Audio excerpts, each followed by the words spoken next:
In his previous life, Lu Lixing was perpetually ensnared in the throes of alcoholism. He witnessed with his own eyes his pregnant wife, Gu Wanqing, perish alongside their child in a ravine. At that moment, he realized he had long been enamored with Gu Wanqing. Regret consumed Lu Lixing, who dedicated the remainder of his existence to atoning for his sins. Just before his demise, he bequeathed all his possessions to charitable organizations, and upon opening his eyes once more, he found himself lying in a dilapidated stone cottage. On this very day, Gu Wanqing and their child had met their tragic end. Chapter 1. Rebirth. Gu Wanqing is still alive. In the hospital room, the lawyer, holding a pre-prepared agreement, gazed at the frail old man lying on the bed. Mr. Lu, in accordance with your wishes, all your assets will be donated to charitable organizations upon your passing. The contract is ready and will take immediate effect. Your remains will be returned to your hometown and interred alongside your beloved wife and child. The elderly man nodded with great difficulty. The lawyer sighed, his expression revealing a touch of emotion. Mr. Lu, setting aside work, there is something I have never understood.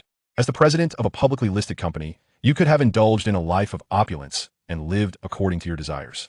Yet for all these years, you have chosen a life of modesty, dedicating your entire fortune to philanthropy. What compels such a choice? Lu Lixing managed a bitter smile, but offered no reply. The lawyer had long since ceased to expect an answer. He simply could not fathom why such a benevolent soul had no one to bid him farewell before his passing. How about this, Mr. Lu? Now that we have settled the will, may I indulge in a final whim? Aside from the will, do you have any unfulfilled wishes in this world? I can assist you in realizing them at no charge. Unfulfilled wishes? Lu Lixing struggled to move his fingers, contemplating his life. Ultimately, he nodded. The lawyer, noticing his lips parting, quickly leaned in closer.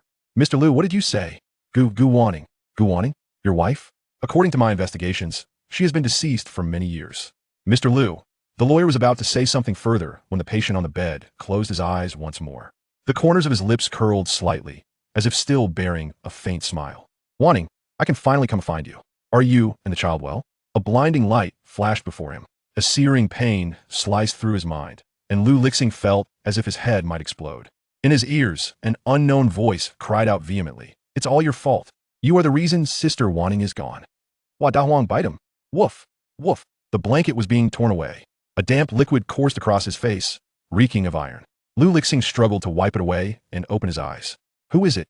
Am I not dead? In the next moment, he stood frozen in place, realizing he was in a shabby stone cottage, lying on a bed made of wooden planks. This was not his child at home. Beside the bed stood a small girl with tears in her eyes.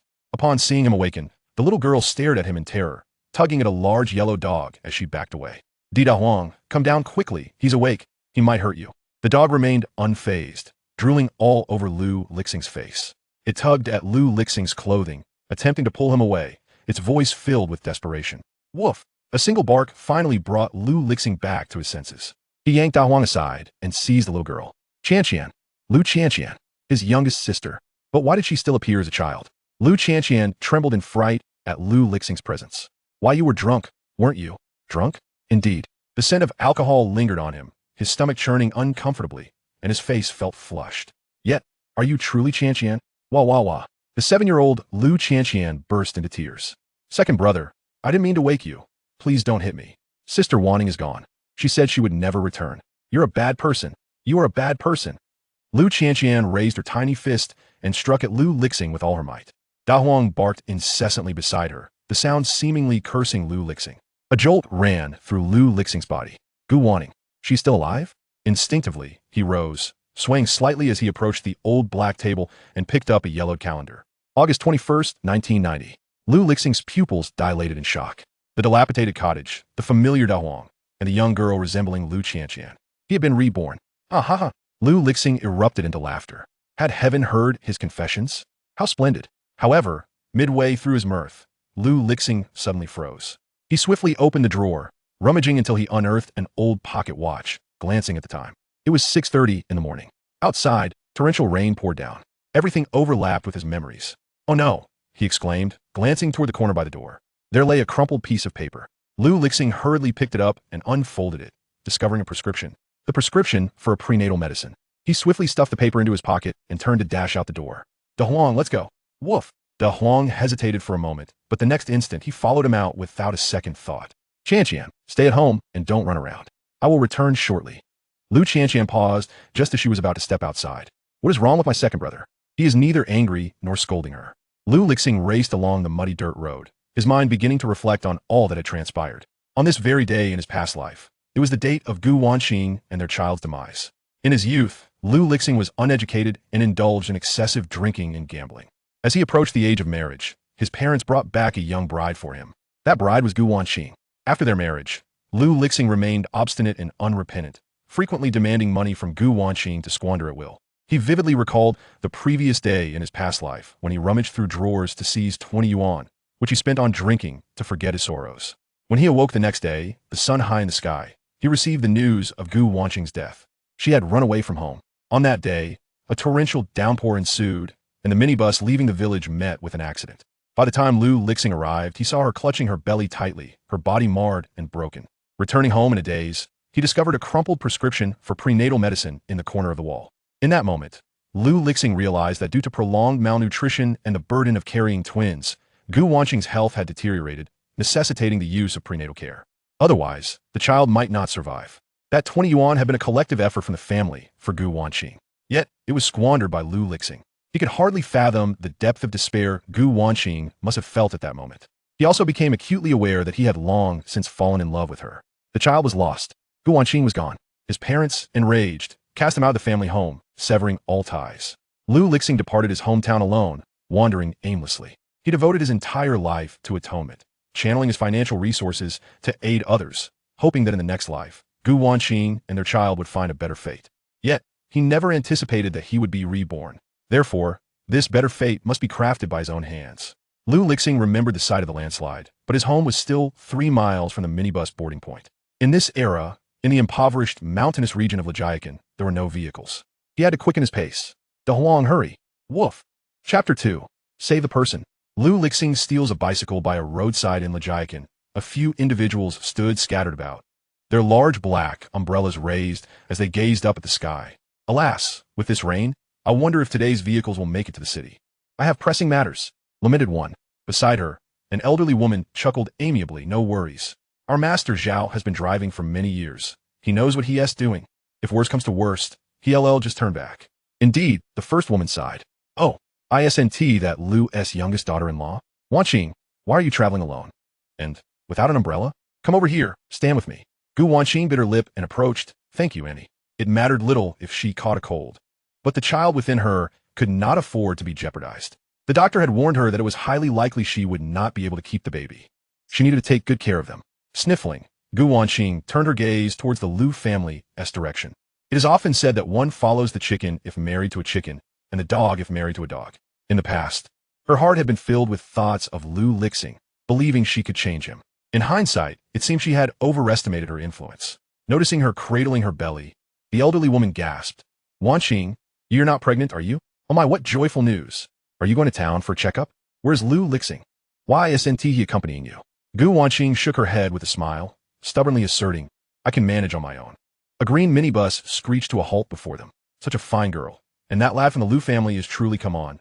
Let us get on the bus. Gu Wanqing glanced back towards home, ultimately boarding the bus without hesitation. Following Lu Lixing, it seemed she might not be able to keep the child after all. The deluge intensified. Lu Lixing, physically drained, lamented his own recklessness at this age, his body resembling nothing more than a hollow shell. A solution was imperative. Woof! Hurry! Save her!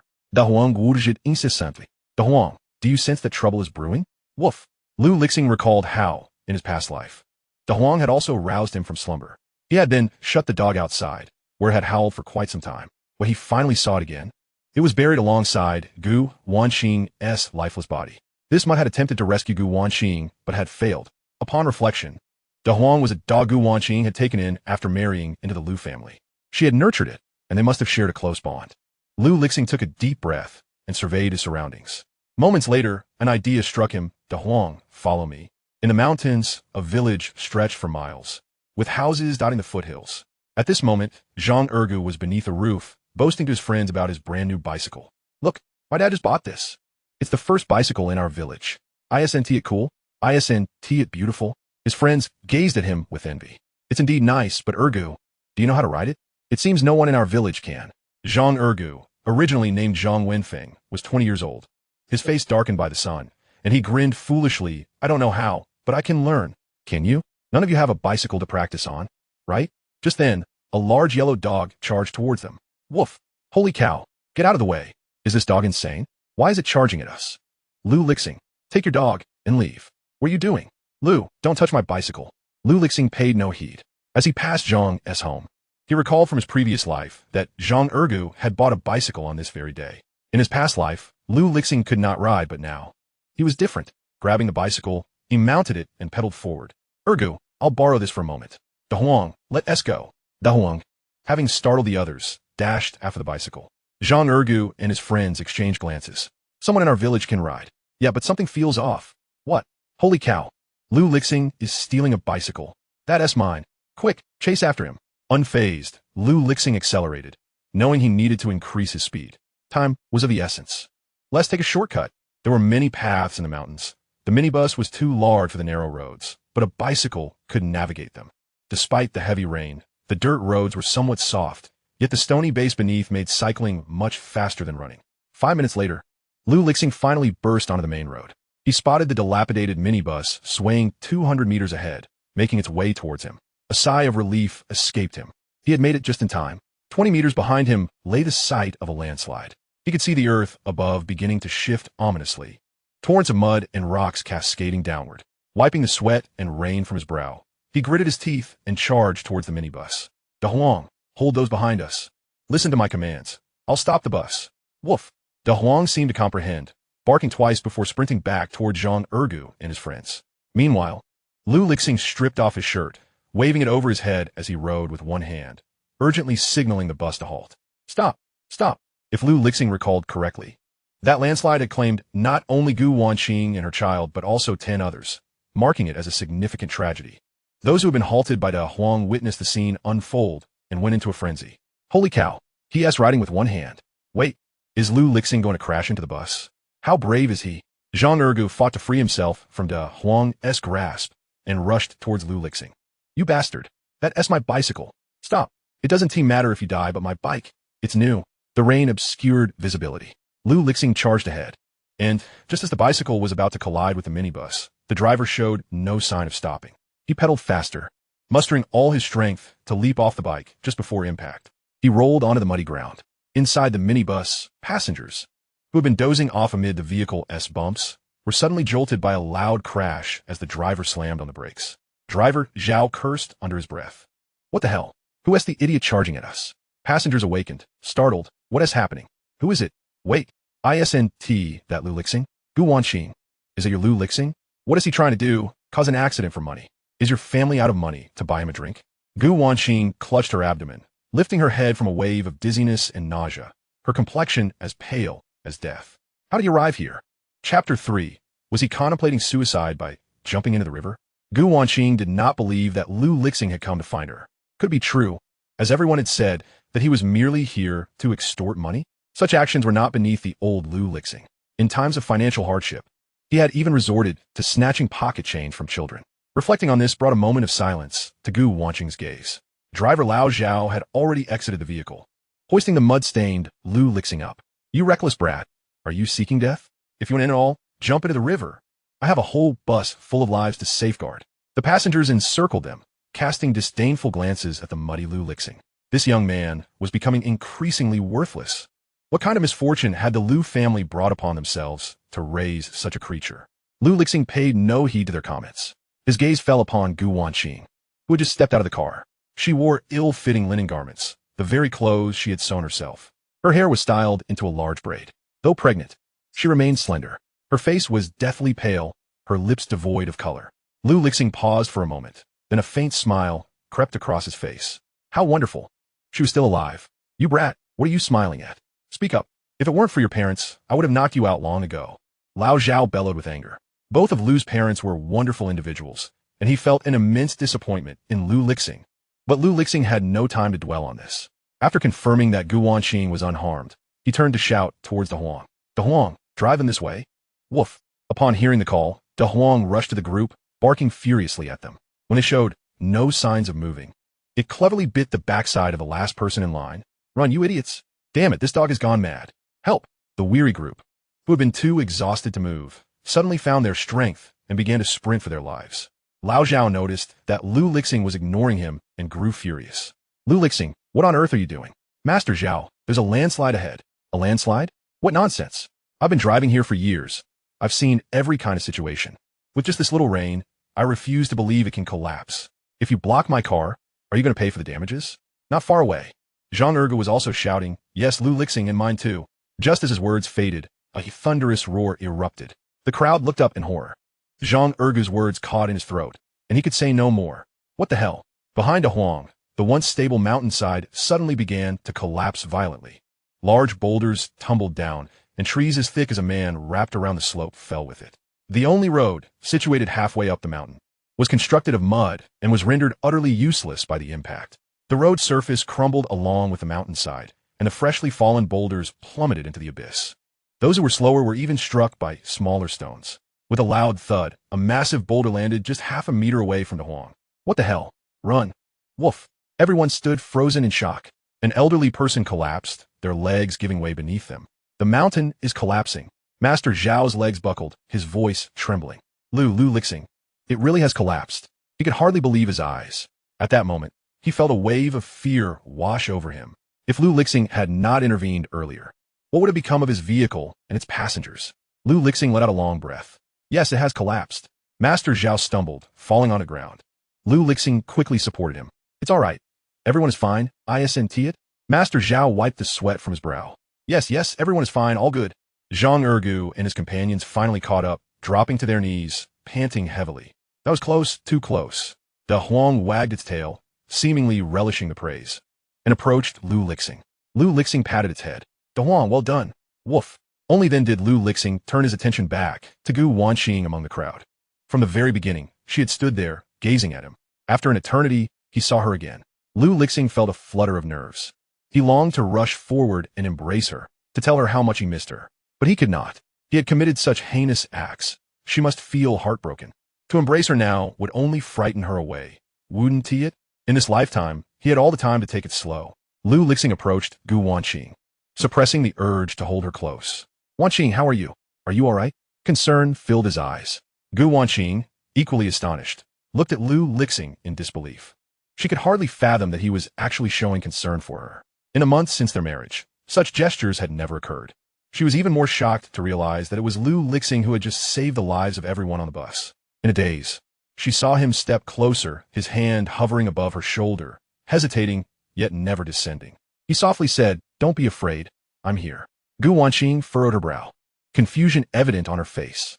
"What is wrong with you?" Lu Lixing took a deep breath, looking at her. Today, he finally had the chance to utter the words he had kept hidden in his heart for ages. Wanqing, I'm sorry. The rain had ceased at some point. These words resonated clearly in Gu Wanqing's ears, and her expression softened slightly.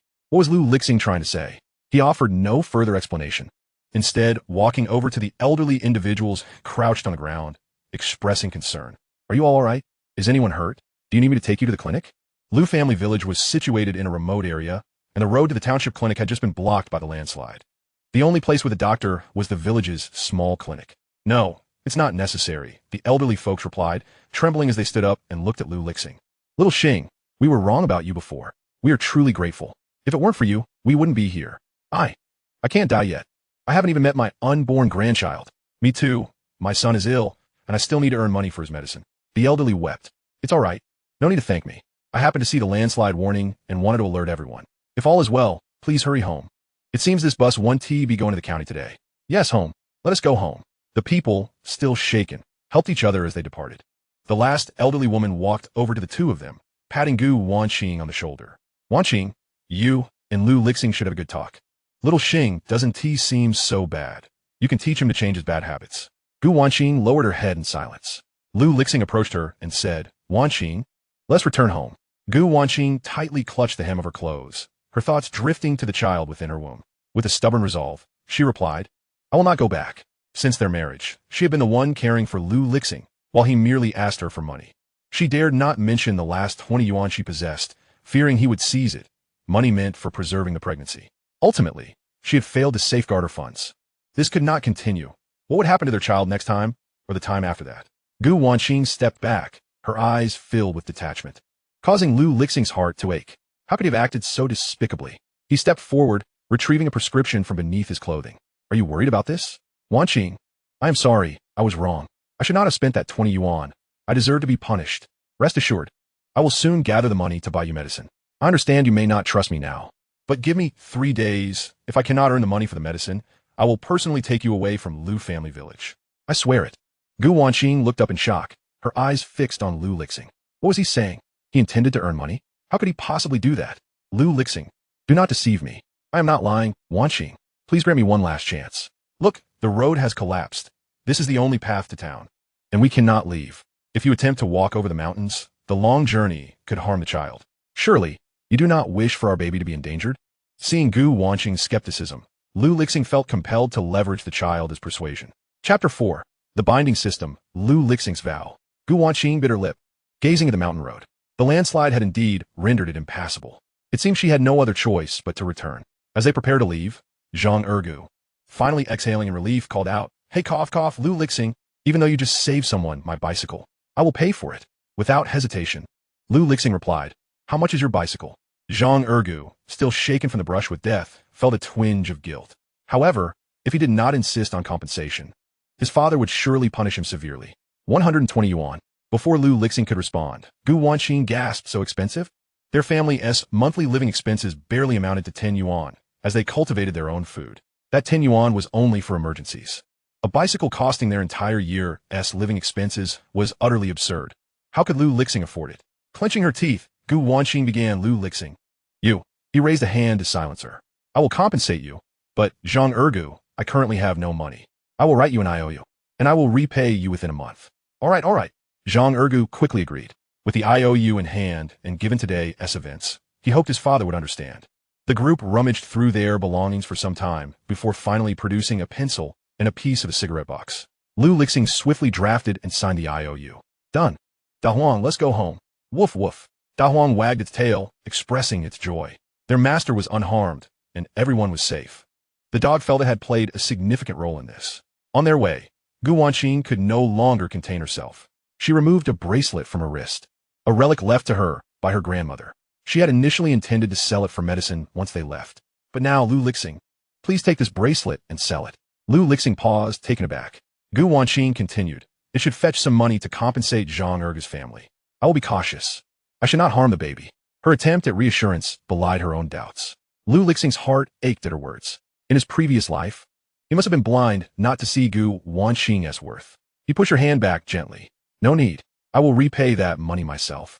And I will find a way to earn the money for the medicine. Trust me. What method could you possibly have? Gu Wanqing's voice broke as tears filled her eyes. That amounted to 140 yuan. Their household was nearly out of food, and the harvest this year was poor. What can you do? Gu Wanqing tightly gripped her clothing. In the past, she had resigned herself to her fate, accepting her lot in life. But now, for the sake of her child, she truly yearned to leave. Lu Lixing, I cannot leave for the next few days. I will stay here for now. Once the transportation resumes, I will depart. You saved my life and that of our child today. Consider this bracelet as a token of my gratitude. Lu Lixing suddenly felt at a loss. He wished he could slap his past self. Wanqing, believe me, I can do this. You are soaked. Let us return and change your clothes. Otherwise, the baby may catch a cold. Gu Wanqing bit her lip and nodded. The well-being of the baby was non-negotiable. As for selling the bracelet, she could find a way to manage that herself. She could later give the money to Lu Lixing. As Lu Lixing walked behind her, he gazed at her slender silhouette and silently vowed to ensure that both she and their child would live a good life. Ding dong. Congratulations, host. The perfect life system has been activated. Would you like to bind it? A mechanical voice echoed in Lu Lixing's mind. A system?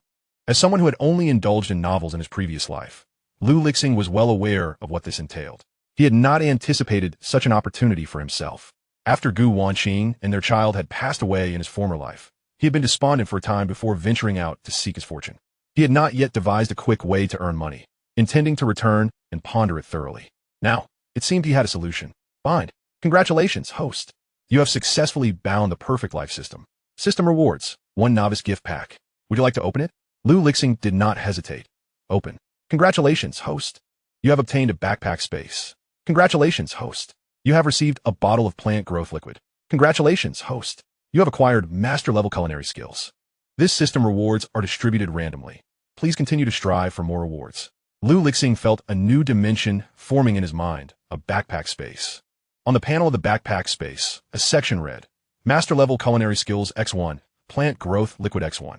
Below the empty space was a button, accompanied by a line of small text. The backpack space panel will display rewarded items, which the host can claim as needed.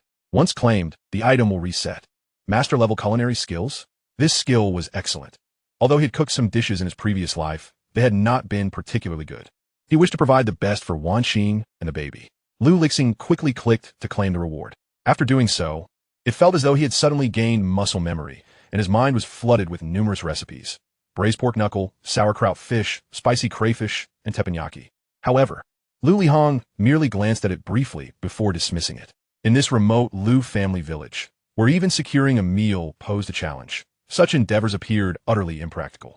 He resolved to prepare some simple dishes for the time being. Turning his attention to the plant growth liquid, he found it to be exceedingly useful. After all, with sparse provisions at home, the cultivation of wheat, sweet potatoes, and corn was of paramount importance in this self-sufficient little mountain village. Such a reward was indeed a precious treasure. Lu decided to seek an opportunity to experiment with it. Upon arriving home, little Lu Qianqian was peering out the door. Spotting them, she joyfully dashed out. Initially intending to leap into Gu Wanqing's arms, she paused, recalling her mother's instructions. Second sister-in-law, you're back. Gu Wanqing had treated her exceptionally well during her months of stay, and Lu Qianqian was quite fond of her. Yes, I'm back. Licking Lu Qianqian's face, provoking a fit of giggles from her. Dahuang, stop it. As she noticed Lu Qianqian hurriedly positioned herself in front of Gu Wanqing. Second brother, you can't hit sister-in-law, nor can you hit Dahuang. If you must strike, then strike Qianqian. I'm no baby, I can take it. Clenching her tiny fists, Lu Qianqian asserted seriously. A pang of bittersweetness washed over Lu Lihong. In his previous life, he had indeed been a scoundrel, consumed by self-interest, resorting to either hitting or scolding those who sought his help. He stepped forward and pinched Lu Qianqian's little face. Go wash your face, we'll be eating soon. With that, Lu Lihong made his way to the kitchen. Lu Qianqian looked at him in astonishment. Sister-in-law, what's wrong with second brother? I don't know. He never used to enter the kitchen. Gu Wanqing followed him in. This home was a new house built by the elder Lu couple for Lu Lihong and Gu Wanqing. The stone-tiled roof let in drafts from all sides. Although it consisted of only 2 rooms, it had consumed the entirety of the couple's life savings. The elderly couple, along with Lu Qianqian and her elder brother and sister-in-law, resided in a thatched cottage deeper in the mountains. Ever since moving here, Gu Wanqing had been the sole cook. When the world had come over Lu Lihong, realizing her presence, Lu Lihong spoke while tending to the fire. I'll boil some hot water. While there is still time, you should take a bath. Being sticky is uncomfortable. Once you're done, come out for dinner. From now on, I'll cook for you. Chapter 5. Remember the temperature you need. The two had just been caught in the rain, and Lu Lihong's clothes were caked in mud. Skillfully, he seated himself behind the stove, striking a match to ignite the dried pine needles, placing them into the fire pit. After the small, wood-caught flame, he began adding larger pieces. The fire quickly blazed to life. Lu Lihong then rose, pouring water from the bucket into a large iron pot, filling only a third full. With the empty bucket and carrying a yoke, he stepped outside to fetch more water. Gu Wanqing was utterly astonished. It was only as Lu Lihong passed by her that she realized, you could start a fire? Previously, when she had asked Lu Lihong to help with the cooking, he had struggled for ages to ignite the fire, leaving the kitchen in a smoky haze and himself covered in soot. He had even scolded Gu Wanqing, claiming such tasks were meant for women. Since then, he had never set foot in the kitchen again. Oh, I learned by watching you every day. Lu Lihong nonchalantly offered as an excuse. Go rest, I'll call you in a bit. Qianqian, go plan a house with your sister-in-law. Being so young, Lu Qianqian, who had been upset earlier in the morning, had forgotten her grievances and was now delighted to see her second brother being kind to her sister-in-law. All right, sister-in-law, let us go. I'll help you rest. Gu Wanqing nodded, casting a puzzled glance at Lu Lihong. What was wrong with him today? 20 minutes later, the water boiled, and Lu Lihong took out the large basin meant for bathing, cleaning it, and placing it inside the house. After pouring in the hot water, he began adding cold water until it reached a suitable temperature, then called out to Gu Wanqing. All right, you can take a bath now. Once you're done, we can eat. Gu Wanqing's face was filled with astonishment. She clenched her hands, approaching the basin, but still feeling uneasy. Lu Lihong, what do you intend to do? I have no money left. In the past, whenever Lu Lihong needed money, he would treat her exceptionally well, but once he had it, he would transform completely. I don't want money. Lu Lihong felt a wave of guilt. Wanqing, I promise I won't ask you for money anymore. Upon hearing this, Gu Wanqing grew even more anxious. What? You don't want children? That is unacceptable. I want to agree. She stood up, hastily moving toward the door. Lu Lihong quickly intercepted her. Wanqing, I don't want to forego having children. On the contrary, I eagerly await the arrival of our child. I want to take good care of you and our baby. Give me time, and I will prove it to you. If I ever treat you poorly again, let me be crushed by a landslide next time. Don't hearing Lu Lihong's words, Gu Wanqing's heart softened instantly. Don't say such ominous things. I'll wash. She walked over to the basin, testing the water temperature, feeling somewhat conflicted. It's a bit hot. I'll add some cold water. Don't move. I'll do it. Without waiting for Gu Wanqing to reply, Lu Lihong dashed outside. Gu Wanqing, momentarily taken aback, realized that during the months since her marriage, Lu Lihong had never been this considerate. Even the footbath was always prepared by her. She exchanged a puzzled glance with Lu Qianqian. Lu Qianqian tilted her head. Sister-in-law, do you think second brother got confused from drinking? Gu Wanqing bit her lip, choosing silence. Since she couldn't leave, she would observe what Lu Lihong intended to do. Lu Lihong added cold water and gestured for Gu Wanqing to test it again. Gu Wanqing nervously fiddled with the hem of her clothes, taking a deep breath before squatting down to check. After doing so, she nodded. The temperature is fine. Lu Lihong smiled with satisfaction. Yes, I remember the temperature you need for bathing. Go ahead. Gu Wanqing's face flushed slightly. Why are you remembering this? So next time, there won't be any mistakes. Gu Wanqing shot him a strange look, opening her mouth but unable to find the words. Fearing she might say something about leaving again, Lu Lihong hurriedly added, I'll step outside now. Qianqian, stay here and help your sister-in-law. Just toss the dirty clothes outside the door when you're done. I'll wash them this afternoon. With that, Lu Lihong exited, closing the door behind him. Gu Wanqing and Lu Qianqian exchanged glances, but they were both too dirty to avoid washing. Qianqian propped the door open. In the past few days, Lu Lihong had been utterly unconcerned about her pregnancy. Wanting to do something, she needed to be cautious around him. Okay. Lu Qianqian nodded obediently and closed the door. Not far away, Lu Lihong heard the door being propped open and glanced back. As the playful dog De Huang dashed to the door, he barked loudly at Lu Lixing. Wang Wang. Lu Lixing could only shake his head in resignation. In his previous life, he had indeed been a scoundrel, causing even dogs to be wary of him. Inside the house, Gu Wanqing heard the dogs barking and became even more convinced that Lu Lixing had ulterior motives. She had raised De Huang for half a year and was aware of her own frail condition. Whenever Lu Lixing vented his anger, the dog always stood protectively in front of her. Thankfully, she had shut the door. She needed to hurry and wash up. Outside, Lu Lixing didn't say much. After all, he understood that it would take time for Wanqing and her family to accept the current version of himself. If he were in their shoes, he would likely find it hard to believe that someone could change so suddenly. He approached the riverbank. Due to the heavy rain, the river had swelled significantly, and the small muddy puddles had deepened to nearly knee height. With no one around and the weather not being too cold, he swiftly stripped off his clothes and took a quick bath. The mountain spring water was refreshingly cool, revitalizing Lu Lixing considerably. After splashing his face, he surveyed his surroundings and couldn't help but marvel at the fact that he had truly been reborn. Once he finished bathing and donned his clothes, Lu Lixing was about to head back when his eyes brightened. There, by the riverbank, was a large patch of water celery. In his previous life, it had been quite a challenge to find a handful of water celery in the city. Today, however, he was fortunate to have discovered some. Yet, he noticed that the water celery appeared rather frail. After a moment of contemplation, he realized that there was no one around. He took out the plant growth liquid from his backpack. Soon, a small vial appeared in his hand. Simultaneously, a description of the plant growth liquid flashed in his mind.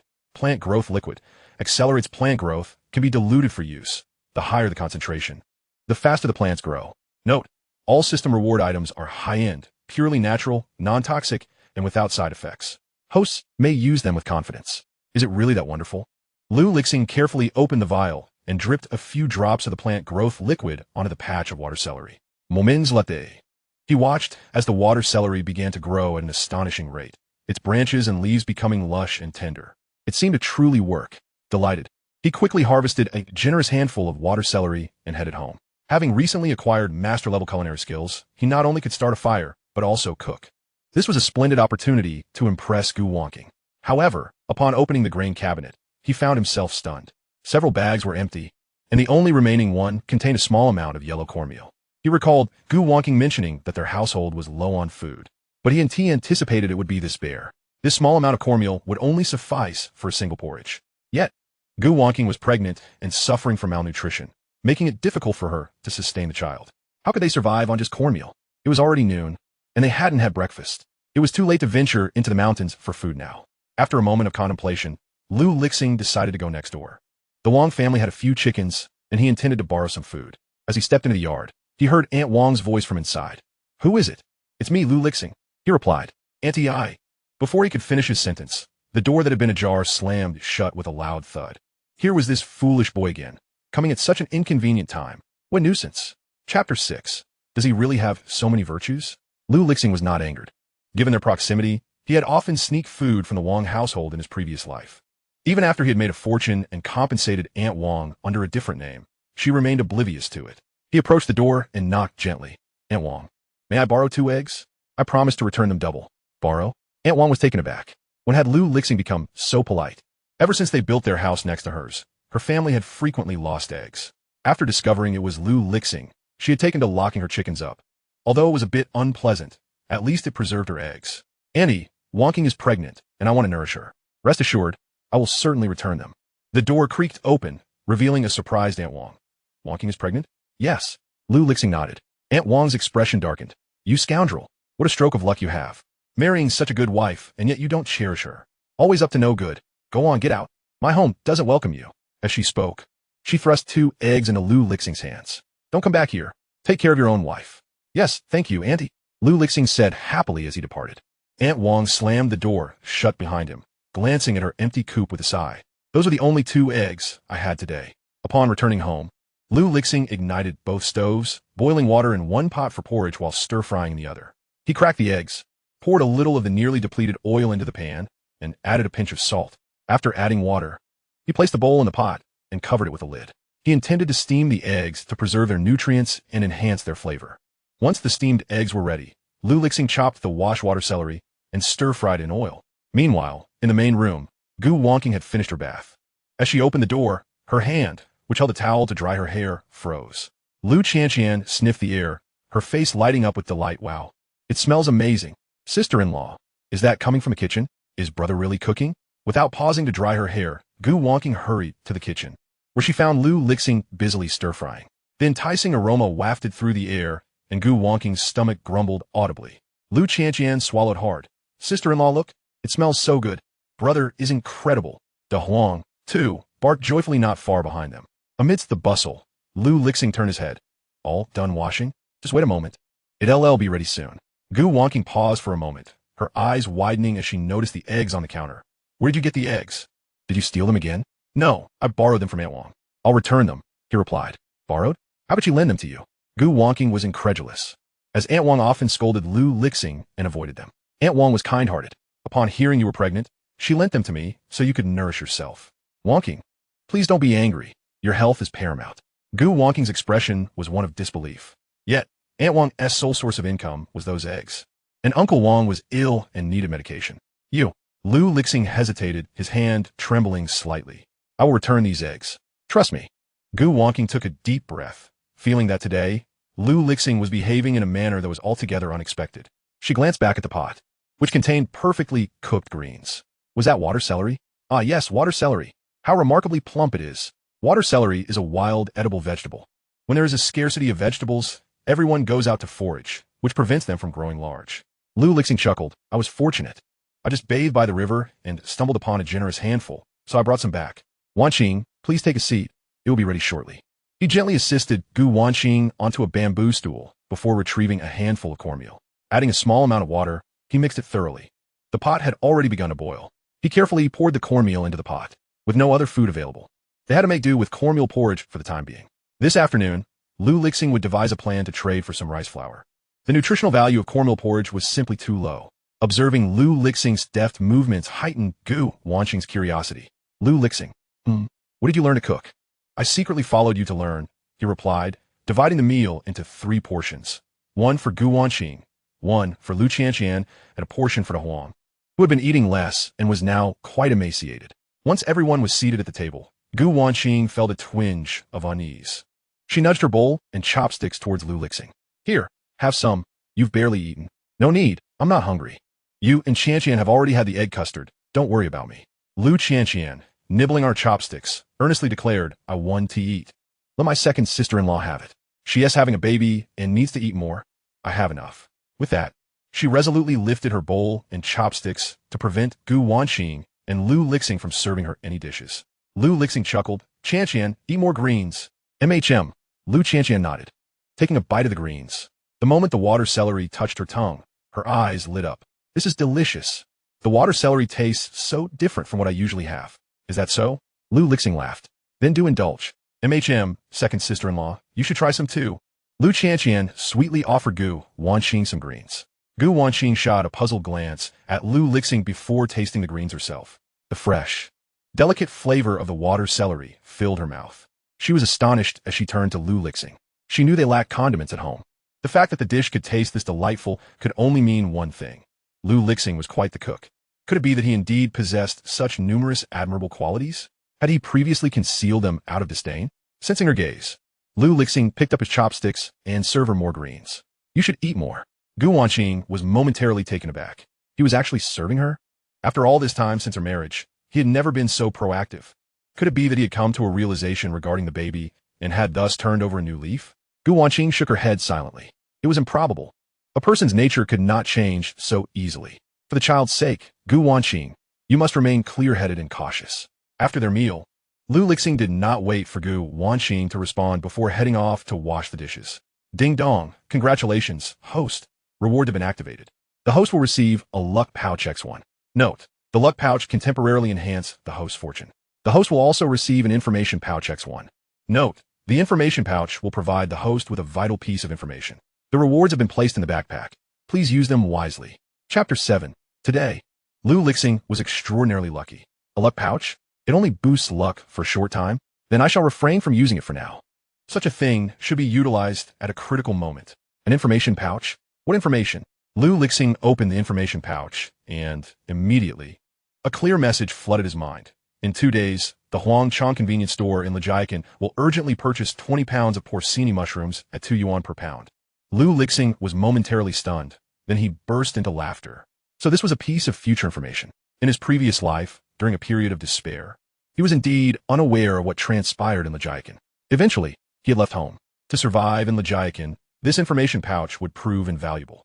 He knew that porcini mushrooms were a type of edible wild fungus, renowned for their delectable flavor and rich nutritional value, with a texture akin to meat, yet fresher than actual meat. When dried, they could even be pickled for consumption. In the era he lived in, most people resided in cities. While some cultivated and sold them, there was a great interest in authentic wild edible fungi. Some individuals would even pay a premium for them. Lijiakan, nestled in the mountains, was home to a plethora of various small mushrooms every summer, and porcini mushrooms were among them. If Lu Lixing recalled correctly at this moment, people were still unaware that porcini mushrooms were edible. These fungi would sprout above ground on the first day, unfurl their caps on the second, and by the third or fourth day, they would rot and emit a foul odor. Moreover, many fungi are toxic, leading to the misconception that porcini mushrooms were highly poisonous. So no one dared to harvest them. Even if one encountered them in the mountains, they would kick them away. If that were the case, in 2 days, people would discover that porcini mushrooms were both edible and marketable. Thus, wouldn't it be more advantageous for him to start foraging now? He could earn money by doing so. With this thought in mind, Lu Lixing hurriedly washed the dishes. After informing Gu Wanqing that he was going out to earn money, he took to Huang and ventured into the mountains. Watching his retreating figure, Lu Qianqian tugged at Gu Wanqing's hand. Second sister-in-law. Is second brother sneaking out again for a bit of fun? Gu Wanqing lowered her eyelids. In the past, when Lu Lixing wished to avoid work, he would also use the excuse to sneak out. Qianqian, let us go find some wild vegetables. Otherwise, we won't have anything to eat tonight. Okay. Once Lu Lixing entered the mountains, he began searching for porcini mushrooms. The other edible mushrooms in the area had already been foraged, and he followed the distinctive scent of rotting porcini mushrooms. Edible fungi tend to grow in clusters, so where there is decay, there are likely small mushrooms nearby. Lu Lixing quickly discovered a large patch of porcini mushrooms. Surrounding it were 3 or 4 decayed ones, yet this did not deter him, as there were still a dozen fresh ones. After harvesting, he placed the mushrooms into a bamboo basket. Just then, he heard a rustling sound not far ahead. Startled, Lu Lixing looked up to see old Lu, wearing a straw hat, approaching. Lu Furensheng carried a large basket, containing only a few scattered red mushrooms. Lu Lixing, what are you doing? Those rotten mushrooms are inedible. I swear, are you being foolish? Don't pick up everything. Hurry and throw them away. They'll poison you. Although Lu Lixing was often seen as unproductive, Lu Furensheng remained genuinely concerned for his well-being. The people of Lajiakin were inherently kind-hearted, and Lu Lixing felt a warmth in his heart. He shook his head and politely said, "Uncle Lu, this foul mushroom is known as the beef liver mushroom. It is not toxic, I assure you, and it is edible. Would you care to try it? What nonsense are you spouting, you little rascal? Although you may be a bit of a rogue, that does not mean you can eat anything indiscriminately. Sigh, it's rare to see you out working. Come. Let me show you what is truly edible." With that, Lu Furong produced some mushrooms from his basket and presented them to Lu Lixing. "Look at these. These are indeed edible. They can be used in soups or stir-fried with meat. Simply delightful. And these as well." After a thorough introduction, Lu Furong noticed that Lu Lixing showed no intention of discarding the mushrooms. Growing impatient, he exclaimed, "Did you hear what I said? Toss them away." Lu Lixing, unperturbed, placed 2 beef liver mushrooms into Lu Furong's basket. "They are truly not toxic. Please give them a taste."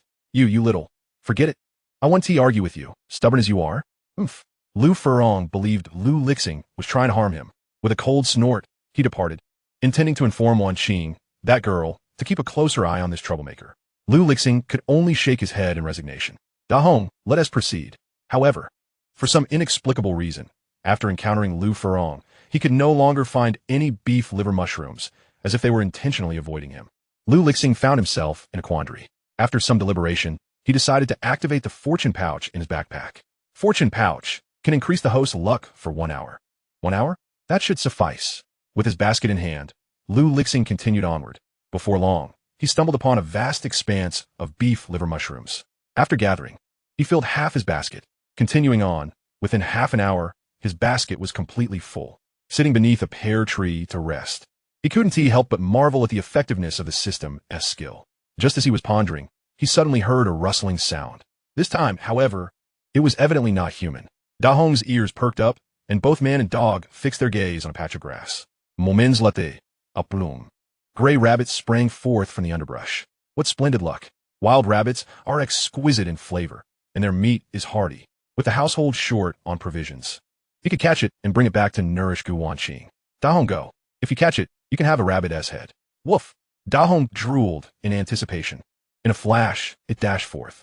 Lu Lixing also took off with his basket in pursuit. The wild rabbit, sensing it was being chased, swiftly darted away. Lu Lixing chased for a while, panting heavily from the exertion, but he was unable to catch it.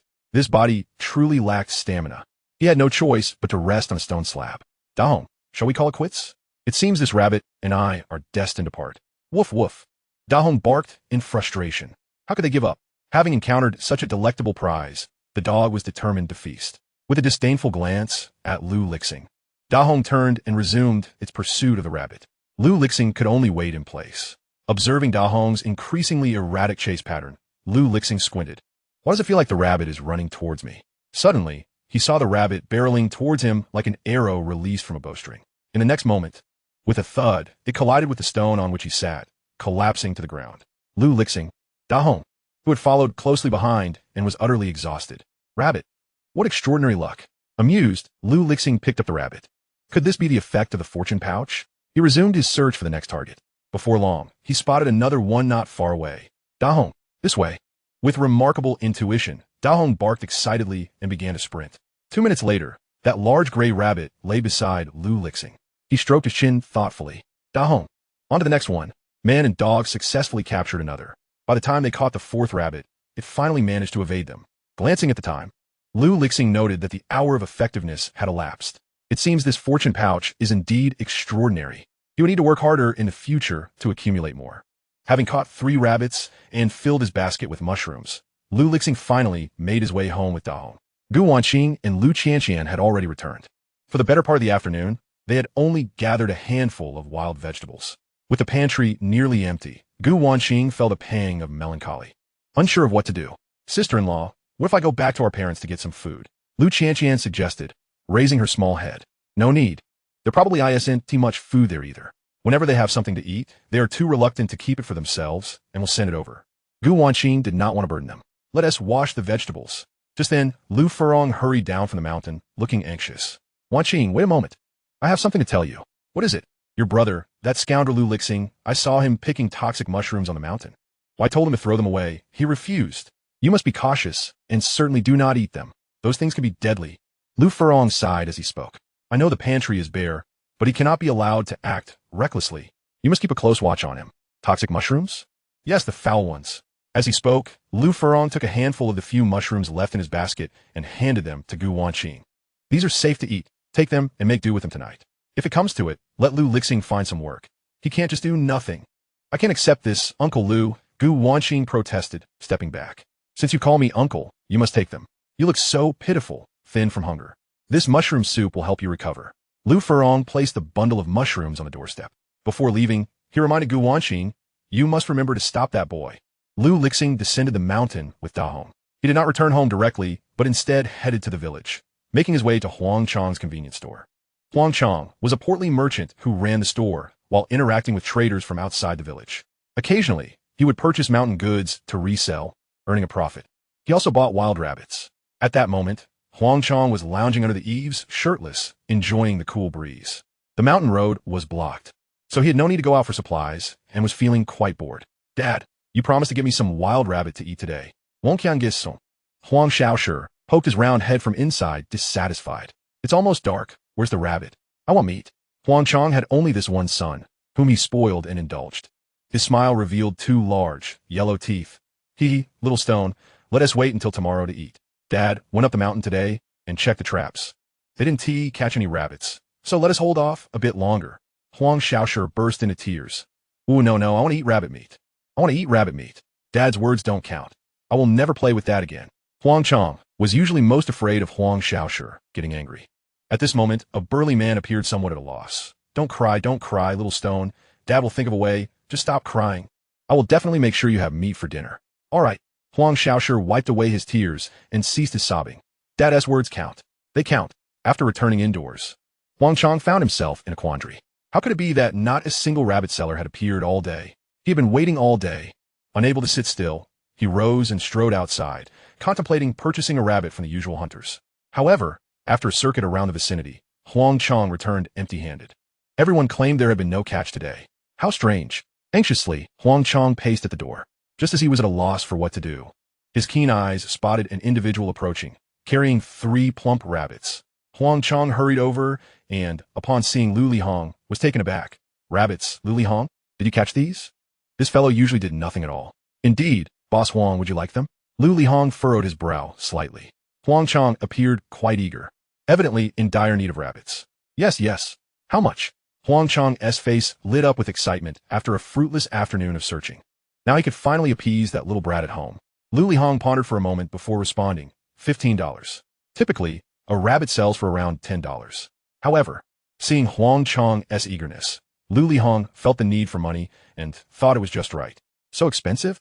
Huang Chang frowned. Lu Lihong explained, Boss Huang, look at these rabbits. They're quite hefty, larger than those typically sold by a pound. Given their size, the meat quality must be exceptional. If you take them to sell, you will certainly fetch a good price. $15 is a fair deal. You won TB at a loss. Huang Chang sold rabbits by weight, but since the mountain rabbits were usually small, he didn't bother weighing them. Generally, he paid around $10 each. But once sold, the price would not remain the same. Huang Chang cast a surprised glance at Lu Lihong. This fellow was making quite a compelling argument. When did he become so clever? All right, I'll take all 3. $15 each. I'll keep one for myself and sell the other 2. What a bargain. That 1 do. I can only sell you 1. Huang Chang blinked in confusion. Why? My wife is pregnant. The rest I need to take home to nourish her, Boss Huang. I'll sell you more rabbits next time. Upon hearing that Gu Wanqing was pregnant, Huang Chang ceased to press the issue. Oh, splendid. Congratulations. No wonder you finally found some work. Then give me the fattest one. I'll pay you. Sure. Lu Lihong allowed Huang Chang to choose one. After the payment, Huang Chang halted Lu Lihong as he was about to leave. Wait, what's in that basket of yours? Oh, this? It's called beef liver mushroom. Beef liver mushroom? Isn't that a type of stinky mushroom? Get rid of it quickly. This thing is inedible. Throw it away. Your wife is pregnant. Keep her away from such things. Lu Lihong chuckled. Thank you, Boss Huang, but I think these are quite good. I'll give them a try when I get back. At this moment, he certainly could not disclose to Huang Chang that in 2 days, he would urgently need to purchase these items. However, by stopping by Huang Chang's place, he intended to inform him that he had beef liver mushrooms. In 2 days, Huang Chang would likely remember him. After saying that, Lu Lihong left with his basket and money. Huang Chang muttered to himself in dissatisfaction. This kid is truly out of his mind. What does he need a basket of stinky mushrooms for? After acquiring the funds, Lu Lihong first went to the clinic to procure medicine for Gu Wanqing. Due to insufficient funds, he could only buy half of what he needed. With the remaining $5, he went to the small shop to purchase rice, flour, and 2 pounds of eggs.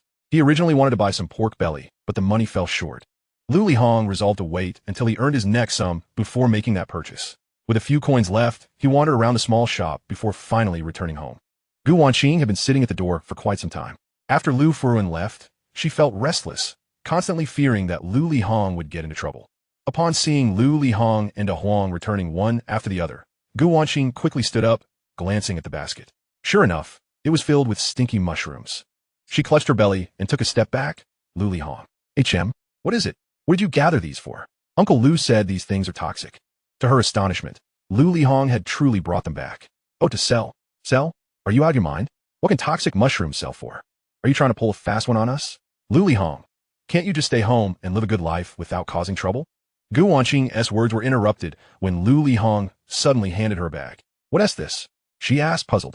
Lu Lihong replied, open it and see. Hesitantly, Gu Wanqing accepted it. Lu Qianqian quickly leaned in. Second sister-in-law, let me help you open it. She swiftly unwrapped the bag and pulled out its contents.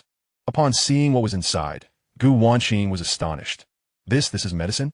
Yes, I got this from the clinic, but since I didn't have enough money, I could only get half. You take this for now. Once I earn more, I'll buy you the rest. The doctor said you might need to take this for a long time, so don't worry. I'll cover all future medicine expenses. Gu Wanqing was taken aback. Half? That's $10? Yup. Where did you get the money? Lu Lihong pulled out 2 wild rabbits from his basket. Chapter 9. The surprises Lu Lihong provided were far more than just one. Gu Wanqing stared at Lu Lihong in shock. Rabbits? Yes. De Huang and I were lucky and caught 3 rabbits in the mountains. I sold one for $15, and with that, I bought you medicine. I didn't mess around. See, I also bought rice, flour, and a few eggs. You need to eat well now that your body is special. At this moment, Gu Wanqing was at a loss for words to describe her feelings. She realized she was increasingly unable to comprehend Lu Lihong. Then why not sell these 2? Oh, these 2 are for you to regain your strength. Don't worry, I can earn back the medicine money soon enough. There's no rush. Lu Qianqian exclaimed in the background. Second brother bought so much. There's even rice. In Lujia village, people typically grew their own wheat and had no rice. To have rice was a rare occurrence. Lu Qianqian hadn't eaten it in a year. She licked her lips. Second sister-in-law, second brother is amazing. The little girl gazed at him with admiration. Lu Lihong performed a sleight of hand, pulling out 2 candies from his pocket and handing them to Lu Qianqian. Qianqian, look here. Lu Qianqian blinked in surprise. The next moment, she leaped up with joy. Sugar, oh sweet sugar. Candies cost a mere penny each. Yet the Lu family is impoverished. Furthermore, due to Lu Lihong's previous extravagance, the family often finds itself mending the gaps he leaves behind. Lu Qianqian has scarcely tasted sugar. After the jubilant cheers, she cautiously approached Lu Lihong. Second brother, is this candy for me? Indeed, it is yours. Quickly take it. Lu Qianqian joyfully accepted the candy. Thank you, second brother, second sister-in-law. Qianqian has candy to eat now. In the sky after the rain, a rainbow appeared, arching gracefully above the mountaintop behind Lu Lihong. He smiled, while Qianqian frolicked with glee. Even the big yellow dog joined in their merriment. Gu Wanqing, watching the scene unfold, couldn't help but smile as well.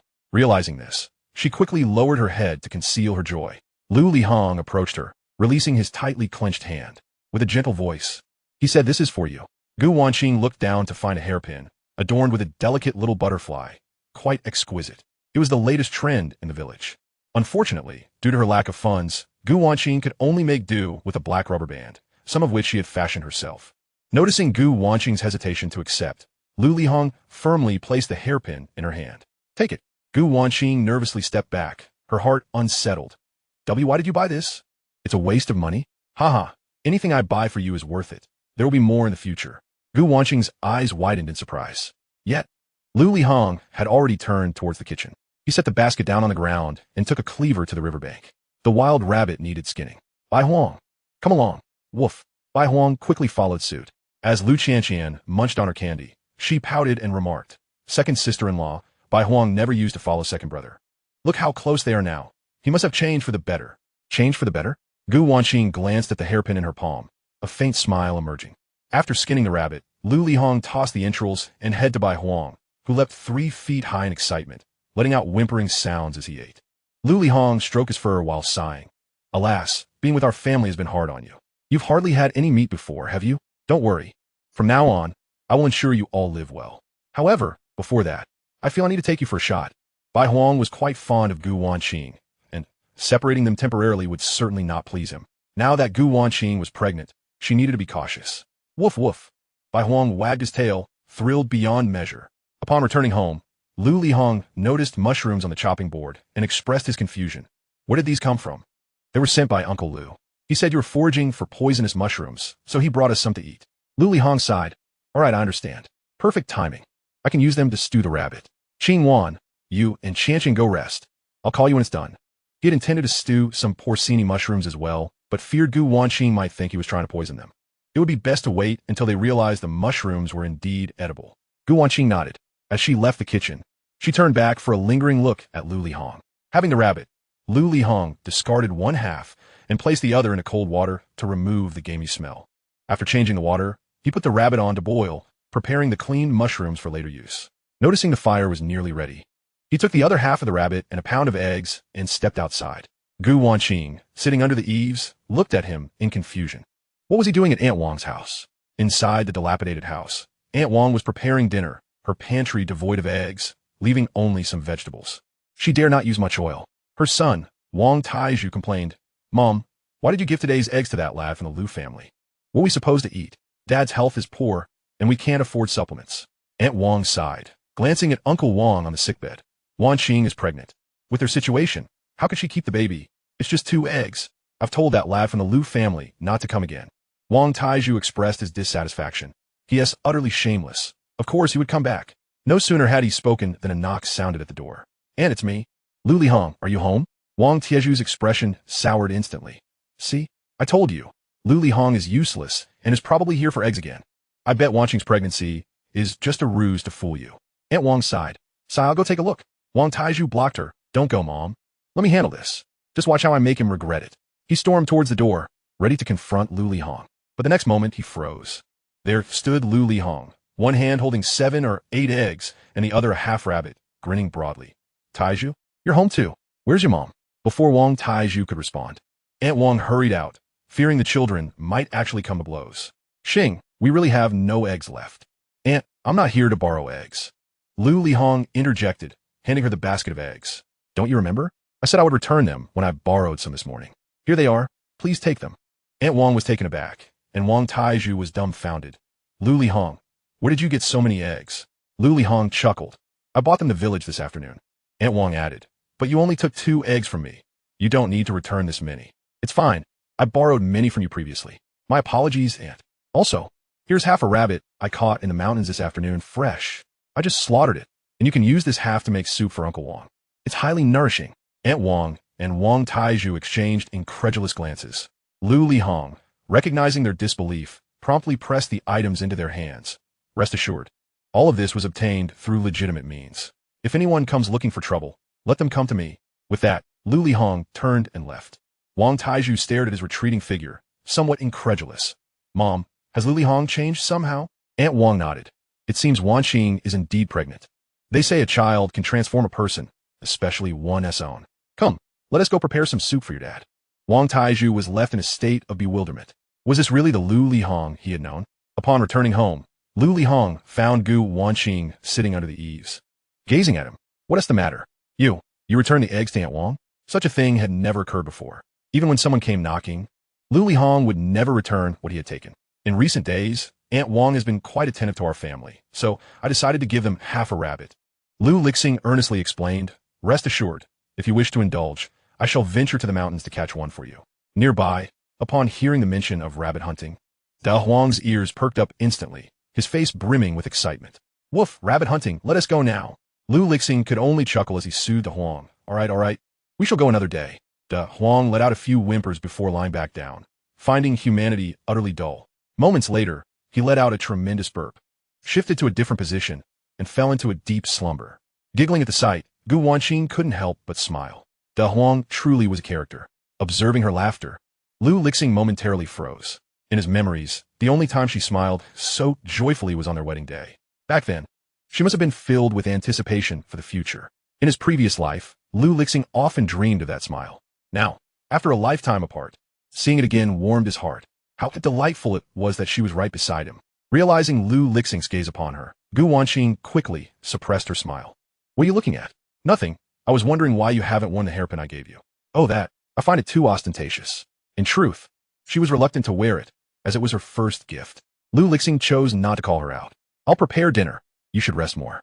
The rabbit meat had already been simmering for a while. Lu Lixing added more fire to the pot, first stir-frying some water celery, then preparing an egg pancake, and finally, adding water to steam the rice. In this era, they had yet to use an electric rice cooker, relying instead on the most primitive methods. However, rice steamed in a large iron pot over a wood fire was far more delectable. Before long, the inviting aroma wafted through the air. In the courtyard, Lu Qianqian, who had been tugging at De Huang's ears to make him look at her candy, was instantly drawn to the delightful scent. She abandoned De Huang and joyfully sprinted to the kitchen door. De Huang let out a long sigh of relief, shifted positions, and lay back down. It smells so good. Second brother, is that rice? Yes. Lu Qianqian exclaimed, bouncing with joy as she rushed to find Gu Wanqing. Second sister-in-law, we're having rice for dinner tonight. Along with meat. Gu Wanqing reclined against a bamboo stool, her face lighting up with a smile.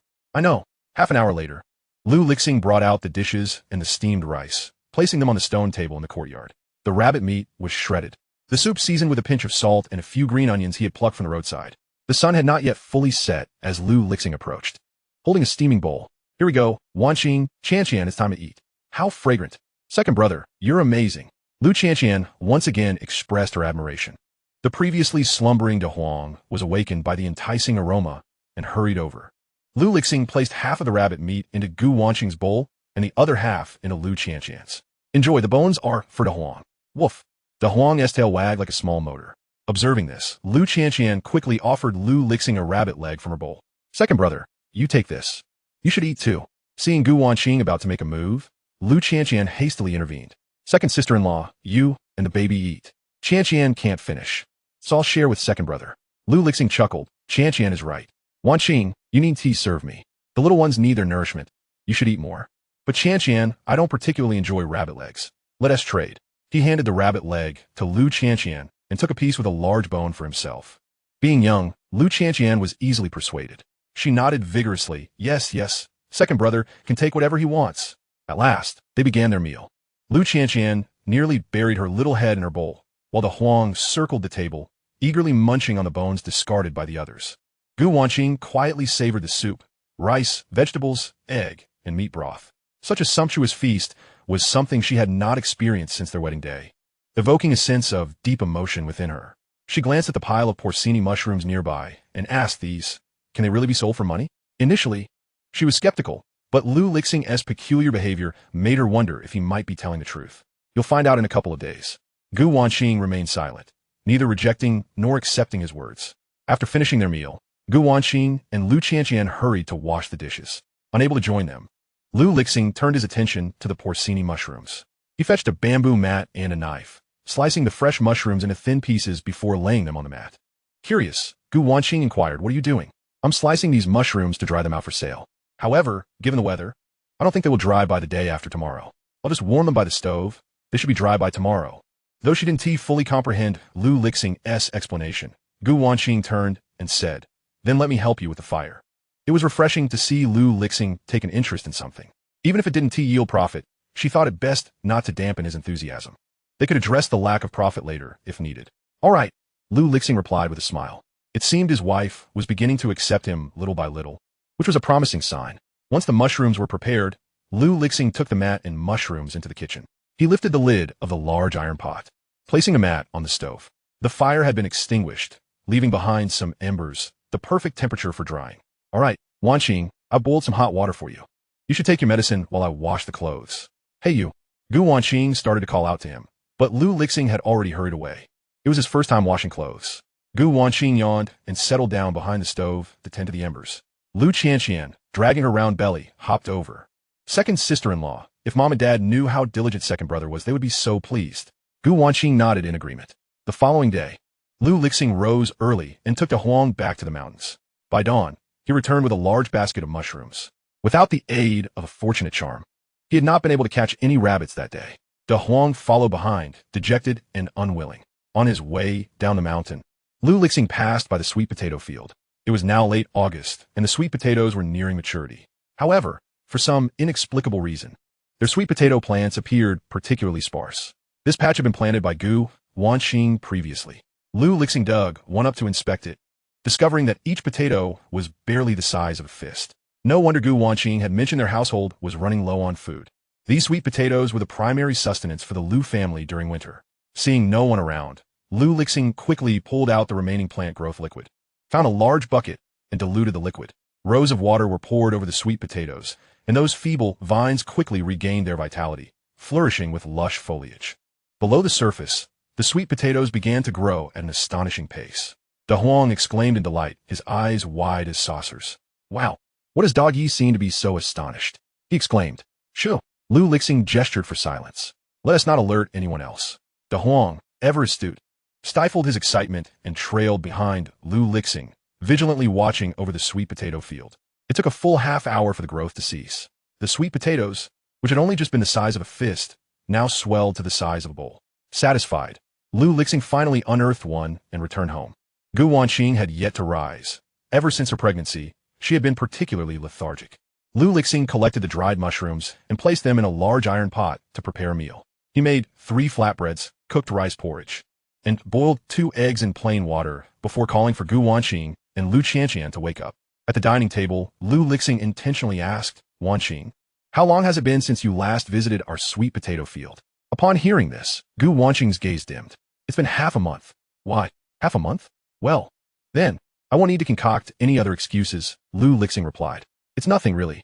I'm planning to buy some fertilizer to nourish them. Gu Wanqing's expression turned somewhat despondent. I suppose it won't turn out well, will it? This year's sweet potatoes have not been thriving. Chapter 11. Lu Lixing. What exactly are you planning? The mere mention of this made Gu Wanqing feel a pang of sadness. How will they weather this winter? It's all right. Let's just wait and see. Lu Lixing had no intention of revealing the good news about the already thriving sweet potatoes, fearing that she might struggle to accept it all at once. Instead, he planned to surprise her in a few days. 2 days passed in the blink of an eye, and Lu Lixing harvested numerous beef liver mushrooms. On the afternoon of the 3rd day, he set the last basket out to dry, which, combined with the 18 pounds he had already dried indoors, should amount to 20 pounds. Later, he intended to visit the small shop to see Huang Chang. At Huang Chang's shop, the portly owner had just finished his lunch and was seated at the entrance, struggling to stay awake. Just as he was about to retreat for a nap, a familiar figure approached, looking weary. Boss Wang, good day. Old Wang? Huang Chang instantly perked up. Old Wang, whose full name was Wang Chang, was a local from the town. Their friendship had formed due to the similarity of their names. Wang Chang was a savvy businessman, and all of Huang Chang's mountain goods transactions went through him. Seeing Wang Chang brought a sense of warmth. What brings you here? Did the road open up? Wang Chang frowned and waved his hand dismissively. Open? You have no idea how difficult it was for me to find you. I rode my bicycle for 20 miles, parked it outside, and then walked along the narrow path to get here. Ugh, this heavy rain is truly a nuisance. Was it really that hard? Come, sit down. Old Wang, why were you so eager to find me? Huang Chang quickly offered Wang Chang a glass of water. Wang Chang, being a businessman like himself, was not one to venture into the mountains without a purpose. He gulped down the glass of water in one go, finally catching his breath. I came to see you for a reason. Do you have, that thing? What is it called? Huang Chang looked at him in confusion. What thing? Wang Chang slapped his forehead, finally remembering. Beef liver mushrooms. Yes, that's it. It's a fresh find, and I recall that there are mushrooms in your village. The beef liver mushroom is a type of mushroom. Beef liver mushroom? Huang Chang frowned, feeling a sense of déjà vu. Why does that name sound so familiar? He couldn't quite place it. Wang Chang continued. Right, I have a few clients who are interested, and they're willing to pay a high price, $4 a pound. They want 20 pounds to start, and if it's confirmed to be wild, top quality, they'll buy a large quantity. We can make quite a profit, Boss Wang. This is exclusive information I'm sharing with you. Huang Chang squinted, pacing around the room. We do have mushrooms, but what exactly is a beef liver mushroom? Where have I heard about it before? Oh, my mind. I distinctly remember hearing about it. Just then, Huang Xiaosher poked his head in from the room. Daddy, I want to eat rabbit meat today. It's delicious. As soon as Huang Xiaosher spoke, Huang Chang felt a sudden clarity. Rabbits, right? Let us go. I know where to find them. Huang Chang looked bewildered. Wait, what are you doing? I was talking about beef liver mushrooms, not rabbits. What do you need rabbits for? No. The person who catches rabbits has these mushrooms. Who catches rabbits? Lu Lixing. Lu Lixing had tidied up both the inside and outside of his house, and was about to head out to find Huang Chong when he was stopped by Wang Taizhu. Today, Wang Taizhu intended to check on what Lu Lixing was up to, curious about how he had acquired so many eggs in such a short time. Where is he getting the money from? However, upon arriving at Lu Lixing's home, he was taken aback by the abundance of mushrooms laid out in the yard. Stinky mushrooms? Aren't those poisonous? Lu Lixing, you're not selling poisonous mushrooms again, are you? Speak up. How many people have you harmed? Lu Lixing felt somewhat helpless. Although the people here had good intentions, their understanding was insufficient. Coupled with his past misdeeds, gaining their trust was a challenge. He had to explain, no, these are not poisonous, and I genuinely plan to sell them. Not poisonous? I don't believe you. Just as Wang Taizhu was about to say more, he suddenly spotted Lu Furong heading down the mountain and quickly called him over. Uncle Lu, come help us out. Lu, let me tell you, Uncle Lu often goes mushroom foraging. He can identify which mushrooms are poisonous and which are safe at a glance. You should let him take a look. Lu Lixing was momentarily at a loss for words. Hearing the calls, Lu Furong approached. What is the matter, Taizhu? Look, Uncle Lu. Lu Lixing insists that these mushrooms are not poisonous. You need to verify it, or this guy will harm someone again. Wang Taizhu pointed to the bamboo basket in the yard. Lu Furong squinted. Lu Lixing, didn't I tell you to throw these stinky mushrooms away? Why haven't you done it? Are you out of your mind? I heard that Wanqing is pregnant. Aren't you putting her at risk? After scolding Lu Lixing, Lu Furong called out for Gu Wanqing in the yard. Wanqing? Lu Lixing felt quite helpless. Uncle Lu, she is asleep. Asleep? That is not acceptable. Taizhu, he wants to throw it away, so we'll help him. We must not let him act recklessly. All right. Wang Taizhu and Lu Furen acted as soon as they decided. De Huang, who had been watching from the side, realized the two were about to take action and rushed over, barking loudly. Wang Taizhu and Lu Furen were startled. De Huang, don't make a fuss. Your master is trying to harm someone. Go away and don't obstruct us. Their hands continued their motions. De Huang couldn't navigate around them and went straight for their sleeves. Lu Lixing quickly interjected, De Huang, don't bite anyone. De Huang understood and only tugged at their sleeves. But the two were unwilling to relent. Lu Lixing, do you dare let your dog bite us? Lu Lixing felt quite helpless. I'm sorry, gentlemen, but I really can't let it go. I need this to buy prenatal medicine for Wanqing. You. Taizhu, hold Huang back. I'll throw it. Good. The two soon defined their roles. When Gu Wanqing awoke from her afternoon nap, she saw such a scene and hurried outside to intervene, though she was uncertain if the mushrooms could truly be sold for money. She couldn't allow a Huang to hurt anyone.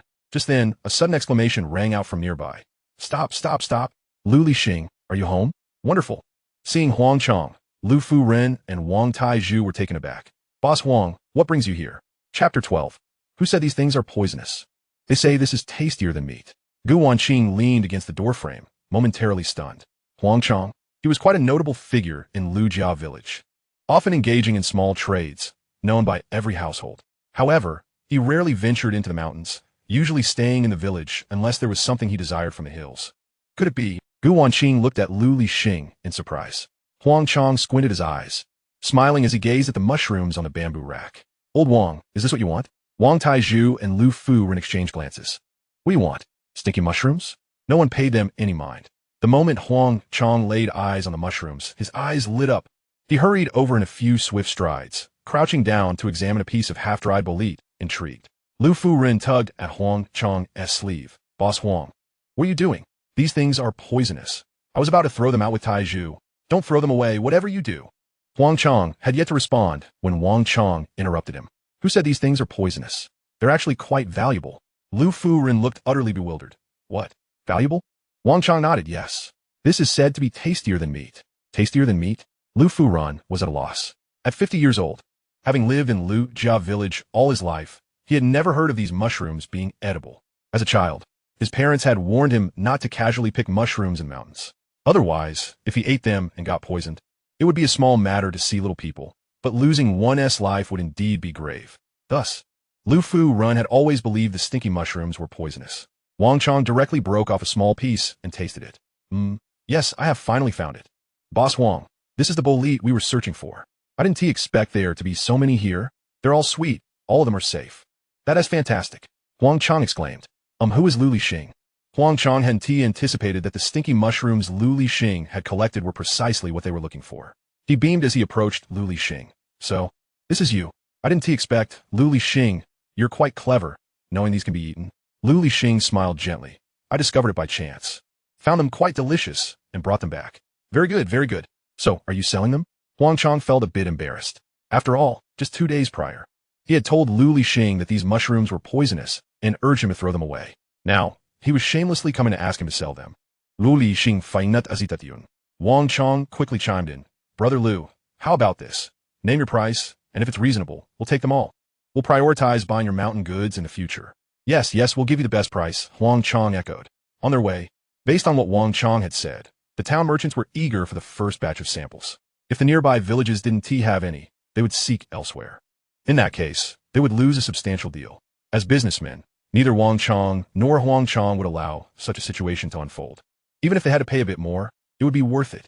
Lu Fu Ren and Wang Taizhu exchanged glances. Can this really be sold for money? Gu Wanqing also wore a face of disbelief. Lu Lixing remained silent for a moment, pretending to be reluctant. I originally intended to dry these for winter to nourish my wife. Upon hearing this, Gu Wanqing froze for a moment, ready to speak when she noticed Lu Lixing winked at her. She swallowed her words. Lu Lixing continued. Since both of you gentlemen want them, I'll sell them to you first. I can always go back to gather more. I have about 20 pounds here. How much do you want? 20 pounds? That's wonderful. Wang Chang hadn't expected the quantity to align so perfectly with their needs. We'll take all 20 pounds at 2 coins per pound. What do you think? They could sell it for 4 coins back home. At 2 coins per pound, they would net 40 coins. What a bargain. However, Wang Chang's words left Lu Fu Ren and Wang Taizhu utterly astonished. What? 2 coins? That means 40 coins for 20 pounds? In just 2 days, earning 40 coins? They knew that during this era, people in the mountains relied on the mountains for sustenance. And sometimes, if luck was unfavorable, they would even earn 10 coins in a month. Yet, in just 2 days, Lu Lixing had managed to earn 40 coins? The two stared blankly at Lu Lixing. Yes, 2 coins per pound, Wang Chang reiterated seriously. We'll weigh it on site and pay immediately. No credit. Wang Chang's words reassured Lu Lixing. He recalled the system's information. In his previous life, Huang Chang indeed bought it at 2 coins per pound. However, it now seemed that Huang Chang and the gentleman before him, Wang Chang, were quite eager for it. As businessmen, they wouldn't engage in a losing deal. This meant that buying at 2 coins, they would still make a handsome profit. With this in mind, Lu Lixing sighed. Boss Huang, you know that while I truly need the money, my wife's health is also crucial. There's not much nutritious food at home, and I've only managed to gather this much. If you take it all. Huang Chang, being a businessman, quickly grasped Lu Lixing's implication. 2.5 coins. The extra 50 cents can go towards buying meat, rice, or noodles. Just look at how thin Wanqing is. She hardly looks like someone pregnant. I tell you, when my wife was pregnant, she was twice as robust as Wanqing. Lu Lixing shukulat. Thank you, Boss Huang. As he spoke, Lu Lixing went inside and brought out all the bolete mushrooms he had already gathered. Everyone is here. Boss Huang, Brother Huang, please inspect the goods. The scale is ready, and Lu Lixing is prepared as well. Wang Chang hurriedly approached. He opened the bag and randomly took out a piece of porcini to taste. Then he sampled a third and a fourth piece. Huang Chang looked bewildered. Old Wang, what are you doing? Wasn't it enough to just take a look? Wang Chang shook his head. No, you're right. Some porcini can indeed be toxic. However, the poisonous ones have a bitter taste. And I'm just checking to see if there's any bitterness here, which I can't discern. It was only in recent days that Wang Chang realized how valuable these mushrooms were. He still hadn't memorized them all. Hearing this, Lu Lixing stepped forward. Let me enlighten you. Here, take a look at this piece of porcini. He produced a piece from the bag, saying, observe the color. You see, the edible ones are pale and appear very healthy, while the toxic ones have discoloration on their stems. Some are deep blue, others slightly red. If you can't distinguish by sight, you can also smell them. The toxic ones have a distinctly bitter aroma. How about this? I'll collect a few toxic specimens next time and bring them to you for identification. Wang Chang was elated upon hearing Lu Lixing's words. That would be fantastic. Thank you, Brother Lu. If I wish to continue in this business, I must learn to identify them. Lu Lixing's assistance was truly invaluable. Haha, Brother Lu is genuinely a good person. Boss Huang, how come you didn't introduce such a wonderful individual to me in your village? Wang Chang's comment left everyone momentarily speechless. Wang Chang himself was a loss for words. After all, Lu Lixing had once had a notorious reputation. He glanced at Gu Wanqing, surmising that it must be her guidance that had transformed him. Having a wife truly makes a difference. Lu Lixing has changed for the better, old Wang. Now you see? Indeed. Quickly, let us weigh it. Once it's done, we'll settle the payment. The group gathered around the scale, and it measured exactly 20 pounds. Wang Chong promptly handed 50 yuan to Lu Lixing, a crisp new 50. Lu Fureng and Wang Taizhu could not help but swallow hard. Such a high denomination note was a rarity in their everyday lives. However, Lu Lixing calmly turned and without hesitation handed the money to Gu Wanqing. Here you go. Gu Wanqing, taken by surprise, paused momentarily. For me? But why? Because you are my wife. Who else would I give my money to? Lu Lixing asserted, once again extending the money toward her. Please take it. Gu Wanqing's mind was a whirlwind. She was at a loss for words. After so long in their marriage, it had always been her providing money to Lu Lixing. At times, she was even chastised for not giving him enough. Whenever Lu Lixing managed to earn a few yuan, he clung to it tightly, spending it solely on himself. Since their marriage, Gu Wanqing had never even seen a 50 yuan note. Yet here was Lu Lixing, directly handing her this money? Was he supposed to save it for drinking or playing cards? Why was he doing this? Gu Wanqing gazed at Lu Lixing in confusion. He chuckled, taking her hand and gently pressing the money into her palm. Because you are my wife. Who else would I give my money to? As Lu Lixing finished speaking, laughter erupted among the group.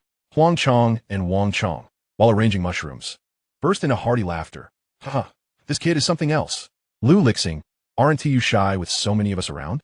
Wang Taizhu, feeling an inexplicable pang of emotion, cast an odd glance at Lu Lixing. Had the person he once knew truly transformed into this version of Lu Lixing? The laughter from the crowd made Gu Wanqing feel bashful. She quickly turned to rush home. I need to check on Qianqian. It seems she is waking up. Lu Qianqian was still napping. Lu Lixing shook his head in exasperation. Huang Chong laughed heartily. You've got skills, my friend. Even such a lovely wife as yours is blushing because of you. Ha ha ha. Wang Chong added, what good fortune. Let me tell you, for a family to thrive, the couple must work together in harmony. Brother Lu has grasped this principle at such a young age. Impressive. Lu Lixing chuckled in agreement. After tidying up, Huang Chong and Wang Chong prepared to leave.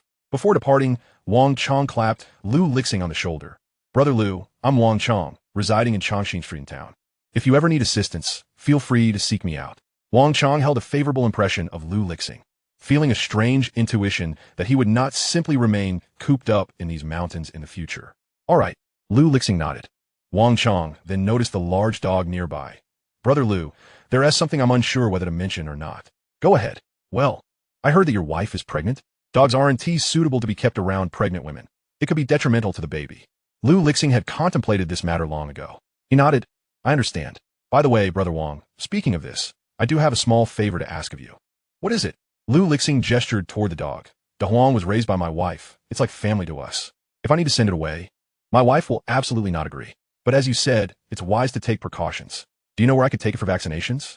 At that moment, the innocent De Huang had no idea that Lu Lixing was planning to have it vaccinated.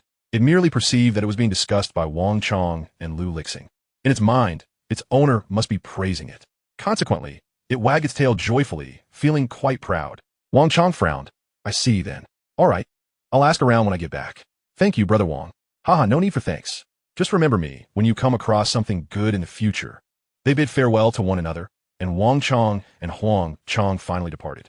Lu Lixing was unaware that behind the door of the main room, Gu Wanqing was pressed against the door frame, listening intently to the conversation. Upon hearing Lu Lixing say that he was keeping De Huang because of her lips curled upward, and she couldn't help but smile. Lu Fureng and Wang Taizhu stood in the yard, still in a state of confusion. De Huang observed the two for a moment, then stood up, strutting confidently before them, occasionally casting them a disparaging glance. See?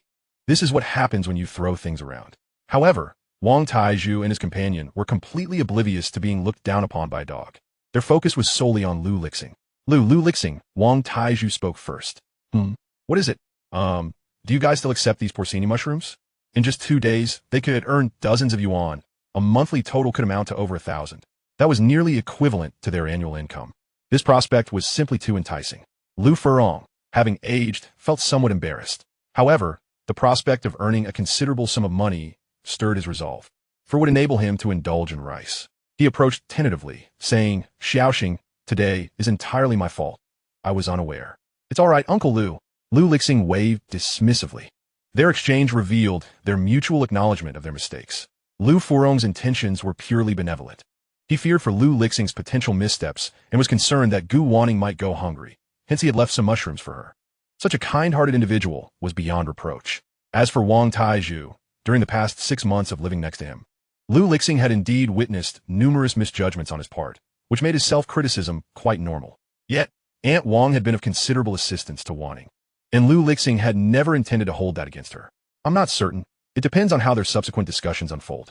However, I believe the likelihood of continued purchases is quite favorable. We could first gather some from the mountains. Even if they choose not to buy, we can still keep them for our own consumption, can't we? The flavor of the porcini mushrooms is comparable to meat, and their nutritional value is substantial. As long as they are not toxic, they are beneficial to health. Upon hearing Lu Lixing's remarks, both men nodded vigorously. Indeed, there is no loss in this. Let us head to the mountains. Yes, but Uncle Lu, can you distinguish between the toxic and the non-toxic ones? Lu Furong fell silent. He had always believed he could tell the difference, but after this incident, self-doubt crept in. Lu Lixing smiled reassuringly. No worries. I'll accompany you shortly and teach you. Excellent. I shall return for basket. Wait a moment. Lu Gu. Wang Tieju's address shifted to Lu Gu with newfound familiarity. Go ahead, Lu Furong said as he waited in the yard. Lu Lixing tidied up the courtyard. Just as he was about to return indoors, he suddenly heard, "Congratulations, host.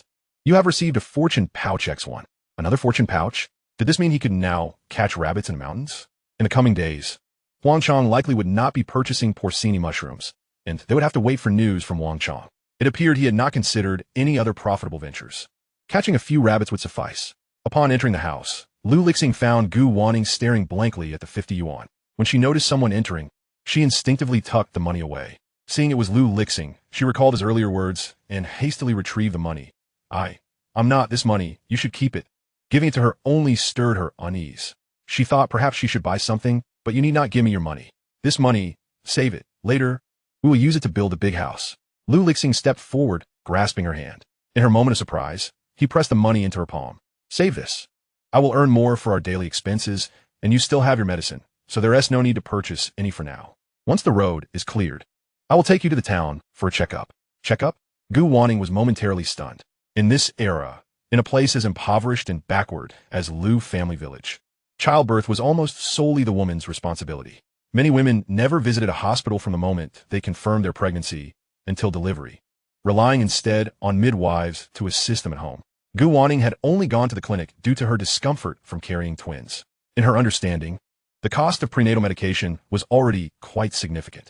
That Lu Lixing intended to take her for a checkup at a large hospital, a privilege reserved for the affluent, bewildered her. Do you know how much a checkup costs? Lu Lixing chuckled. Of course I do, but it is imperative to go. Your health may not withstand the strain of 2 little ones. You must not exhaust yourself giving birth. I will earn the money. You need not worry. Your sole focus should be on nurturing yourself and the babies and patiently awaiting their arrival. This was the life Lu Lixing had longed for in his previous existence, one where he often dreamt of Gu Wanqing and their children. Regrettably, he had lost the baby then, merely glimpsing a hazy silhouette. In this lifetime, no matter the cost, he was determined to ensure the safety of Gu Wanqing and their children. Yet, Gu Wanqing's mind was a whirlwind. Everything that had transpired over the past few days felt surreal, as though she were ensnared in a dream. Even now, she struggled to comprehend Lu Lixing's words. There is no yet. Listen to me, save it well, and once we have enough, we will build a grand house. This blue stone-tiled dwelling consisted of merely 2 rooms, with a kitchen nearby and a rudimentary latrine at the back, a makeshift shelter. The windows led in the wind. While tolerable in summer, the winter was unbearable. Lu Lixing felt his responsibilities were still considerable. Build a house? Gu Wanqing was dazed. Yes, indeed, for now. You should rest while I take Da Huang to the mountains to catch some wild rabbits. With that, Lu Lixing turned to leave. Gu Wanqing swiftly followed him to the door, watching as he grabbed a basket, called for Da Huang, and ventured into the mountains alongside Lu Furong and Wang Taiju. She stood there, transfixed by his retreating figure. It was only when he disappeared from view that she placed her hand on her belly. Babies, your father says he will build us a big house. Once in the mountains, Lu Lixing taught Wang Taiju and Lu Furong how to identify whether porcini mushrooms were poisonous. The 3 then separated to explore. Da Huang followed Lu Lixing, and once Wang Taiju and Lu Furong were out of sight, Lu Lixing activated the fortune pouch in his backpack. Let's go, Da Huang, it's time to work. Woof. Da Huang barked excitedly, racing ahead. Within 10 minutes, Lu Lixing had gathered enough mushrooms to fill his basket. He settled on a rock, keeping a watchful eye on the surroundings with Da Huang. 5 minutes later, the duo heard the rustling of a rabbit. Da Huang, with keen eyesight, dashed forward. Having previously coordinated effectively with Lu Lixing, De Huang understood he needed to drive the rabbit toward him. Meanwhile, not far away, Wang Taiju spotted a rabbit as well. He had only collected enough mushrooms to cover the bottom of his basket. But the memory of the rabbit soup Lu Lixing had sent home 2 days prior made his mouth water. I can't resist. I must catch a rabbit first. Wang Taiju carefully grasped his basket and sprinted after the rabbit. However, every time he got close, the rabbit would elude him, forcing him to continue his pursuit. Exhausted, he was on the verge of giving up when he noticed the rabbit had paused, seemingly waiting for something. Wang Taiju furrowed his brow in suspicion. Seeing the rabbit was now so near, he felt a thrill of anticipation. All right, one last try. He set the basket aside, crouched low, and prepared to pounce toward the rabbit. The rabbit remained unfazed. Wang Taiju finally seized the moment and lunged forward. Thud! He fell to the ground, watching helplessly as the rabbit darted past his fingertips. Just as he was about to rise and continue the chase, out of the corner of his eye, he spotted another rabbit racing towards him, closely followed by a large yellow dog. As the rabbit zipped by Wang Taiju, it didn't pause for a moment, even brushing against the tip of his nose. Elated, Wang Taiju reached out to seize it. In the next instant, he witnessed the rabbit collide headfirst with a stone, its belly rolling over, limbs flailing in the air dead. Perched atop the boulder was Lu Lixing, frowning at the scene. Wang Taiju was perplexed. He lay on the ground, twisting his head to glance at Lu Lixing, then back at the rabbit, and finally at the large dog.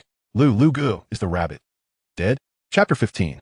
Wang Taiju felt as though he were a mere bystander in this earthly realm. Yes, it is dead, Lu Lixing replied nonchalantly, picking up the rabbit from the ground. You should get up. The one you were chasing has escaped. Lu Lixing had just witnessed the rabbit darting past. He pondered how to explain the situation to Wang Taiju. Oh, Wang Taiju still seemed stunned. If his memory served him correctly, this rabbit had just met its demise by crashing into the rock. And yet, Lu Lixing, sitting effortlessly atop that stone, had so easily acquired a rabbit. The absurdity of the scene struck him as decidedly unusual. Behind them, the large dog was barking proudly. With a flick of his eye, Lu Lixing quickly devised a plan. He beckoned the dog over. De Huang, splendid work. As per our usual arrangement, you shall receive a rabbit's head as a reward. De Huang wagged its tail and trotted over to Lu Lixing, casting a boastful glance at Wang Taiju. Lu Lixing had not anticipated that this little dog, which had perished alongside Gu Wanqing and her child in a past life, would prove to be so clever. Its intelligence rivaled that of a German shepherd. Noticing Wang Taiju's astonished gaze, Lu Lixing chuckled. Oh, Taiju, there's no need to be surprised. This is De Huang's technique for catching rabbits. It enjoys chasing them in circles, playing with them until they exhaust themselves, ultimately leading them to their own demise. See, this rabbit has succumbed to exhaustion thanks to De Huang. Lu Lixing lifted the rabbit to show Wang Taiju. Wang Taiju swallowed hard, contemplating the earlier scene. When the rabbit had dashed past his nose, De Huang had indeed been in pursuit. De Huang is so clever. For a moment, Wang Taiju felt as though his own intellect paled in comparison to that of a dog. It's not that clever, it's just playful. Lu Lixing attributed all the credit to De Huang, as he genuinely had no other explanation for the rabbit's self-inflicted demise. Wang Taiju felt even more foolish.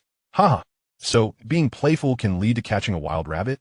I exerted tremendous effort, but couldn't catch one. Normally, even if he managed to catch a wild rabbit, it required days of waiting, setting traps, and a stroke of luck. Often, he would return empty-handed after a month. Well, dogs naturally have more stamina than humans. Should we have De Huang help you catch a rabbit? Can we? Wang Taiju's mind seemed overwhelmed. Of course. De Huang, go chase. It just ran past here, so it shouldn't have gone far. In truth, Lu Lixing had already realized that by using this luck-boosting talisman, foolish wild rabbits would be drawn in his direction. The one Wang Taiju had been pursuing had likely been lured over and wouldn't have ventured far. Woof! De Huang joyfully sprang forward, racing after the direction the rabbit had disappeared. Wang Taiju gazed on in bewilderment. Is this really going to work? Absolutely. Come, let us sit and rest for a moment. Where's your basket? Lu Lixing urged Wang Taiju to sit atop the stone with him. Since he intended to credit De Huang for their success, he would solidify its role in the hunt. Over there, I gathered. Before Wang Taiju could finish, he caught sight of the basket beside Lu Lixing, which was already brimming with golden chanterelles, the kind that stood tall. He then recalled his own basket, which only barely concealed the bottom. A wave of embarrassment washed over him. Luga, it's only been a little over 10 minutes, and your basket is full? Yes, I've been fortunate. I stumbled upon a large patch growing together, so it filled up quickly. These mushrooms tend to grow in clusters. Perhaps in a bit, your basket will be full too. Wang Taiju swallowed again in silence. What kind of luck was this? To fill a basket with mushrooms in just 10 minutes, and even acquire a rabbit that had dashed to its demise? He felt as if he were merely a spectator in this earthly realm. Just then, Wang Taiju suddenly heard a rustling noise, followed by the sound of De Huang barking. The sounds growing closer. He tensed up. Did De Huang really bring the rabbit over? Shoo! Lu Lixing quickly gestured for silence. Lower your voice. We don't want to scare the rabbit away, or De Huang will be upset. All right. Wang Taiju quickly lowered his voice. Moments later, he saw a rabbit barreling towards them, seemingly oblivious to its surroundings. It collided directly with the stone they were sitting on, spun around in place, struggled momentarily, and then collapsed. Wang Taiju took a deep breath, eyes wide, fixated on the rabbit lying on the ground. This was truly miraculous. De Huang, oh no, dog lord. You are incredible. De Huang strutted with its head held high. Woof. Lu Lixing patted De Huang's head. De Huang, calm down. Let us keep it low-key and take a break. Only then did De Huang settle down, lowering its head to rest, though its gaze never left the rabbit. Wang Taiju swiftly picked up the rabbit, his face alight with excitement. Incredible. Dog lord is amazing. Lu Lixing, feeling exasperated, had to interrupt him. All right, Taiju. Let us move forward and see if there are more rabbits and gather more mushrooms. The luck-boosting talisman's effect lasts for another half an hour. However, lingering in one spot might raise your suspicions. Sure. Wang Taiju, clutching the rabbit, was overjoyed. This was an unexpected windfall. Tonight, he could cook some meat for his father. Yet, glancing at his basket, he sighed. Alas, I wonder if I can fill a basket with mushrooms today. You can. I don't think so. Wang Taiju expressed his lack of confidence. Lu Lixing glanced back at him. Just follow my lead. 2 minutes later, Wang Taiju gazed contemplatively at the vast expanse of porcini mushrooms before him. Chapter 16. Sister-in-law, I am certain my elder brother will take quite a liking to you. Indeed. That is quite possible. Lu Lixing patted him on the shoulder. Well done, Taiju. Your fortune is splendid. Hurry, gather some. Woof woof. De Huang barked loudly at Lu Lixing in discontent. After all, they had spotted the mushrooms first. Lu Lixing had no choice but to gently pat De Huang's head. Whispering soothingly, don't fuss, De Huang, let him gather them. He had already noticed this cluster of porcini. Deliberately, he turned slightly to the side, nudging Wang Taiju in that direction. Aunt Wang and the others have been tremendously helpful to us. Have you forgotten? Every time we were short on food, Aunt Wang would bring us some. Lu Lixing had once taken such kindness for granted, but after a lifetime of reflection, he silently committed every act of goodwill to memory. De Huang whined a couple of times before releasing Lu Lixing. Before long, Wang Tieju's basket was brimming with mushrooms. He stood up, brushing the dirt from his hands. Splendid. Let us continue forward and see if we can find Uncle Lu. All right. Thanks to the fortuitous charm, the duo managed to catch 4 rabbits along the way. Upon encountering Lu Furong, Lu Lixing employed the same tactic, persuading him to gather a basket of mushrooms. He also slyly tossed a rabbit a short distance in front of him when Lu was not paying attention. Lu Furong was overjoyed to find a rabbit. On their way home, he kept chattering, let me tell you, though I may be single, my culinary skills are second to none. You must all come to my house later. I'll prepare a delightful rabbit dish for you. And with these mushrooms, we can make a soup that will have you drooling. Do not refuse, or Uncle Lu will be displeased. Seeing Lu Furong so elated, Lu Lixing found it hard to decline. Uncle Lu, why not come to my place instead? Wanqing isn't in good health and shouldn't be wandering about. All right. How could I forget? That works too. This plump rabbit in my basket will make for a grand feast. Taiju, you must join us. Sure. The sky was rapidly darkening. Gu Wanqing sat on the threshold, watching the sunset outside. Lu Qianqian was playing in the yard. Noticing her sister-in-law lost in thought, Lu Qianqian tiptoed over. Sister-in-law, what are you looking at? Gu Wanqing hurriedly concealed the items in her hands, but the keen-eyed Lu Qianqian spotted them. Wow, butterfly hairpin. It's so beautiful. Did your elder brother buy this for you? Gu Wanqing's face flushed instantly. She lowered her head, momentarily at a loss for words. Lu Qianqian didn't wait for her reply and giggled. It must be from your elder brother, just like how my elder brother buys hairpins for my sister-in-law. It seems your elder brother really likes you. Is that so? Gu Wanqing tightened her grip. Yes. My elder brother only buys gifts for my sister-in-law because he likes her. He even told me that when I grow up, there will be boys who will buy me gifts too. Gu Wanqing's lips curled upward slightly. So that is how it is? Does Lu Lixing like me? Hee. Your elder brother also bought candies for me. Sister-in-law, your elder brother is a good brother now. I like him. MHM, Gu Wanqing nodded. In recent days, Lu Lixing had indeed changed considerably. Sister-in-law, if your elder brother becomes a better person, you want to leave, right? I don't want my sister-in-law to go. As she spoke, Lu Qianqian sniffled. Gu Wanqing bit her lip in determination. If Lu Lixing truly improved and could lead a good life, perhaps she truly wouldn't leave. She couldn't bear to see the children without a father. Gu Wanqing nodded. Lu Qianqian's face lit up with joy. That's wonderful. In a few days, I'll go home and share this good news with Mom and Dad. They will be so happy to know, for they adore you, sister-in-law. That was why, on that day, their parents had sent her to call Lu Lixing to stop Gu Wanqing. Being the youngest sister, even if Lu Lixing was reluctant, he would be more restrained. When Lu Lixing and the others returned, they were greeted with this scene. He placed the mushrooms in the courtyard with a smile. Qianqian, what are you discussing with your sister-in-law? You seem so happy. Lu Qianqian winked at Gu Wanqing, turning back with a beaming smile. It's a secret between me and sister-in-law. I won't tell, elder brother. All right, a little one like you already has secrets. Elder brother is amazing. So many mushrooms. Can we eat mushrooms tonight? I've never had them before. Yes, we can eat them. Soon, Grandpa Lu will prepare them for us. Lu Qianqian blinked her eyes. Is Grandpa Lu having dinner with us too? This time, before Lu Lixing could respond, Lu Furong chimed in indeed. Grandpa Lu found a large rabbit today, and will cook it for you. What does that sound? Wonderful. Lu Qianqian exclaimed, jumping for joy. Gu Wanqing furrowed her brow slightly. Found a rabbit? Let's go Qianqian help Grandpa Lu skin the rabbit. Okay. Lu Qianqian ran off happily. Lu Lixing carried the basket into the main room. After setting it down, he squatted to retrieve the 4 rabbits concealed beneath it. Gu Wanqing was momentarily taken aback. This rabbit you. Shoo. Lu Lixing made a gesture for silence. Don't let Uncle Lu hear. Gu Wanqing nodded. Once Lu Furong and Lu Qianqian were out of earshot, she approached to inspect the 4 rabbits on the ground. The rabbit you gave Uncle Lu, was that intentional? Lu Lixing had not intended to keep this from Gu Wanqing. Well, Uncle Lu brought you some mushrooms the other day, and I thought he wouldn't refuse this in return. It's a different way to show gratitude. Uncle Lu is a good man, and since we have so many rabbits now, giving him one tea matter, it will make him happy for quite a while. Gu Wanqing remained silent, staring at Lu Lixing in astonishment. She never expected him to articulate such thoughts. The changes in Lu Lixing over these past few days were striking. If she hadn't been by his side, Gu Wanqing might have believed he was a different person altogether. She recalled his earlier promises. He had indeed fulfilled them. This man had truly transformed. Gradually, he was becoming the person she admired.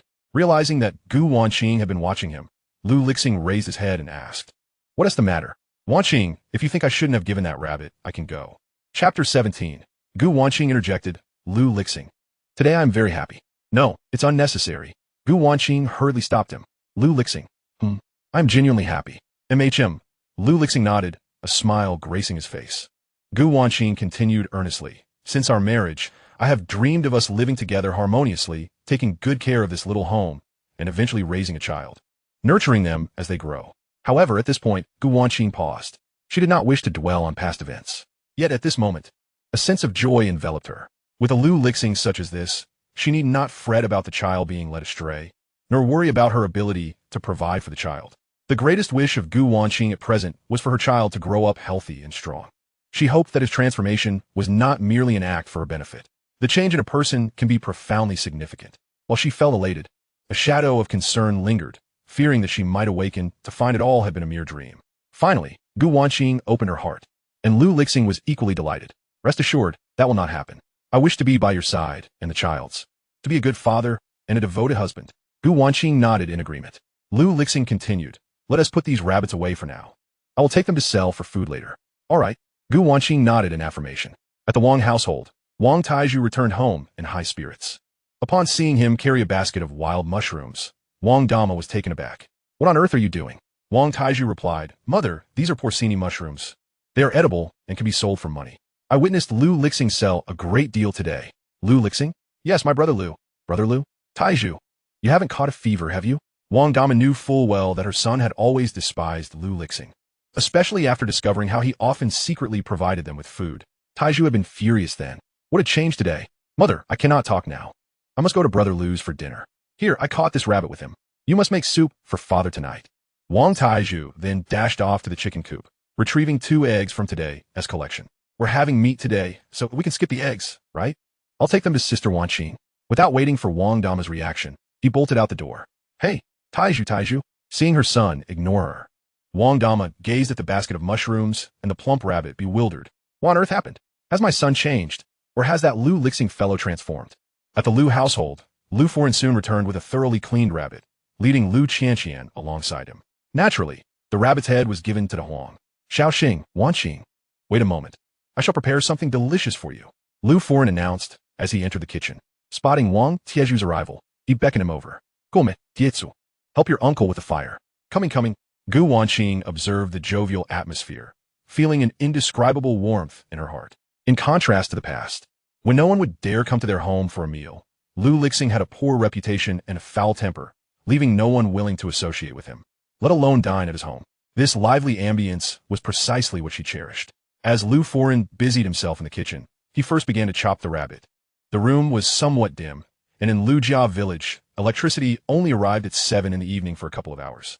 Hesitant to light the kerosene lamp, Lu Foran opted to work in the dark. After just a couple of chops, he suddenly exclaimed, "Oh no! What happened? What happened?" Lu Lixing and Wang Taiju rushed over.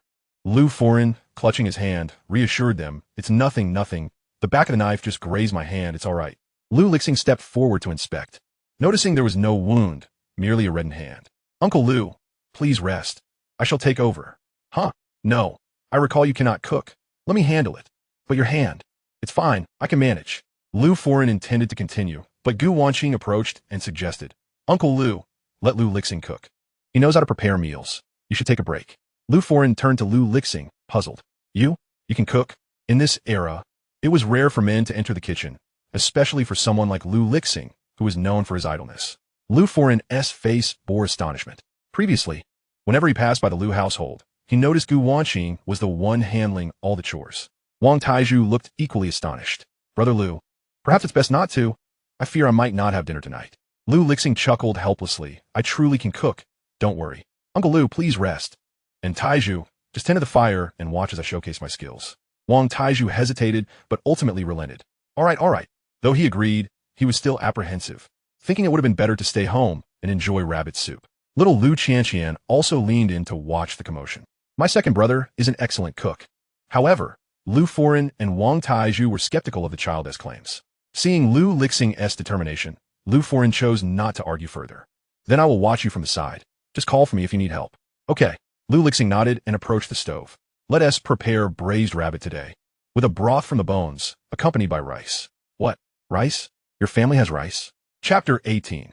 The Importance of Marrying a Good Wife. Have you learned this lesson? Wang Taiju was even more astonished.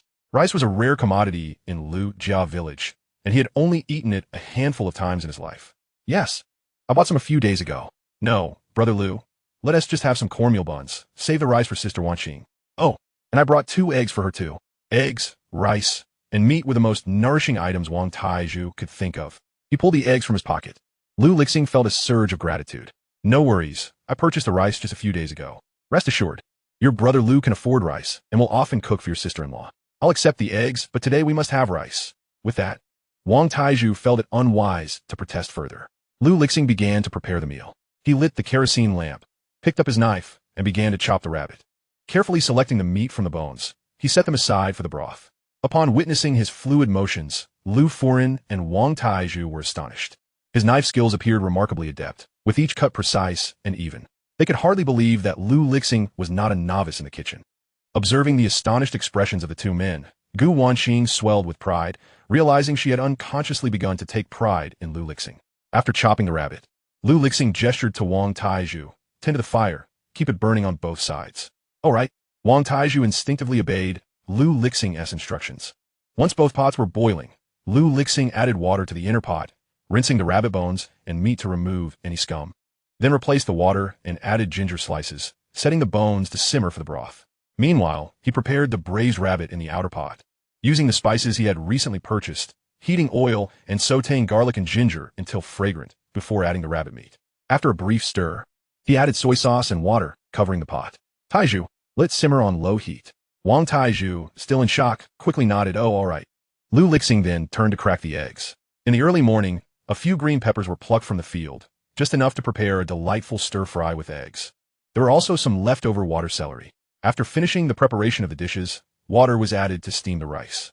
The sight of the white, fluffy rice made Wang Taiju swallow hard. Simply imagining its aroma sent his senses into a frenzy.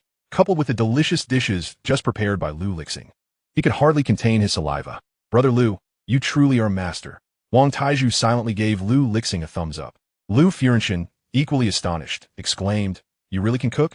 Young man, impressive. When did you learn this?" Lu Lixing glanced over at Gu Wanqing in the corner and replied, I've learned this while following Wanqing. Gu Wanqing smiled shyly, lowering her head. Lu Furenchen suddenly understood. Ah, now, I see. Just look at the significance of marrying a good wife. Taiju, have you learned something? Named directly, Wang Taiju quickly replied, I've learned. I will certainly strive to marry a good wife. Laughter erupted among the group, seeing everyone so joyful. Dahu joined in the cheerful noise. As the sky darkened, the moon ascended to its zenith, accompanied by a myriad of twinkling stars. When Lu Lixing emerged with the dishes, he felt an overwhelming sense of comfort. In his previous life, after leaving Lujia village, he had never again witnessed such a breathtaking sky. The urban landscape was filled with ceaseless traffic and pollution, where stars were a rarity. He relished this feeling immensely. Wanqing, could you please turn on the lights? The electricity should be back. Their home had a total of 3 light bulbs, in the living room, the kitchen, and under the eaves. With only 2 hours of electricity daily, Gu Wanqing was reluctant to use the lights. However, today, she felt particularly cheerful. Approaching the eaves, she pulled the switch, but the lights did not illuminate. Gu Wanqing paused slightly. It seems there is no electricity. After the previous supply ended, she had not paid the electricity bill again, nor did she have the means to do so. Over time, she had grown accustomed to it. Oh, it's all right. I'll pay the bill later. The moonlight is quite bright tonight. Let us eat first. Yes. Lu Chanqian was the first to rush over, her eyes sparkling. It smells so good. Wang Taiju chimed in. Indeed, it really does smell delicious. I can't wait.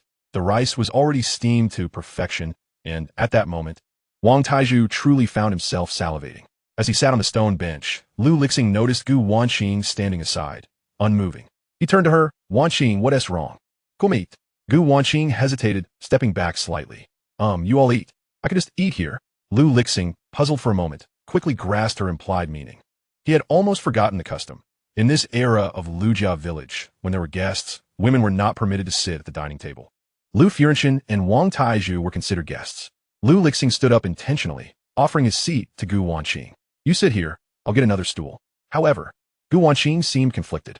Lu Lixing spoke earnestly. From now on, our dining table will always have your place, Wanqing. Do not mind those customs. You are my wife. My family, you should sit here. Gu Wanqing was momentarily taken aback, looking up at Lu Lixing with sincerity. It was the first time she had heard such remarkable words, and each one brought her immense joy. Wang Taiju and Lu Furenchen also encouraged, yes, sister-in-law, come sit. If you don't join us, we want tea dare to eat. Sit down, let us eat together. Lu Chanqian raised her small hand, tapping the stool beside her. Sister-in-law, over here. Gu Wanqing glanced at Lu Lixing and saw him nodding. Gathering her courage, she finally approached. Well, all right then. Lu Lixing had already served her a generous portion of rice, with a bowl of bone soup beside it. Sitting down, Gu Wanqing felt a bit shy. She took a bite of rice, just about to swallow, when she saw Lu Lixing unabashedly serving himself a large piece of rabbit meat. Don't just eat rice. Here, have some meat. After which, he added a hefty portion of eggs, declaring, these are Tieju's family eggs. They're delicious. You should try some. Gu Wanqing felt a pang of panic. Lu Lixing, you Shunti men should maintain a certain demeanor. How can you treat me this way in front of others? Unfazed, Lu Lixing laughed heartily. Haha, it's nothing. I'm just serving my wife. They want tea mind. Will you? Lu Furenchen and Wang Taiju joined in the laughter. Haha, of course not. Sister-in-law, it turns out you and brother Lu are so close. It's truly enviable. Lu Furenchen sighed. Ah, witnessing your young couple dynamic makes me want to find a companion too. Lu Lixing smiled. Go ahead. Lu Furenchen waved his hand dismissively. No. At my age, I'd just be a laughingstock. Lu Lixing replied. Precisely because you're older, you should live for yourself. Uncle Lu, caring too much about others' opinions, one tea bring you happiness. If you want to find someone, just go for it. As long as the other party is willing and it's not against the law, 2 people can find joy together. Hearing Lu Lixing's words, Lu Furenchen was momentarily stunned, then burst into laughter. What a sharp young man. You see life more clearly than I do at my age. All right. If I see someone suitable later, I'll go for it. In truth, Lu Furenchen already had someone in mind, but had refrained from speaking for many years. Today, he felt a sudden clarity. Let us eat. Yes, let us eat. I want to taste how good Lu Gu's cooking really is. Chapter Niton Lu Yi. You truly know how to pamper your wife. Wang Taiju was the first to pick up his chopsticks, grabbing a piece of rabbit meat while inhaling deeply. So fragrant. I'm diving in. Yes, go ahead. Lu Furenchen chuckled. Wang Taiju placed the rabbit meat in his mouth, and in the next moment his eyes lit up. Delicious. Really delicious. This is incredible. Quickly, Lu uncle, you must try this. As he spoke, he also served a piece to Lu Qianqian. Qianqian, you should eat too. Lu Qianqian smiled, her eyes narrowing with delight. I told you, my second brother is an excellent cook. Indeed, this is undoubtedly the best rabbit meat I've ever tasted. Even better than what the restaurant chef in the village makes. Lu Furenchen exclaimed in astonishment. Is it truly that amazing? Absolutely. Wang Taizhu nodded vigorously, at a loss for words. Let me give it a try too. Lu Furenchen took a bite, and his expression transformed instantly. Delicious. Truly delicious. Xiaoxing. You really can cook. Thank goodness it's you cooking. I could never make it this good. Lu Furenchen sincerely praised him. Lu Lixing felt a bit bashful from the compliments. Eat up, or it'll get cold. It's time to eat. This stir-fried egg is delicious. And the greens are simply delightful. No wonder sister-in-law has been so cheerful these past few days.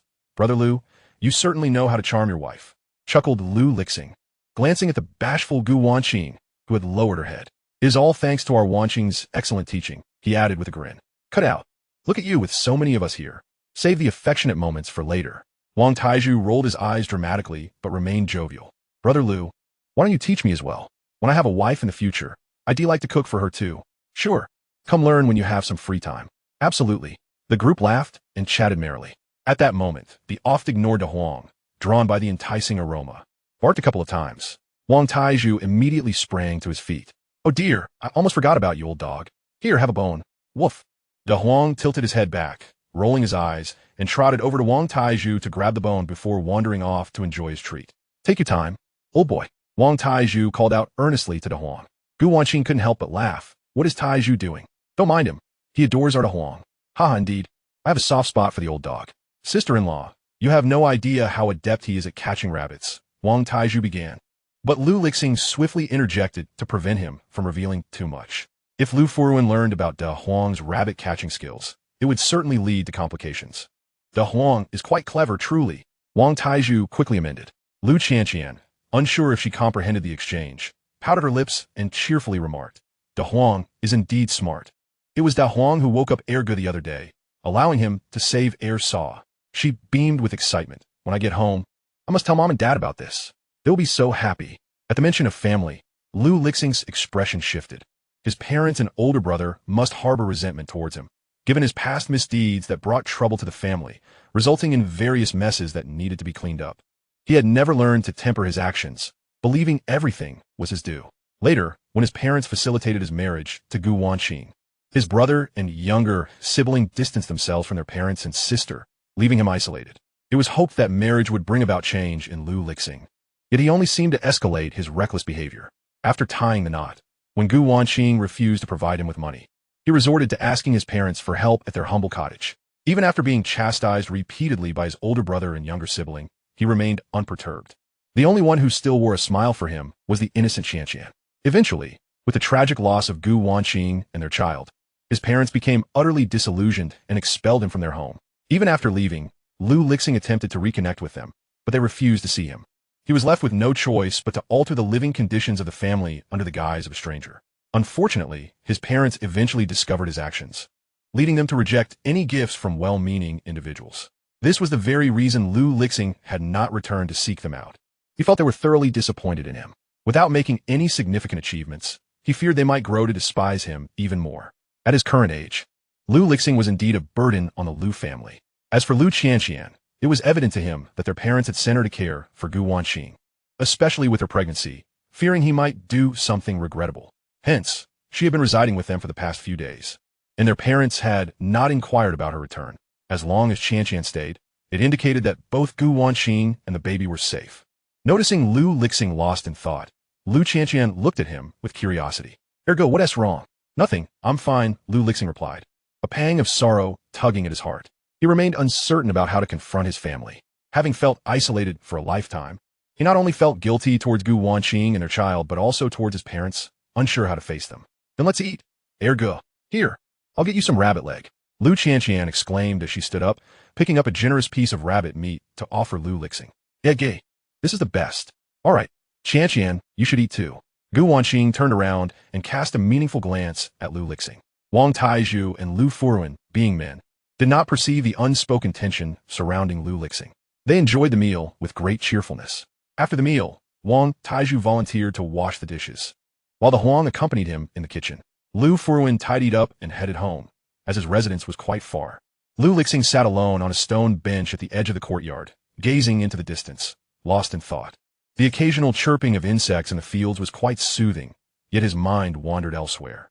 Gu Wanqing felt her health had improved over the last couple of days. She approached Lu Lixing and sat beside him. He instinctively stood up, quickly moving a stool for her. No, the stone is cold. You shouldn't sit here. Use the stool. Gu Wanqing looked up at him earnestly. Once he settled back onto the stone bench, she spoke. Mom and Dad will forgive you. Lu Lixing was momentarily taken aback. Lifting his gaze to meet hers, Gu Wanqing smiled gently. During dinner, were you worried that Qianqian would return to tell Mom and Dad? Although I don't know what caused your change, our parents, as well as your brother and younger sibling, are our family. They have treated me and you very well. You just need to change a little, and they will surely accept you and be delighted. Lu Lixing, once the babies are stable, let us buy some things together and go visit Mom and Dad. What do you think? She spoke with earnestness. Lu Lixing felt his heart stir at her words. He remembered Gu Wanqing from the past, beautiful, quiet, enduring reprimands without complaint. Now, he realized she possessed a profound understanding of the human heart, seeing through everything yet allowing him to maintain his dignity, only addressing matters once others had departed. She had even devised a plan for him, to take her and the baby to see their parents. And even if met with reproach from his brother or disdain from his younger sibling, they would not turn against him. All right. Lu Lixing replied with a smile and a nod. Weren't you saying you needed to sell rabbits tonight? Gu Wanqing shifted the topic. I had planned to, but it seems too late now. Perhaps I'll go tomorrow morning instead. That works. Gu Wanqing let out a large yawn and headed towards the house. Tired. I'll go sleep. Okay, you rest first. Gu Wanqing turned back to see Lu Lixing still sitting alone by the courtyard. Something about him seemed solitary, and she felt a pang of sympathy. As she entered, Gu Wanqing intentionally looked back at him. Lu Lixing. Yes, what is it? What do you think? Will the baby I'm carrying be a boy or a girl? Lu Lixing was taken aback by her sudden question. He chuckled. I will be happy with either a boy or a girl. Gu Wanqing smiled in response. Yes, me too. Brother Lu, Brother Lu. The voice of Wang Taizhu echoed from the kitchen. I've finished washing up. I'm heading home now. Remember, you promised to teach me how to cook. As he approached the door, he caught sight of Lu Lixing and Gu Wanqing seemingly engaged in conversation. A wave of embarrassment washed over him, as if he had intruded upon a private moment. Wang Taizhu quickly forced a smile and turned to leave. I'll be off. I didn't see anything. Puffed. Gu Wanqing couldn't help but burst into laughter. Qianqian, it's time for bed. Okay. Lu Qianqian, who had been playing with the dog, released it joyfully and entered the house. Lu Lixing followed suit. After Gu Wanqing became pregnant, he had moved to a separate room to sleep, while Lu Qianqian shared a room with her mother. In the dead of night, Lu Lixing was suddenly stirred by the sound of crying. He quickly got up and made his way to the main room. What's wrong? It's nothing. Qianqian got bitten by a mosquito. Just go back to sleep. Mosquitoes? Lu Lixing squinted. This dilapidated house had nothing but blankets. Indeed, there had been an abundance of mosquitoes lately. He had forgotten about that. No wonder he had noticed several red welts on Gu Wanqing's arms in recent days. It seemed he needed to procure some supplies promptly. As dawn broke, Lu Lixing arose early and prepared breakfast. He then called for Gu Wanqing and Lu Qianqian to wake up. After they finished their meal, he took a rabbit and stepped outside. Gu Wanqing, spotting him, couldn't resist asking, aren't there supposed to be 4 rabbits? I kept one for myself. These 3 will suffice. I'll be back shortly. With that, Lu Lixing made his way to Huang Chang's small shop. Suddenly, a message resonated in his mind. Ding dong. Congratulations, host. You have received an information pouch X1. Chapter 20. Trouble is brewing for the Huang family. The information pouch has been added to your backpack. Please check it. He opened it. Tomorrow at noon, the body of Wang Afong, a villager from Lu Village, will be discovered at the Shoaling Mountain Hollow. Wang Afong? Isn't she Huang Chang's mother? Lu Lixing fell into deep contemplation. If memory served him correctly, Wang Afong was 55 years old and had a great fondness for her grandson, Huang Shaoshi. She was plump like Huang Chang, yet always cheerful and kind-hearted. In his childhood, he had passed by their home, where she had once given him candy. Was she truly on the brink of death? No. If they were to discover her body tomorrow, then today, there was still hope. Coincidentally, he was headed to Huang Chang's shop. Lu Lixing quickened his pace. At Huang Chang's small shop, Huang Chang had been enjoying himself at home for 2 days, even buying ribs for the family. His wife, Chun Xiuling, was currently cooking while laughing. What is you so cheerful? I just made some money. Furthermore, I received word from old Wang in town that news will come in soon. Once the deal is sealed, we'll make a fortune. Haha, that certainly is cause for celebration. Let us buy Xiaoshi a toy later. He has been eyeing that little car at the big supermarket for ages. Sure, no problem. Huang Chang readily agreed. Lu Lixing's swift actions had allowed them to secure a prime position in the market, and Huang Chang felt deep gratitude towards him. Chun Xiuling furrowed her brow upon hearing this. Lu Lixing? The one from the mountain family? The Lu family resided deep within the mountains, somewhat distant from the village. Known to locals as the Li Mountain family. Yes, that's him. Isn't he just wasting time every day? How could he be selling mushrooms? You must be mistaken. I recall his brother being quite diligent. No, it is Lu Lixing. His wife is Gu Wanqing. Oh, that's correct. Yet Chun Xiuling remained puzzled, cautioning, if it's that fellow. Be careful, Huang. Don't let him deceive you. He has a history of causing trouble. Not at all. Lu Lixing is quite respectable now, very polite. He sold us those rabbits a few days ago. Is that so? Chun Xiuling was even more perplexed. This seemed a far cry from the Lu Lixing she knew. She shook her head. In any case, keep your wits about you. Rest assured, I know what I'm doing. I've been in business for many years. Huang Chang nodded. At that moment, Huang Xiaoshu, rubbing his sleepy eyes, stood at the bedroom door and innocently asked, Daddy, are you going to buy me a little car? He seemed to have heard this in his dreams. Yes. Once we earn some money. Wonderful. Daddy is the second best in the world to Xiaoshu. Huang Chang chuckled. Then who is the best in the world? Huang Xiaoshu beamed, of course it's Grandma. She said she would pick wild fruits for me to eat yesterday. Ha! Your grandmother is going to spoil you rotten. Huang Chang sighed, though he said nothing more. A harmonious family, healthy parents, and an obedient son. This was the life he aspired to. Wife, in a few days, I'll head to town and buy some clothes for you and my parents. I've heard there will be discounts soon. All right. At 9 o'clock, Huang Chang hummed a tune as he opened the door to his shop. He spotted a figure in the distance and greeted them cheerfully. Lu Lixing? What brings you here? Oh, have you caught more rabbits? Lu Lixing handed the rabbit he held to Huang Chang. Yes, luck is on my side. I caught 3 more. Do you want them, Boss Huang? Absolutely. My son loves wild rabbit meat. Other shopkeepers have been inquiring too. Come, I'll take them all. Same old deal, 15 bucks each. Sure. Huang Chang handed Lu Lixing 50 yuan. Lu Lixing retrieved 5 yuan from his pocket as change, but hesitated, unsure how to broach the subject. Surely, it would be inappropriate to say, Boss Huang, your mother is about to die. Anyone would dismiss him as a lunatic for such words. After pondering for a moment, Lu Lixing decided to linger a bit longer, contemplating his approach. What's the matter, Brother Lu? Is there anything else? I still need to buy a few things. Oh, then come inside. I'll give you cost price. Thank you, Boss Huang. Oh, no need for thanks. We're all brothers. You just sell me good stuff in the future. Absolutely. After exchanging pleasantries with Huang Chang, Lu Lixing entered the shop. He purchased some rice, flour, and oil, along with kerosene and candles. Finally, he turned his attention to mosquito nets and mosquito repellent. There were far too many mosquitoes in the house, and his current funds were insufficient for building a new home. He would have to make do for now. How much for the mosquito net and the mosquito repellent? Well, the mosquito net is 5 yuan, the repellent is 1 yuan, and I'll throw in a pack of incense for free. Huang Chang was quite generous. Seeing his cheerful demeanor, Lu Lixing could no longer hold back. Such a kind-hearted individual should not be burdened by misfortune. All right, I'll take one. A white one with lace. Wanqing would surely like it. Okay. Huang Chang had set up a mosquito net for him when Chun Xiuling emerged. She was astonished by the sight and exclaimed, Indeed, it is Lu Lixing. Are you here to sell rabbits again today? Hello, sister-in-law, he replied, the term causing Chun Xiuling to pause in surprise. When had this young man learned to be so courteous? Previously, he would whistle at the women in the village. Now, he was even purchasing a mosquito net for his wife. Quite remarkable. In response to Chun Xiuling's sarcasm, Lu Lixing chose not to retort. He acknowledged that he had indeed been quite unruly in the past. Well, there are many mosquitoes at home, he explained. You must treat Wanqing kindly. She's a young lady who left her home to marry here, and I hear she is pregnant now. Pregnancy can be quite arduous for a woman, and if not cared for properly, it could lead to lasting health issues. Do you understand? Chun Xiuling could not help but voice her concerns. Upon hearing this, Huang Chang sensed the discord in her tone and quickly interjected, What are you babbling about? Brother Lu can handle it himself. Chun Xiuling retorted angrily. What's wrong with my saying this? I have been through it myself. My back trouble stemmed from when I gave birth to Xiaoshu. You know Lu Lixing's character well enough. Mid-sentence, Chun Xiuling fell silent, hesitant to speak ill of him in his presence. However, deep down, she believed that a person could not change so drastically in such a short time. She felt sympathy for Gu Wanqing.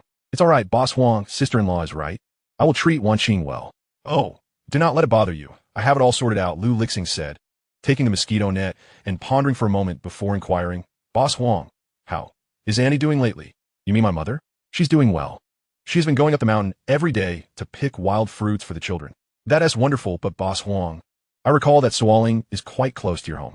I strolled around there yesterday, and it seems rather perilous now. Perhaps Annie should refrain from going there for the time being? If we cut off the source of danger, it should be fine. Sualing? What is wrong there? Oh, nothing serious. Just that it's been raining heavily, making the mountain paths treacherous. I fear there could be an accident. Huang Chang narrowed his eyes. Why do you find this so disagreeable? Before he had a chance to respond, Chun Xiuling snapped. What are you saying, Lixing? Are you cursing my mother-in-law? We often go to Sualing. When has anything happened? Old Huang, I told you, this Lu Lixing has ulterior motives. He is not as good as you think. Does he really believe that a few good deeds will change him? Chun Xiuling was on the verge of directly expelling Lu Lixing. Huang Chang felt conflicted. Little Lu, do not worry. My mother knows that area well, and she may not even go to Sualing today. Thank you for the warning. It's still best to check. Lu Lixing said, unwilling to elaborate further. He thought that he could always go and take a look himself. I will head back now, Boss Huang. No need for me to see you off. Huang Chang felt a knot in his stomach from Lu Lixing's words. After Lu Lixing departed, Chun Xiuling immediately began to scold. See? What did I tell you? This young man is merely putting on an act. He surely has ulterior motives. It's absurd to think your mother is safe from his curses. Keep your distance from him. Do not conduct business with him in the future. All right, I understand. Huang Chang replied, though his expression grew grim. Lu Lixing stepped out and turned back to the clinic to purchase the remaining medicine. Inside the clinic, Dr. Zhang Chunlei, wearing glasses, was reviewing medical cases. Gu Wanqing's medicine is nearly finished. Why hasn't that young man come by it yet? Should I send him over? He pondered. Twins are quite a challenge. Just as he was about to rise, his elder brother, Zhang Chunxiang, walked in. Chunlei, is the medicine ready? Yes, here you go.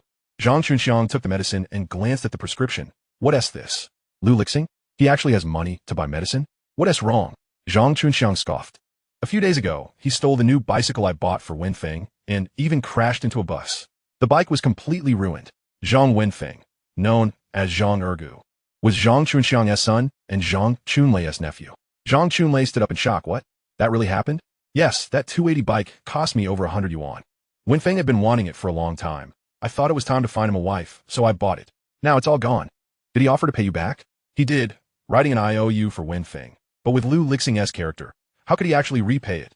I don't believe it. I've been planning to go to his house to collect the debt once I finish my work. Chunlei, if you see him come in to buy medicine again, deduct his money and give it to me. Chapter 21. Buying floral water as a gift for his wife. All right. Zhang Chunlei nodded. Still, he felt somewhat puzzled. By the way, brother, why did Lu Lixing crash into a bus? Who knows? Wenfeng said he did it to save someone, but I doubt that. That young man is quite silver-tongued. He probably just wanted to stir up trouble.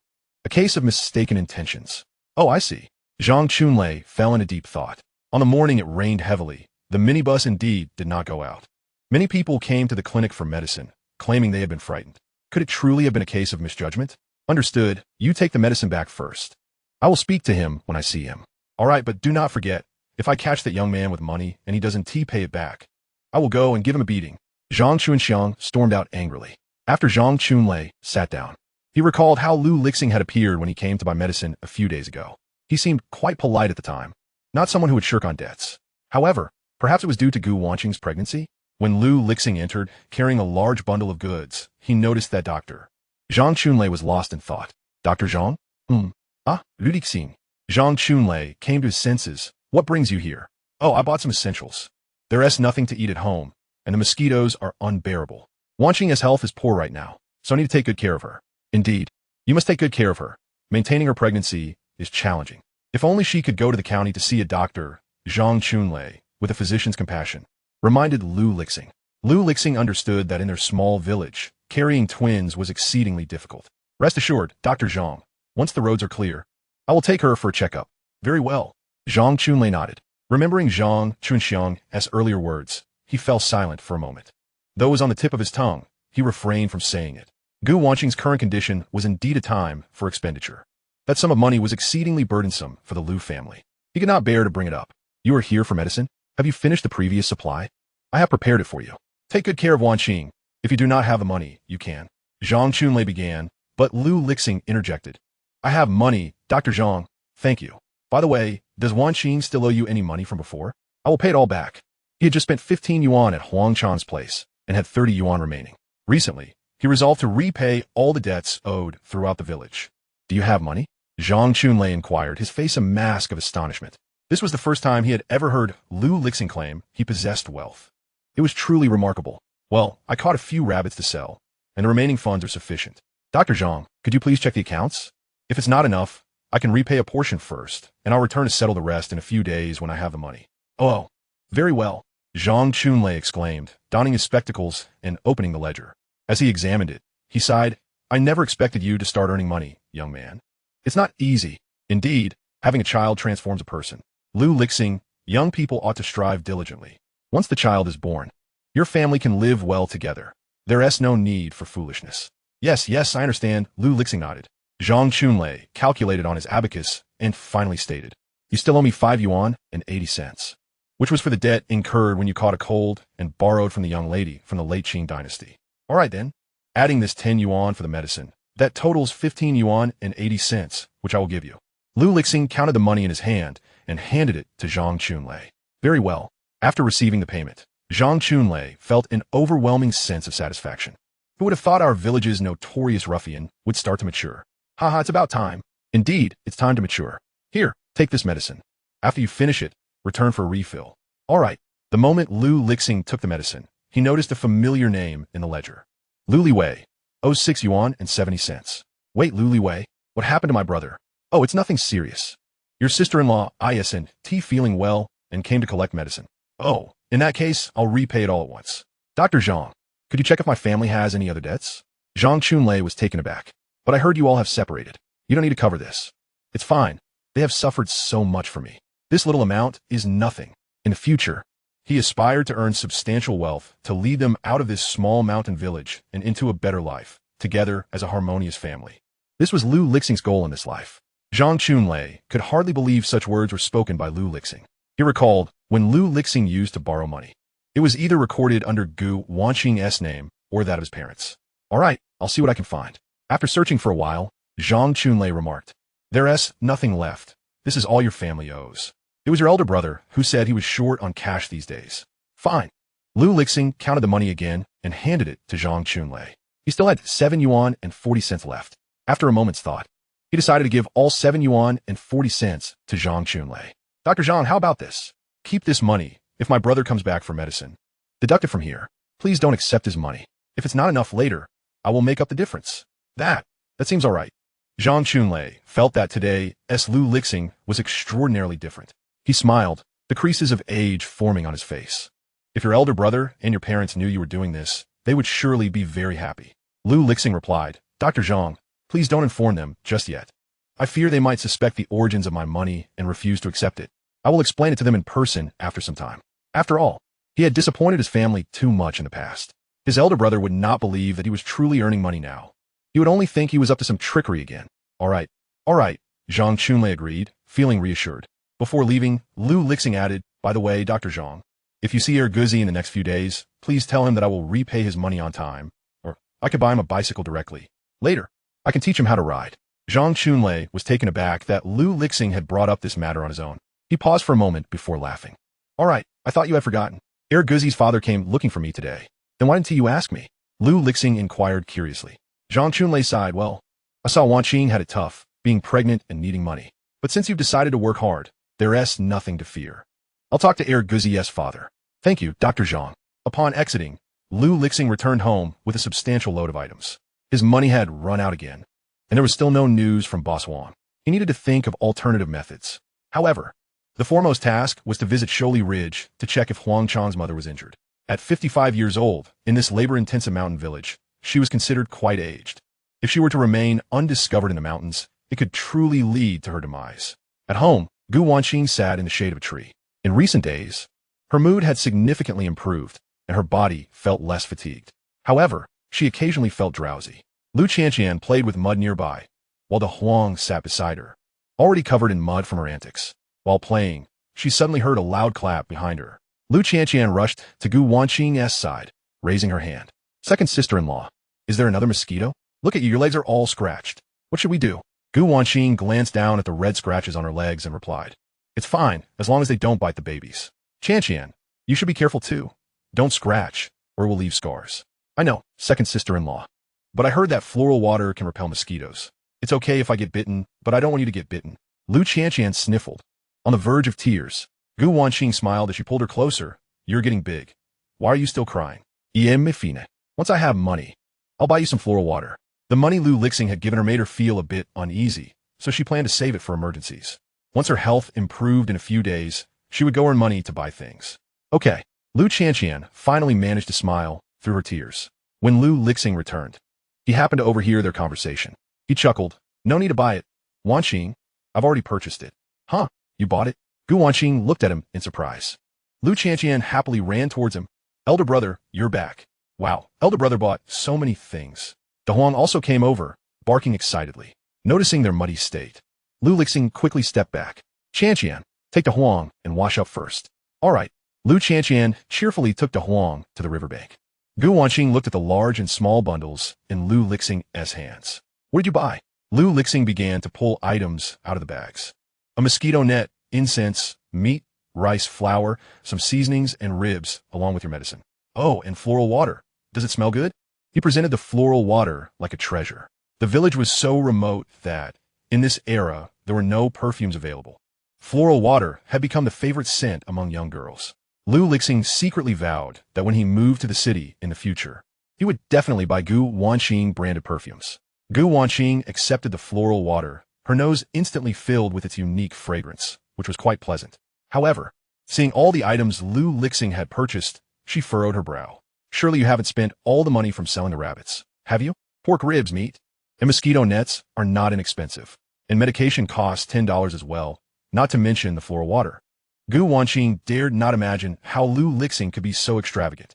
With such expenditures, how could they possibly get by in the future? Was the gradual improvement she had observed in Lu Lixing over the past few days merely a figment of her imagination? Chapter 22, she no longer wished to endure such days. Gu Wanqing quickly clasped her hands over her abdomen, remembering how Lu Lixing had previously spent money without a care. Fear gripped her heart. She truly did not want to live that way again. Lu Lixing, upon seeing the tears welling in her eyes, felt a pang of heartache. It was no wonder she felt this way. His past behavior had indeed been reckless. Gaining complete trust takes time. Given the current circumstances, he felt quite content. Lu Lixing stepped closer, raising his hand to gently wipe away the tear that threatened to spill from the corner of Gu Wanqing's eye. Don't cry. I can earn more money. But you and Qianqian cannot wait any longer. Whether it's $45, $450, for $1,500, or even $45,000, I can earn it all. Wanqing, I will not allow you to return to your former life. Gu Wanqing looked up at the man before her, momentarily taken aback. In truth, Lu Lixing was remarkably handsome. However, the Lu Lixing from before had never displayed such depth of emotion, let alone wiped away her tears. The coolness of his palm brushed against her eyelid, melting her heart little by little. For some reason, she found herself faintly believing his words. Don't say foolish things. How can one earn so much money? Lu Lixing chuckled. Of course it is possible. Not only can I earn money, but we can also reside in a grand house, complete with a massive walk-in closet that will be solely yours. Behind the house, I will construct a large entertainment area for our child to play. Wanqing, remember what I said today. It will surely come to pass. These are the aspirations Lu Lixing had cherished in his previous life. He had worked hard to achieve them, yet they had all been in vain without her by his side. This time around, Lu Lixing would not permit tragedy to repeat itself.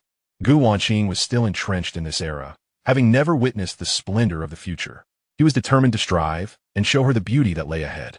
Gu Wanqing couldn't help but laugh at his words. She wiped her tears away and said, You certainly have a vivid imagination. Such a life must be akin to a kingdom in a dream, right? Only by daring to dream can one achieve it. If you don't even dare to dream, everything remains a mere illusion. Gu Wanqing lowered her head in contemplation.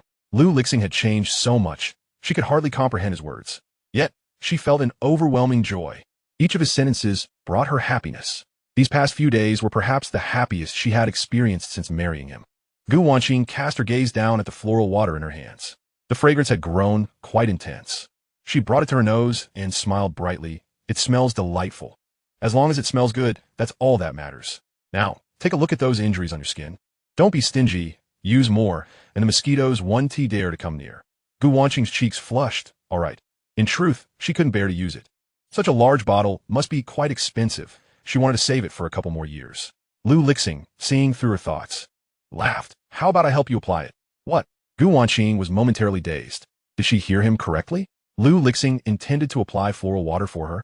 Before she could process the situation, Lu Lixing had taken the bottle from her hands and pulled up a stool, gesturing for her to sit down. Come, have a seat. But it was broad daylight, and during this era, women's thoughts were still quite conservative. For instance, Wanqing, regardless of the heat, always wore clothes that extended below her knees. Though often patched, she insisted on looking neat and tidy. Her long hair was always braided. Although they had shared an intimate moment before, it was still daylight, and being too close to him felt somewhat awkward. Lu Lixing chuckled. What are you afraid of? You are my wife after all. Wanqing, flustered, found herself at a loss for words. However, Lu Lixing showed no intention of allowing her any time to think. He firmly pressed her down onto the stool. Don't move. He knelt down and grasped her slender calf. Wanqing had no choice but to remain still, her teeth clenched. Her face flushed crimson. What if someone saw them? Lu Lixing was undeterred. Wanqing's calves were delicate, and in a future metropolis, they would surpass even those of renowned celebrities. He couldn't fathom what had possessed him to treat her poorly in the past. As he touched her, Wanqing instinctively inhaled sharply as his hand made contact with her skin. Does it itch? He asked, noticing her reaction. Wanqing nodded, her face aflame. The spots where the mosquitoes had bitten were unbearably itchy, yet she feared leaving scars and wouldn't dare scratch. With Lu Lixing's touch, the sensation intensified. Applying the floral water would alleviate the itch. Lu Lixing opened the bottle and poured some into his palm. Seeing how much he poured, Wanqing panicked. You should use it sparingly. It must be expensive. You're wasting money. Lu Lixing lifted his gaze to meet hers. This girl was truly frugal. Don't worry, once it's used up, I'll buy more. I'll earn it back. He was well aware she wouldn't use it generously, which was precisely why he wanted to apply it for her. His hands were large, still rough from his rural upbringing. Yet when they touched her leg, they felt exceptionally gentle. In an instant, a wave of coolness spread from her calf, and Wanqing suddenly no longer felt itchy. She lowered her head, gazing intently at Lu Lixing. If life could be like this forever, how wonderful that would be. Luga today, Wang Tieju's voice approached from distance. He leaped over the steps and into the courtyard, only to be stunned at the sight of Lu Lixing and Wanqing. The words he intended to say lodged in his throat. He chuckled awkwardly. I didn't see anything. Lu, please continue. As he turned away, Wang Taiju muttered, these two truly, in broad daylight. He pondered whether he should find a partner for himself, as they appeared genuinely happy together. Wanqing was startled by Wang Tieju's sudden appearance. Instinctively, she tried to withdraw her leg, but Lu Lixing held her in place. Don't move. There's just one last spot, but Taiju, don't mind him, he is probably envious beyond measure right now. After all, in his previous life, when he went out alone, he envied those who had partners. Wang Taiju mumbled to himself for a while until he spotted Lu Qianqian and a Huang bouncing back into view. As he was about to intrude upon Lu Lixing, he quickly grasped Lu Qianqian's arm. Qianqian, do not go over just yet. What is the matter, Uncle Wang? She queried. I want to apply some floral water. My second brother bought some, she added eagerly. Wang Taiju scratched his head, momentarily at a loss for words. After all, Qianqian was still just a child. In any case, let's hold off for now. Lu Qianqian craned her neck to peer into the courtyard. Wanqing was nearly in a panic. Qianqian is back. Hurry up. Chapter 23. To Shuozi Ridge. To rescue. She must not lead the child astray. Lu Lixing chuckled. All right. Finally liberated, Wanqing exhaled deeply.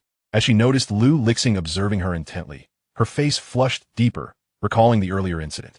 She wished fervently to find a crevice to hide in. I will go apply the floral water for Qianqian. You carry on? With that, she snatched the bottle of floral water and dashed over. Qianqian. Sighing, Lu Qianqian wriggled free from Wang Tieju's hold and sprinted toward her friend. Lu Lixing watched as the duo entered the house. De Huang had intended to follow but was called back. De Huang, wait a moment. You'll accompany me into the mountains shortly. Upon hearing the mention of the mountains, De Huang was instantly animated. The dog adored venturing into the hills. Lu Lixing then turned to Wang Taiju. Taiju, what brings you here? Wang Taiju scratched his head, finally recalling his purpose. Right? I came to ask if you wish to go to the mountains today. We brought back so many mountain goods yesterday, and my mother asked me to check again. Yes.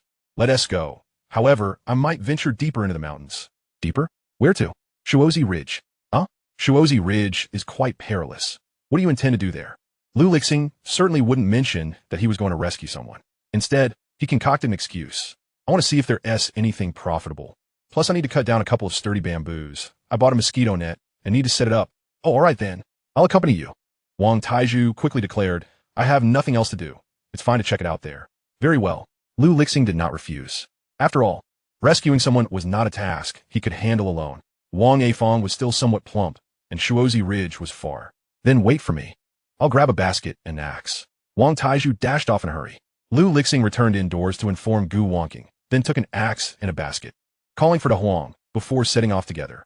At Huang Chang's small shop, Chun Xiuling was once again preparing rabbit stew for Huang Xiaoshu at noon. The kitchen was out of salt. Standing at the door, Chun Xiuling shouted outside, Old Huang, bring me a pack of salt." After shouting for a while, there was no response from Huang Chang. Frowning, Chun Xiuling angrily left the kitchen. "Huang Chang, what are you doing?" At that moment, Huang Chang sat at the shop's entrance, gloomily smoking. Upon hearing Chun Xiuling's voice, he hastily replied, "Oh, I'm here.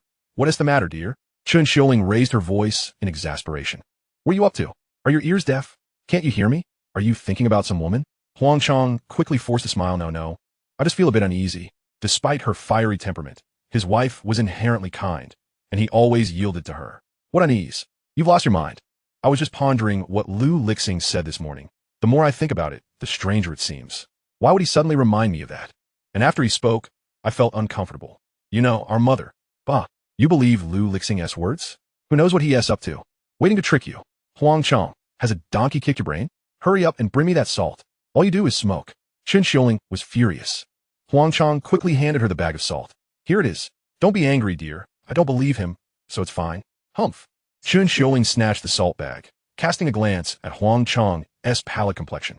She added with a fierce tone, "All right, after dinner, I'll watch the shop. You go back home." "All right, thank you, dear."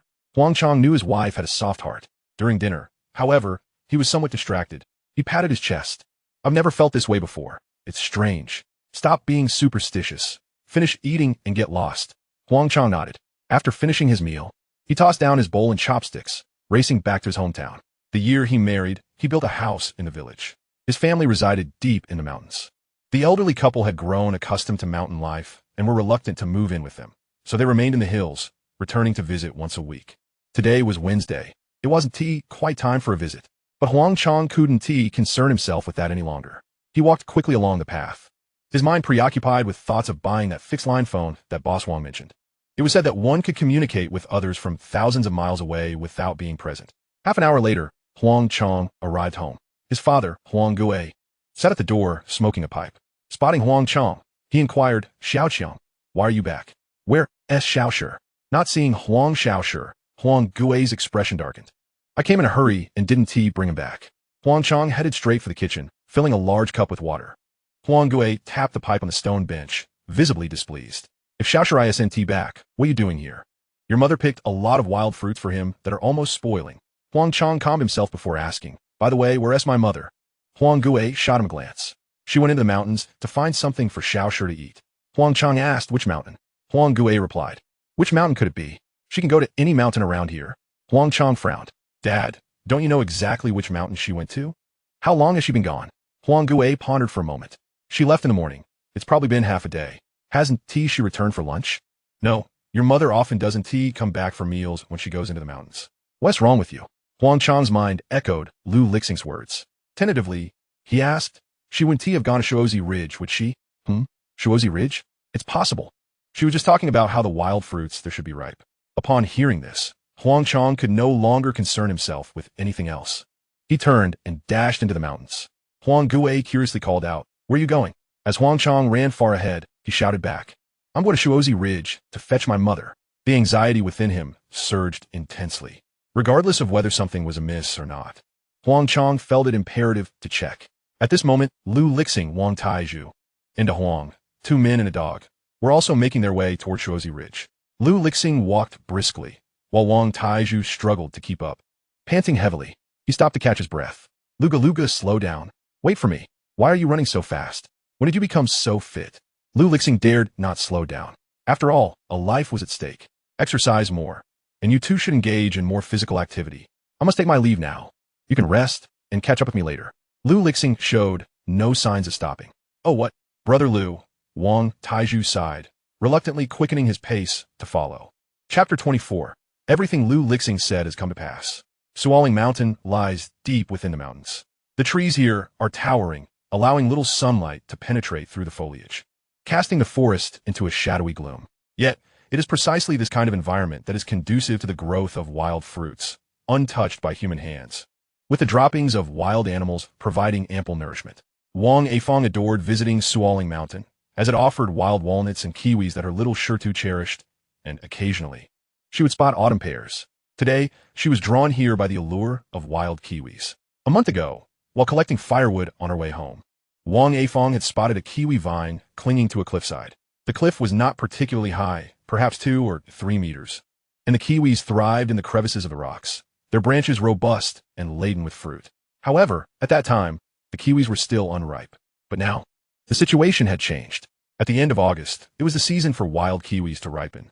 These wild kiwis were slightly smaller than eggs, not comparable to cultivated ones, yet they possessed an unparalleled sweetness. Wang Afong, basket in hand, arrived early in the morning. Upon seeing that the kiwis were indeed ripe, she swiftly climbed up from the side and began to pick them. Little Shirtu would be delighted, and there would be plenty left over to make fruit wine, which his father would surely enjoy. Wang Afong felt a surge of joy for her harvest today. She remained oblivious to the imminent danger. Her basket was nearly full, but she had picked all the kiwis within her reach. Wang Afong resolved to take a risk and reach for those farther away. It had rained just a few days prior, and in such shaded areas, the ground was exceedingly damp. The large stones were covered in moss. As she stepped on the moss, stretching her hand out to grasp the distant kiwis, the next moment, her foot slipped. Wang Afong's expression changed dramatically. Ah, she screamed, losing her balance completely as she slid down the 3-meter-high stone slab. When she finally came to a stop, she realized her legs were immobile. No matter what she tried, she could not move an inch. Hello, is anyone there? Help! Is anyone around? Wang Afong called out toward the direction outside Swazi Valley. Yet today, there was no one at Sualing Mountain. After shouting for a full half-hour, she received no response. Despair washed over her as she lay on the ground, using her remaining strength to gather the scattered kiwis beside her back into the basket. These were for little Shirtu.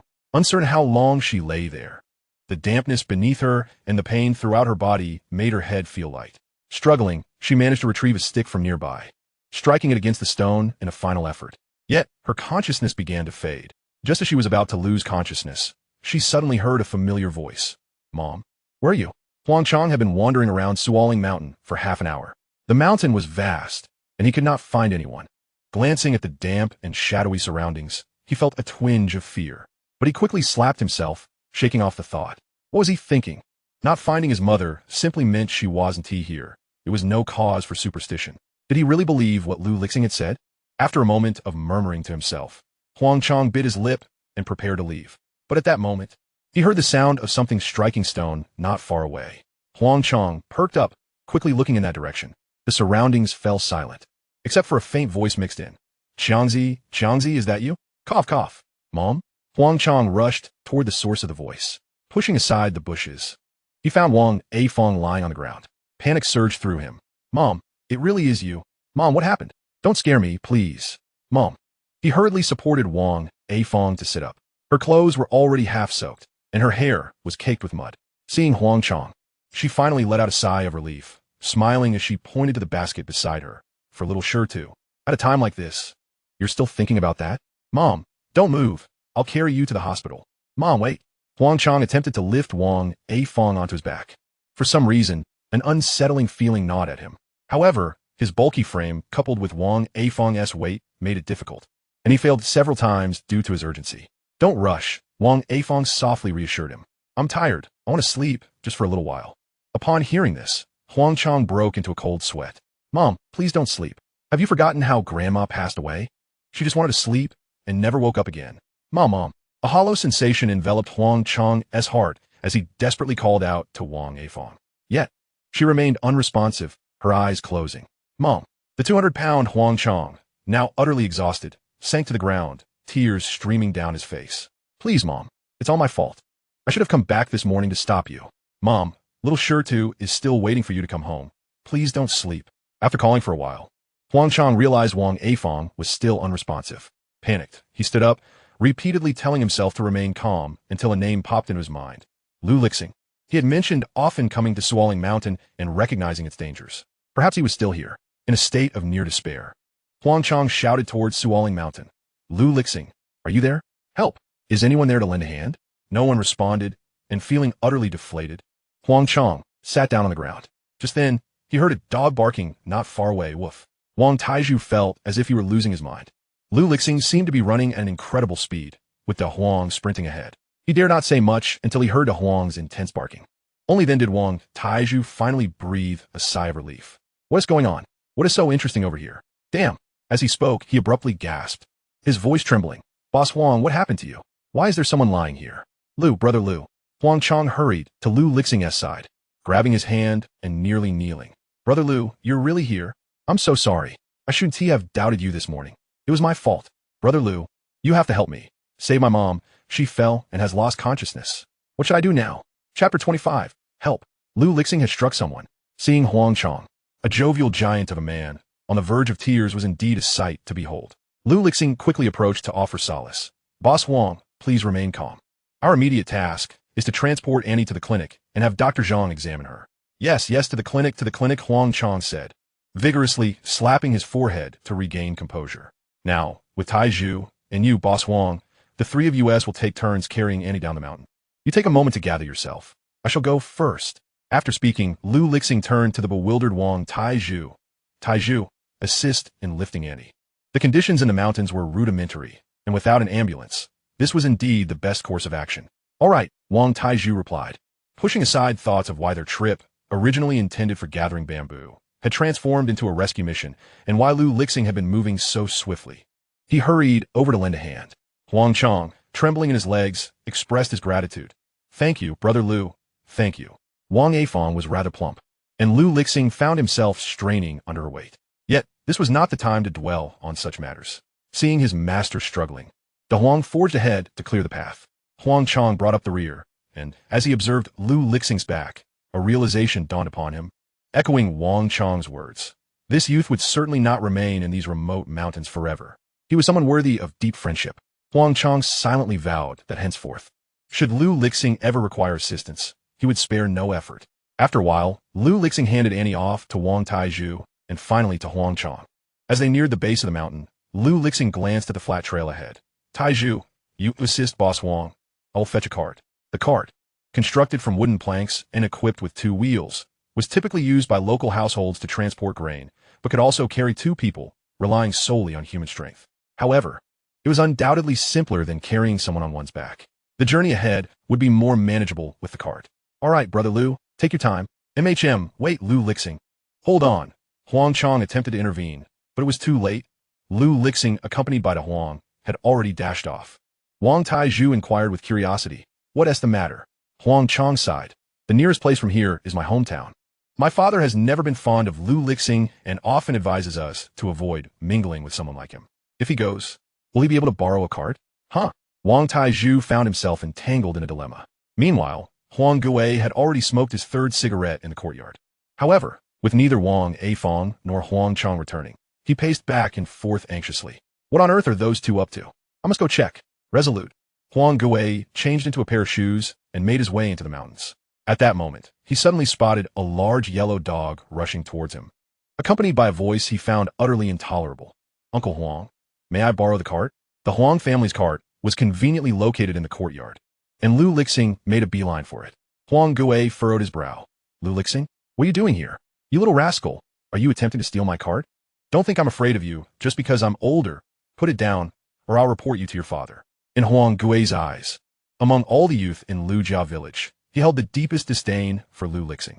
This boy had a history of sneaking onto his land to pilfer sweet potatoes and frequently played pranks that caused considerable distress to those working.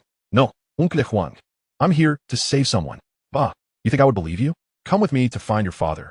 I need him to explain this, Huang Gui asserted, stepping forward to grab Lu Lixing. Lu Lixing grew anxious. Annie Wang has fallen and hurt herself. Boss Huang is in the mountains, see? You little brat. What nonsense are you spouting? Do you dare to curse my wife? You think I can't tell when you're lying? Come on, let us go. Huang Gui dismissed Lu Lixing's words entirely, holding no trust in him, given his history of deceit. Sighing, Lu Lixing lamented his poor reputation. It seemed reasoning would get him nowhere. He narrowed his eyes. De Huang, woof. De Huang barked loudly and lunged toward Huang Gui. Don't hurt him. Lu Lixing commanded De Huang, pushing the cart as he sprinted deeper into the mountains. Though De Huang was slender, his spirit was formidable. Upon seeing the dog charge at him, Huang Gui stumbled back, collapsing onto the ground. You, don't come any closer. Lu Lixing, stop. Help, help. Lu Lixing is attacking me. Huang Gui cried out in despair. Yet, Lu Lixing paid him no mind, propelling the cart swiftly out of Huang Gui's sight. Once the Huang noticed his master had moved on, he relinquished his hold on Huang Gui's clothing and raced after Lu Lixing. Huang Gui, trembling, rose to his feet. You scoundrel, stop right there. He grabbed a branch, using it as a makeshift cane, and pursued Lu Lixing. Although he yearned to lodge a complaint, the cart was of utmost importance to them, a valuable possession that simply could not be allowed to be taken away by Lu Lixing. Huang Chong was on the verge of exhaustion, gritting his teeth to continue moving forward. Wang Taizhu, feeling a pang of sympathy, suggested, Boss Huang, let me take over for a while. No worries, I can still hold on. Taizhu, you go check on Lu Lixing, if he cannot borrow the cart. I fear for his safety. At this moment, to Huang Chong, Lu Lixing was a benefactor. But, Brother Lu asked me to help you. I believe he can manage. Wang Taizhu insisted. Over the past few days of interaction, Wang Taizhu had become quite the admirer of Lu Lixing, viewing him as capable of anything. Sighing once more, Huang Chong felt his legs quaking, nearly collapsing to the ground. Suddenly, a sound of wheels rolling across the ground caught his attention. He paused, momentarily revitalized. Wang Taizhu joyfully shouted, Look, Brother Lu is back. There stood Lu Lixing, energetically pulling the cart towards them, with the Huang following closely behind. Did he really manage to borrow one? Indeed, my brother Lu is quite impressive. Wang Taizhu could not help but praise. Lu Lixing swiftly reached the pair, bringing the cart to a halt. Come, let us get Annie onto the cart. As Huang Chong complied, he observed closely. This truly is my family's cart? Yes. Huang Chong gazed at Lu Lixing in astonishment. My father isn't home? He is. Then, how did you persuade him to lend you the cart? Huang Chong was well aware that this cart was a treasure to Huang Gui, one he would never part with willingly. Well, Lu Lixing hesitated before stating, Boss Huang, I apologize, but you might need to have a word with your father later. Huh? Huang Chong wished to say more, but was interrupted by Wang Taizhu. Boss Huang, let us not dwell on that now. We must save Andy. Brother Lu, should I pull for a while? No, I still have the strength. You and Boss Huang push from behind. All right then. The trio joined forces, and their pace indeed quickened considerably. Huang Chong glanced at Wang Afong, who had her eyes closed, quickly dismissing the earlier concerns. Mom, please don't let anything happen to you. I'm taking you to see Dr. Zhang right away. With renewed determination, Huang Chong pushed the cart forward. 5 minutes later, panting and resting by the roadside, Huang Gui finally spotted Lu Lixing. A surge of energy coursed through him. Oof. You brat. Let's see if I don't drag you to meet your parents, and then to the police station. Huang Gui straightened up and marched toward Lu Lixing. But after a couple of steps, he sensed something was amiss. What is going on? Why is Lu Lixing pulling so hard? Huh?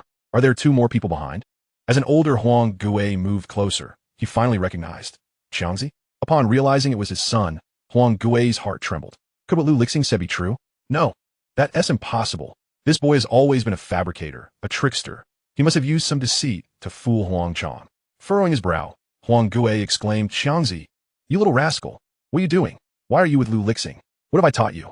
Did you steal something? Get over here. Chapter 26, Sister-in-Law. Are you missing your brother-in-law again? Huang Chong was momentarily taken aback. Spotting Huang Gui, he hurriedly blocked the cart.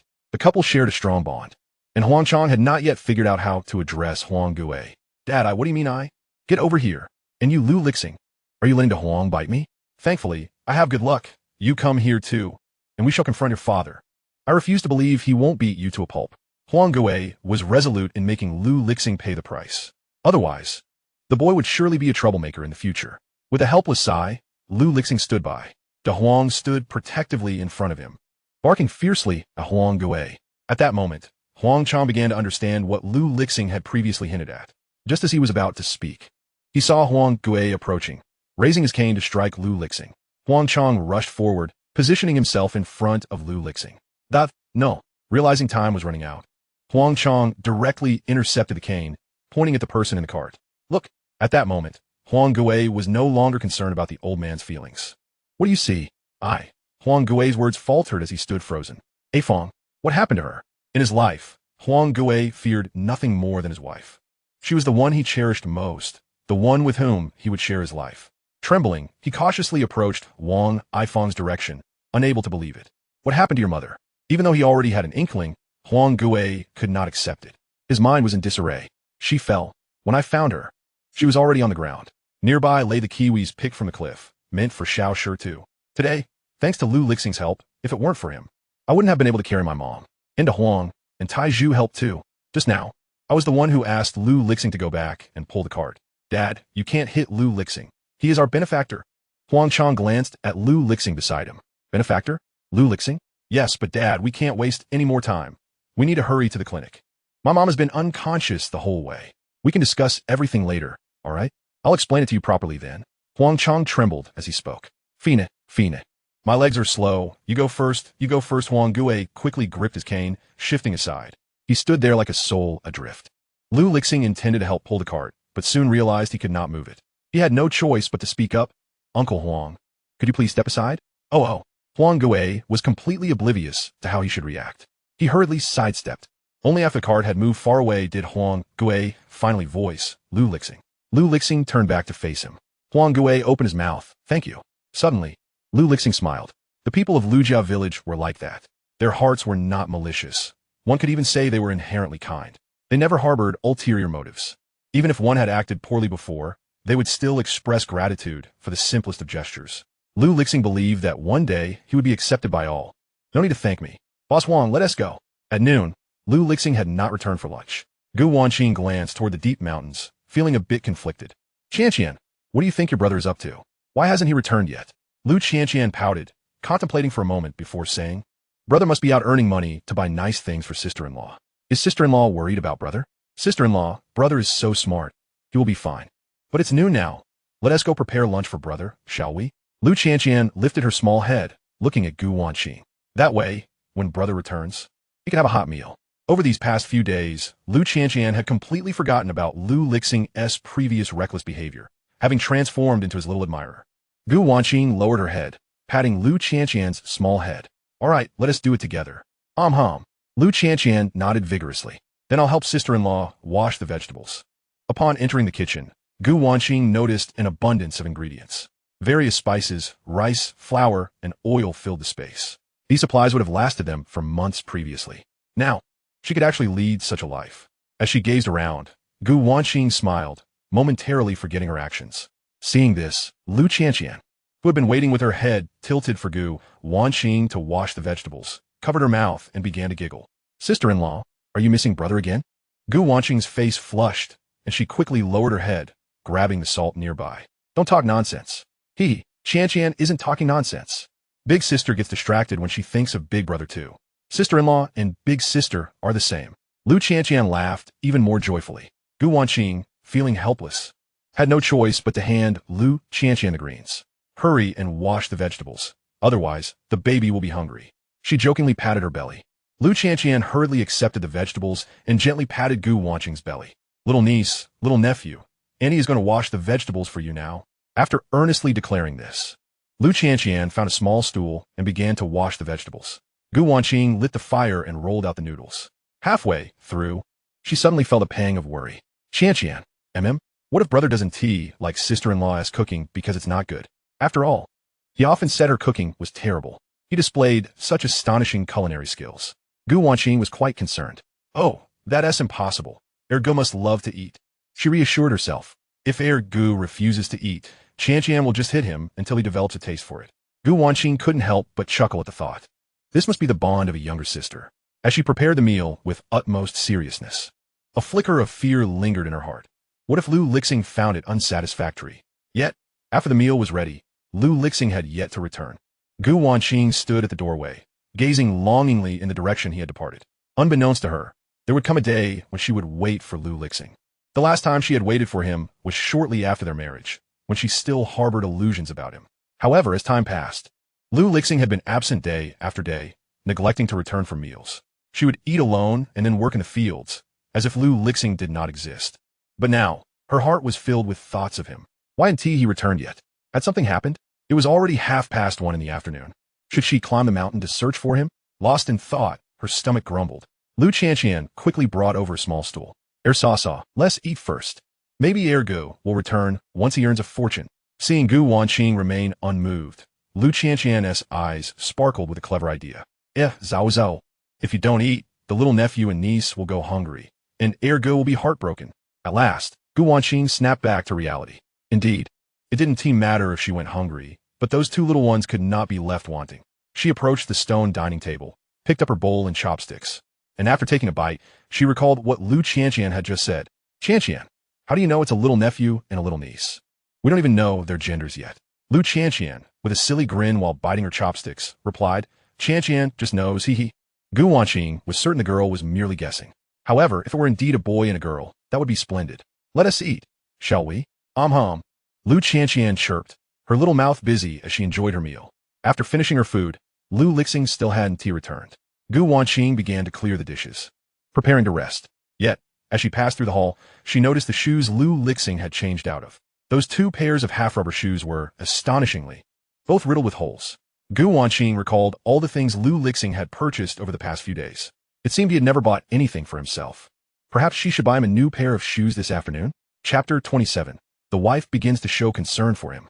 10 minutes later, Gu Wanqing dragged the sleepy-eyed Lu Qianqian out the door. Lu Qianqian, still groggy, yawned widely. Saw, where are we going? To the village. Huh? Lu Qianqian's eyes brightened instantly. Are we going to the village? To the convenience store? Yes. To buy a pair of shoes for your ergo and some snacks for you. Lu Lixing had given her 50 yuan. Although it was meant to save for building a house, she couldn't let him go without shoes. Yay, how wonderful. So cares for arge. Don't say such nonsense. I'm not talking nonsense. I saw it myself. Lu Qianqian was now wide awake, bouncing ahead and humming a nursery rhyme she had learned from her friends. Gu Wanqing couldn't help but smile. Perhaps when these two little ones were born, they would bounce around just like their little aunt. The thought brought her joy. The pair ambled along, finally arriving at the village. Gu Wanqing contemplated for a moment and decided to visit Huang Chang's convenience store. Lu Lixing had earned quite a bit there, and spending some of that money could help strengthen their relationship. Inside the store, Chun Xiuling was busy knitting a sweater. Upon seeing Gu Wanqing, she quickly set the knitting aside and approached her. Wanqing, dear, what brings you here? Aren't you pregnant? You shouldn't be running around. Did that Lu Lixing cause you any trouble again? Listen, you must keep an eye on these men. Don't let them get too unruly. As someone who's been through it, I can tell you that since you're expecting twins, you really should take it easy. There are plenty of women in the village who have suffered because of childbirth. Chun Xiuling genuinely meant to warn Gu Wanqing. Gu Wanqing nodded. I understand, Sister Chun. But it's not Lu Lixing who sent me. I came to buy some things myself. Oh, what do you need? I'll get it for you. I want to buy a pair of shoes for Lu Lixing. He wears size 42. Do you have any? Chun Xiuling's expression darkened. Yes, we have some. But why would you buy shoes for him? I heard that you can barely afford salt at home. Hasn't that boy spent all your money? Why are you still concerned about him? I say, even if his shoes are worn out, you shouldn't bother. You should focus on yourself and the baby. Little Lu Qianqian, walking alongside Gu Wanqing, pouted in anger upon hearing this. No, my ergo hasn't. You're talking nonsense. My ergo treats my saw very well. Chun Xiuling scoffed. You're so young. What do you know? Have you forgotten how your ergo used to hit you? He wouldn't just buy you a candy to win you over, would he? Upon hearing this, Lu Qianqian's eyes brimmed with tears. Wah, Qianqian wasn't bribed. Ergo is really good to saw now. Saw, let us not buy here. This Annie is a bad person. Chun Xiuling rolled her eyes. You really are an ungrateful little brat. Lu Qianqian cried even harder. Gu Wanqing, feeling helpless, had no choice but to tighten her grip on Lu Qianqian. I'm really sorry, Sister Chun, but Lu Lixing has indeed been treating me well lately. Qianqian is also concerned about her ergo. Let us go by somewhere else. With that, she took Lu Qianqian and turned to leave. Chun Xiuling looked astonished. Hey, wait. You mean to say Lu Lixing has been good to you? Yes, Gu Wanqing replied, turning back. Chun Xiuling, incredulous, exclaimed, how could that be? How could he change his ways? Don't let yourself be deceived. He was just saying this morning that my mother-in-law would die soon. If he can say such things, how good could he possibly be? Gu Wanqing furrowed her brow. Did Lu Lixing actually say that? In the past, she would have dismissed it entirely. But now, she felt a surge of anger. Why should these people speak ill of Lu Lixing?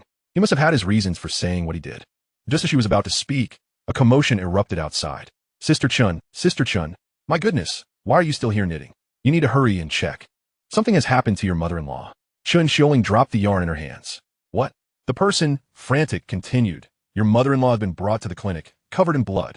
Boss Wang has already gone there, and your father-in-law is on his way too. As they reached the door, the person paused. Oh, Gu's girl, you should go too. Your Lu Lixing is also covered in blood. Don't delay, hurry. What?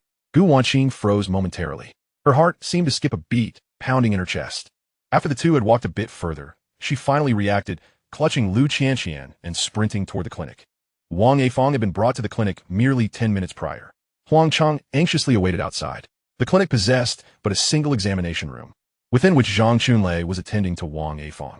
Before entering, Huang Chang had repeatedly emphasized the necessity for Dr. Zhang to administer thorough treatment, regardless of the cost. Yet now, an unsettling anxiety gnawed at him. A hefty man weighing 200 pounds sat on a stool, his head bowed, fists clenched, and his expression taut with tension. Wang Taizhu stood beside Huang Chang, wishing to offer comfort, but at a loss for words. Huang Gui had just arrived, silently fixated on the door of the examination room. Lu Lixing approached Huang Chang, gently patting his shoulder in a gesture of solace. Huang Chang, lowering his head, wiped away a tear, his voice tinged with the tremor of suppressed sobs. My mother has a temper as fierce as mine, a strong-willed character, and she toils more than any man. The better life I lead is largely thanks to her sacrifices. After giving birth to little Shurtu, she devoted all her energy to him, her beloved grandson, who has always been pampered, wanting for nothing. Yet, I realize it is my existence that makes her so fond of little Shurtu. He resembles me so closely in my childhood. I envisioned working hard to purchase a spacious home in town, bringing my parents over to enjoy a comfortable life together. But Huang Chang tightened his grip on his hands. If something were to happen to my mother, I could never forgive myself. He sank deeper into self-reproach. It's all my fault. Huang Chang crouched down, trembling slightly. Lu Lixing sighed, speaking earnestly. Boss Huang, this situation cannot be blamed on you. No one could have predicted such an outcome. After all, it was merely my intuition, and I wouldn't have believed it either. However, I genuinely believe Annie will be fine. You needn't worry. The system indicated that a body would be discovered tomorrow. It is still early. Nothing should have happened. Is that true? Huang Chang lifted his head, eyes reddened. Lu Lixing nodded affirmatively. Indeed. That is good. Lu Lixing's words served as a balm to Huang Chang's frayed nerves, though his heart remained heavy. He feared that Lu Lixing's instincts, which had proven correct thus far, could not be relied upon indefinitely. Huang Gui glanced over, sighed, and returned his gaze to the examination room. Wang Taizhu and Huang Chang remained silent. Suddenly, a loud voice broke through from outside. Mom? Huang Chang, where are you? What is happening? Chun Xiuling cried out, bursting into the room. What's going on? Is it Lu Lixing? What are you up to?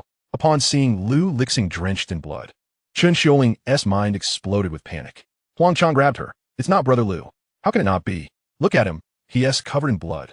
He must have gone to Shuzi Ridge to cause trouble for my mother and hurt her. Huang Chang, you cannot be deceived by this scoundrel. In Chun Xiuling's eyes, Lu Lixing had always been such a rogue. It truly is not Lu Lixing. Please listen to me. Huang Chang felt utterly drained, his voice weak in explanation. Yet, Chun Xiuling refused to heed his words. She rose, intent on striking Lu Lixing. Wait, a voice suddenly intervened. Everyone turned to see Gu Wanqing at the doorway. Knowing there would be blood, Gu Wanqing had left Lu Qianqian outside. De Huang had rushed out to accompany her. She entered the clinic alone and immediately spotted Lu Lixing. The moment he saw Gu Wanqing, who was prepared to explain to Chun Xiuling, he became flustered. Why are you here? Lu Lixing stammered, fear coursing through him. People who had no prior acquaintance with him, like Chen Ailing, would never believe in his innocence. They would assume the worst of him. He could brush it off indifferently. But Gu Wanqing was different. The fragile trust he had painstakingly built felt as if it were on the verge of shattering. After all, the person he had hurt the most was Gu Wanqing. Lu Lixing hurriedly stepped forward, about to explain. Suddenly, he heard Gu Wanqing's worried voice. You, Lu Lixing? Are you hurt? How bad is it? Does it hurt? Is it serious? She rushed over, grasping his hand. Chapter 28. She realized that her feelings for Lu Lixing were growing deeper. Before entering, Gu Wanqing had mentally prepared herself adequately. However, upon seeing Lu Lixing, her heart clenched painfully. His pants, shirt, and arms were all stained with dried blood. Even his face bore traces of it. His hair was disheveled, and his expression was more haggard than she had ever seen, as if he had been in a fight. Throughout their marriage, Gu Wanqing had never witnessed Lu Lixing in such a disheveled state. He had always been domineering, never one to suffer loss. Instantly, her thoughts spiraled towards the possibility that Lu Lixing had been injured, and a wave of panic washed over her. Recently, he had treated her with such kindness. She was on the brink of lowering her guard, ready to embrace a future together, nurturing their child to adulthood. She had to admit that she was beginning to accept Lu Lixing. When he was away, she would think of him. When he was home, her gaze would linger on him. The thought of Lu Lixing being hurt terrified her. What would she do? Without hesitation, she clasped Lu Lixing's hand. Where are you hurt? Where's Dr. Zhang? Why hasn't he bandaged you? Dr. Zhang. Gu Wanqing turned to call for Zhang Chunlei. Lu Lixing grasped her hand tightly. Wanqing, he called her name, a smile breaking across his face. After an eternity, she finally showed concern for him. Lu Lixing had thought that the damage he had caused would take her a long time to accept, but now he felt elated. His wife was beginning to care for him. In this rebirth, it was all worth it. Wanqing, don't go. Gu Wanqing turned back, tears glistening in her eyes. How can I? You're covered in blood. I'm scared. She couldn't quite articulate her fear. She simply felt that Lu Lixing must not come harm. Lu Lixing pulled her closer. Don't be afraid. This blood, isn't mine. Huh? Gu Wanqing gasped, her face a mask of disbelief. Lu Lixing vigorously rubbed his hands, and the dried blood flakes fell away. See? It's not mine. The stains on my clothes aren't mine either. Lu Lixing lifted the hem of his shirt. I'm not injured. Only then did Gu Wanqing finally feel a sense of relief, but it was fleeting as her heart tightened again. Then where did this blood come from? Lu Lixing had yet to utter a word when Chun Xiuzhen's voice resonated. Where else could it come from? Naturally, it is from my mother-in-law's side. Did you not see Dr. Zhang has been in the examination room? My mother-in-law is injured. Gu Wanqing, you are pregnant, and I do not wish to harm you. Step aside. I must teach this scoundrel a lesson. Chun Xiuzhen rolled up her sleeves, her gaze fierce. Upon hearing these words, Gu Wanqing turned to Lu Lixing in a daze. Is this true? Lu Lixing quickly shook his head. No. Chun Xiuzhen, incensed, retorted. How could he possibly admit it if you ask him that way? Lu Lixing is nothing but a petty thug. The village chief should expel him from the village. It is utterly outrageous. Gu Wanqing remained silent. Lu Lixing feared that Chun Xiuzhen might harm her. After all, there was a baby in Wanqing's womb, and any mishap was unacceptable. He took a step forward, intending to separate Chun Xiuzhen from Gu Wanqing. At that moment, Lu Lixing felt Gu Wanqing grasp his arm, pulling him back. Her frail figure stood resolutely before him, her eyes determined and her tone icy. I believe you, Lu Lixing. You stand behind me. Sister Chun, if Lu Lixing says it is not true, then it surely is not. There must be some misunderstanding. Perhaps you should inquire with Boss Wang first? Gu Wanqing herself was uncertain of her own feelings, but her intuition urged her to trust Lu Lixing. The Lu Lixing of now was no longer the reckless youth he once was. A sudden wave of emotion washed over Lu Lixing. This delicate girl so readily believed in him. It was no wonder she had been so easily deceived by the rogue Lu Lixing in the past, time and again. Yet this also proved that she held a place for him in her heart. Henceforth, he must treat this girl with greater care. Being trusted by someone is indeed a source of joy. Chun Xiuzhen was taken aback, never expecting Gu Wanqing to refuse to yield. Furiously, she advanced, ready to confront the two of them. From behind, a powerful force surged forward, causing her to stagger and nearly fall. A hand steadied her, and above her loomed Huang Chang's anger. Enough. Chun Xiuzhen was momentarily stunned, looking up at Huang Chang in disbelief, unsure of how to respond. They had been married for 10 years. Despite his imposing appearance, he had never shouted at her before, always wearing a playful smile.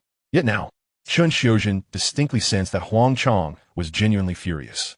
Huang, old Huang, why are you shouting? Can't you hear me? Huang Chang inhaled deeply, his body trembling slightly. In truth, he had long since exhausted his strength, but he could not refrain from acting now. He could not bear to imagine how his wife would treat their benefactor. I have already said, this matter has nothing to do with Brother Lu. If it were not for Brother Lu's assistance, our mother would have had no chance of being rescued. The blood on him is from carrying our mother. He gestured to his own bloodied clothes. Look at me. I'm also covered in blood. Why do you not accuse me of trying to harm our mother? How absurd. Huang Chang grew increasingly agitated. Brother Lu is our mother's savior. Do you understand? If you dare to lay a finger on Brother Lu today, do you believe me? Do you believe me? Huang Chang himself was at a loss, feeling a tightening in his chest, and he leaned against the wall, coughing violently. Old Huang, old Huang. Chun Xiuzhen hurriedly stepped forward to support him, but Huang Chang forcefully pushed her away. Chun Xiuzhen's hand froze in midair. Huang Gue approached, steadying Huang Chang while he sighed. Xiuzhen, you and I have made the same mistake. Hurry and apologize to Lu Lixing. Chun Xiuzhen turned to look at Lu Lixing, who remained shielded by Gu Wanqing. He gently held her hand, as if ready to protect her at any moment. This usually carefree individual was now not only doing a good deed, but also safeguarding his wife. Chun Xiuzhen could hardly believe it. Yet Huang Chang's words compelled her to accept the reality. She lowered her head, torn and unsure of how to express herself. Suddenly, the examination room door swung open, and everyone hurried to gather around. What happened? How is my mother? Dr. Zhang, my wife. Zhang Chunlei waved his hand, smiling wearily. Fortunately, she was brought in early. I administered disinfection and bandaging. However, She remains unconscious, but there should be no life-threatening danger. That's wonderful. That's wonderful. Huang Chang finally exhaled deeply. Huang Gui also relaxed his grip. Chun Xiuzhen's face broke into a smile. Zhang Chunlei continued. However, do not be overly optimistic. Our village's conditions are limited. The wounds on your mother are extensive. She must be taken to a larger hospital in town. Very well, we will prepare to go in a few days. If the road is impassable, I will carry my mother myself. As long as there was no danger to her life, everything would be fine. Lu Lixing stood at the back of the crowd, holding Gu Wanqing's hand. Wanqing, shall we go? Such a scene should be digested by their family. Gu Wanqing nodded. She had already grasped the situation. This matter was not only not Lu Lixing's fault, but they also owed him their gratitude. He had saved a life. The Lu Lixing of now was indeed a great hero. At this moment, Gu Wanqing's heart swelled not only with joy, but also with admiration. She realized she was increasingly perplexed by Lu Lixing, yet she found herself more attracted to this new version of him. Lu Lixing. Chun Xiuzhen suddenly called out to him. Lu Lixing turned to see Chun Xiuzhen approaching. When she reached them, she bent deeply at the waist, offering a profound bow. I am sorry. I was wrong. Sister Wanqing, Brother Lu, I truly apologize. I was ungrateful and willful. Please, whatever you require, do not hesitate to ask. I will do everything within my power. Even if it means bowing my head in repentance, I am willing.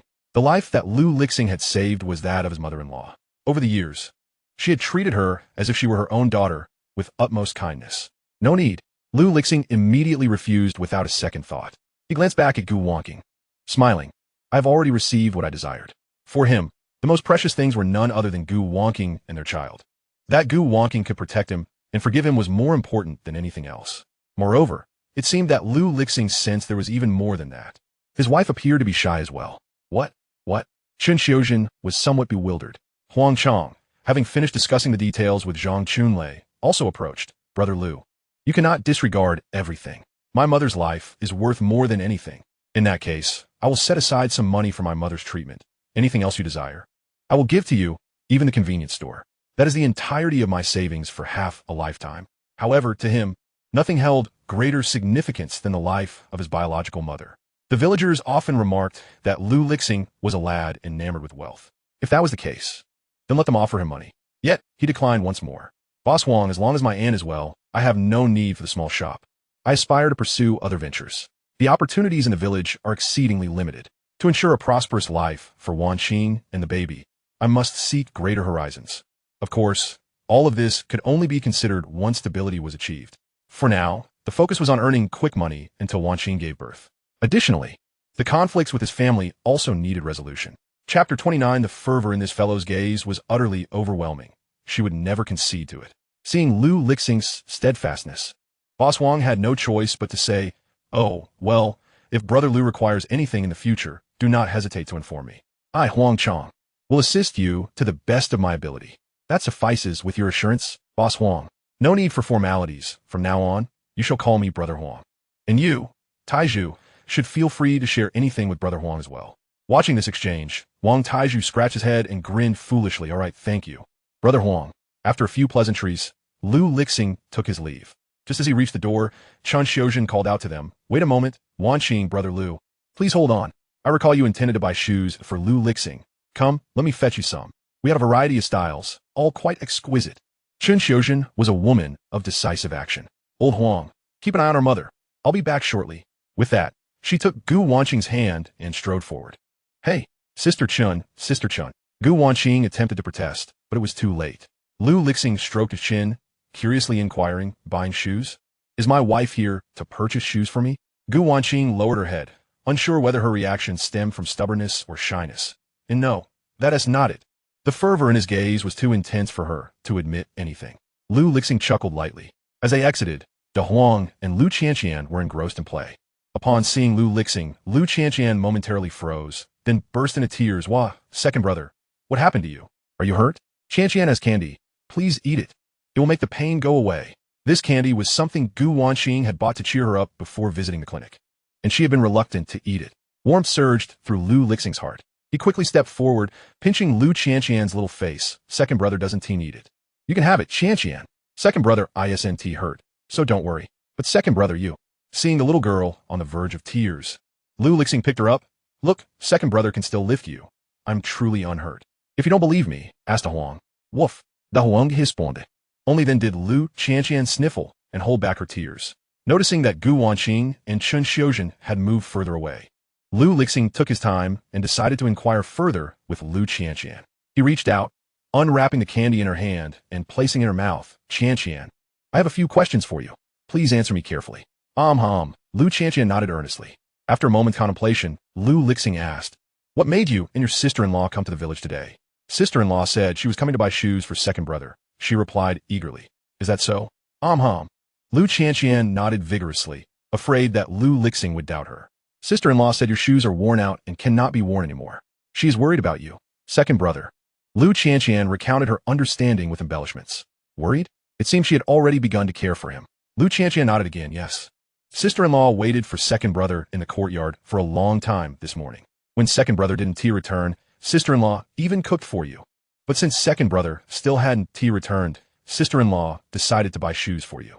Lu Lixing's heart swelled with joy. This little girl had even cooked for him? To be honest, although he had often eaten in his previous life, after Gu Wanqing left, he hadn't tasted anything for many years. Since his rebirth, it seemed he had been the one doing the cooking.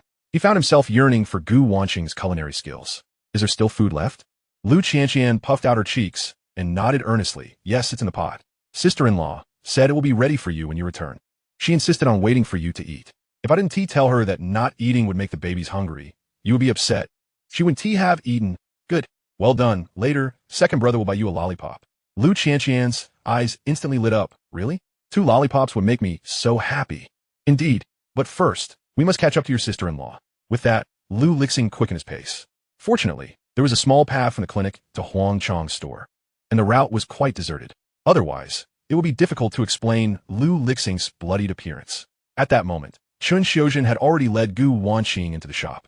Wait here, I'll go get them. She dashed behind the counter, rummaging through all her shoes, examining them one by one while muttering, size 42, size 42. I found it. She quickly handed a pair of shoes to Gu Wanqing. 1 pair isn't enough. Let me look for more. 5 minutes later, she emerged with a total of 10 pairs of shoes. Seeing Gu Wanqing still indecisively perusing, she waved her hand dismissively. Take all of these. Huh? Gu Wanqing was taken aback. This? So many? How much is it? Oh, what need is there for money? From this moment forth, you are my dear sister. That lad Lu Lixing is my brother as well. So money is out of the question. Just take them and wear them. Gu Wanqing felt somewhat at a loss. Being treated with such warmth was something she was unaccustomed to. But that is not right. I must pay. However, Chun Xiuzhen ignored her entirely, her gaze now fixed on Gu Wanqing's feet. You need a pair of shoes too. What size do you wear? I don't want. Oh, I think it looks like a size 36. Wait here. I have beautiful women's shoes. Chun Xiuzhen gave Gu Wanqing no chance to refuse and continued searching for more shoes. Gu Wanqing stood there, unsure what to do. Just then, Lu Lixing arrived and caught sight of the scene. Gu Wanqing seized the opportunity like a lifeline, pulling Lu Lixing over. Lu Lixing, you must stop, Sister Chun. As she spoke, Chun Xiuzhen had already handed over another 5 pairs of women's shoes. Wanqing, what do you think of these? This one is a little leather shoe, the latest style this year. Many in the town are wearing it. Oh no, wait, this one has a heel. You can't wear that now that you're pregnant. Let's take a look at this. These are casual shoes, quite fashionable this year. And they are remarkably comfortable. Indeed, the best-selling item in my store this year. And then there's this. Gu Wanqing had already resigned herself to hiding behind Lu Lixing. This predicament was one of Lu Lixing's own making. It would be best for him to resolve it himself. Lu Lixing was chuckling in amusement. This little girl certainly thought of herself as a shield. Yet, there was something rather pleasant about being relied upon. He remarked, Sister Chun, really? We don't need so many. How about we just take 1 pair? Lu Lixing Gu Wanqing quietly reminded him. One shouldn't casually take others' belongings. Lu Lixing gently squeezed Gu Wanqing's small hand, signaling her to relax. Chun Xiuzhen was quite displeased. How can that be? Lu Lixing replied. Then let us just not take anything at all. That 1 do. 2 pairs, no more bargaining. You and Wanqing will each take 2 pairs. And what about Taizhu? Get him 2 pairs as well. Lu Lixing, feeling helpless, conceded, all right then, thank you, Sister Chun. He selected 2 pairs of rubber shoes for himself, along with a pair of casual sport shoes and a pair of embroidered shoes for Gu Wanqing. In this era, the styles of shoes were rather unappealing. However, the embroidered shoes were exquisitely crafted, perfectly suited for Gu Wanqing. Let us settle on these 4 pairs. Taizhu is outside playing with the Huang. I will call him in shortly. All right, I will wait for him, Chun Xiuzhen smiled. Just as Lu Lixing was about to exit, Chun Xiuzhen called out to him, "Wait a moment. Brother Lu, you can't go out looking like that. Let me find some clothes from Brother Huang for you. Just make do for now." This time, Lu Lixing did not refuse. After all, he was covered in blood and would undoubtedly frighten people on the way home. Once he had changed into the clothes, he finally took the bewildered Gu Wanqing out. He instructed Wang Taizhu to come inside and handed Lu Qianqian a dime to buy lollipops. Only then did Lu Lixing turn back, taking Gu Wanqing's hand. "What is the matter with you?" Her expression seemed somewhat off. Gu Wanqing took a deep breath and nervously said, "Lu Lixing, are we really not paying?" "It's not that we aren't paying, it's just a different way of doing so. Sister Chin scolded me at the clinic today. She's apologizing. If we don't take anything, given her temperament, she would likely feel uncomfortable about it. By accepting her shoes, we are essentially accepting her apology. This would put her mind at ease, and Boss Huang Wu and Ti make things difficult for her. They are such a good couple, and Wanqing Wu and Ti want them to have any conflicts, right? So, we'll accept these for now, and later, if there is an opportunity to make money, I will involve Boss Huang, thus repaying this amount. Boss Huang is a good man, trustworthy." Upon hearing this, Gu Wanqing was somewhat taken aback, yet simultaneously relieved. Lu Lixing's reasoning was quite sound. She simply hadn't anticipated that he had thought so deeply about it. Was this still the same person once labeled as a fool? Lu Lixing. You're really clever. She couldn't help but praise. Lu Lixing gently pinched her nose. Haha, then tell me, what brings you to the village today? She hadn't intended to reveal it, so he decided to tease her. Upon mentioning this, Gu Wanqing immediately lowered her head, her cheeks flushed with a deliberate redness. "I wasn't doing anything." "Really? Wasn't it to buy me shoes?" "No, it wasn't." Gu Wanqing turned her head, daring not to look at Lu Lixing. "Ha!" Lu Lixing laughed even harder. Just as he was preparing to continue teasing Gu Wanqing, Wang Taizhu appeared with Lu Qianqian. Lugo, what is this? Am I interrupting you again?" "I didn't mean to." "Qianqian, let us go. Let them continue." Gu Wanqing exclaimed, "Really? It's all Lu Lixing's fault. I've been embarrassed." "Qianqian, wait for me. I'm coming too." She quickened her pace. Seeing the little girl flee in embarrassment, Lu Lixing couldn't help but smile again. He followed after her, eager to return home and savor the meal his wife had prepared. At that moment, the system's voice echoed in his mind. Detection of successful rescue. The system will randomly issue rewards. Congratulations on obtaining an information pouch X1. Congratulations on receiving a spirit pool. Note, the spirit pool contains a vast amount of spiritual spring water, a superior plant growth liquid, usable indefinitely. The above rewards have been added to your backpack. Please check them, host. Chapter 30. Why is your face flushed? Is the kitchen hot? The spirit pool? Lu Lixing pressed the claim button. In the next instant, he felt an additional space appear at the edge of his backpack. It was a pool of water, crystal clear, with a few lotus flowers floating in the center. Quite a sight to behold. Is this the spirit pool? Lu Lixing chuckled. With this at his disposal, he would have to fear running out of plant growth liquid. There was still half of the sweet potato field at home that needed watering. Once he found some free time in the next couple of days, he would take care of it. With this thought, Lu Lixing opened the information pouch again. What information awaited him this time? The harvest of sweet potatoes in Lu family village has been poor this year, and due to road closures, many villagers are facing starvation. The elementary school in Lu family village is unable to provide meals for the children due to the lack of sweet potatoes, resulting in a delayed opening and criticism from higher authorities. Sweet potatoes? The primary staple in Lu family village consists of sweet potatoes along with the little wheat and corn they grow. Due to the mountainous terrain, every household has very little wheat and corn.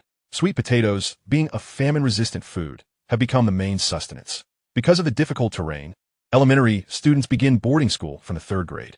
They must eat breakfast and dinner at school, bringing sweet potatoes to exchange for food tickets. The school then uses the sweet potatoes brought by students to trade for rice and flour. This has been a long-standing tradition. This year, with the roads still closed, outside rice and flour cannot come in. If the sweet potato supply is insufficient, problems will undoubtedly arise. Lu Lixing recalled that the sweet potatoes at home, which had not been watered with spiritual spring water, were indeed thin and small, far from adequate. He rubbed his chin, pondering what he could do. Upon returning home, Gu Wanqing, leading the way, quickly opened the kitchen door. Throughout the journey, she had thought carefully. The meal she prepared was merely vegetarian, too simple, and now cold. She couldn't let Lu Lixing eat that. After all, he had done a good deed today. He deserved something better. She needed to swiftly hide the food. However, as soon as she stepped into the kitchen, she saw Lu Lixing, who had been quite far from her, running and even faster. "Wanqing, I heard you made me a meal?" "Huh?"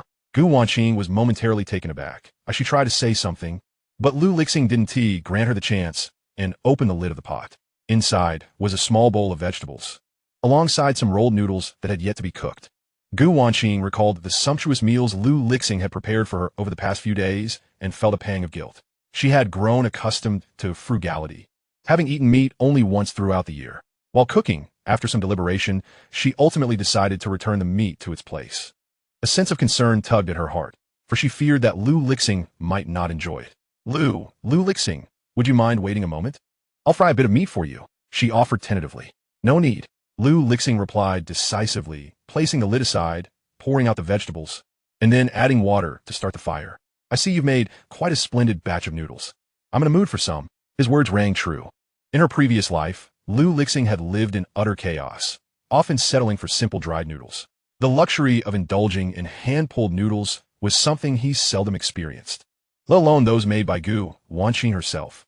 However, seeing the young girl so flustered, Lu Lixing gently ruffled her hair. Let us save the meat for dinner, shall we? Are you still keen on noodles? I could boil some for you as well. Gu Wanqing's face flushed crimson. No, I won't have any. All right then. Take a break, and perhaps try on those shoes to see if they fit. Okay. Gu Wanqing nearly fled in embarrassment. Once outside, she inhaled deeply. Why was Lu Lixing always so frivolous? The crux of the matter was that she didn't seem to be angry at all. In fact, her heart raced a little. Was she losing her mind? No, it must be the pregnancy, making her emotions so unpredictable. Gu Wanqing reassured herself.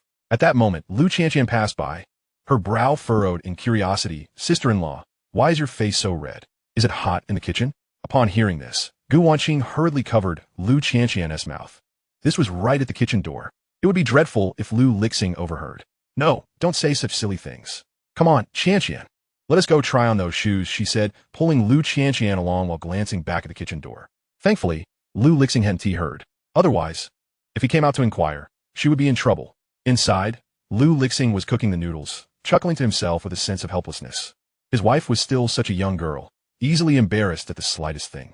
The noodles turned out just as he had imagined, delightfully springy. He enjoyed them immensely. In the afternoon, Lu Lixing changed into a well-fitted outfit, intending to check on the sweet potatoes in the fields. If indeed the Lu family village was facing a shortage of sweet potatoes, his supply should prove invaluable. Gu Wanqing made no effort to stop him. Once he departed, she glanced at his discarded shoes and clothing, deciding to head to the river to wash them. While Lu Lixing earned money outside, she too wanted to contribute in any way she could. Lu Qianqian, who was playing in the yard, spotted her preparing to leave and quickly called out, Sister-in-law.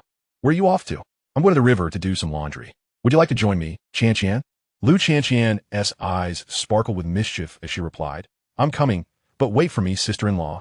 With that, she dashed back into the house, emerging shortly with a pair of newly bought embroidered shoes and a butterfly hairpin, joyfully bounding towards Gu Wanqing. Sister-in-law, wear these shoes and put on this hairpin. What for? Gu Wanqing asked, puzzled. Lu Qianqian pouted and explained, you're going to the river to wash clothes, and there are many ants there. You should dress nicely. Lu Qianqian earnestly elaborated. Having accompanied Gu Wanqing to the river before, she had noticed how well-dressed the other ants were and wished for her sister-in-law to look just as lovely. Gu Wanqing playfully pinched her little nose. You little rascal. All right, I'll change. Lu Qianqian began to act adorably, and Gu Wanqing had no choice but to acquiesce. Carefully, she slipped on the shoes and secured her hair with a pin at the back. Suddenly, she felt a bit out of place, as she was used to wearing a single braid. Qianqian, do I look good? Lu Qianqian looked up, her eyes sparkling. Wow, you look amazing. Today, sister-in-law, you must be the prettiest person by the river. Gu Wanqing chuckled, reminded that these were gifts from Lu Lixing, which lifted her spirits. She picked up the basin and made her way to the river. In this era, the Lu family village lacked washing machines. To facilitate laundry, women would set up large flat stones near the riverbank where the water was deeper. Behind the large stone, a smaller one would be placed, just enough for a person to sit. Such stone setups could be found every few paces along the riverbank. The weather was splendid that day, and 2 stones were already occupied by women chatting as they washed their clothes. Hey, have you heard? Lu Lixing seems to have made a fortune. Really? That scoundrel from the Lu family? Yes. Could be true. I find it hard to believe. I thought so too. I heard he saved quite a few people the other day. You'd think with his character, he could save anyone? Poor Wanqing, marrying so far away only to end up with such a rogue. Indeed, she doesn't even splurge on shoes, using the simplest hair ties. Just the other day, I couldn't bear it and gave her some of mine. That girl has it tough. Several women expressed their sympathy. Gu Wanqing arrived just in time to catch this conversation. She paused mid-step, suddenly realizing that Lu Qianqian's suggestion to change her outfit and wear the hairpin was indeed wise. Lu Lixing had his flaws, but he was changing for the better. She wished for those around her to accept him as well. Cleared her throat, she said, "Sister Lu, Sister Sun, you're all here? Ah, Wanqing, you're here too? Shouldn't you be resting at home, since you're pregnant?" Lu Wenjin, the woman addressed, turned around while washing. Upon seeing Gu Wanqing's attire, her eyes widened in shock. "You, Wanqing, is it a new pair of shoes? They look stunning. These must be the latest style from the corner shop this year, right?" Lu Wenjin was the most fashionable person in the entire Lu family village. Whenever a new style arrived at the village store, she was always the first to know. If she had the money at that moment, she would have been the first to own it. At this moment, she had completely forgotten about washing clothes. She hurried over to Gu Wanqing, squatting down to examine the shoes closely.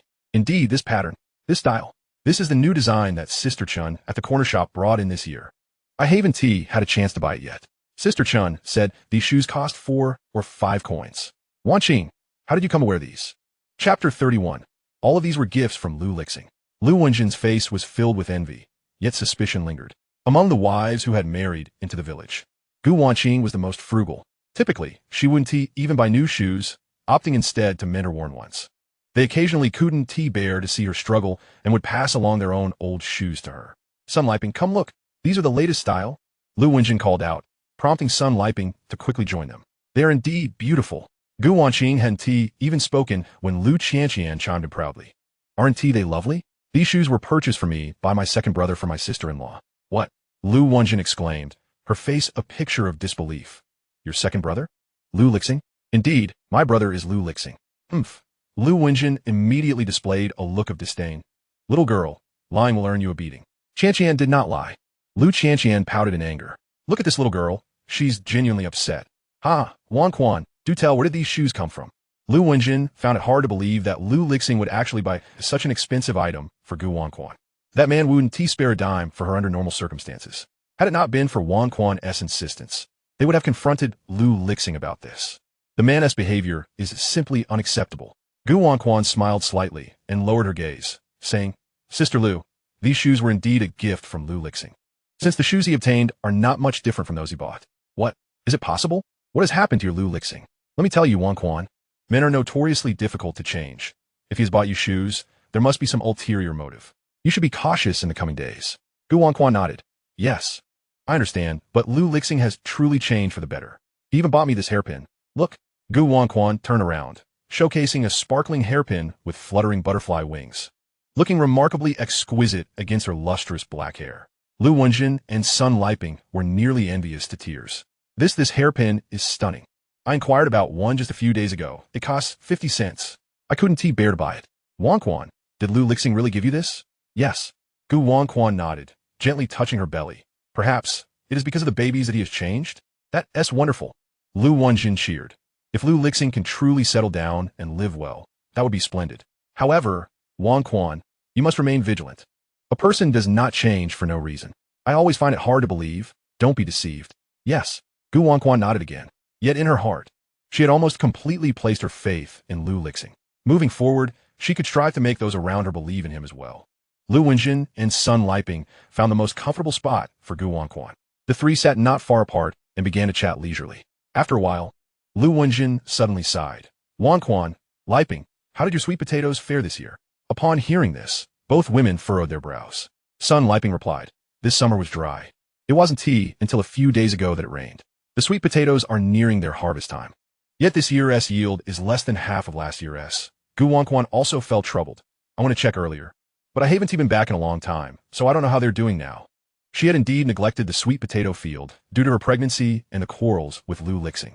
A few days ago, Lu Lixing mentioned he bought fertilizer, but she was unsure of the current state. Lu Wenjin sighed again. "Our situation is similar. What shall we do? Every year, we rely on these sweet potatoes to get through the winter. Without them, we fear we won't survive the cold season." Sun Liping added, "I also need to deliver food to my son's school soon, and with classes about to start, I am at a loss." Sigh. The three women sighed collectively, and the atmosphere grew heavy. Even after returning home, Gu Wanquan remained preoccupied with this matter. Although Lu Lixing could earn money now, no one could guarantee that such opportunities would arise again. Once Lu Lixing returned, she needed to discuss preparations with him. The winter in Lijiakan would bring heavy snows, and it would be bitterly cold. If they could not eat enough, it could be dire. When Lu Lixing arrived home, he found Gu Wanquan anxiously pacing in the courtyard.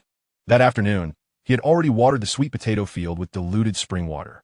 Given the significance of the sweet potatoes, Gu Wanquan had planted half of her land with them. Their yield was expected to be substantial. Wanquan, what troubles you? Upon hearing Lu Lixing's voice, Gu Wanquan quickly turned her head. Lu Lixing, you're back? What are you doing? Lu Lixing held 2 long bamboo poles in his hands, setting up a mosquito net. We haven't put ours up yet. After tonight, we won't need to worry about feeding mosquitoes. Oh, I see. Gu Wanquan nodded but still felt somewhat disheartened. Lu Lixing, did you visit our sweet potato field when you returned? I did. What is the matter? This girl seems to have something on her mind. How are our sweet potatoes? I heard Lu Wenjin and Sun Liping say their sweet potato yields are poor. The same goes for the entire Lijiakan. I haven't tended to our sweet potatoes in a long time. Are they nearly gone? Gu Wanquan sniffled. Lu Lixing, let us eat less from now on. We need to save money for winter. Otherwise, what will we do?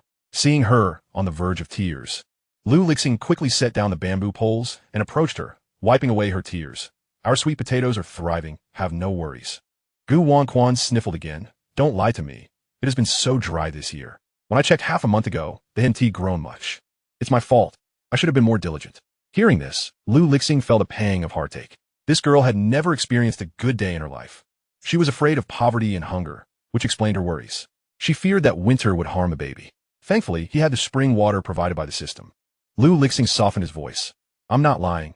They are truly flourishing. If you don't believe me, come and see. Gu Wanquan looked up at him stunned. Lu Lixing continued. The sun hasn't set yet. Let us go. Although she wanted to wait a few more days so as not to ruin the surprise. Lu Lixing could not bear to see Gu Wanquan distressed. Our sweet potatoes are not only growing well, but are also plentiful. Really? You'll see for yourself. Lu Lixing also brought along Lu Qianqian.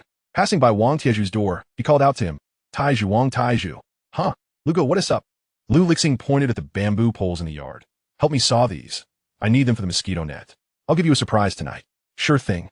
Wang Taiju readily agreed without a second thought.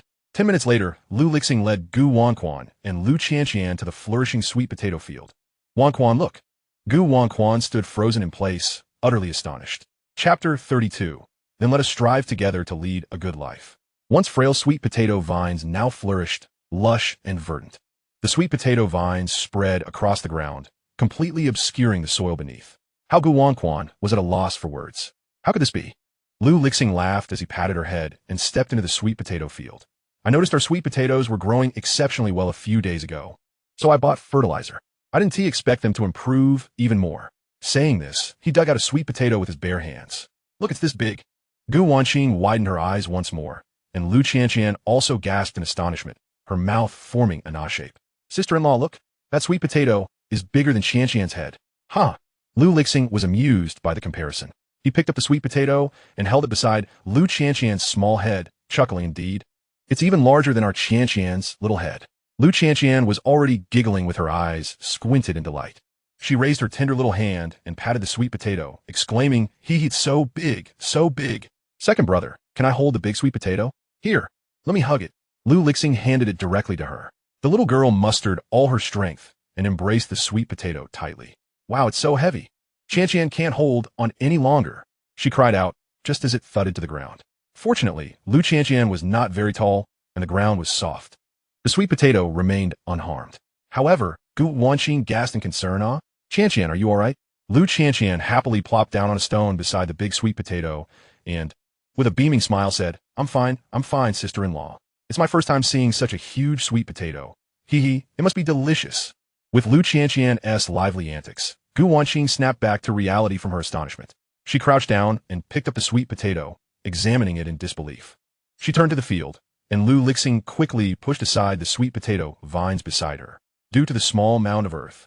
Some of the sweet potatoes had partially surfaced because of their size. Lu Lixing joyfully pointed out to Gu Wanqing, look, this one is also quite large, and this one is even bigger than those two. Over there and there, all are big sweet potatoes. Wanqing, we have a vast expanse of big sweet potatoes. Are you happy? Gu Wanqing suddenly broke into a smile. Are they all this big? Yes. How wonderful. How wonderful. She covered her lips, nearly shedding tears. We won't go hungry this winter. We won't go hungry anymore.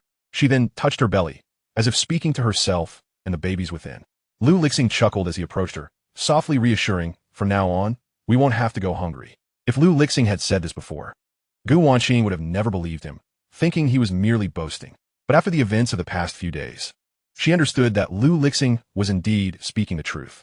She wiped away the tears at the corners of her eyes and turned her gaze back to the sweet potato field. Lu Lixing, have I become too sentimental? Perhaps it was the overwhelming joy and emotion of the past few days that made her want to cry.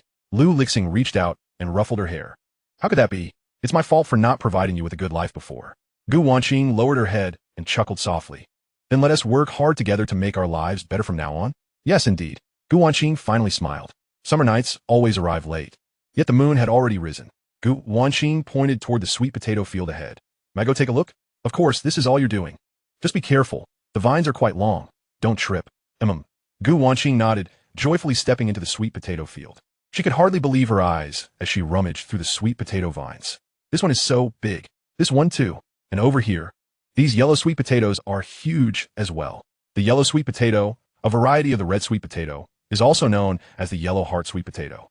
In the future, this variety would generally be used as the main ingredient for roasted sweet potatoes. However, they had not planted many of these yellow sweet potatoes this time. Yellow sweet potatoes are high in sugar and very sweet, but not filling enough. What they needed more were the white heart sweet potatoes, whose skin is red.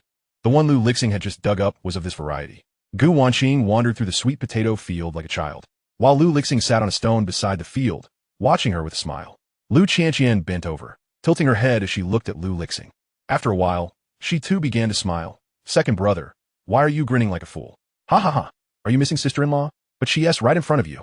Lu Lixing was amused by the little girl and laughed heartily, unabashedly replying, yes, I miss your sister-in-law. Gu Wanqing, who was in the field, felt her face flush and shot him a playful glare. Before leaving, Lu Lixing dug up 3 large sweet potatoes, carrying 2 himself while Gu Wanqing took one. Lu Qianqian bounced ahead, humming a mountain tune. In the valley, the occasional chirping of insects accompanied the moonlight, creating a serene atmosphere. Gu Wanqing felt a deep sense of contentment.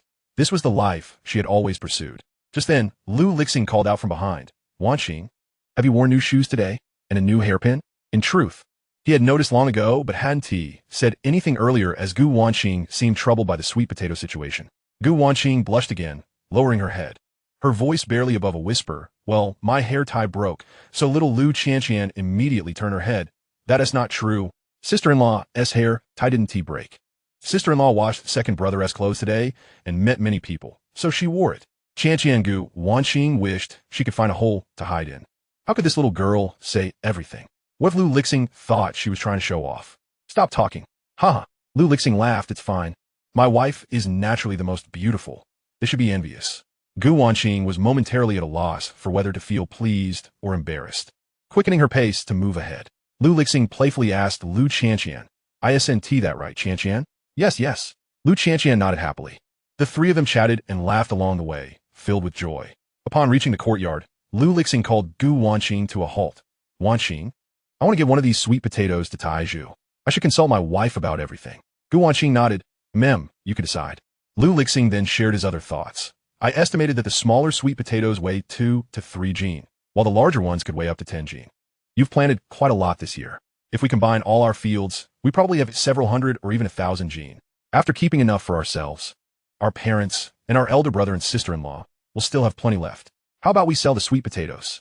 This was a plan Lu Lixing had been considering for a while. Selling the sweet potatoes would not only earn the money, but also provide food for the villagers of Lujia village. It was a perfect solution. Gu Wanqing turned around, gazing in astonishment at Lu Lixing. Lu Lixing was momentarily taken aback. If you disagree, you need not sell. No, I agree. Gu Wanqing chuckled. In fact, just now while we were in the field, I was pondering what we would do with all these sweet potatoes if we couldn't finish them. They would spoil if left too long. Let us sell them, Lu Lixing. I support you. At the Lu residence, Wang Taiju, under the supervision of De Huang, had not only prepared all the bamboo poles, but had also set up the mosquito nets. At this moment, feeling bored, he sat at the door, lost in thought. Old dog, what kind of surprise do you think Brother Lu will have for me this time? Woof. Brother Lu has been exceptionally remarkable lately, always doing the unexpected. Woof. No matter what, I'm sticking with Brother Lu. Let us go home. The surprise will come tomorrow. Woof. As Wang Taiju was about to leave, De Huang blocked his path, biting his pants to prevent him from departing. Master said there would be a surprise, And there must be one. Ah, old dog. You can't bite anymore. If you keep biting, my pants will fall off. Let go. Wang Taizhu exclaimed, tugging at his trousers. When Gu Wanqing and the others returned. This was the scene they encountered. Brother Lu, you're back? Quick, do something about old dog. My innocence is at stake. Lu Lixing chuckled helplessly. Lu Qianqian dashed over to De Huang, gently patting its head. De Huang, come, let's go to sleep. Instantly, De Huang released Wang Taizhu, wagging its tail as it followed Lu Qianqian away. Wang Taizhu finally breathed a sigh of relief. Oh dear, old dog is too ferocious. Does it mean I should wait for the surprise? Brother Lu, what is this surprise you speak of? Wang Taizhu was utterly astonished when he laid eyes on the items Lu Lixing was carrying. What is that? Brother Lu, you can't possibly be telling me that a sweet potato? Lu Lixing handed one of the sweet potatoes to Wang Taizhu. Indeed, it is a sweet potato. This. Such a large sweet potato? Yes, consider it a gift. A gift for me? Wang Taizhu was even more stunned. This single sweet potato could easily feed a family of 3 for an entire day. Just like that, it was given away? Right, it should taste quite good. You should try it at home. Oh. Wang Taizhu, slightly dazed, clutched the sweet potato, staring vacantly in the courtyard of the Lu residence. In all his years, he had never seen such a massive sweet potato. Taizhu. Huh. Your sister-in-law and I are going to sleep. Oh. So, you should hurry home? Wang Taizhu finally grasped the situation. I'm going back. With such a large sweet potato, my mom will surely be delighted. Chapter 33. Lu Lixing, thank you. The next day, Lu Lixing rose early, prepared breakfast, had a bit for himself, and heated the rest in the pot. After leaving a note for Gu Wanqing, he took up a carrying pole and 2 baskets to head to the fields. In no time, both baskets were filled to the brim. Lu Lixing then began his descent with the 2 baskets of sweet potatoes. However, they were exceptionally heavy. Lu Lixing contemplated that he not only needed to buy a bicycle, but also a tricycle for transporting goods. When Gu Wanqing awoke, she noticed a note left in the kitchen. Wife, I've gone to work. Eat while it's hot. If I earn money today, I'll buy you oranges. Gu Wanqing smiled as she read. Oranges were her favorite fruit, though she seldom had the chance to enjoy them throughout the year. When they married, she had mentioned this to Lu Lixing, and she was pleasantly surprised he remembered. After finishing her meal, she happened to see Lu Lixing returning with the carrying pole. Have you eaten? Yes, I have. Well then, I'm off to sell sweet potatoes. You rest well. I want to go with you. Gu Wanqing hurriedly interjected. Seeing Lu Lixing drenched in sweat, she felt a pang of sympathy. No, you can't work now. It wouldn't be good for the baby. Gu Wanqing gently touched her belly, realizing her presence might only complicate matters. How about letting Qianqian come along to help out a little? The Huang can go too. All right. With Qianqian there, it might sell a bit better. After all, my reputation in Lijiakan isn't the best. At 10 in the morning, Lu Lixing arrived in the village with De Huang and Lu Qianqian. In the village, a few small shops and clothing stores had stalls selling homegrown vegetables. Lu Lixing chose the best spot to set up. Nearby, an aunt was taking out small cabbages and scallions from her basket. Upon seeing Lu Lixing, she paused for a moment. You? What was your name again? Lu Lixing. Lu Lixing replied with a smile. He recognized this aunt, Zhao Shulian, a widow. She had married into Lijiakan years ago and bore her husband a son. However, tragically, her husband and son passed away within a few years, leaving behind elderly parents.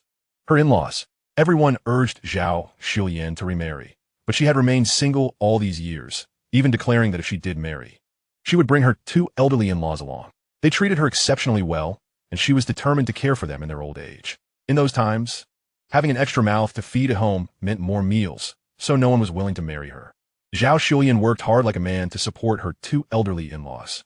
Sadly, due to her relentless toil, not long after Lu Lixing left Lijiakan, both elderly passed away, and she followed soon after. At that moment, seeing her, Lu Lixing held her in high regard. However, upon hearing her name, Zhao Shulian frowned. The second son of the Lu family? That's me. Lu Lixing was aware of his poor reputation, but bore no ill will. What are you selling? Why are you accompanied by a child and a dog? Oh, sweet potatoes. Lu Lixing covered his basket with a cloth, indicating that Zhao Shulian hadn't seen the contents. Selling sweet potatoes? This year's sweet potatoes are looking rather weak. Are you sure you can sell them? Let us give it a try, right? I heard your wife is pregnant. You should be manning up to support a family. Back when my husband was still around, she sighed deeply. Never mind. Let us not dwell on that. Have you ever done business before? Though you've got a bit of a bad reputation, your wife shouldn't suffer alongside you. How about I teach you how to sell things? Zhao Shulian couldn't bear to see women suffer. She decided to offer any assistance she could. Thank you, Aunt Zhao. Your attitude is somewhat sincere. Now, let me take a look at your sweet potatoes. I'll tell you, when it comes to selling, especially vegetables, appearance is crucial. You need to place the best ones on top, making them appealing at first glance. Then put the lesser ones underneath, mixing them together. Let me help you arrange them. As she spoke, she moved to assist Lu Lixing with alacrity. However, when she uncovered the cloth, Zhao Xilian's south hands froze in place. Her eyes widened as she beheld the large, round, and exquisite sweet potatoes within the basket, leaving her utterly astounded. She picked up one sweet potato, attempting to inspect the lesser ones beneath. But, after rummaging for a while, Zhao Xilian discovered that there were no inferior sweet potatoes at all. Every single potato in that basket was nearly uniform in size and devoid of blemishes. Do your sweet potatoes all look like this? She inquired. Indeed, Lu Lixing nodded affirmatively. Undeterred, Zhao Xilian proceeded to inspect another basket nearby. Lu Qianqian, with a sweet and innocent giggle, chimed in, Annie, my second brother's sweet potatoes are all splendid, so you need not fret or haggle. Zhao Xilian retracted her hand reluctantly, her expression a mixture of confusion and curiosity. Then, where did these sweet potatoes come from? Wasn't it said that this year's yield was poor? Oh, they were cultivated by Wanqing from my family, Lu Lixing replied. Zhao Xilian silently gave a thumbs up. Impressive, impressive indeed. Young man, would you mind if I visited Wanqing to learn how to grow sweet potatoes one day? Not at all, he replied. Well then, how much do you sell these sweet potatoes for? I would like to purchase one. Lu Lixing glanced at the sweet potatoes, pondered for a moment, and replied. 10 cents per pound, perhaps? What, 10 cents? Do you have any idea how much other sweet potatoes are selling for in the market? I do. About 5 or 6 cents, he said, having inquired with Huang Chong just days prior. Then why? Zhao Xilian seemed perplexed.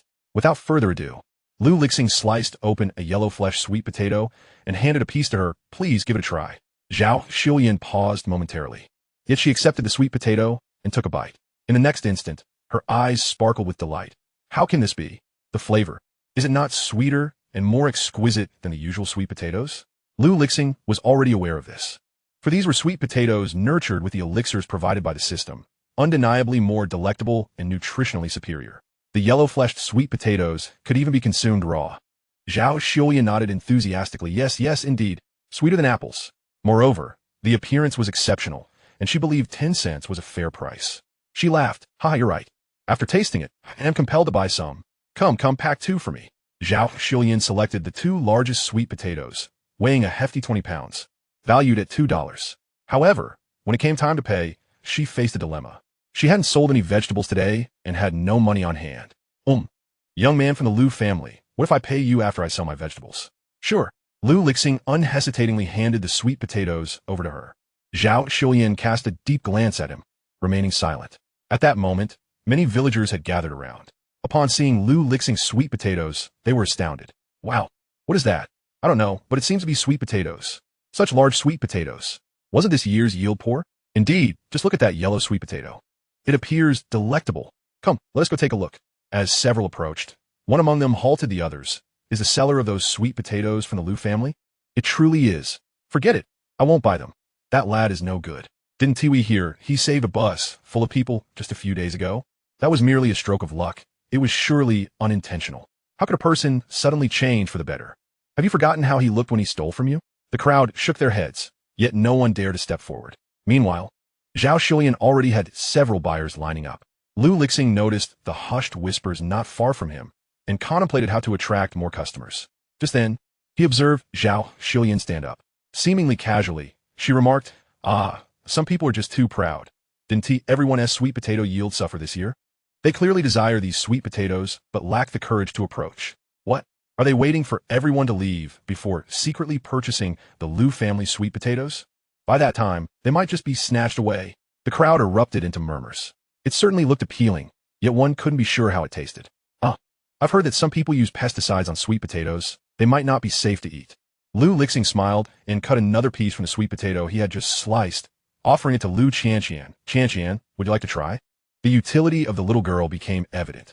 Lu Qianqian nodded vigorously, happily accepting the sweet potato and popping it into her mouth. She hadn't had the chance to taste it since it had been brought home. When Zhao Xilian had a bite earlier, she had been salivating. However, her second brother hadn't given her any, and she had been considerate enough not to ask. After one bite, Lu Qianqian's eyes lit up with joy. Wow, it's so sweet. She had never tasted such a delicious sweet potato before. It was sweeter than candy, and she wanted more. The little girl quickly finished the piece she had and reached out her tiny hand, pouting adorably. Lu Lixing, feeling helpless, handed her another piece. You little glutton, enjoy. At that moment, the surrounding onlookers began to eye the sweet potatoes hungrily, especially the parents with young children. Little ones could hardly bear to see others enjoying food, especially sweet potatoes sweeter than candy. They tugged at their parents' clothing. Grandma, I want to eat sweet potatoes. Mom, I want some too.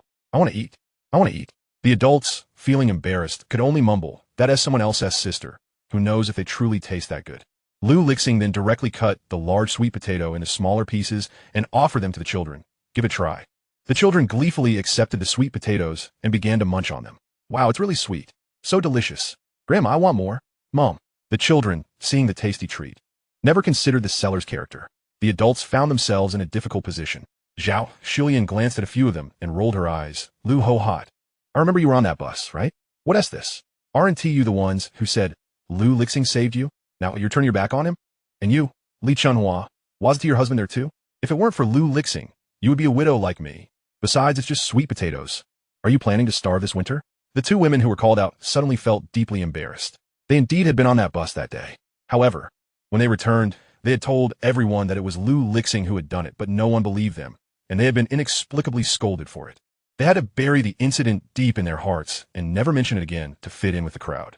Yet ultimately, Lu Lixing had saved their lives or those of their loved ones. Finally, Lu Ho Hot stepped forward. Zhao Widow is right. I desperately need sweet potatoes. And regardless of whether you believe it or not, it was Lu Lixing who saved us that day. I will buy these sweet potatoes. I want 20. Moreover, I have something I've been holding back for days, but I never dare to say it. Lu Lixing, thank you. Chapter 34. The debts owed by your family have been repaid by someone else. After Lu Ho Hot finished speaking, she even bowed to Lu Lixing.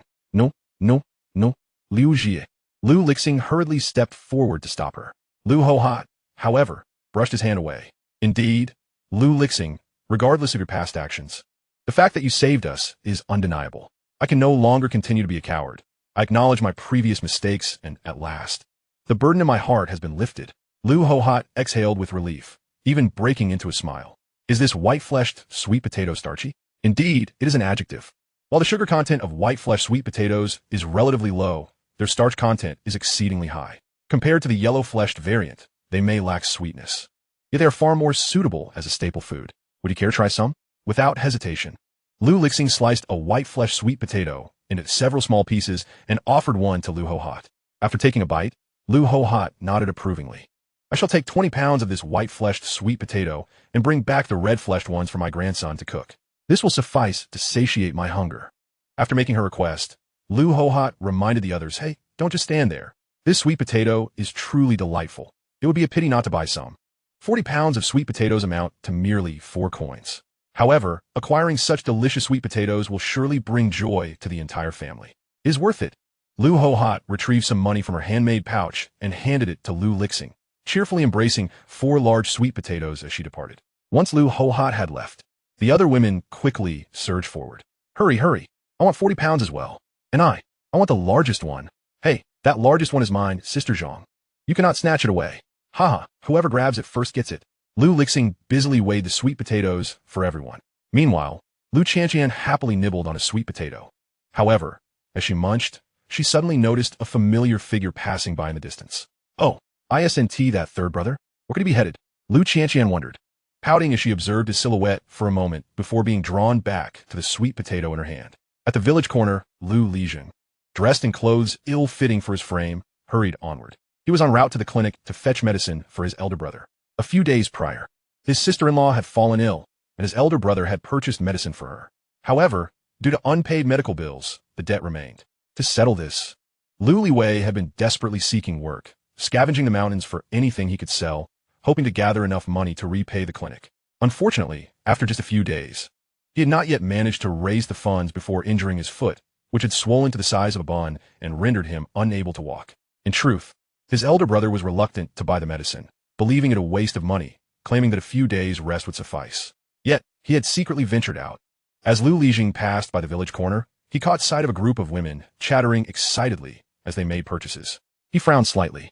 These women truly had a penchant for seizing every opportunity. Without pausing, he continued towards the clinic. Upon seeing Dr. Zhang Chunlei, Lu Lixing felt as though he had grasped a lifeline. Dr. Zhang, do you have any medicine for treating injuries? My elder brother has been hurt. Hurt? Where is he injured? He twisted his ankle. It's swollen and bruised, covered in red streaks. Oh, so your elder brother sent you to fetch the medicine? Lu Lixing lowered his gaze. No, but I am concerned for him given the severity of the injury. Ah, you're 16 this year, aren't you? Doctor. Zhang Chunlei engaged him in casual conversation while retrieving the medicine. Yes, I am 16. I heard you got accepted into the high school in the county. You'll be starting soon, right? Lu Lixing's body tensed imperceptibly, and he lowered his head, remaining silent. Unaware of his emotions, Dr. Zhang continued cheerfully. You are the first from our village to get into high school. Quite an achievement. Study well. You have a bright future ahead. You cannot remain in the mountains forever. Understand? Lu Lixing nodded slightly. His expression weighed down. Yes, I understand. After obtaining the medicine, Lu Lixing hesitated. How much is this medicine? Oh, the anti-inflammatory pills and the medicinal alcohol together cost 2 coins. Upon hearing this amount, Lu Lixing clenched his fists. Doctor, I don't have enough money right now. Could I possibly have it on credit? I know my elder brother has previously owed you money. I assure you I will repay it promptly, and I will also settle my brother's debt. He felt a profound responsibility. He was about to become an adult and needed to learn to support his family. Their parents were aging. Qian was still young, and both his elder brother and sister-in-law were unwell. Oh, about that? You need not repay it. You don't have to pay for the medicine today. That 1 tea due, I must pay. Lu Lixing's eyes widened with urgency. Dr. Zhang chuckled. Haha, I'm not saying you don't have to pay because someone has already covered the cost for you. Your elder brother's debt has also been settled. What? Who paid for us? It certainly wasn't my elder brother, or he wouldn't be working so hard. Dr. Zhang hesitated, his words hanging in the air. Oh, you will naturally find out in due time. It was better for Lu Lixing to resolve his own matters. It would be a delightful surprise for the Lu family. Now hurry back and apply the medicine to your elder brother. Remember to massage it in well. It will expedite the healing process. All right, thank you, Dr. Zhang. Lu Lixing nodded and turned to leave. Lu Lixing quickly sold out of sweet potatoes. Today, he had a total of 200 pounds, earning 20 coins. As he was packing up, Zhao Xiuyan still had some vegetables left unsold. Seeing him about to leave, she rummaged through her pocket and handed him the 1 coin she had earned. Indeed, your sweet potatoes sell well. You sold out so quickly. I only managed to sell 10 bunches of vegetables and earned this 1 coin. Take it for now, and I'll give you the remaining coin tomorrow. Lu Lixing glanced at the few remaining vegetables in front of Zhao Xiuyan, estimating about 10 bunches left. Scallions, cilantro, bok choy, lettuce, and radish greens. All appeared to be the remnants that had been picked over. He waved his hand with a smile. I 1 tea take the money. After all, you just helped me tremendously. That 1 tea due. I can't accept your generosity for nothing. Though I am poor, I understand that everyone has their struggles. Your family's Wanqing is pregnant. Take this back to buy her something to eat. No need, I have enough money on hand. Besides, I'm not asking for it for free. And Zhao, your vegetables are priced at a dime a bunch, correct? Yes, that's right. All right then. I'll take the rest, and it will offset the cost of the sweet potatoes. With that, Lu Lixing stuffed the vegetables into his basket and turned to leave. Hey, wait, that is still not enough. And besides, those are mostly undesirable vegetables. I'll sell them to you for 8 cents. Yet Lu Lixing paid no heed to her explanations and waved goodbye as he departed. Qian, let's go buy some tangerines. Okay. Lu Qian clapped her hands in delight, while the Huang bounced along beside her. Zhao Xiuzhen watched their retreating figures with a sigh. This child. No wonder old Lu says he has changed for the better. The Huangchang convenience store has been closed for the past few days. Consequently, Lu Lixing had no choice but to visit the nearby shop close to the clinic. However, upon arrival, he was taken aback. Oranges only begin to ripen in October, and in his previous life, living in a bustling metropolis, he could indulge in them at any time. But the current situation was starkly different. In the impoverished and backward Lu family village, oranges were not available for sale. All he could see were a few lonely bananas and some withered apples. After a moment's contemplation, he decided to purchase some fruit, for it held significant importance for Gu Wanqing at this juncture. Lu Lixing bought 2 pounds of bananas and 3 pounds of apples, and even treated Lu Qian to a lollipop. He also acquired some ribs and chicken, along with various seasonings, before stepping out, intending to return home. Upon seeing the bones, the Huang leaped with excitement, bounding 3 feet high, continuously jumping around Lu Lixing. Woof, woof. Today, the dog master has a bone to gnaw. However, just as he stepped out, Lu Lixing heard a familiar voice. Second brother? Oh no, Lu Lixing, what are you doing here? Buying things again? Chapter 35. Is this person also mentally ill? Lu Lixing's tone was rife with anger. He never anticipated encountering his useless second brother upon exiting the clinic. For the past 16 years, Lu Lixing had loathed this second brother the most. The Liu family had always been impoverished, with family members practicing thrift and frugality. Yet, Liu Lixing stood as an exception. From a young age, with an older brother and later a younger brother, Liu Lixing had rarely lifted a finger. He was either directing his elder brother or being directed by him. Even as he grew older, he squandered his days in idleness, engaging in deceitful antics. Eventually, their parents, at a loss, arranged a marriage for him and used their life savings to build him 2 rooms.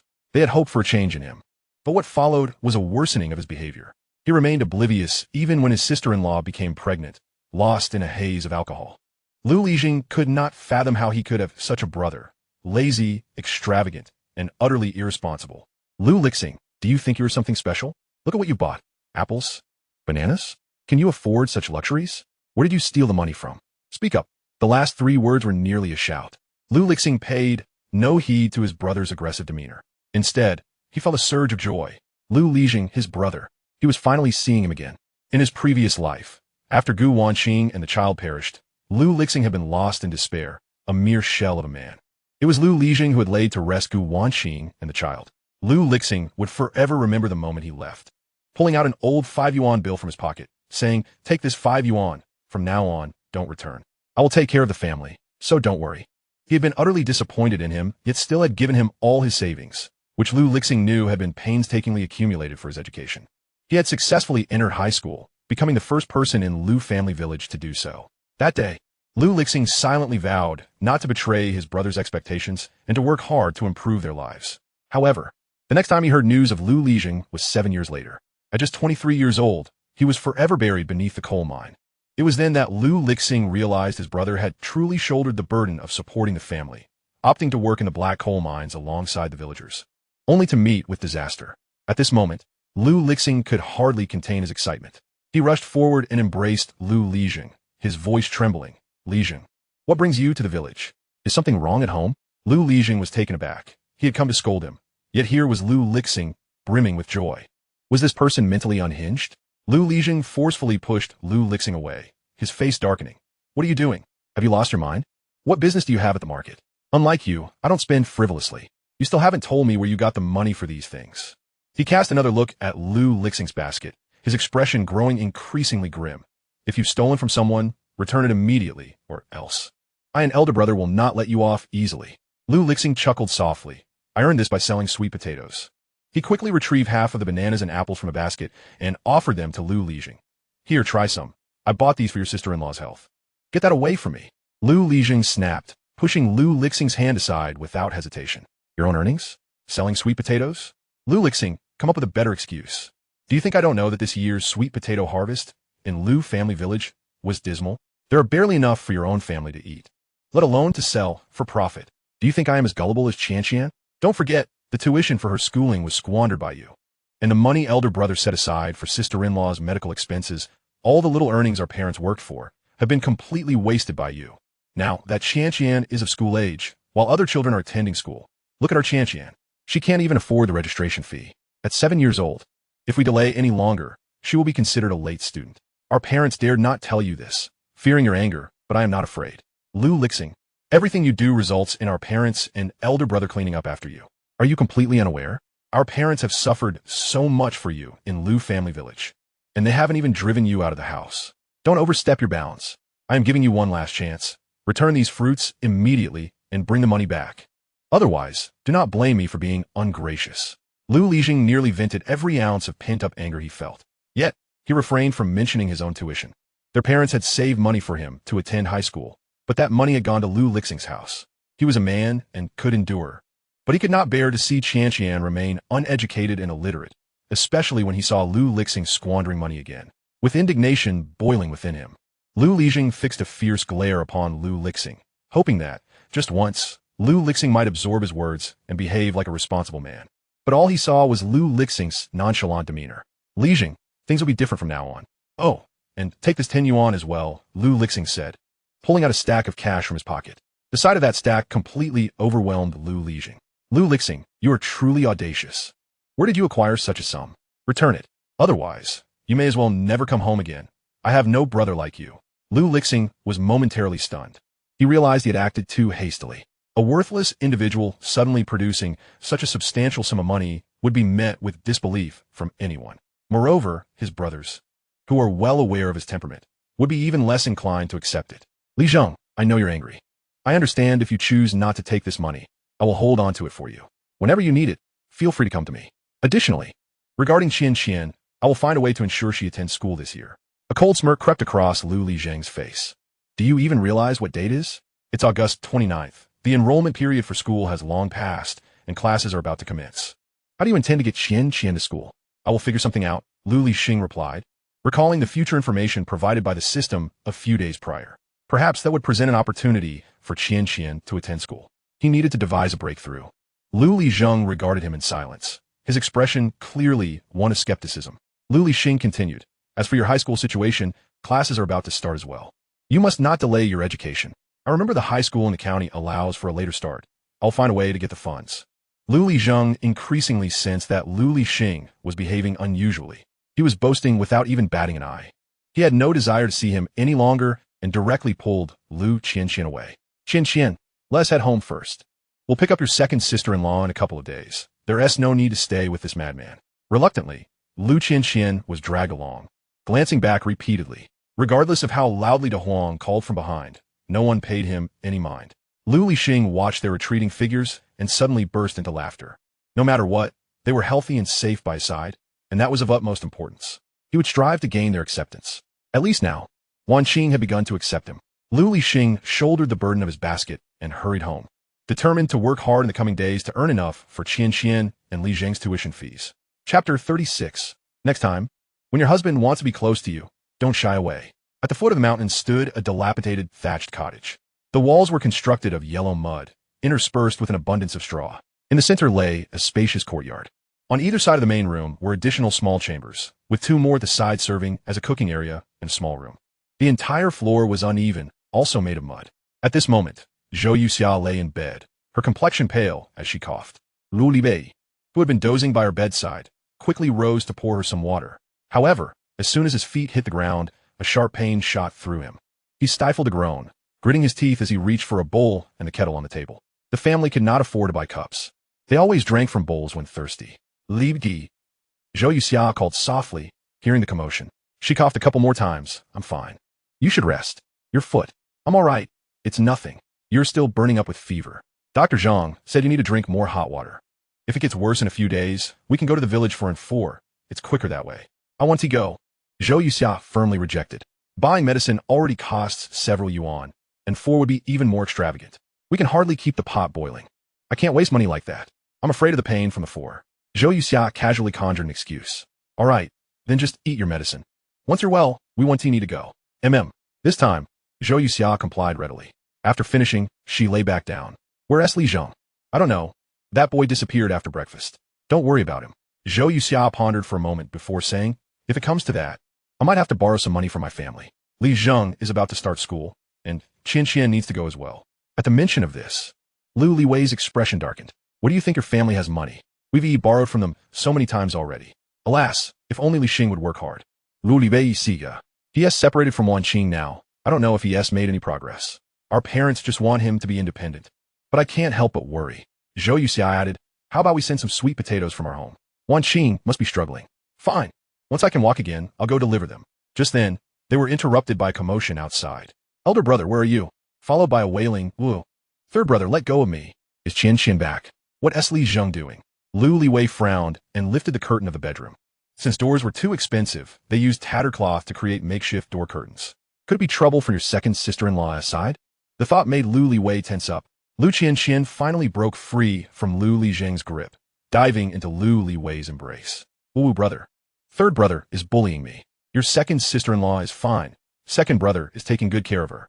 Look, second brother even bought you a lollipop. Woo. Third brother insisted on bringing me back. Yes, a bad person. Lu Qian was still too young to understand. Lu Liwei was left bewildered.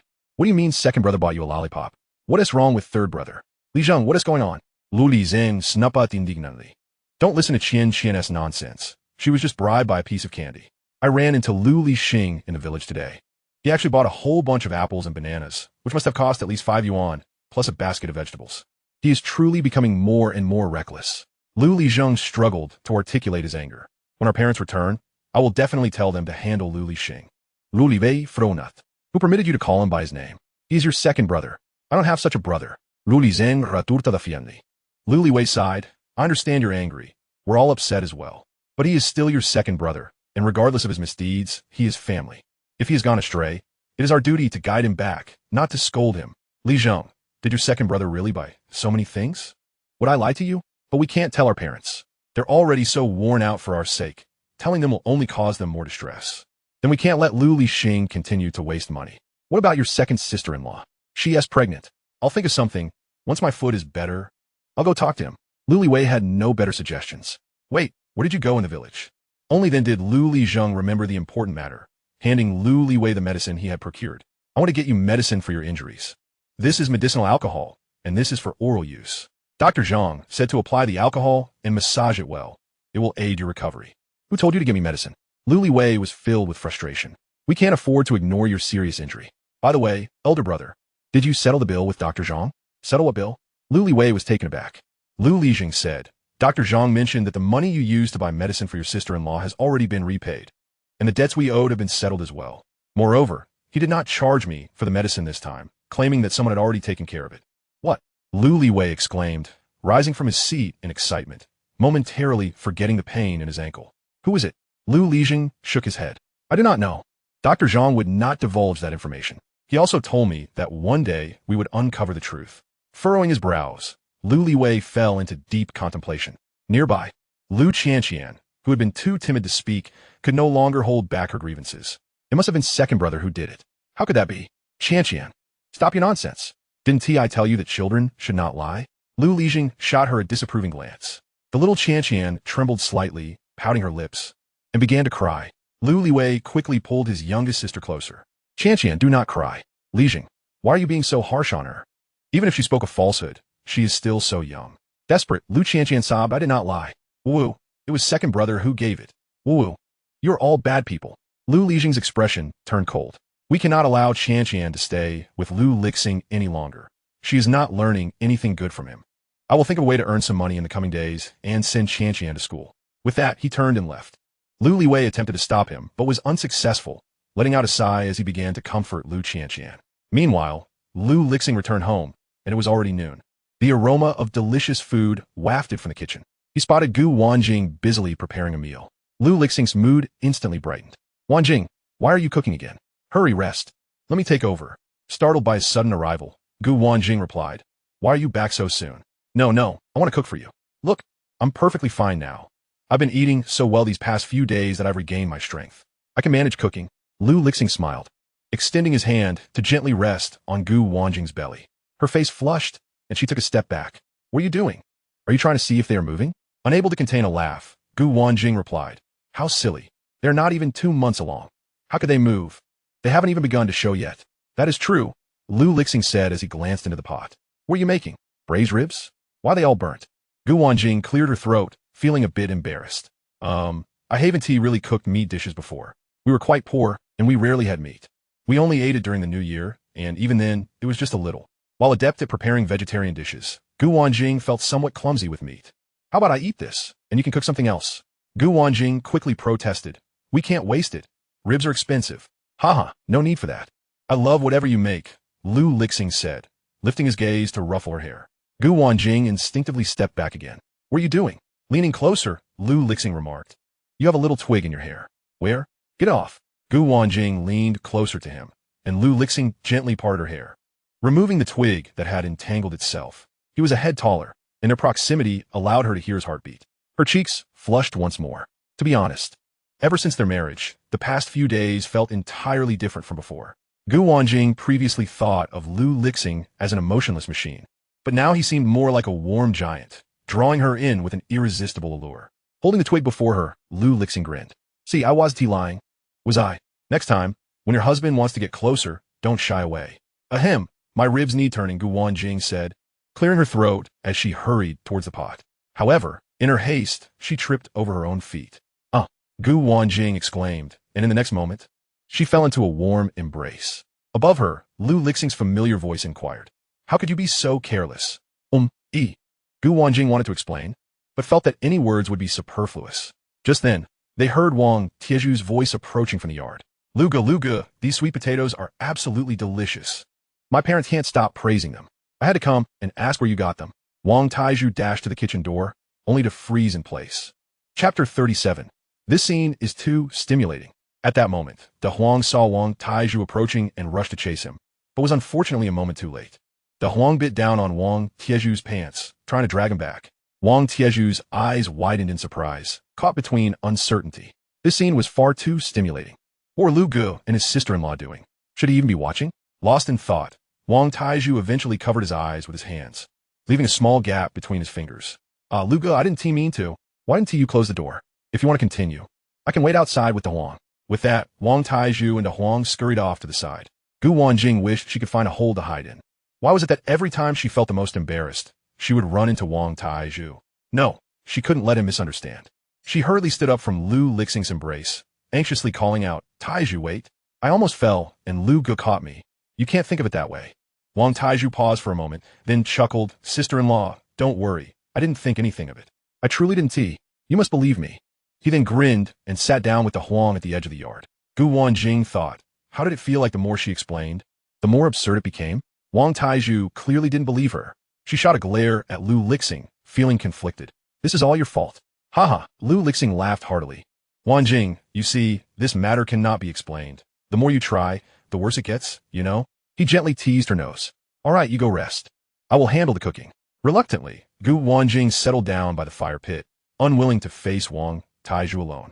Lu Lixing glanced at the pot, showcasing his masterful culinary skills as he salvaged the burnt ribs. He then prepared rice porridge and boiled sweet potatoes, cutting a large chunk to slow cook, ensuring that, once ready, the sweet potatoes would be perfectly tender. Blending harmoniously, the dish was both fragrant and visually appealing. It was not until the meal was ready that Gu Wanqing finally emerged from her earlier embarrassment. I'll go call Qianqian for dinner. Huh? Where's Qianqian? She had previously assumed that Lu Qianqian was outside playing with De Huang. However, at this moment, the courtyard was occupied only by De Huang and Wang Taiju. Lu Lixing sighed. She was taken home by Li Zheng. Gu Wanqing was taken aback. You encountered Li Zheng? Yes. He didn't cause you any trouble, did he? Gu Wanqing knew Li Zheng well. His temper was fiery, especially towards Lu Lixing due to their age differences. Yet, he was exceedingly kind to others, possessing a strong character and a singular focus on reforming Lu Lixing's previously lazy habits. Gu Wanqing felt a wave of concern. This child was unaware that Lu Lixing had changed, and upon seeing him, would undoubtedly react with anger. No, he simply took Qianqian home. It's for the best. We can enjoy some time alone together. Once the babies arrive, our time as a couple will be over, Lu Lixing remarked while serving the ribs. However, Gu Wanqing sensed that matters would not be so straightforward. Lu Lixing, do you think Li Zheng didn't hear your explanation? He forcibly took Lu Qianqian away. Lu Lixing paused, letting out another resigned sigh. Although his wife was easily embarrassed, she remained remarkably clear-headed when faced with challenges. He could only nod yes. But I'm fine. I was the one who behaved poorly. That's why Li Zheng acted this way. I have a way to earn his forgiveness. Gu Wanqing nodded. Just let me know if you need my help. All right, let us eat first. After bringing out the ribs, Lu Lixing called over Wang Taiju. Taiju, come. Have some more. No thanks, I just ate, Wang Taiju quickly replied. But today we're having ribs. You must try them. What? Ribs? Wang Taiju swallowed hard. He recalled that the last time he had ribs was about half a year ago. Then, I'll have a taste. Yes, hurry. Give the bones to De Huang. All right. Gu Wanqing also served Wang Taiju a bowl of rice, and the three of them sat down together. Brother Lu, I've realized that living with you is getting better and better. Just a few days ago, we had rabbit meat, and today we're having ribs. This is fantastic. Do you want to eat meat every day? Lu Lixing asked as he placed a piece of rib on Gu Wanqing's plate. Of course. But when will we have such good fortune? Starting from now, Lu Lixing took a sip of soup and said earnestly, tomorrow, if you work with me, I'll give you 1 yuan a day. What? 1 yuan a day? Wang Taiju was astonished. To put it into perspective, his cousin, who worked outside, only earned 20 yuan a month. 1 yuan a day meant 30 yuan a month. That was more than he could earn in the county town. Brother Lu, did I hear that right? Gu Wanqing also looked at Lu Lixing curiously. Yes, you heard correctly. Weren't you asking me where these sweet potatoes came from? They're from our family's field. Our sweet potatoes look like this. Starting tomorrow, you'll come with me to sell sweet potatoes for however many days you work. I'll pay you for that many days. 1 yuan a day, what do you say? Lu Lixing had been contemplating this on his way back. Selling sweet potatoes alone, digging them up, and delivering them to the village was too taxing. He needed help, and Wang Taizhu was undoubtedly the best choice. He had sold 20 yuan worth today. If the two of them sold together tomorrow, even if they didn't team make 40, they could at least earn 30. Giving Wang Taizhu 1 yuan wouldn't be a significant burden. He would also explore other avenues for income, as he absolutely needed to gather enough money for Qianqian and Li Zheng's tuition. Wang Taizhu was utterly astonished. I'll do it. I'm in. All right. Then come to my house tomorrow morning after breakfast. Okay, Brother Lu. Wang Taizhu was ecstatic. As he took a bite of rib, he suddenly froze. He looked up at Lu Lixing, feeling a bit conflicted. How could Brother Lu remain so composed while eating such tender ribs? This was not indicative of Brother Lu's usual culinary prowess. Wang Taizhu glanced back and forth between Lu Lixing and Gu Wanqing, and then it dawned on him. He took a sip of porridge and swallowed the rib. After finishing their meal, Wang Taizhu insisted on washing the dishes, and Lu Lixing did not stop him. Gu Wanqing felt sleepy after finishing her meal. As she turned to head inside, passing the vegetable basket, she recalled Lu Lixing mentioning in the morning that he would buy her oranges. Yet, after being back for so long, he hadn't mentioned it. Perhaps he hadn't bought them? With Qianqian taken away, he must have been too preoccupied. Gu Wanqing thought to herself as she walked inside. Just as she took a couple of steps, Lu Lixing called out to her, Wanqing, wait a moment. What is it? Gu Wanqing turned back curiously. Lu Lixing walked over to the side of the courtyard, separating two stacked baskets. He took out apples and bananas from the bottom basket, handing them to Gu Wanqing. I couldn't find any oranges. The shop didn't restock, so I got some apples and bananas instead. Have a little for now, and I'll buy you oranges later. Gu Wanqing stared at the two large bags of apples and bananas, her mouth agape in astonishment. A little? Lu Lixing. This is what you call little? Given their family's financial situation, they rarely indulged in such luxuries except during the new year. The quantity Lu Lixing bought must be several pounds. Lu Lixing nodded. Fruits can supplement vitamins. You need to eat more. No wonder Li Zheng wanted to criticize you and take Qianqian away. He must have seen you buy these. Lu Lixing remained silent, but seemed to concede. Try them. They're very sweet. Just as Wang Taizhu was about to step outside to fetch water, he caught sight of this scene and was instantly stunned again. Goodness, sister-in-law. Brother Lu treats you so well. So many apples. And bananas. Is this what they call spoiling a wife? Gu Wanqing responded, Taizhu, you're back at it again.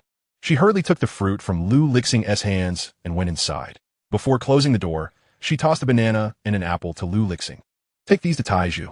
With a helpless sigh, Lu Lixing approached Wang Taizhu and handed him the apple. Here, your sister-in-law got this for you. Hey, Brother Lu. Did I cause you trouble again? Lu Lixing chuckled. No, you did great. Life needs a bit of seasoning. Otherwise, with Wanqing's temperament, when will it ever sweeten? That's good to hear. Brother Lu, I've washed the pot. What shall we do this afternoon? Wang Taizhu had completely regarded Lu Lixing as an elder brother. This afternoon, we'll go dig sweet potatoes. Sure, no problem. When Zhao Xiuyan returned home, it was already noon. Spotting smoke rising from the chimney, she paused in surprise. The two elderly folks were clearly unwell and could no longer cook. What was going on? Who had sneaked into their kitchen? Not even the widow's house was spared. This was utterly outrageous. She grabbed a tree branch that was lying nearby and marched toward the kitchen. Just a couple of steps in, she heard her mother-in-law's delighted voice. Xiuyan, you're back. Quickly, help in the kitchen. Help. Zhao Xiuyan found herself in a state of bewilderment. Who has arrived? It was highly unusual for someone to visit this family, as they were nearly on the brink of extinction, with no relatives likely to drop by. It's Lu Furong, declaring he has come to prepare a delightful meal for us. Old Lu, what brings him here again? This is truly vexing. Zhao Xiuyan stormed towards the stove, still gripping the wooden stick in her hand, when Lu Furong emerged cheerfully, carrying a bowl of dishes. Xiuyan, you've returned. Come quickly. It's time to eat. Look here, I've sautéed a plethora of mushrooms today. They're exceptionally delicious, and I am certain you will adore them. Lu Furong placed the dish on the dining table. Zhao Xiuyan was seething with indignation. Lu Furong, what are you doing in my house? I am a widow, and you are a bachelor. What would others say if they found out? Furthermore, I have made it abundantly clear that I have no intention of remarrying. Why do you persist in coming here? Chapter 38. A magnificent wild boar, another bounty for Lu Lixing. Lu Furong was unfazed, grinning as he went back inside to serve rice. I understand all of this, but Xiuyan, look at us together over 100 years old. Why should we concern ourselves with such trivialities? As the saying goes, if you like someone, pursue them, strive for the life you desire, and do not shortchange yourself. We are no longer naive youths, shy and reserved. You see, I am a bachelor, and you are a widow. Does that not make us a suitable match? Zhao Xiuyan retorted. What kind of nonsense is that? How can a widow and a bachelor be deemed a good match? Lu Furong was simply being ridiculous. She felt a surge of anger. Lu Furong, You truly are Shu, Lu Furong interjected, pointing at the two elderly figures outside and making a gesture for silence. Let us eat first. We can discuss this later, or else your in-laws may become upset. Zhao Xulian had no choice but to remain silent. I am curious to see just how delightful your so-called mushrooms really are. In a huff, she walked over to assist her in-laws. Old Lady Zhou gazed at Lu Furong with a face full of contentment. Xulian, you ought to temper your temper a bit. Look how wonderful he is. You kept us old folks waiting for quite some time. Why not just mother? Are you trying to drive me away? All right. I shall not speak further. You must ponder your own matters, but I sincerely wish for you to find a good home. Furong is a splendid choice. Come, let's eat. Once seated, Zhao Xulian shot Lu Furong a fierce glare. She wondered where he had picked up such poor behavior.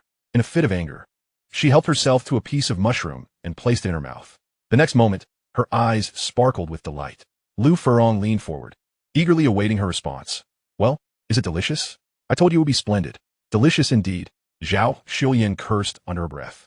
Yet her chopsticks remained firmly within the mushroom dish. These mushrooms were genuinely delectable. However, she could not let Lu Furong discover her enjoyment. Otherwise, this old man would surely take advantage of it.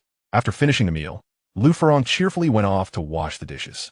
Old Lady Zhou sat in the courtyard, basking in the cool breeze, reflecting, these mushrooms are truly delightful. Xulian, look how well Furong treats you. He brings you only the best. Mother, Zhao Xulian exclaimed, feeling another wave of irritation.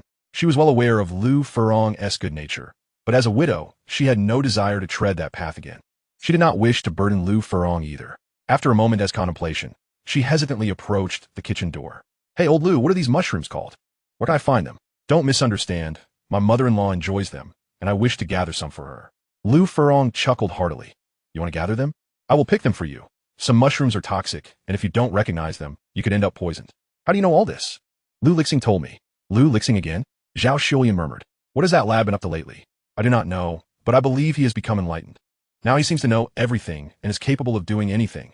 Quite impressive. He and his wife are living very well. You see, Xulian, if you were to marry me, our lives could be exceedingly good, even better than theirs. Zhao Xulian thought to herself, this old man truly does talk too much. Perhaps it would be best to put an end to his notions directly. Do you truly wish to marry me? Yes, indeed. I very much wish to. Lu Furong noted her slight concession, halting his actions. Then you must agree to one condition. What condition? Speak freely. Zhao Xulian felt a twinge of unease but pressed on. I want 500 yuan as a bride price. Without it, I will not marry. In their era, it was common for young women to receive bride prices of merely a few dozen yuan. In some cases, a mere offering of rice, flour, or eggs sufficed to take the daughter away. 500 yuan was an astronomical sum for them. Zhao Xulian intended to deter Lu Furong with this request. Lu Furong was momentarily taken aback. What? You will not agree? I will agree. I will. Rest assured, I will find a way to earn the money. His lifelong aspiration was to marry Zhao Xulian. Lu Furong had not forgotten that during his severe illness years ago, it was Zhao Xulian who brought him meals daily. Without her, he might have perished from starvation at home. For all these years, he held this desire close to his heart, but Zhao Xulian had never consented, so he refrained from disturbing her. However, Lu Lixing's words had awakened him to the fact that he was getting older and should live for himself. But where would he procure that money? Lu Furong fell into deep contemplation. As he pondered, his peripheral vision caught sight of the large sweet potato that Zhao Xulian had brought back. Lu Furong was taken aback. What an enormous sweet potato. Where did you find that? In the afternoon, Lu Lixing had brought Wang Taizhu and Da Huang to the sweet potato field.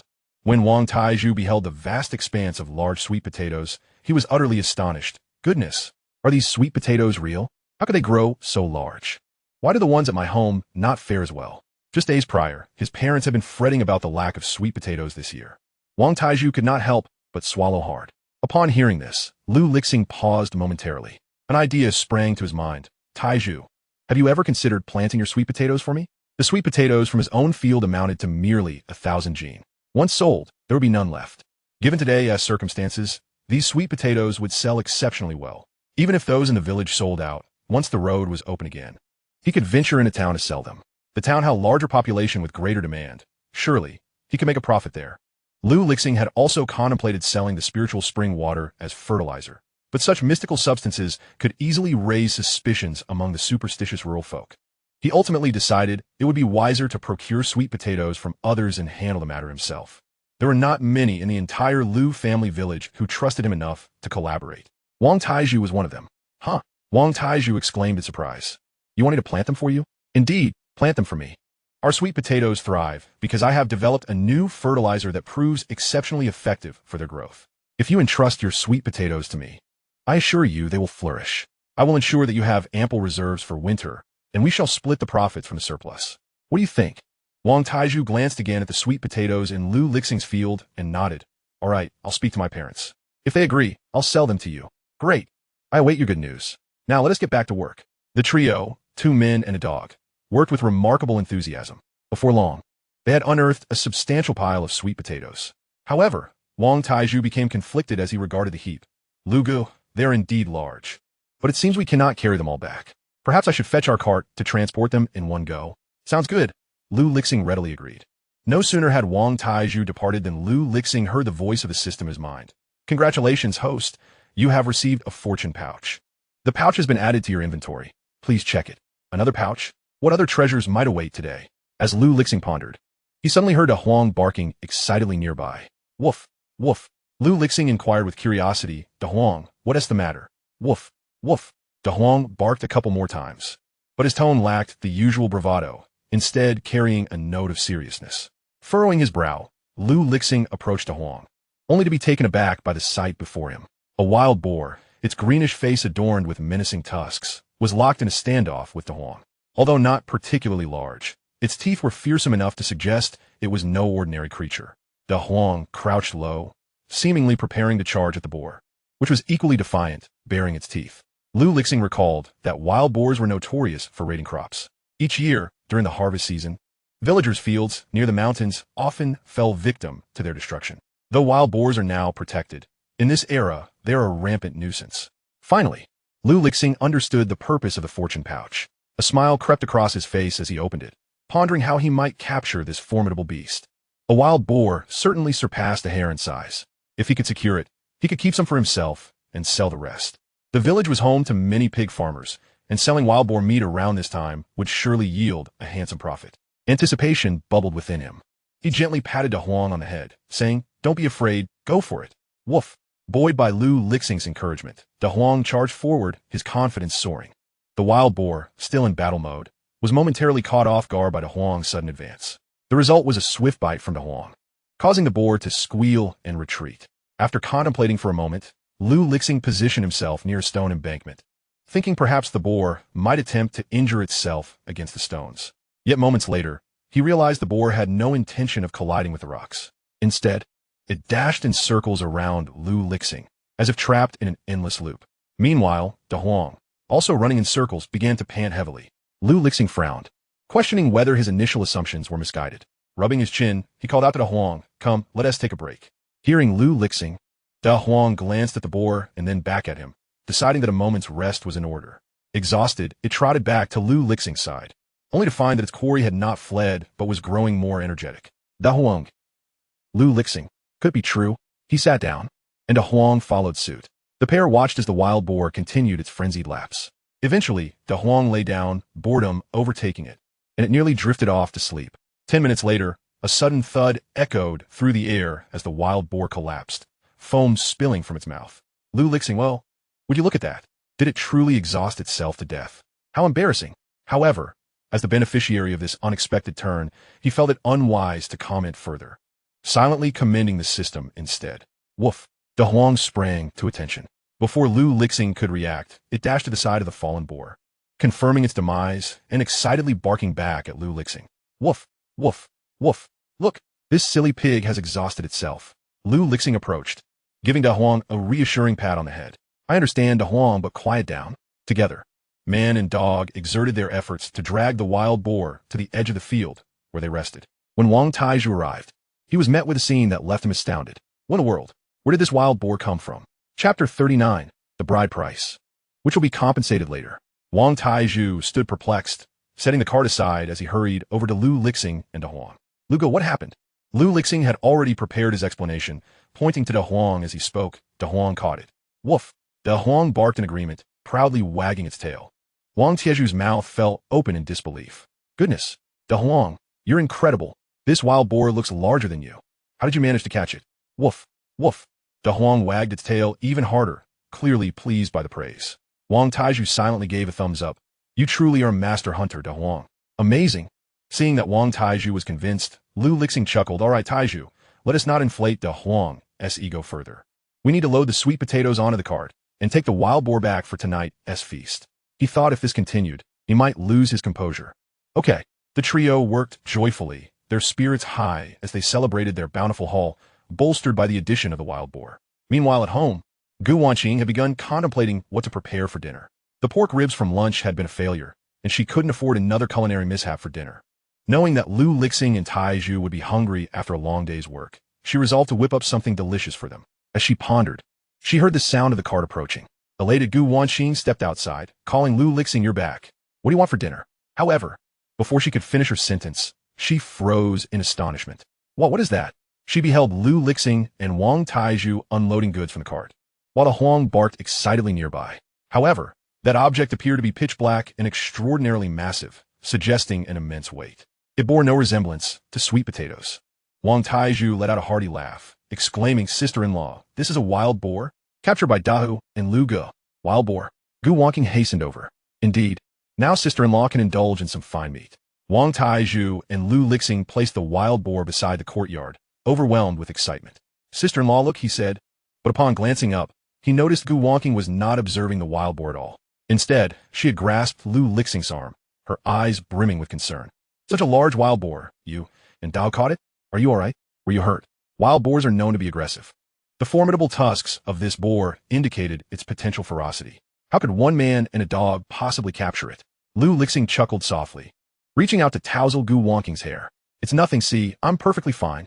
Dahu isn't scathed too. We were lucky. When we encountered it, it was already injured. So do not fret." Lu Lixing was once again seeking excuses.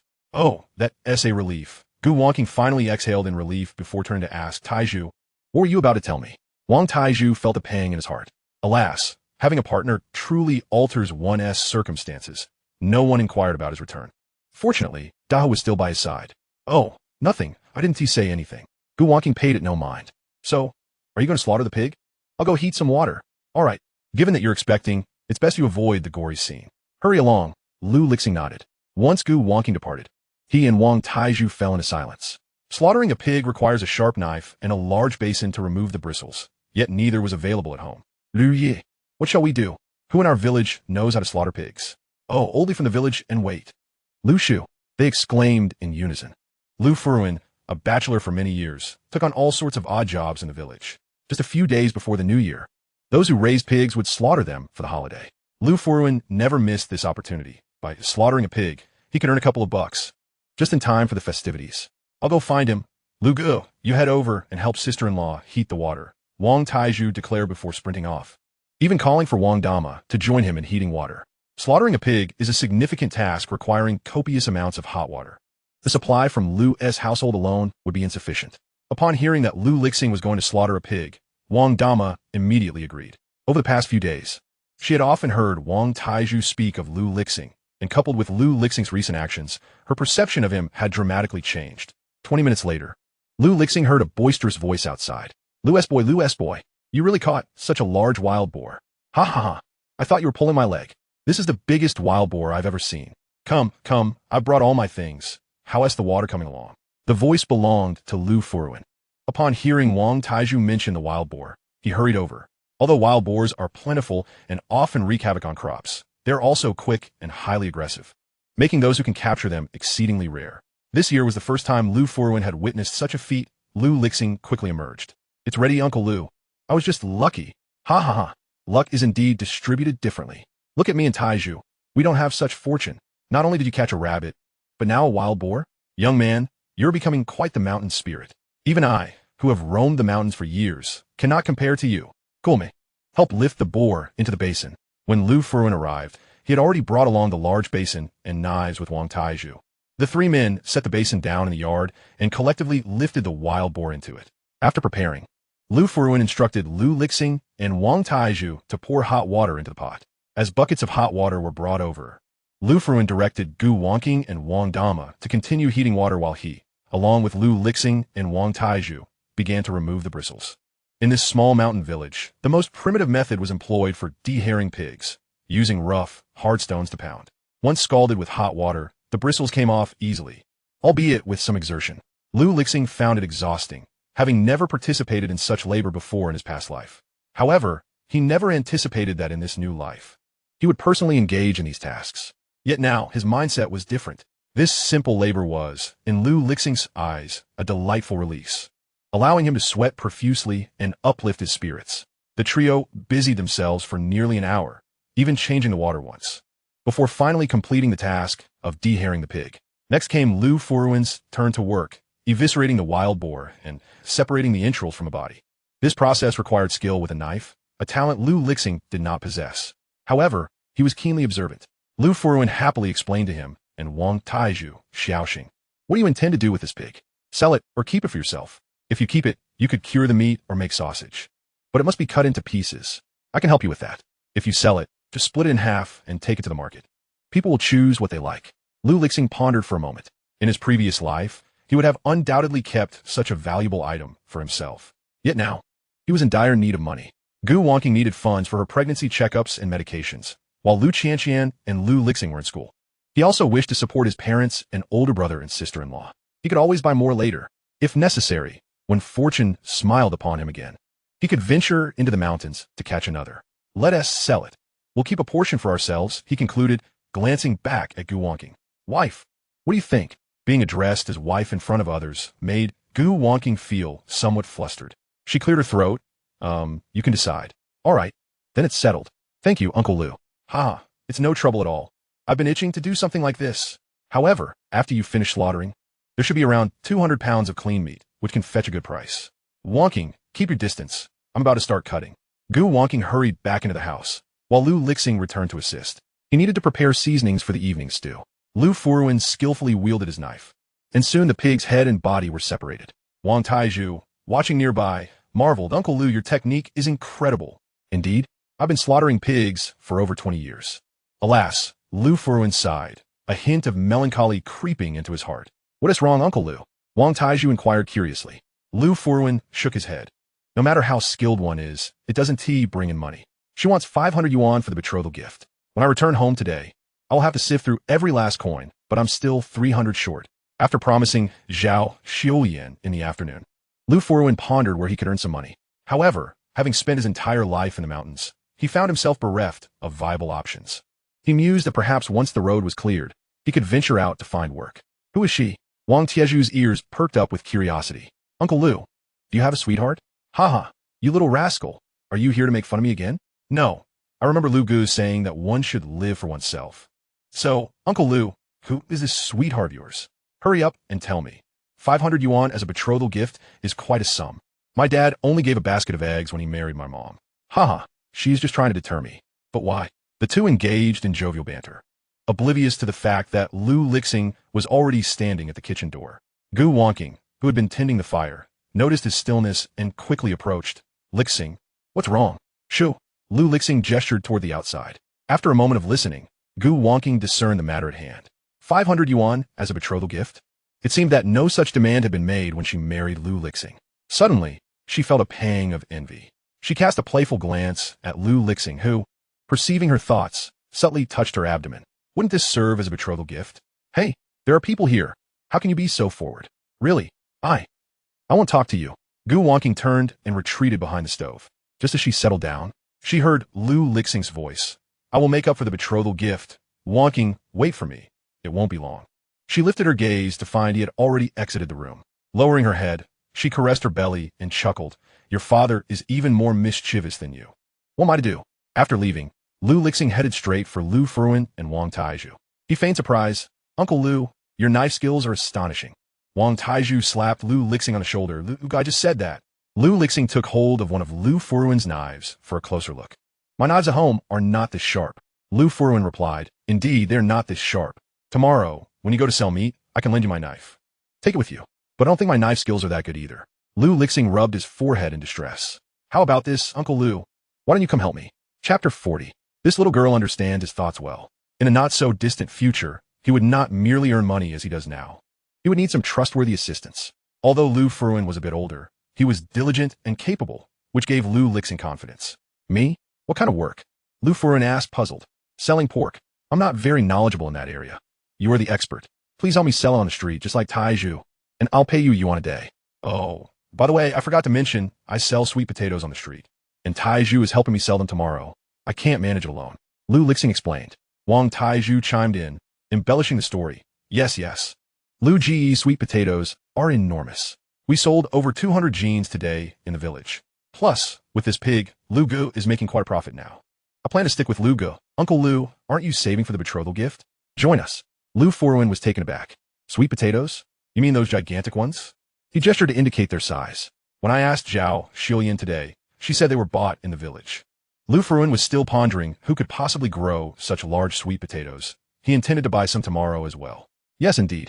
Wang Taiju walked to the corner and pulled out a massive sweet potato from the cart. See? Good heavens!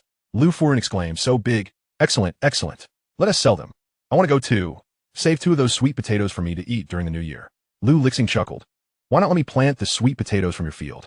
Huh? Lu Furuin looked even more baffled. Oh, Uncle Lu, it's like this. Wang Taiju reiterated what Lu Lixing had told him earlier. Lu Furuin nodded vigorously. Haha, good. I agree. I want need to explain to my family. All the ones in my field belong to you. This is wonderful. Perhaps by the time this busy period is over, I will have enough money to marry Shilian. Lu Furuin felt a surge of happiness. Shilian? Your sweetheart is Zhao Shilian? Wang Taiju immediately guessed. Ha, Lu Gu. It seems we uncovered a significant secret. Lu Furuin hurriedly covered his mouth, but it was too late. With a conflicted expression, he said, Taiju, you mustn't speak carelessly. I'm not speaking carelessly. Uncle Lu, you said it yourself. Haha, Uncle Lu, I'm ready. I'm looking forward to celebrating your wedding. I'll work hard, and at that time, I'll give Uncle Lu a big red envelope. That is more like it. But don't go spreading this around, you 2 rascals.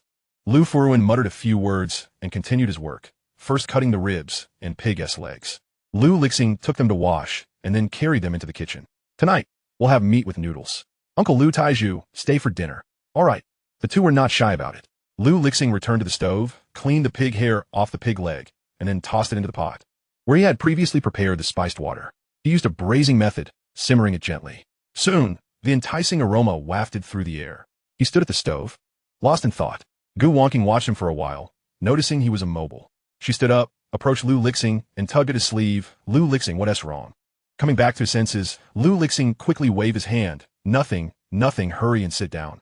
Don't fidget. Gu Wanqing, despite his words, casually remarked, actually, I miss Qianqian too. Lu Lixing was momentarily taken aback. Gu Wanqing looked at him earnestly and continued, and a good to saw LZ and our parents. When I first came here, our family was destitute, yet they never treated me poorly. Whatever good things they had, they would share with me, and so did Saw. Although LZ is just a young lad, he always brings back delicious treats for Qianqian and me whenever he goes in the mountains. Lu Lixing, let us take some meat back for them. They must have gone a long time without meat and are likely craving it. Especially Qianqian, that little glutton. After eating meat here for a few days, she'll probably be longing for it when we return, and she wants to eat well. I'll accompany you back later. Gu Wanqing said this with a smile.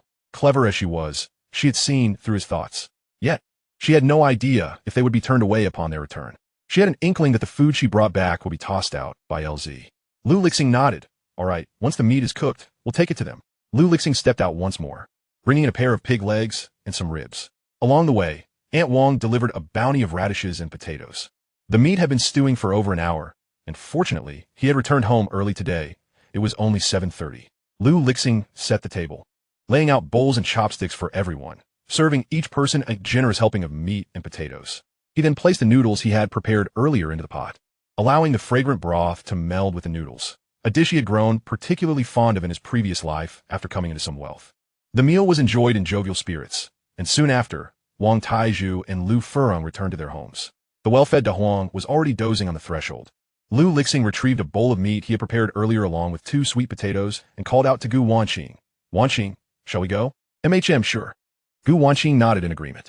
However, after taking just a couple of steps, she suddenly gasped, ah. Lu Lixing hastily set down the bowl, his face etched with concern. What happened? Wanqing, are you all right? No, I'm fine. I just suddenly felt a bit of pain in my stomach. Don't worry, Gu Wanqing reassured him, regaining her composure. Let us go. Her complexion appeared somewhat pallid. Lu Lixing recalled Zhang Chunlei's words. Gu Wanqing should take good care of herself and avoid strenuous activity. He gently intercepted her. You should head back to rest. I'll manage on my own. I'm fine, really. I can handle it. You needn't worry. Lu Lixing pinched Gu Wanqing's cheek playfully, causing her to blush fiercely. But what about Li Zheng and the others? It's nothing. I can handle it.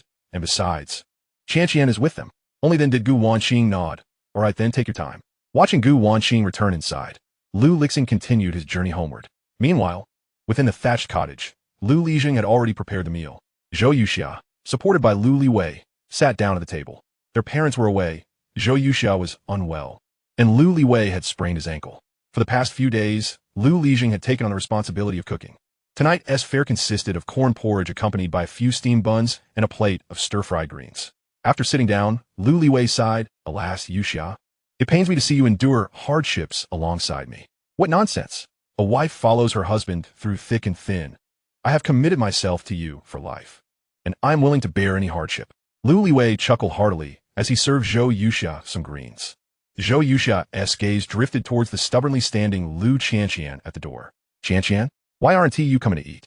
Lu Qian pouted, on the verge of tears. Woo, I miss my second sister-in-law. I also miss my second brother.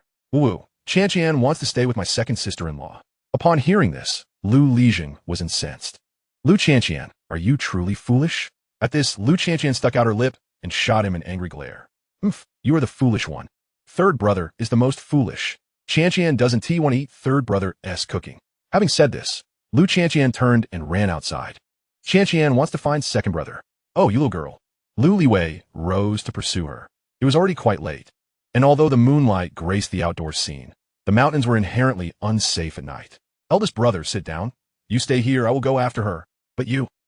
I want to bicker with Qian, I promise. Lu Lixing swore. Lu Liwei nodded. Then hurry. Don't let that girl run too far. Lu Lixing dashed out the door. As Lu Qian sprinted, she wiped her tears away. Third brother is truly too mean. I am beginning to dislike third brother. But after running a few steps, she suddenly halted. What should I do?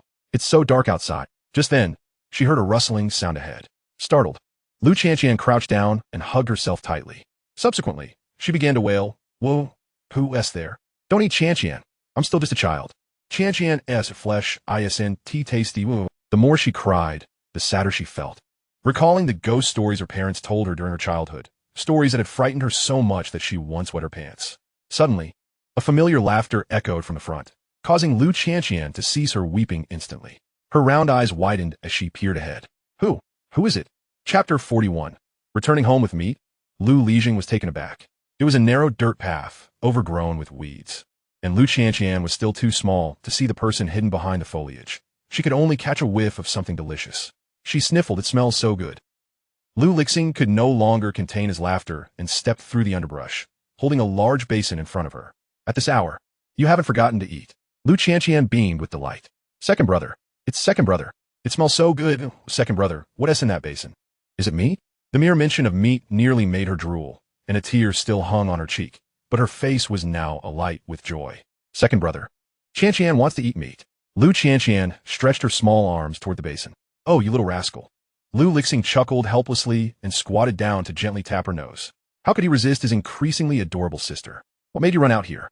Third brother said bad things about second brother. Qian doesn't like third brother anymore. Qian wants to find second brother and second sister-in-law. You ventured out here all alone at this hour? Yes. Qian likes second brother and second sister-in-law. Lu Qian nodded earnestly. Qian knows the way. Then why were you crying just now? Lu Qian faltered, her lips quivering as tears threatened to spill again. All right, second brother won't ask anymore. Don't you want to eat meat? Cool me. To keep the food warm, Lu Lixing had covered the basin with a thick cloth. He was about to lift the cloth to satisfy the little glutton when who? Lu Lixing? Why is it you again? Just then, Lu Lixing's voice called from ahead. Qian, come here, let us go home. Lu Lixing was momentarily taken aback. Lu Qian quickly clutched Lu Lixing's leg. I don't want to. I want to go home with second brother. You. Lu Lixing recalled his earlier promise to eldest brother not to bicker with the little girl. Yet now, he was nearly beside himself with frustration. Why was Qian so attached to Lu Lixing? She used to cling to him. Lu Qian, the beloved youngest daughter of the Lu family, was doted upon by her three much older brothers. In the past, Lu Lixing often took her play, and she adored hanging onto his arm. Lu Lixing felt a pang of discomfort in his heart. He managed to rein in his emotions and gently said, Qian, it's late. And there are wolves outside. Come to third brother's side. I will protect you. This method of coaxing Lu Qian was undeniably effective. At that moment, Lu Qian shivered, genuinely frightened. She tucked her neck in, glancing at Lu Lixing and then at Lu Lixing. Ultimately, she succumbed to the enticing morsels in Lu Lixing's embrace. I don't want to. Lu Lixing could only cast a questioning look at Lu Lixing. What brings you here? Lu Lixing raised the basin in his hand. I brought you some meat. Meat? No wonder a delectable aroma wafted through the air. Lu Lixing immediately swallowed hard. Yet, he stubbornly inquired, how did you come by meat? Where did it come from? In Lu Lixing's understanding, the Lu family rarely had meat except during the new year. By sheer luck, we encountered a wild boar in the mountains. De Huang and I caught it, and we killed it and stewed it to bring you some. What about mom and dad? Lu Lixing held Lu Qian's hand and moved forward. You, stop right there. Lu Lixing blocked him. Mom and dad aren't home. Not home. Where have they gone? Lu Lixing couldn't recall any time in his previous life when their parents would be out. Of course, he gone to earn money. All the money in the house is gone because of you. De Sa is ill, and Qian still needs to go to school. Mom and dad went to the town to find work. Lu Lixing retorted discontentedly. Unlike you, who seems to have so much idle time. Lu Lixing frowned. ISNT the mountain road blocked? They walked. Speaking of this made Lu Lixing feel quite aggrieved. Originally, he had planned to skip school and work, but he was scolded by both his parents and his elder brother. Their parents were so old, yet they had to walk dozens of kilometers down the mountain. He was uncertain whether to be angry at himself or at Lu Lixing. Lu Lixing frowned again.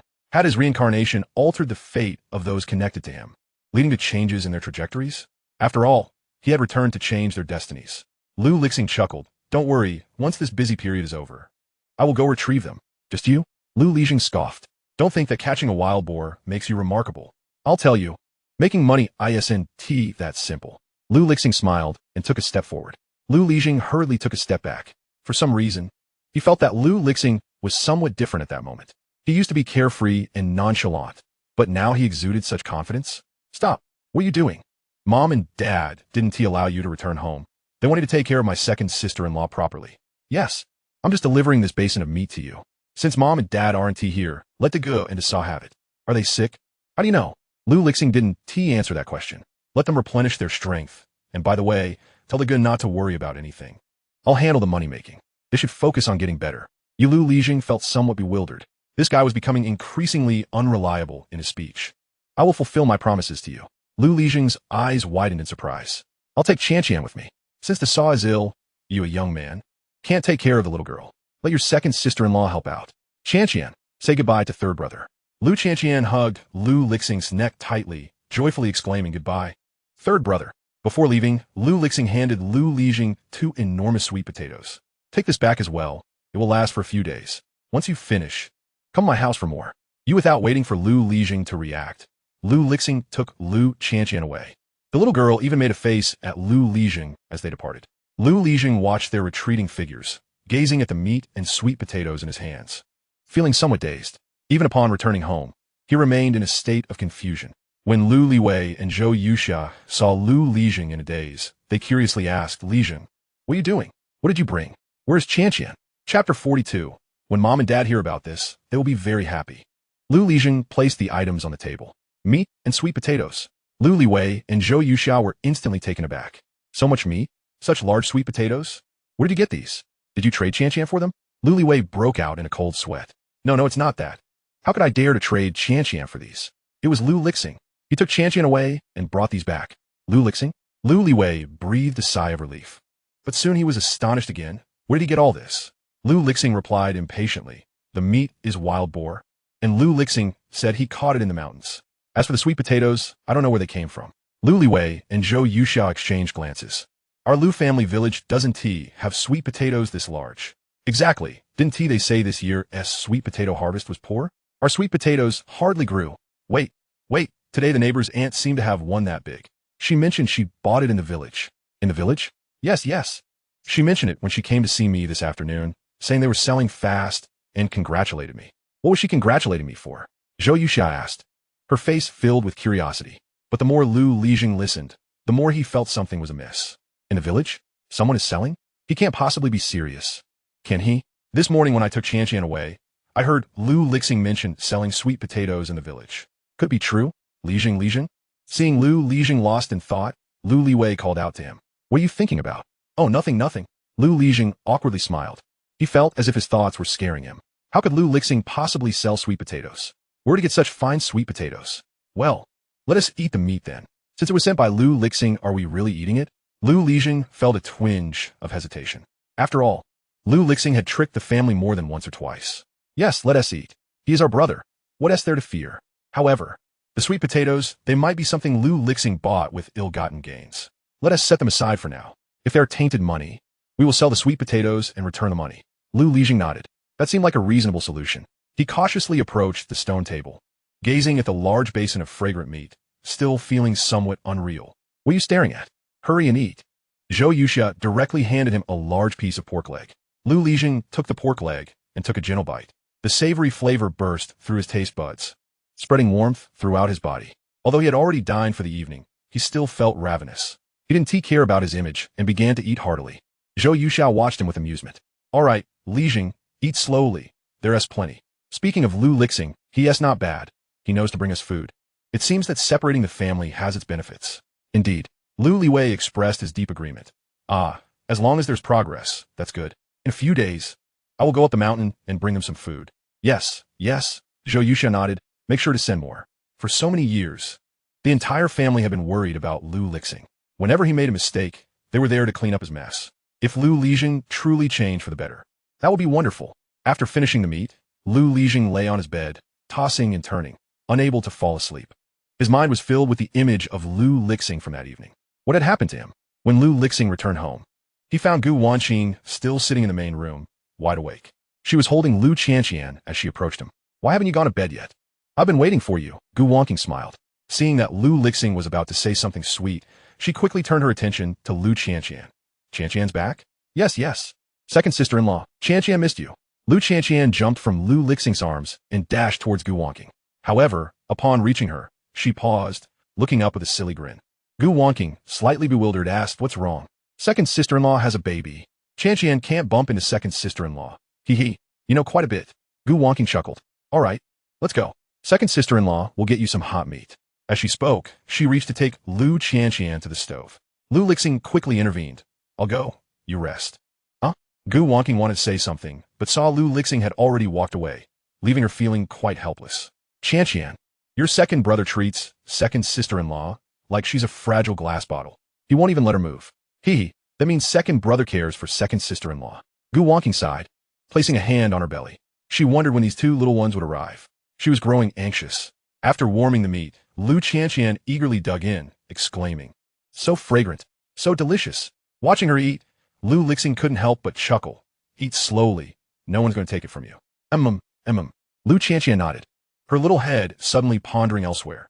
Now that no one is competing with Qianqian, what will happen when the little nephews and nieces come out? Will they compete with me? The little girl looked up, worry etched on her face. Gu Wanqing and Lu Lixing couldn't help but laugh. Then let them yield to you.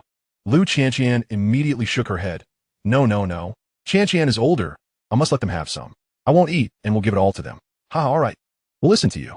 The following day, after finishing breakfast and tidying up the house, Lu Lixing prepared to head out. Lu Foren and Wang Taizhu had arrived early. Lu Foren had brought a cart from home. Wang Taizhu joyfully exclaimed upon seeing Lu Lixing, Brother Lu, I told my mom, and my parents agreed. Just save 100 pounds of sweet potatoes for us, and you can handle the rest as you wish. All right, please thank Uncle and Aunt for me. For what? My dad said he has eaten more meat these past few days than in the last 2 years, and he feels much better. Then eat more often. Let's get to work. Let's go, doggy. Wang Taizhu called out to the big yellow dog. The three of them, along with the dog, set off toward the village. Today, Lu Lixing chose a spot near the school. He wanted to observe the school's activities and figure out how to enroll Qianqian. Once both stalls were set up, Lu Lixing said, Uncle Lu, Taizhu, I need to run an errand at the clinic. I'll be back soon. Sure, you go ahead. We can handle things here. The two were confident. Sweet potatoes were sold for 10 cents a pound, while wild boar meat was $3 a pound. They had already discussed the plan in advance. Meanwhile, at the clinic, Zhang Chunlei was calculating the accounts for the month. Upon seeing Lu Lixing, he put away his abacus. Lu Lixing, why are you here again? Is something wrong with Wanqing? No, I just came to ask for a favor. A favor? What is it? That morning, Lu Lixing had risen early to prepare breakfast for his older brother and sister-in-law. After rummaging around, he finally found 2 small sweet potatoes from their own fields. He compared them to the 2 large sweet potatoes Lu Lixing had provided. He was momentarily at a loss for words. How could the sweet potatoes be so small? Wait, why were the sweet potatoes Lu Lixing provided so large? Puzzled, he concluded that the sweet potatoes from Lu Lixing were not edible. They feared that Lu Lixing had obtained his money through improper means. So Lu Lixing peeled the 2 small sweet potatoes and boiled them. After eating, Lu Lixing strolled around the yard, feeling as though there was nothing to do. He decided to head to the mountains to see if there was anything edible. However, after taking just a few steps, he spotted Zhang Chunlei approaching. Lixing, is your brother and sister-in-law home? Lu Lixing paused slightly, about to respond when a voice called from inside. Who is it? It's me, Zhang Chunlei. Dr. Zhang, what brings you here? Please, come in quickly. Lu Liwei hurriedly said. Lixing, go get a chair for Dr. Zhang. No need. I'm just here to check on Yuxia. You didn't bring her to the clinic last time, and I'm worried. Lu Liwei looked bewildered. Zhang Chunlei continued. If the illness has worsened, just taking medicine won't suffice. She needs N4. Let me see what's wrong. If she needs it, I'll bring the 4 supplies this afternoon and administer at your home. What? Lu Liwei was taken aback. Dr. Zhang, what are you doing? He didn't recall inviting Zhang Chunlei to their home. Moreover, administering N4 was quite expensive, and he wasn't prepared with enough money. Lu Lixing stood nearby, equally confused. Zhang Chunlei was indeed a good doctor, well respected in the area. However, he had never heard of a doctor making house calls for diagnosis, let alone administering N4 at home. Zhang Chunlei chuckled. I was entrusted by someone and received payment to treat both of you. Payment? Who? Chapter 43. You should see what your second brother is up to. Zhang Chunlei laughed heartily. Ah, that. Wait until he tells you himself. Come, Yuxia. Let me check you first. Lu Liwei and Zhou Yuxiao exchanged glances, while Lu Lixing clenched his fists. Just yesterday, only Lu Lixing had inquired about the well-being of his older brother and sister-in-law. Qian always claimed everything was provided by her second brother. But how could he have so much money? Sweet potatoes, pork, and funds for treating his sister-in-law? Zhang Chunlei had already begun examining Zhou Yuxia. Lu Liwei and Lu Lixing had no time to ponder other matters. As soon as the examination concluded, Lu Liwei hurriedly inquired, How is she? What is wrong with Yuxia? After a moment of silence, Zhang Chunlei asked, Has Yuxia recently consumed any traditional Chinese medicine? Lu Liwei was taken aback, his expression turning somewhat awkward. Zhou Yuxia, too, appeared troubled and suggested, Lixing, why don't you step outside for a moment? Lu Lixing nodded and exited the room. Only then did Zhou Yuxia speak. I am at fault, Dr. Zhang. I've been married to the Lu family for 2 years now, and have yet to bear a son or daughter for Li Wei. I heard about a folk remedy and took some last month. Could this be related to my persistent fever? Of course it is, Zhang Chunlei said, feeling a headache coming on. You all are so reckless with these folk remedies. The medicines you've taken have harmed your body, which is why you have been suffering from a prolonged high fever. You are likely experiencing mild poisoning. Let us not wait until the afternoon. I will return shortly with medication for intravenous treatment. This cannot be delayed. Zhou Yuxiao looked conflicted. But there are no buts. Zhang Chunlei interrupted her firmly. In the future, any medication you wish to take must be discussed with me first. What era are we in? There is no need for embarrassment. Pregnancy is also a matter of fate. If it comes to that, once the road is cleared, Li Wei, you must take Yuxia to the town hospital for a thorough examination to determine the root of the issue and treat it accordingly. Lu Liwei nodded vigorously. Yes. We will definitely go. Zhou Yuxia tugged at his sleeve, attempting to dissuade him. No, this time we cannot heed your wishes. We've encountered issues already. Yuxia, I've mentioned before, I do not mind whether or not we have children. If you truly desire a child, we shall visit the town soon. I will find a way to manage the expenses. Zhou Yuxia fell silent. She had always cherished the idea of having children. Moreover, in the countryside, being married for 2 years without a child inevitably invited gossip. Zhou Yuxia had been anxious about this.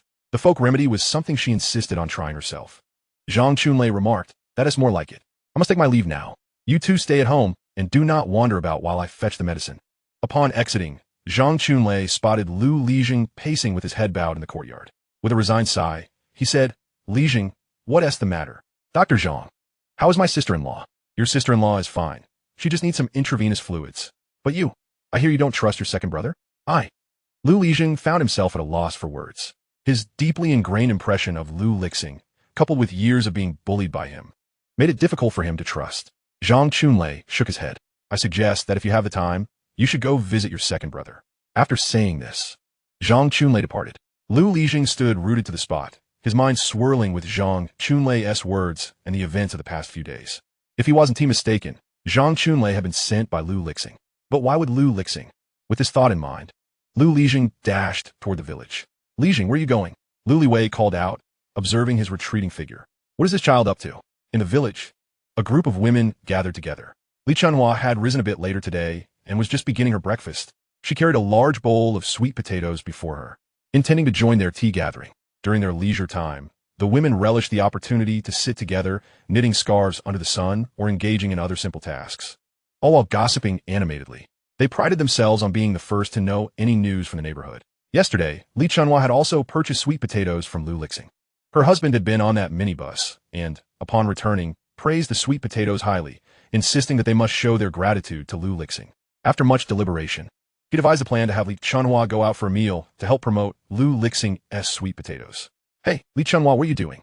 Isn't it already 9 o'clock? Why are you just now eating? Li Chunhua sat on a stone bench with her bowl. Well, I woke up late today. Huh, you newlyweds have such good stamina. Unlike my husband, who rises at the crack of dawn and never sleeps in. Sister Zhang, what kind of talk is that? Li Chunhua has only been married for 2 months. Exactly. Li Chunhua felt her cheeks flush from their banter. However, recalling her mission for the day, she steeled herself and ignored their teasing, focusing on her meal. For breakfast, she had corn grits with sweet potatoes. Lu Lixing's sweet potatoes were quite large, with barely any blemishes, looking exceptionally appealing. As she took a bite, her eyes lit up. She could not help but admit that these sweet potatoes were truly delicious, perhaps the best she had ever tasted. Originally, her bowl had contained some cold vegetables as a side dish, but now she felt they were entirely unnecessary. She took another hearty bite of sweet potato, savoring it. This time, her enjoyment caught the attention of the surrounding women. Sweet potatoes? Li Chunhua, are you already indulging in sweet potatoes at this hour? What will you eat in winter? In summer, there's an abundance of food. People usually save sweet potatoes for winter. Li Chunhua laughed. No, these sweet potatoes are just too delicious. My husband insisted I try them. I've never seen such large sweet potatoes, so... Large? How big? The women leaned in, intrigued. It's not that kind of large. I'm talking about the sweet potato itself. This sweet potato is genuinely enormous and delicious. Li Chunhua gestured to her bowl. It's even bigger than my bowl. Huh. Li Chunhua, you're so easy to tease. But are there really such large sweet potatoes this year? I want to check on our sweet potatoes yesterday. They were only as long as my finger and quite slender. Winter is going to be tough. Me too. What a worry. Seizing the opportunity, Li Chunhua said. I bought this yesterday in the village. It's really big and very starchy, almost like eating buns, but even better. Is that so? The women exchanged glances.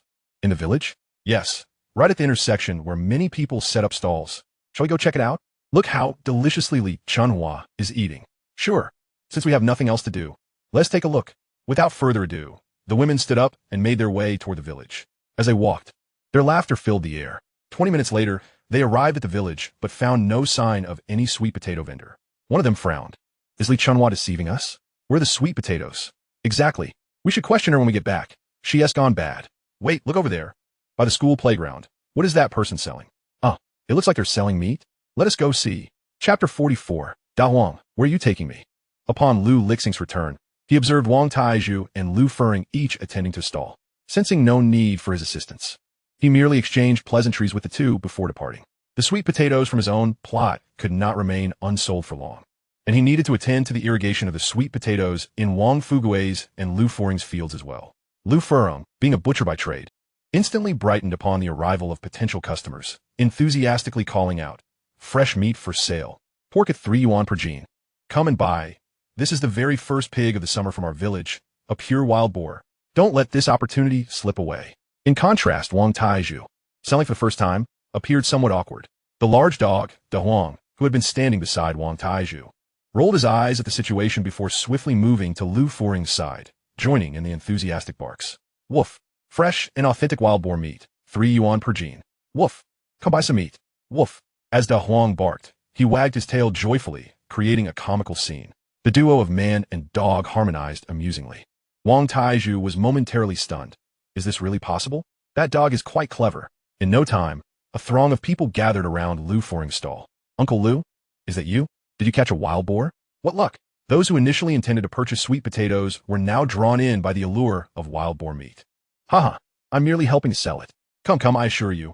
It's fresh wild boar meat at 3 yuan per jin. Far more aromatic than what is sold at the convenience store.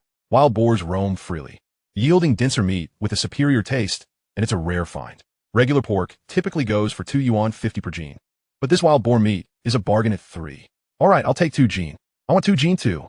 The crowd clamored to make their purchases. Meanwhile, Wang Taiju's sweet potatoes went unnoticed. He felt a pang of anxiety. It was only the first day of work, and what if he sold none? Clearing his throat, he attempted to mimic Lu Furing's calls. Sweet potatoes for sale. Sweet potatoes for sale.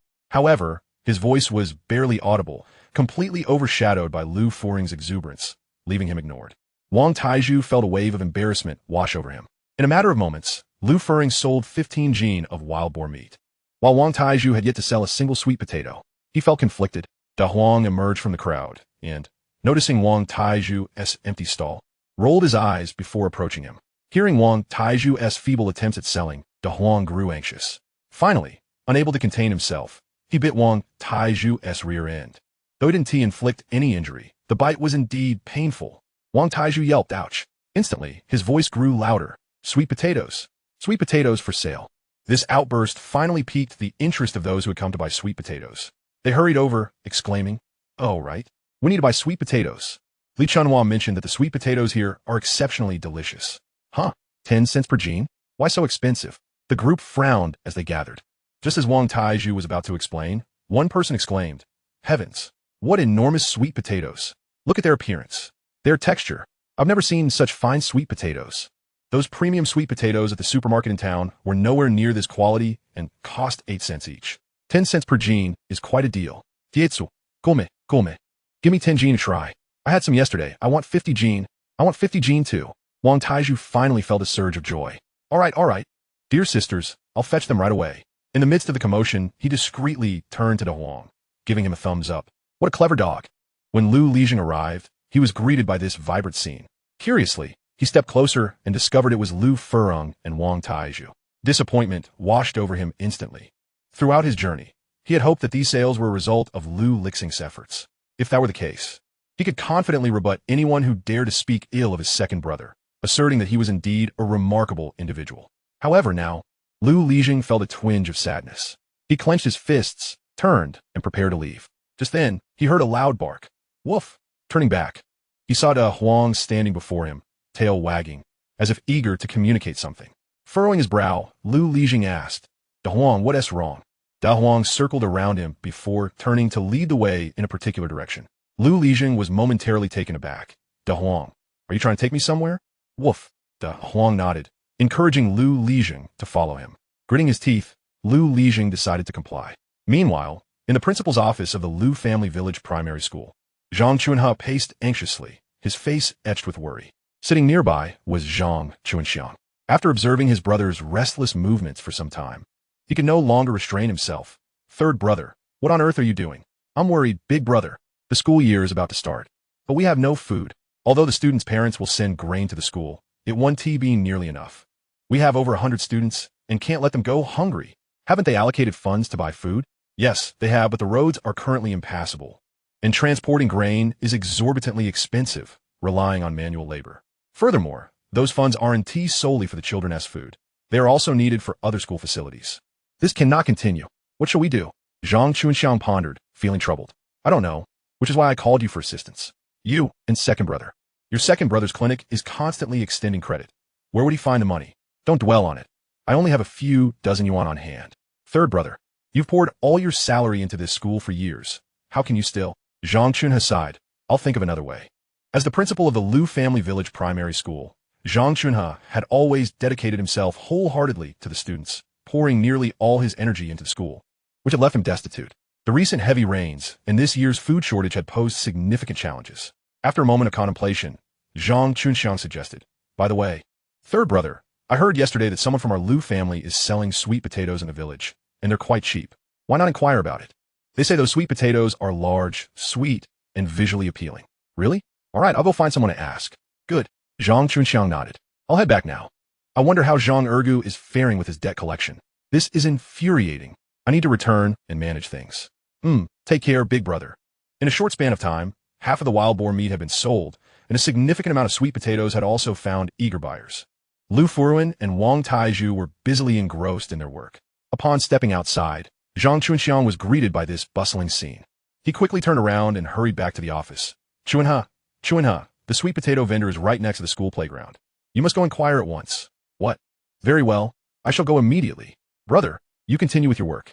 Zhang Chunhe dashed outside. Upon reaching the edge of the playground and spotting Wang Taizhu, he paused for a moment. Taizhu, is it you selling these sweet potatoes? Wang Taizhu turned around, saw Zhang Chunhe, and immediately stood at attention. He had been a student of Zhang Chunhe in his youth. Principal Zhang, yes, it's me. What brings you here? Are you interested in purchasing? Indeed. I wish to buy in bulk. Is that possible? Are there any discounts? Huh? Bulk? I must consult my brother Lu. Who?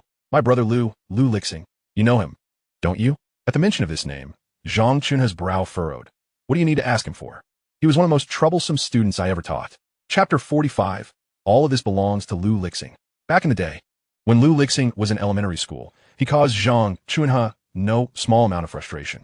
He frequently engaged in fights and often skipped classes to fish in the river, coaxing other children to join him. The homeroom teacher was at a loss and called upon Zhang Chunhe to intervene. Upholding the belief that every student is akin to his own child, Zhang Chunhe endeavored to educate Lu Lixing in various ways. However, the boy was impervious to reason. Eventually, Zhang Chunhe was left with no choice but to summon Lu Lixing's parents. To his dismay, even they could not manage him. On one occasion, possibly after receiving a scolding at home, young Lu Lixing placed a bucket at the decrepit classroom door. That particular lesson was one of Zhang Chunhe's moral education classes. As fate would have it, a bucket of water poured down, resulting not only in a lack of moral education, but also in Zhang Chunhe catching a cold for an entire week. Zhang Chunhe harbored no fond memories of Lu Lixing. Upon hearing that he had dropped out of school and was now leading a wayward life filled with deceit and trickery, even preying upon his own family, he was baffled as to why he was suddenly being sought after. The surrounding women purchasing sweet potatoes were equally curious. Aren't you the one selling these? Why do you need to find Lu Lixing? Principal Zhang is a significant client. Taizhu, don't jest. Wang Taizhu scratched his head in slight embarrassment. No, these sweet potatoes belong to my brother Lu. I am merely working for him. What? They belong to Lu Lixing? Are you saying he is selling sweet potatoes? And he has hired you as a laborer? Yes. Oh, and the wild boar over there is also my brother Lu's. Uncle Lu is working for him as well. Lu Furuan, standing nearby, burst into laughter. Indeed, that wild boar is also his. Don't underestimate that young man, Lu Lixing. He may have been a rascal before, but now he is a splendid man. Not only does he work hard to earn money, but he also dotes on his wife. He caught that wild boar himself. And those sweet potatoes were cultivated from superior feed he provided. They are far better than the ones we grow. Wang Taizhu chimed in. Yes, that's precisely the case. The crowd exchanged glances. So, the girl from the late Qing period has married a good man? Absolutely. Lu Furuan nodded in affirmation. Zhang Chunhe furrowed his brow, recalling Lu Lixing's troublesome nature, sending shivers down his spine. Is there nothing you can do about this, Taizhu? Yes. Well then, Zhang Chunhe reluctantly conceded. Where's he now? He.S. working in the fields. He'll be back later.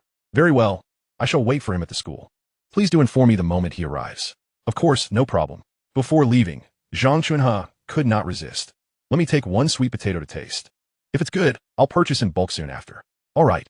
After Zhang Chunhe departed, the scene erupted once more into a frenzy, with buyers clamoring for sweet potatoes and others for wild boar meat. However, Wang Taizhu felt that something was amiss. Upon returning home, Zhang Ergu found Zhang Ergua staring blankly at a heap of scrap metal. This scrap was the bicycle that had collided with the bus that fateful day, now completely dismantled after being brought back by Zhang Ergu. His frustration boiled over. Ergu, I told you to ask Lu Lixing for compensation. What are you doing? I'm merely examining if this bicycle can be repaired. If it can be fixed, then I need to trouble Lu Lixing. Repair? Look at how it's fallen apart. When did you become so considerate toward Lu Lixing? He owes us a considerable debt. Oh, Dad, Zhang Ergu replied, somewhat impatiently. I've already told you, Lu Lixing rode our bicycle to save someone. It wasn't intentional. How could someone like him not act with intent? Are you defending him now? Go at once. If you don't retrieve the money, don't expect to come home for dinner tonight. Zhang Chunxiang remained firm in his stance. With no choice, Zhang Ergu reluctantly rose and stepped outside. All the while, he walked slowly, pondering the numerous lives at stake. Unfortunately, Lu Lixing's previous misdeeds were too notorious. However, to be honest, if he hadn't witnessed it with his own eyes, Zhang Ergu would find it hard to believe it was true. He was deeply conflicted. How exactly was he to confront Lu Lixing about the money? Wasn't this a bit too heartless? Meanwhile, Lu Lixing had already arrived in the fields. He first inspected his own land, pleased to see the sweet potatoes thriving, before turning to his elder brother's land. Having been divided, Lu Lixing's plot was also allocated to him. Without hesitation, he watered his brother's field with spiritual spring water. As he observed the sweet potatoes flourishing, he felt a sense of satisfaction before moving on to Wanqing's fields. At that moment, Lu Lixing was following De Huang as they walked ahead. De Huang would occasionally glance back at Lu Lixing, as if afraid he might fall behind. De Huang, where exactly are you leading me? Woof woof. De Huang barked twice and continued onward. As they passed Lu Lixing's home, De Huang showed no signs of stopping and pressed on. Lu Lixing noticed Gu Wanqing and Lu Qianqian preoccupied with something and did not see him. He attempted to greet his sister-in-law, but De Huang had already dashed off. Lu Lixing had no choice but to follow De Huang further. After 10 minutes, Lu Lixing saw that De Huang had finally come to a halt. Is this my second brother's sweet potato field? Because he had been walking slowly, he was still quite a distance from De Huang. Unable to contain himself, Lu Lixing called out, De Huang, what have you brought me here for? Woof. De Huang barked loudly, seemingly urging him on. Lu Lixing quickened his pace. As he ascended a slight slope and was about to run ahead, he suddenly noticed the lush green sweet potato vines in the field beside De Huang. These vines were strikingly different from the withered ones in his own home. Each was robust and flourishing. Lu Lixing could hardly believe it as he approached. Unable to resist, he began to dig into the soil. In the next moment, a gigantic sweet potato emerged before him. Woof woof. De Huang barked excitedly once more. Lu Lixing turned his head. De Huang, is this what you wanted me to see? Woof woof. De Huang's bark resonated with certainty. Is this the sweet potato that Urge sold? Woof, he replied. Is Urseo really that impressive this year? Lu Lixing did not attribute this success to Lu Lixing himself, considering his past laziness. Woof, De Huang barked again in dissatisfaction. This little rascal, why is he so oblivious? He tilted his head, pondering how to make Lu Lixing understand. After a moment of contemplation, seemingly unable to grasp the rationale, De Huang drooped his head, feeling somewhat dejected. Come, let us return to meet Urseo, Lu Lixing called out to De Huang. De Huang whimpered softly, trailing back home. However, just a few steps in, De Huang suddenly perked up. He had caught a whiff of a familiar scent, his master's fragrance. De Huang immediately spun around and dashed off in another direction. Woof woof, Lu Lixing was momentarily bewildered. De Huang, where are you going? Home is this way. Chapter 46, Lu Lixing. Do you have Tenuan? De Huang paid no heed to Lu Lixing's words. Noticing Lu Lixing's lack of response, he turned back and took a bite of Lu Lixing's pants. Woof woof, let us go. Hey, don't bite me, I'll follow you. Lu Lixing, resigned, had no choice but to follow De Huang forward. After another 5 minutes, Lu Lixing caught sight of their family's land. Due to his continuous schooling, his parents and elder sister-in-law had seldom allowed him to visit the fields, wishing to avoid hindering his studies. During the holidays, he had taken a brief look. Lu Lixing still vividly recalled that day. His parents sighed in the field while his elder brother smoked at the edge. The sweet potato seedlings were thin and frail, the potatoes themselves no larger than half their usual size. Excluding Lu Lixing and Gu Wanqing, the Lu family consisted of 6 members. His father had remarked that the meager yield could barely sustain 2 people. Little did Lu Lixing expect that a month later, he would witness the land flourishing abundantly. All the sweet potato vines were thriving. Lu Lixing hurriedly set down the sweet potatoes he was carrying and quickly dug up the nearest one. When the full shape of the potato was revealed, he was astonished. It was enormous, larger than the one in his hand. Ah!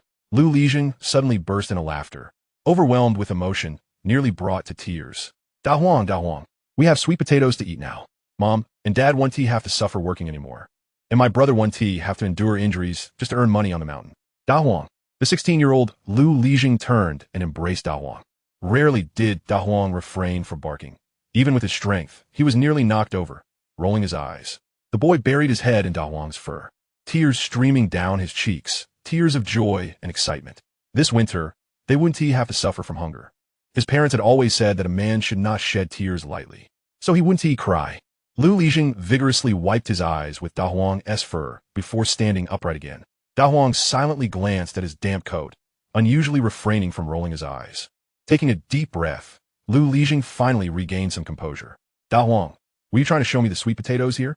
How could they have transformed so remarkably? Woof woof. De Huang seemed aware of the reason, but, lacking the ability to speak, could only lead Lu Lixing to Lu Lixing, letting him explain in person. De Huang looked around for a moment, but found no trace of Lu Lixing, so he began sniffing around again before turning back to signal Lu Lixing to follow. Where now? Are we going to find someone? Woof. This time, Lu Lixing did not hesitate and followed closely behind. Lu Lixing had also watered Wang Tieju's sweet potatoes. Though he hadn't utilized a highly concentrated solution of the spirit pool water for his own potatoes, there needed to be a process, lest the results be too startling. As for his elder brothers, he had momentarily lost his restraint and decided to come up with an excuse when the time came for his brother to inquire.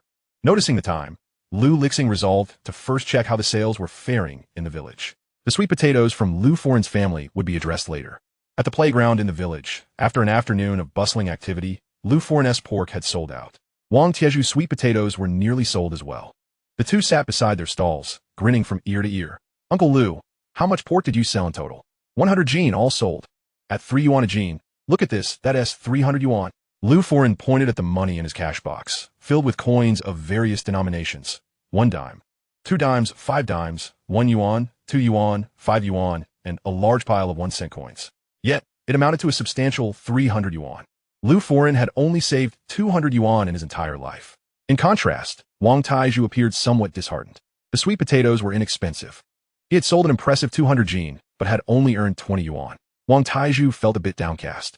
Liu Furin burst into laughter. Why so glum? Sweet potatoes are common, but wild boar are rare.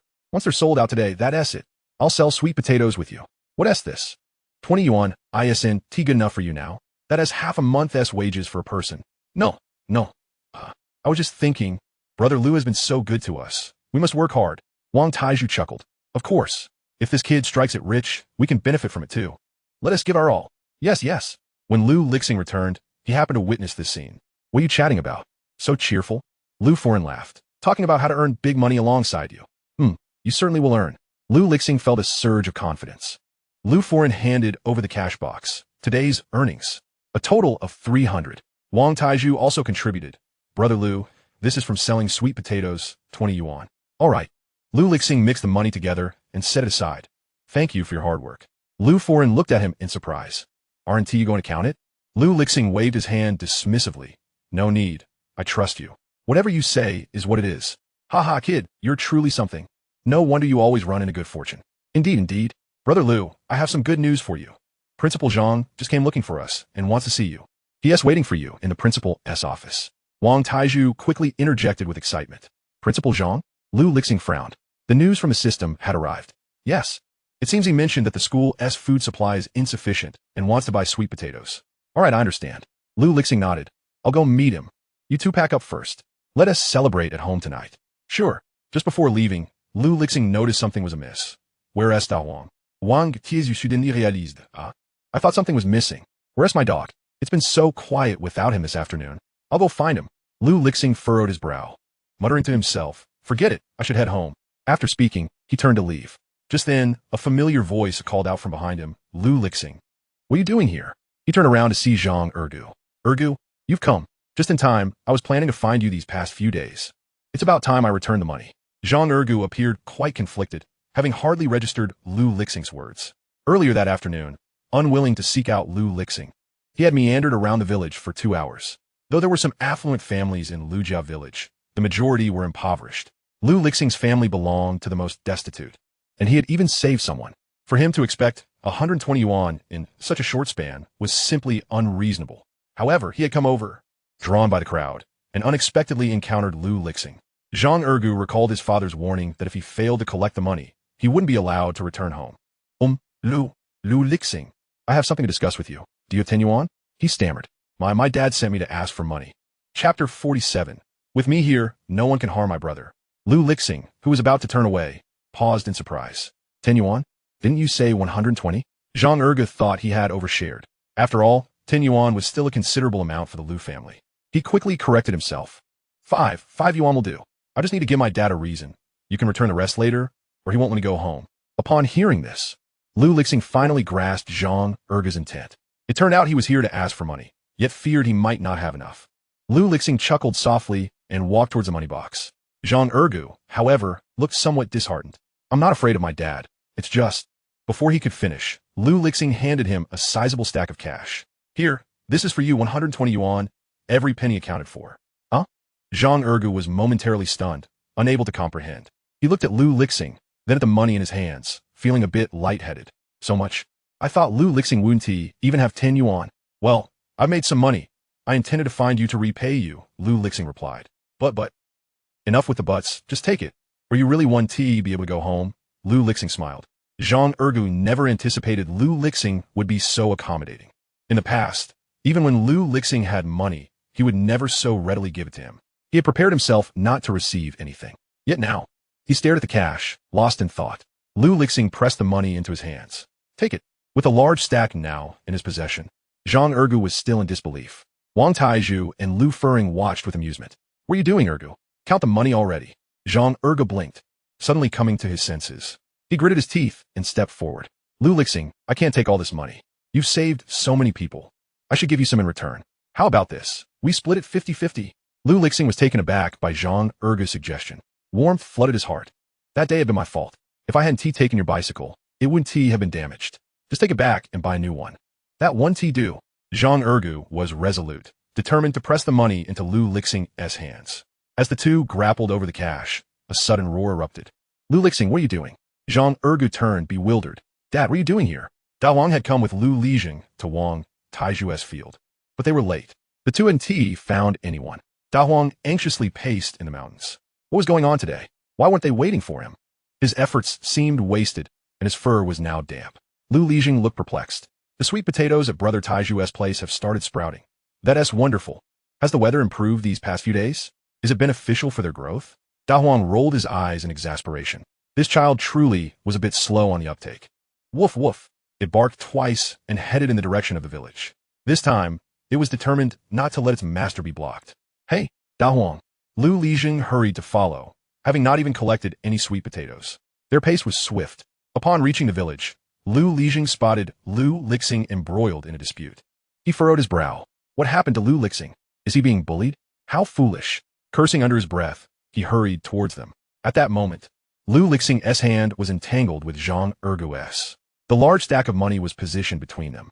Zhang Chunxiang glanced over and assumed Lu Lixing was trying to snatch money from Zhang Ergu. After all, Lu Lixing had engaged in such antics before. He angrily shouted, Do you still have the audacity to steal?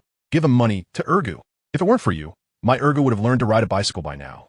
Zhang Chunlei had been busy these past few days and had yet to relay Lu Lixing's intentions to Zhang Chunxiang. Unaware of Lu Lixing's plans to teach Zhang Ergu how to ride, Zhang Chunxiang continued, No, Dad. Zhang Ergu was about to explain when suddenly a figure burst onto the scene. Li Zing. Lu Lixing recognized the newcomer, but Lu Lixing paid him no mind. Without a word, he positioned himself between Lu Lixing and Zhang Ergu, not even glancing at the scattered money on the ground. He turned to face Zhang Ergu. What are you doing? Are you bullying our family just because we are fewer in number? Let me tell you, as long as I am here, you will not lay a finger on my brother. Lu Lixing had often been on the receiving end of beatings in the past, primarily due to his mischief. This had led to Lu Lixing enduring his share of beatings as well. However, he could not bear to see anyone harm Lu Lixing. No matter how troublesome Lu Lixing was, he remained his elder brother. He was family. Lu Lixing could scold or complain, but others were not permitted to do so. Da Huang rushed over, positioning itself in front of Lu Lixing. Anyone who dared to bully its master would have to contend with the Dog King. Wang Taizhu watched, utterly bewildered. Just as he was about to approach, Lu Fering pulled him back. Don't go over. Perhaps this is the opportunity for the two brothers to resolve their differences. Wang Taizhu hesitated, but ultimately remained silent. Lu Lixing was equally surprised that Lu Lixing would stand before him like this. The boy, who was often angry and frequently complained about him due to their shared experiences of being beaten, now stood resolutely, believing that his brother was being bullied. Lu Lixing's eyes suddenly glistened with moisture. What a wonderful younger brother. What a remarkable person. Why did he not cherish it properly in his past life? Stand straight, You, be quiet, do not speak, just stand behind me, as you did before. Lu Lixing stood firm like a man. Lu Lixing halted his movements. Unaware of the truth, Zhang Chunxiang assumed this was a defense of his brother and became even angrier. Lu Lixing, can you still call for help? Do you think I wouldn't? Do you think our Zhang family is small in number? Just wait, I will call someone to break both your legs. And I want to believe you want to pay back. Lu Lixing was slightly taken aback. He turned his head to look at Lu Lixing. You owe money again? I do not. Well, it's not like you haven't been in debt for days. Lu Lixing interrupted him. He turned to Zhang Chunxiang. How much does my second brother owe you? I will write you an IOU, and when I earn money, I will repay him. Lu Lixing, keep my word, but under one condition. You must not lay a hand on my second brother. Zhang Chunxiang's face turned red with anger. You. At this moment, Lu Fering and Wang Taizhu, who had been listening from the back, could no longer contain their laughter. Zhang Chunxiang. In a fit of rage, you still laugh? Aren't you going to judge the matter? What is this? Is the debtor a grandmaster? Lu Foreign laughed as he approached. Oh, I say, you two, old Zhang, and you, Lixing. Can't you two stop fighting? Can't you listen to what others have to say? The two replied in unison. What is there to say? Chapter 48, what is there to say? Seeing the two of them in a stalemate, Lu Foreign silently rubbed his forehead. Alas, you two, stand straight and do not speak. These young people are just too impulsive. But old Zhang, at your age, how can you still be so hot-tempered? Erguzi, you speak first. Zhang Ergu, being called out, chuckled. He quickly gathered the money on the ground, neatly stacking it together before speaking earnestly. Dad, look, 120 yuan. Did I bring this much when I left home? Zhang Chunxiang was momentarily taken aback, his expression somewhat awkward. It seems not. Right? I never carry more than 2 yuan on me.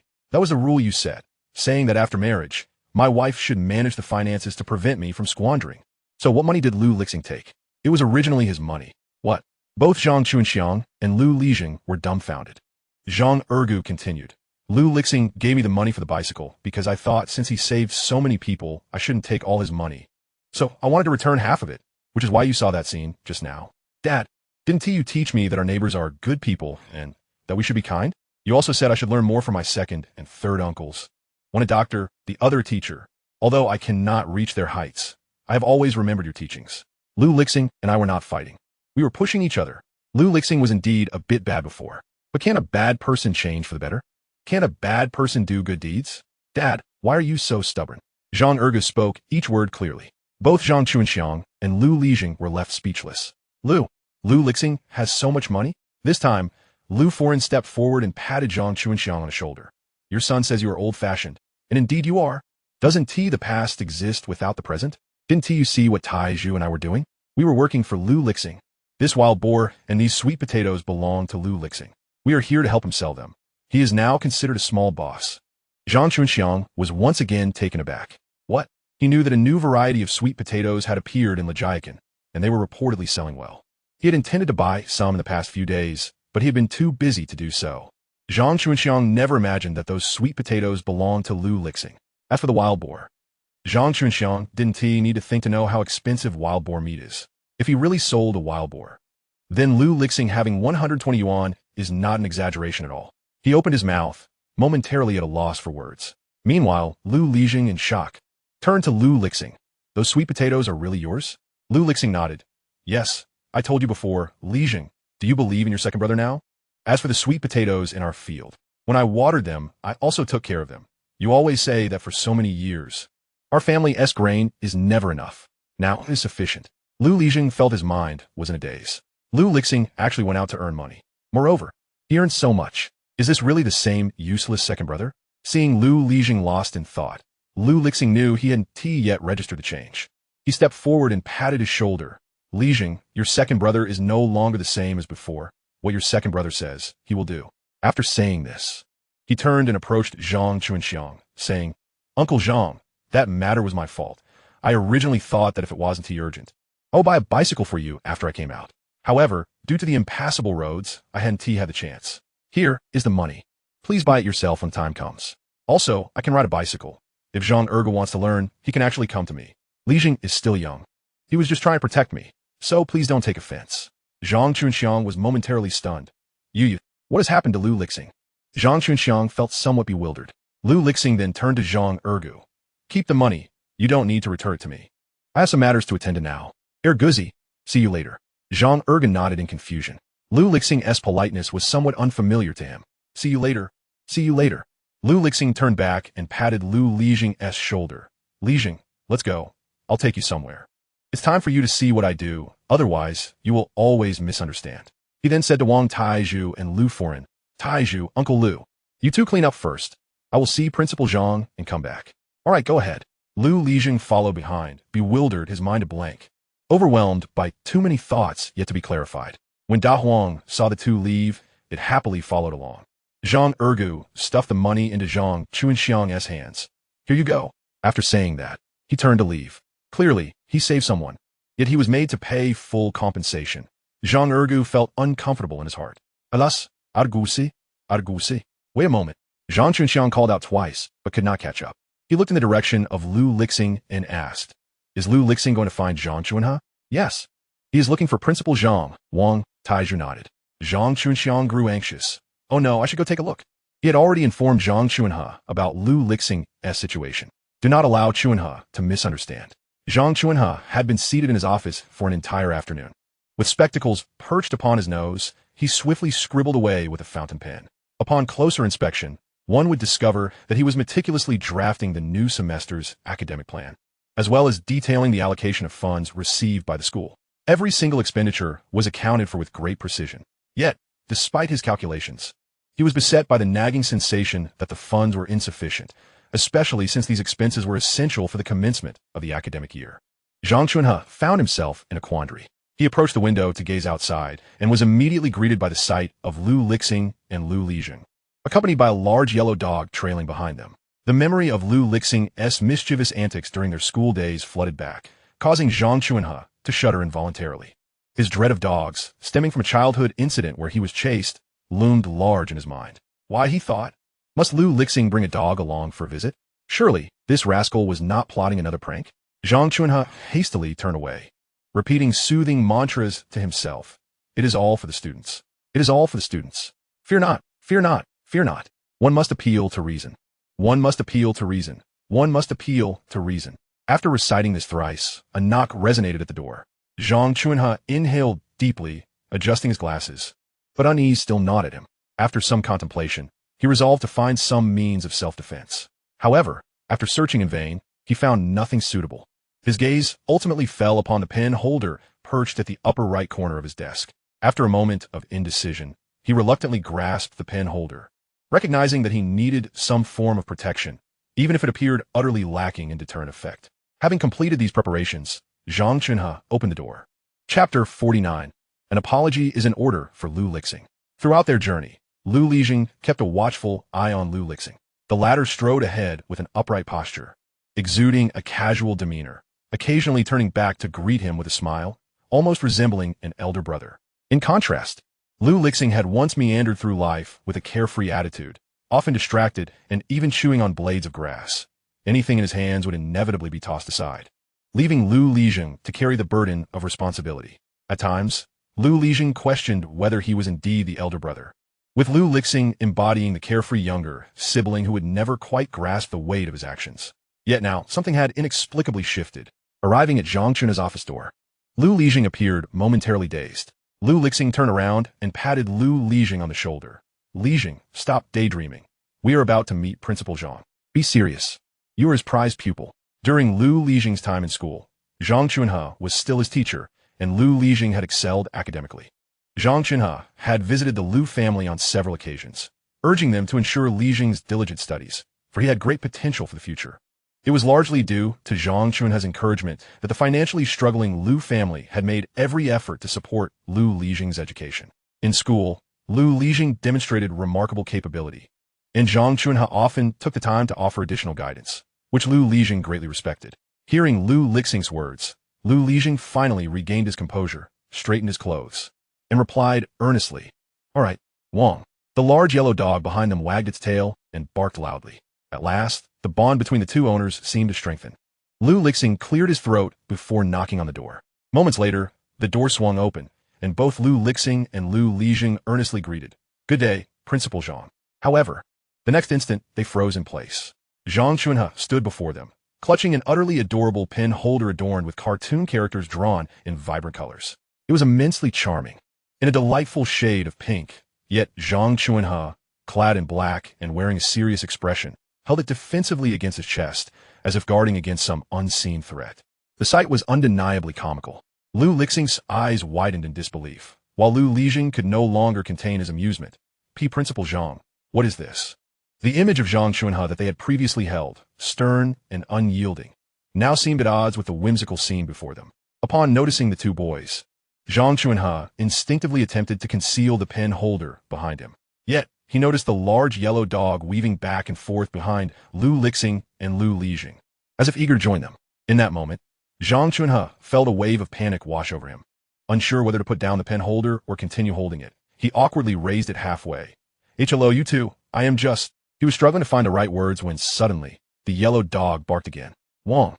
Zhang Chunhe's mind went into disarray. He lost all composure. This. Lu Lixing and Lu Lixing were momentarily taken aback. Finally, Lu Lixing discerned the source of the issue. Big Yellow, you go downstairs first. Wang. The yellow dog whimpered, its head drooping as it left, crestfallen at the realization that someone did not appreciate its company. Zhang Chunhe finally exhaled, awkwardly lifting the pen holder. This is a gift from my little daughter. Lu Lixing, I did not see anything just now. Lu Lixing responded directly, and Lu Lixing quickly added, neither did I. After all, Zhang Chunhe was the principal, and during their school years, no one at the institution was aware of his fear of dogs, indicating that he had concealed this vulnerability quite effectively. Although this image starkly contrasted with his true nature, Zhang Chunhe chuckled heartily. Very well, you are both good children. Guomin. Just as the two were about to enter, Zhang Chunxiang's voice echoed from outside. Wait a moment. The three turned simultaneously, exchanging bewildered glances. Elder brother, what is it? Zhang Chunxiang hesitated, unsure how to articulate his thoughts. Admitting fault to someone younger was a daunting task, yet he could not allow Zhang Chunhe to persist in his misunderstanding. Feigning urgency, Zhang Chunxiang approached Zhang Chunhe, signaling him to step forward. Once they had moved a couple steps ahead, he whispered, Chunhe, that boy Lu Lixing has repaid his debt. Please do not hold it against him any longer. Huh? He has repaid it? Zhang Chunhe exclaimed, surprised. Zhang Chunxiang then recounted the recent events that had unfolded by the playground. Zhang Chunhe nodded in understanding. Rest assured, I am aware. But have you apologized to him? No. I am contemplating how to apologize, Zhang Chunxiang replied, somewhat embarrassed. You know how it is with my old face. Oh, very well, I will handle it, Zhang Chunhe assured him. Zhang Chunxiang nodded vigorously. As long as you know how to handle it, that is what matters. After all, he is your student. Before he could finish, Zhang Chunhe suddenly exclaimed loudly. Classmate Lu Lixing, my elder brother wishes to apologize to you. Zhang Chunxiang. Wasn't it agreed that we would maintain some decorum? He looked at his younger brother in astonishment. Zhang Chunhe earnestly stated, brother, to acknowledge one's mistakes and amend them is the greatest virtue.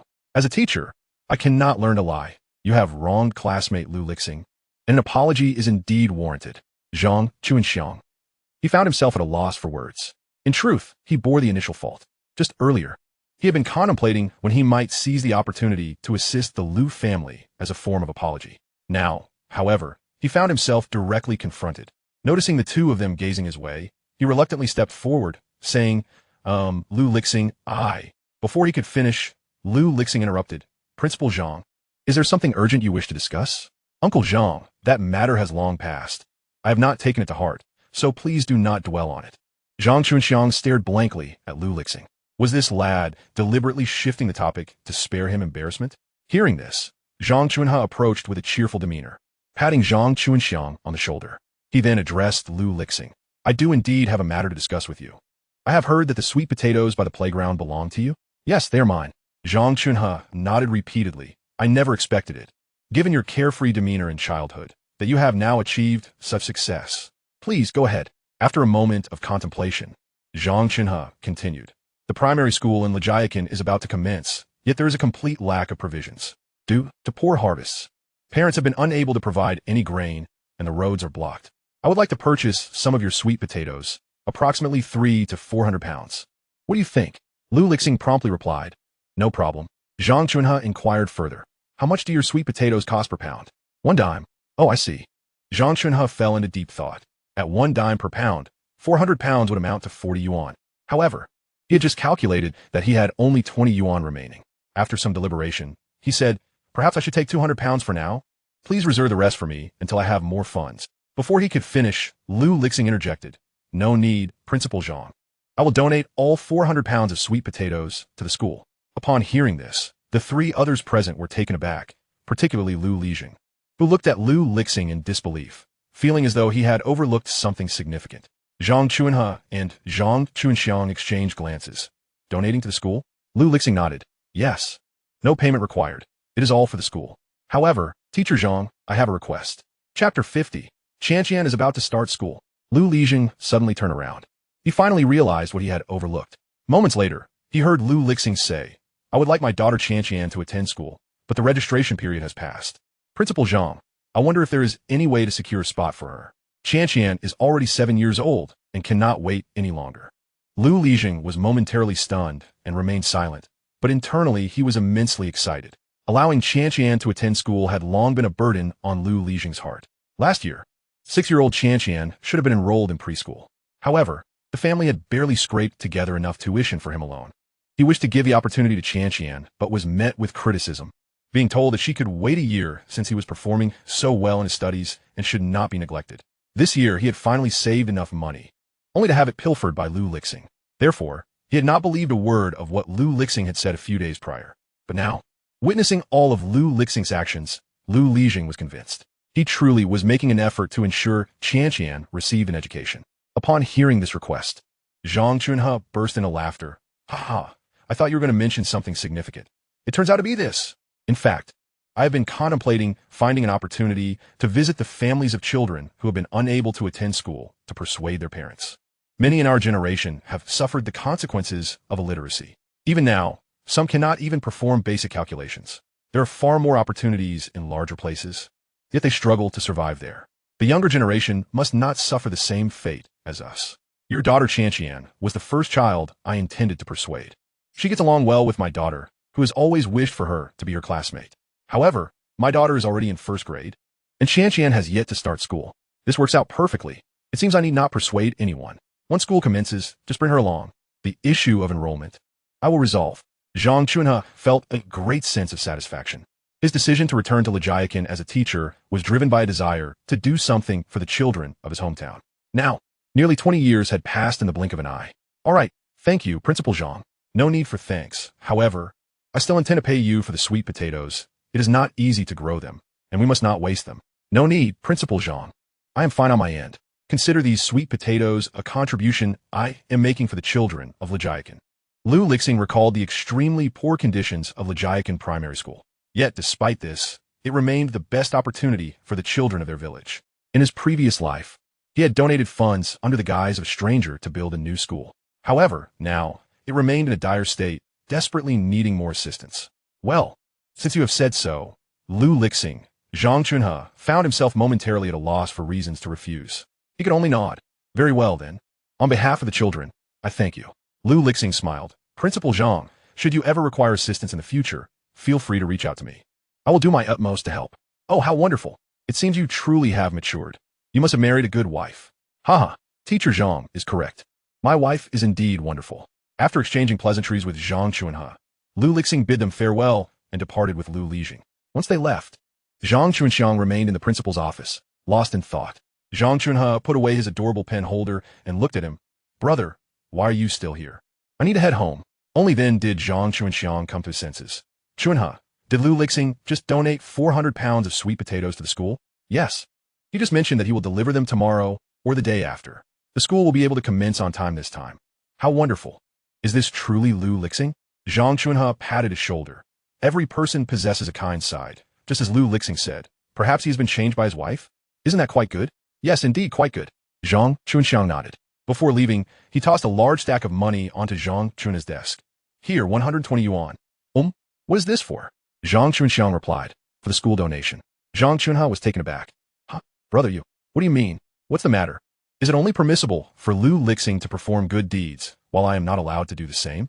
At the very moment when Lu Lixing offered the sweet potatoes, Zhang Chunxiang had made the decision to do this. This money, Lu Lixing would not accept. So, why not donate it to the school? As Lu Lixing remarked, contributing to the school is commendable. However, your bicycle. I can still earn money to buy it. Enough with the words. Weren't you quite straightforward when you asked me to apologize just now? I still have work to return to. You needn't go home. Stay here and continue your calculations.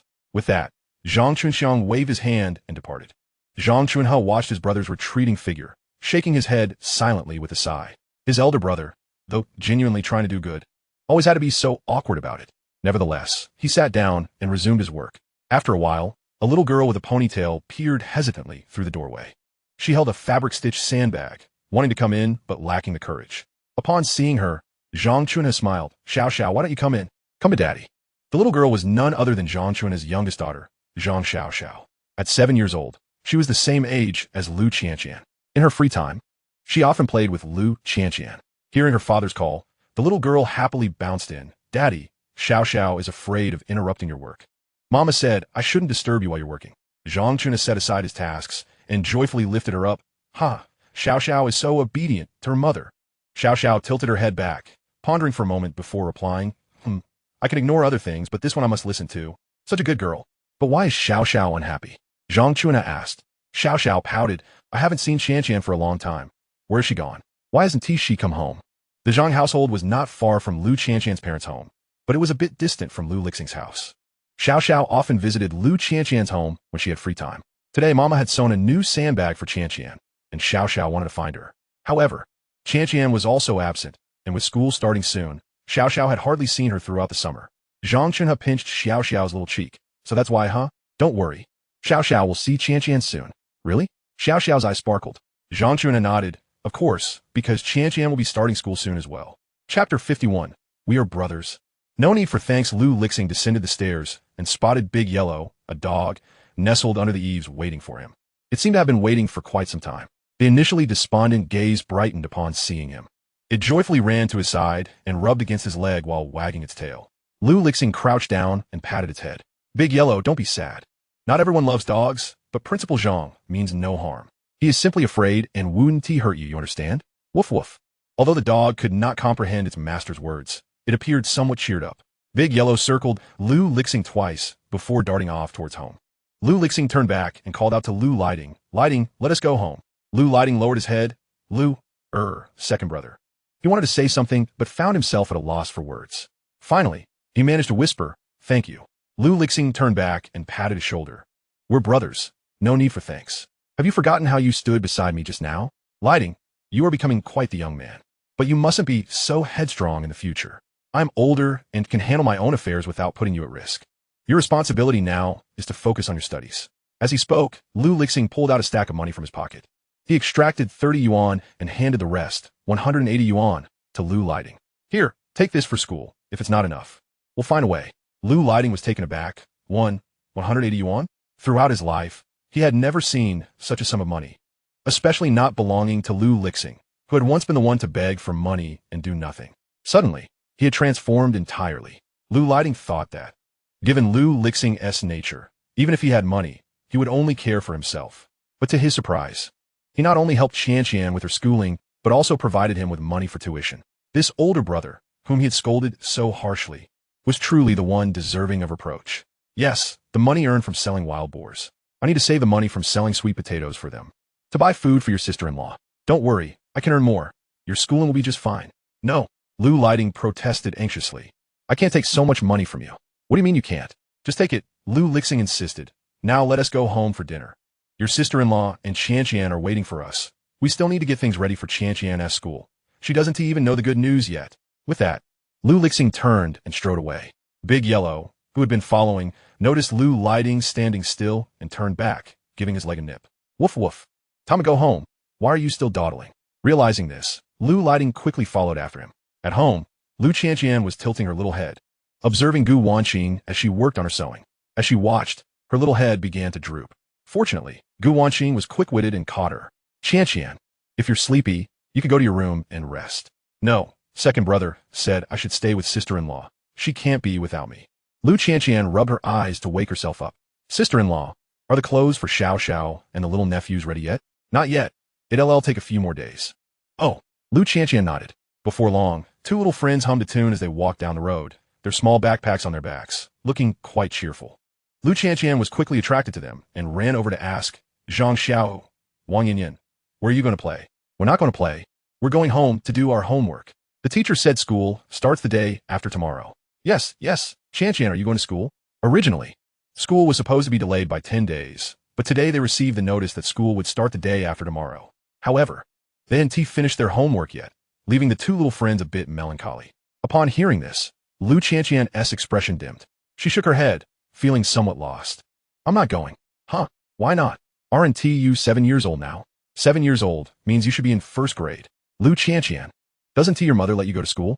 Nearby, Gu Wanqing was momentarily taken aback upon hearing this. She pricked her finger with the needle, almost drawing blood. She gasped. Lu Qian, initially unsure of how to respond, quickly chimed in upon hearing her sister-in-law's voice. I'm not going. I want to stay with sister-in-law. She can't be without me. You all go ahead.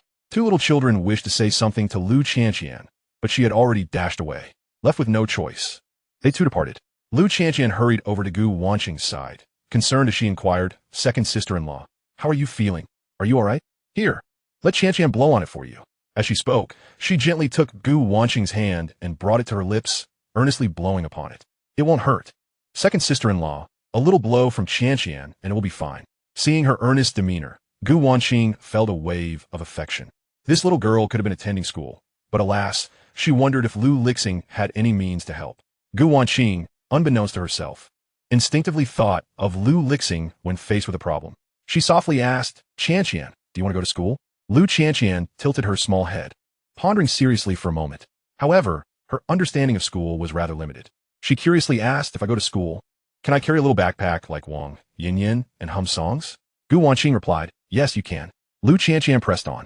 Then can I also be as outstanding as third brother? Gu Wanqing nodded. Indeed, you can learn many characters, do calculations, take strolls outside, and much more.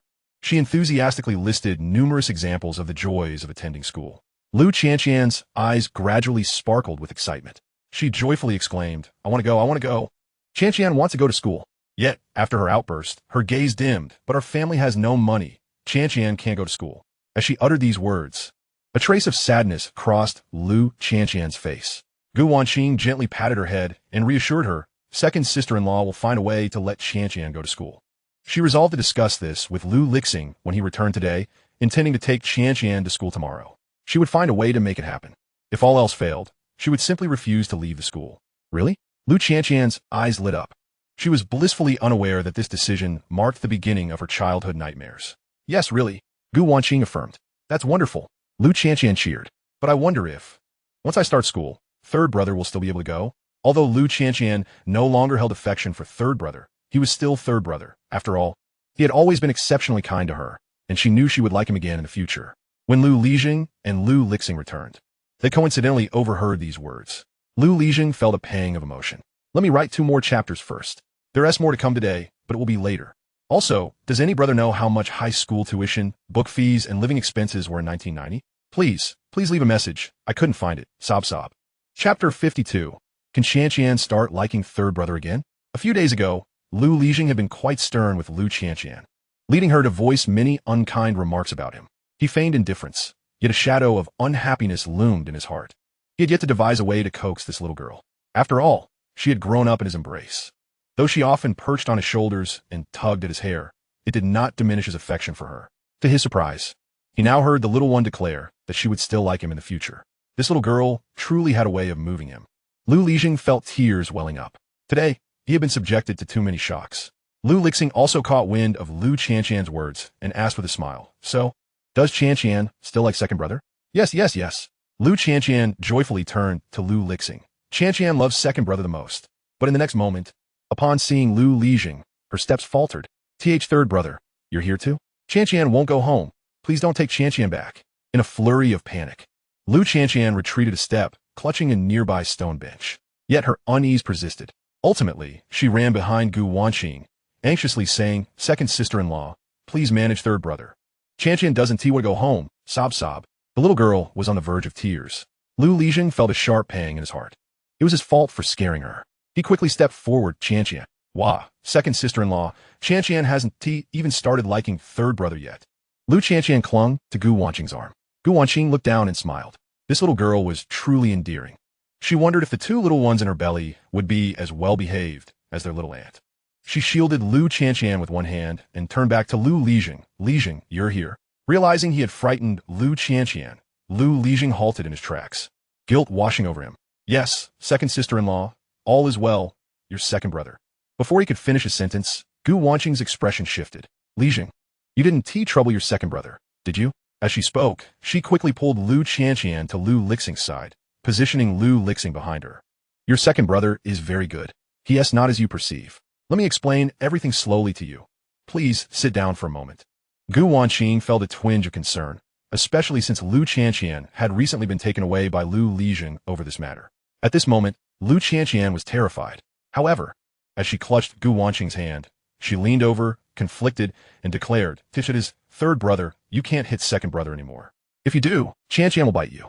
It hurts when Qianqian bites. She made a fierce expression. Nearby, De Huang observed this scene and promptly lay down, closing his eyes to sleep. Today, it seemed there was no need for the dog to worry. Lu Lixing, witnessing this, offered an awkward smile, momentarily at a loss for words. On the contrary, Lu Lixing suddenly burst into laughter. Wanqing, Qian, it's all right. Lixing won't do anything to me. Our misunderstandings have been cleared up. Lixing has forgiven me, right, Lixing? He directed the question to Lu Lixing. Lu Lixing nodded repeatedly. Yes, second sister-in-law. It was my fault. I didn't realize second brother was. Qian, I won't force you to go home anymore. You can go wherever you want. Gu Wanqing turned back, puzzled, and saw Lu Lixing nodding. Finally, she let out a sigh of relief. Lu Qian tilted her little head, earnestly looking at Lu Lixing. Second brother, is what third brother said true? Yes, it's true. Lu Qian clapped her hands in delight. That's wonderful. Third brother and second brother are friends again. Then Qian, can I like third brother again? Of course you can. Your third brother is the best brother for you. Lu Lixing pinched Lu Qian's cheek playfully. Ecstatic, Lu Qian quickly dashed toward Lu Lixing. Third brother, Qian wants a hug. Qian wants to ride a horse. Third brother, Qian wants to be lifted high. The little Lu Qian cheerfully twirled around Lu Lixing, who smiled with gratification. Cool. Qian can do whatever she wishes. Third brother will accompany you. De Huang watched Lu Lixing joyfully playing with Lu Qian and let out a long sigh of relief. Now, Qian surely wouldn't tug at his fur anymore, allowing him a chance to sleep peacefully. Meanwhile, Gu Wanqing observed this scene with immense satisfaction. How wonderful. Lixing has forgiven you. Yes, Lu Lixing nodded in agreement. As they watched, Gu Wanqing suddenly recalled Qian's schooling. She quickly tugged at Lu Lixing's sleeve, saying, Lu Lixing, I need to discuss something with you. Hearing his name, Lu Lixing frowned slightly. Wanqing, before we discuss matters, could you answer me a question? What question? Gu Wanqing asked curiously. Lu Lixing replied, when do you plan to start calling me husband? Huh? Gu Wanqing lowered her head, her cheeks flushing. Who calls like that? It's so embarrassing. I don't find embarrassing, Lu Lixing stated bluntly. He had pondered this term for quite some time. Gu Wanqing's head drooped even further. You. After stammering for a while, she could not come up with a coherent response. Finally, Gu Wanqing decided to abandon the topic altogether. Oh, Lu Lixing, stop teasing. We need to discuss serious matters. I heard the school has opened, and I want Qian to attend. I'll take her to school tomorrow to have a look. Although we missed the registration period, we should still give it a try. Qian is not a little girl anymore. Children her age are already in elementary school. In a more remote grass hut, after an afternoon of 4 fluids, Zhou Yuxia felt somewhat better and was able to get out of bed to bask in the sun. Lu Liwei, hindered by his legs, sat on the doorstep resting. Soon, a group of schoolchildren passed by chattering. Lu Liwei sighed deeply, alas. Will Qian not be able to attend school this year either? Zhou Yuxia replied, I had set aside some money, but last month, Lixing spent it. Now, we don't even have enough for Lixing's tuition. Your parents are out there trying to find a solution. I'm afraid Qian will be delayed another year. But last year, we already let her miss a year, Lu Liwei said, feeling a pang of sadness. Zhou Yuxia pondered for a moment. How about we go to the school tomorrow and inquire? Lu Liwei nodded seriously. Yes, let us ask and see if there are any other options. Chapter 53, Why do you keep staring at me? Gu Wanqing had been talking for a while, but noticed Lu Lixing was simply grinning foolishly. This guy must be relishing the earlier husband incident. It was broad daylight, and the younger siblings were still around. Gu Wanqing called out helplessly, Lu Lixing. Did you hear what I said? Qian cannot miss school. Why do you keep looking at me? Seeing her face redden again, Lu Lixing finally stretched and chuckled. Ha! So what do you plan to do? He decided to tease Gu Wanqing. Her blushing demeanor was rather endearing. Gu Wanqing hesitated for a moment before saying, I plan to check the school. If they don't allow Qian to enroll, I will. I will make some noise like Zhao Guafu and the others. Or find another way. In any case, we must ensure Qian goes to school. For Qian's sake, Gu Wanqing resolved to go all out. Sometimes, when villagers quarreled over trivial matters, the older folks would enjoy stirring up a fuss. A little commotion could sometimes resolve issues. Foos. Wanqing, can you do that? Lu Lixing stifled a laugh. This girl usually spoke so softly. How could she create a ruckus? Gu Wanqing felt as if she had been thrown back to a time of liberation. She lowered her head helplessly. Then how about we bring Principal Zhang a gift? I still have 50 yuan. We can give it to him? That 50 yuan was what Lu Lixing had given her to save for building a big house. And it remained untouched since she hadn't spent it on shoes last time. Though parting with it was a bit painful, Qian's education was paramount. Gu Wanqing bit her lip in distress. Lu Lixing had initially planned to tease her a bit more, but as he observed her earnestness for Qian, he felt a pang of tenderness. How could she be so wonderful? Suddenly, he bent down. Gu Wanqing instinctively took a step back, but Lu Lixing swiftly wrapped his arms around her waist. He leaned close and whispered in her ear, Wanqing, actually. Gu Wanqing's ears turned crimson. Lu Lixing, what are you doing? She instinctively pushed against him. It's fine. They're far away. At that moment, Lu Lixing had already taken Lu Qianqian to play in a nearby field, where it was more spacious and the ground was soft enough that falling wooden tea hurt. After saying this, Lu Lixing deliberately lowered his voice. Actually, I have good news to share. What good news? Well, our Qianqian will be able to go to school. What? Gu Wanqing's mouth dropped open in astonishment as she grabbed Lu Lixing's arm. Really? Is that true? Yes, indeed. I want to talk to Principal Zhang today and exchange some sweet potatoes for this opportunity. He agreed. Qianqian will report the day after tomorrow. That's wonderful, truly wonderful.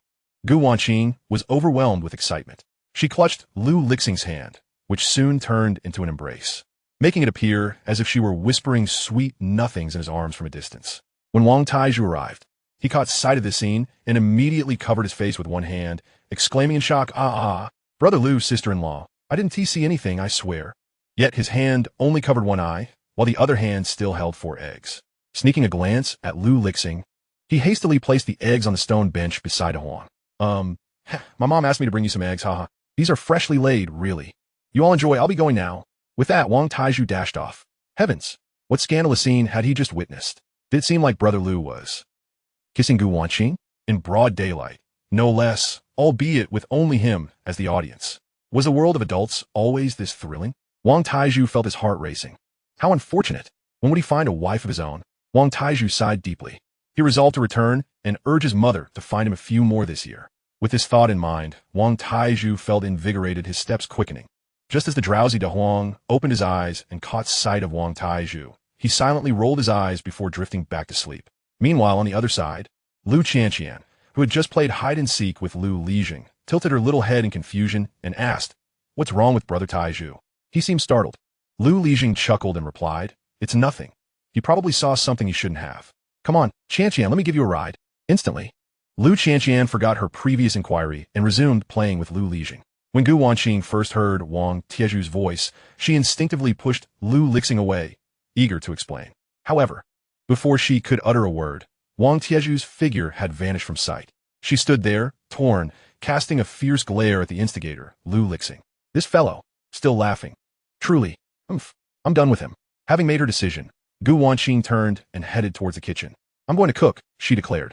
Ha! Lu Lixing laughed heartily, following her into the kitchen while surveying his surroundings. Above him stretched a cerulean sky, and beside him, lush trees provided shade. On the mountain, tiny unknown flowers bloomed sporadically. In the courtyard, De Huang had curled up into a ball and fallen asleep. Beyond lay a fenced field where Lu Lixing and Lu Qianqian frolicked, and in the vacant spaces grew vibrant green vegetables. Further still, a crystal-clear brook meandered through the landscape.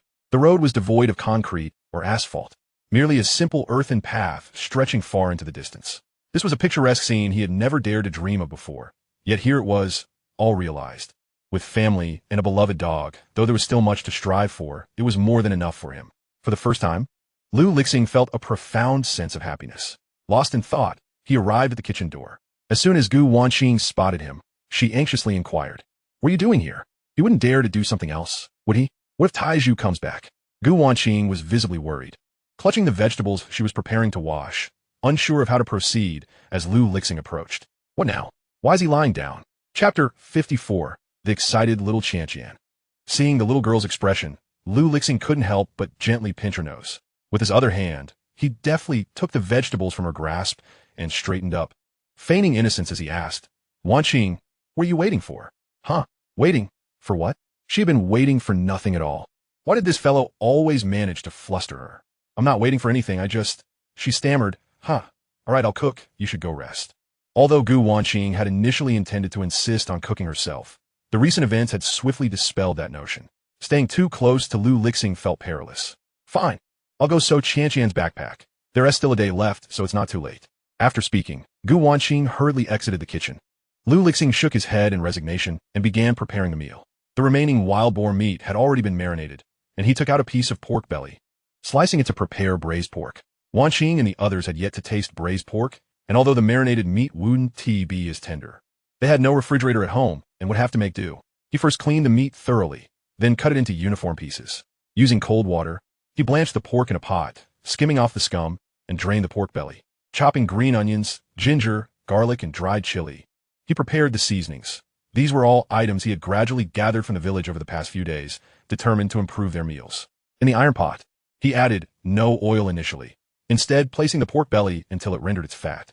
Only then did he pour in some boiling water, followed by the green onions, ginger, garlic, dried chili, rock sugar, and various seasonings. He let it simmer on low heat for 30 minutes. Meanwhile, Lixing heated another pot to stir-fry some vegetables and mushrooms.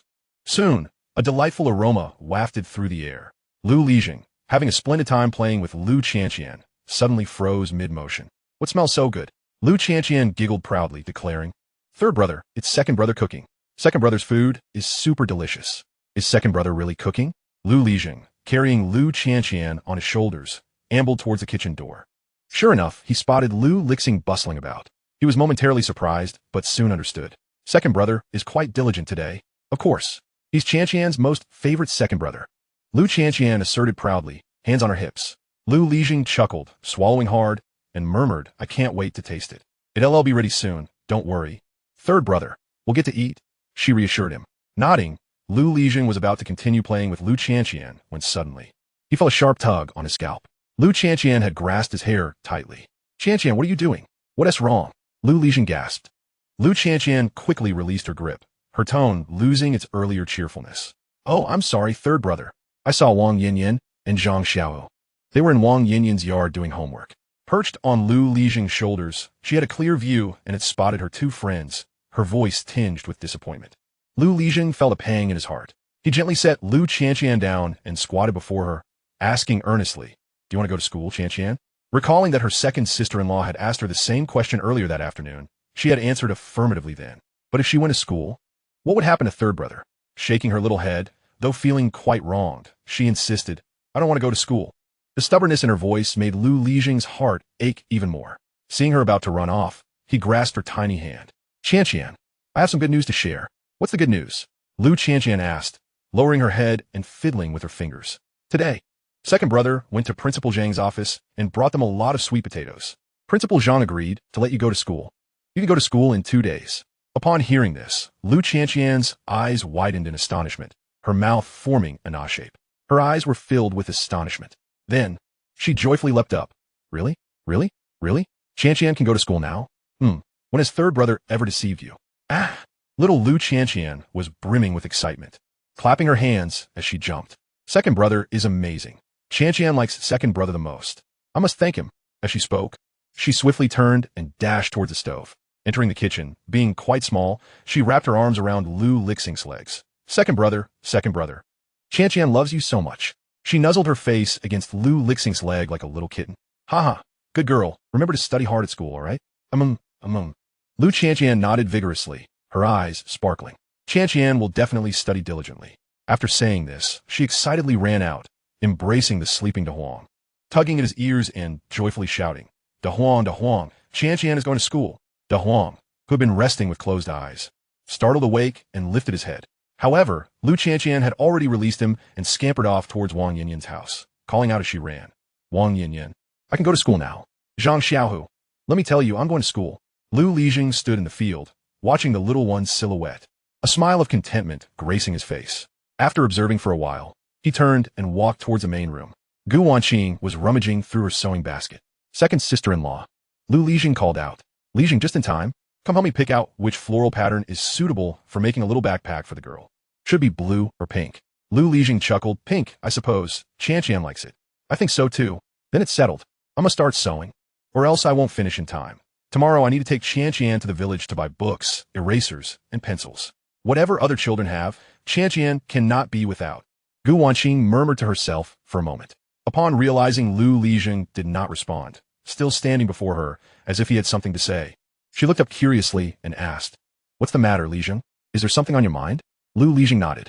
He then pulled out a large stack of money from his pocket and handed it to Wanqing. "Second sister-in-law, this is money second brother gave me, but I feel I cannot accept it. It should be for you."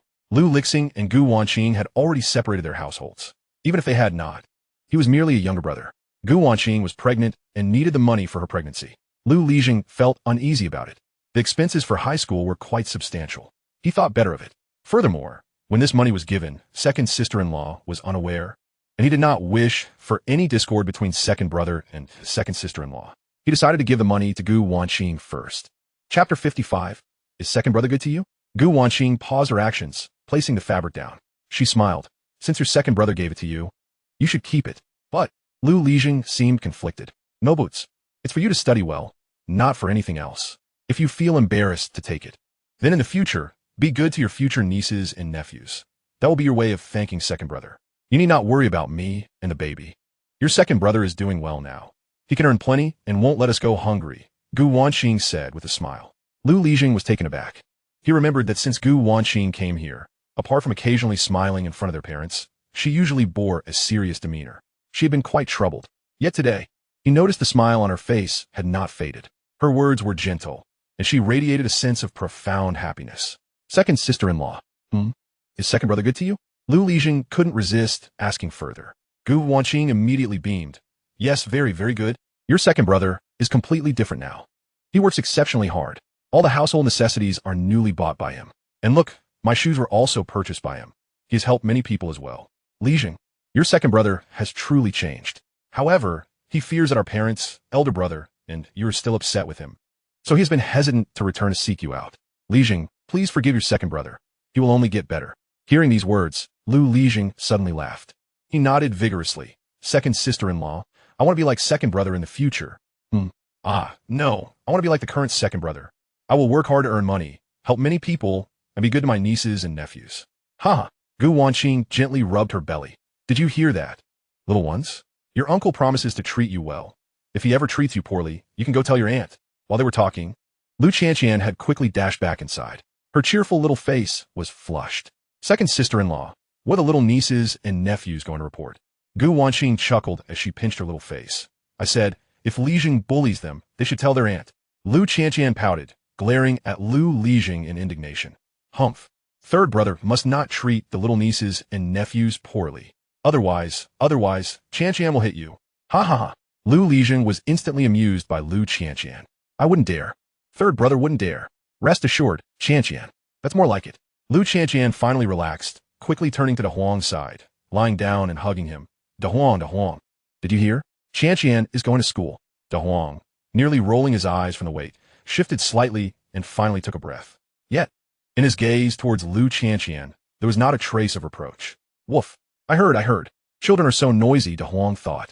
Casting another glance toward Gu Wanqing, it seemed that there would soon be two little babies as well. He rested his entire head on the ground, contemplating the life of a dog. Lu Qianqian rolled around on De Huang. Fortunately, Lu Lixing's meal was ready.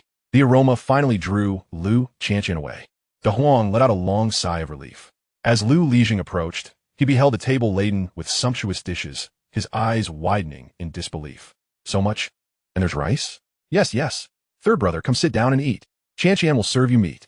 These are all earned by second brother. Lu Lixing glanced in Lu Lixing's direction, not hesitating, and sat down, devouring the food. This was the most delicious meal he had ever had in his 16 years. That night, Lu Lixing did not return home. He slept in the same room as Lu Lixing. Yet, he found it impossible to fall asleep. The kerosene lamp had already been extinguished. Lu Lixing stared at the ceiling, contemplating all that had transpired that day. He made a resolution. Second brother. Lu Lixing. His back turned to face him. What is it? I will return to inform our parents and elder brother about your situation. You can rest assured. All right. Lu Lixing smiled appreciatively. Now let us sleep. The following noon, Lu Liwei had already finished breakfast quite early. Today, he intended to visit the school to speak with Principal Zhang, hoping to facilitate Qianqian's enrollment. However, one could not approach such matters empty-handed. Lu Liwei wandered around the house, but found nothing of value. All that remained were 2 old hens and a pound of eggs. Yuxiao, what should we do? Zhou Yuxiao bit her lip and suggested. How about you take one of the chickens with you? But your health requires nourishment from the eggs, and we surely need them for the evening meal. For now, there was no time to ponder such matters. Getting Qianqian into school was paramount. Oh, and don't forget those 2 sweet potatoes sent by Lixing. They are quite substantial and should make a good impression. We could send them along as well. If it turns out that Lixing acquired them from elsewhere, we will find a way to repay. Lu Liwei sighed. Alas, that will have to do. I shall figure something out later. With that, he headed to the chicken coop and caught a hen. After a moment of hesitation, he took the sweet potatoes and stepped outside. These are the finest offerings his family could provide. Today, even if it meant sacrificing his pride, He must succeed in this endeavor. Meanwhile, on the other side, Wang Taizhu and Lu Furuan had also risen early to dig sweet potatoes for the school. Originally, Lu Lixing had intended to accompany them, but was urged to stay behind and assist Lu Qianqian with her shopping.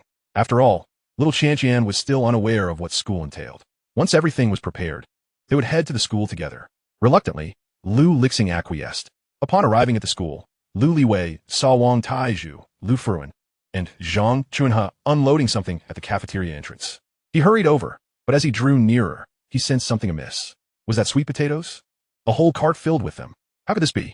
Did Lu Lixing acquire his sweet potatoes from him? Lu Liwei quickly concealed the sweet potatoes he was holding.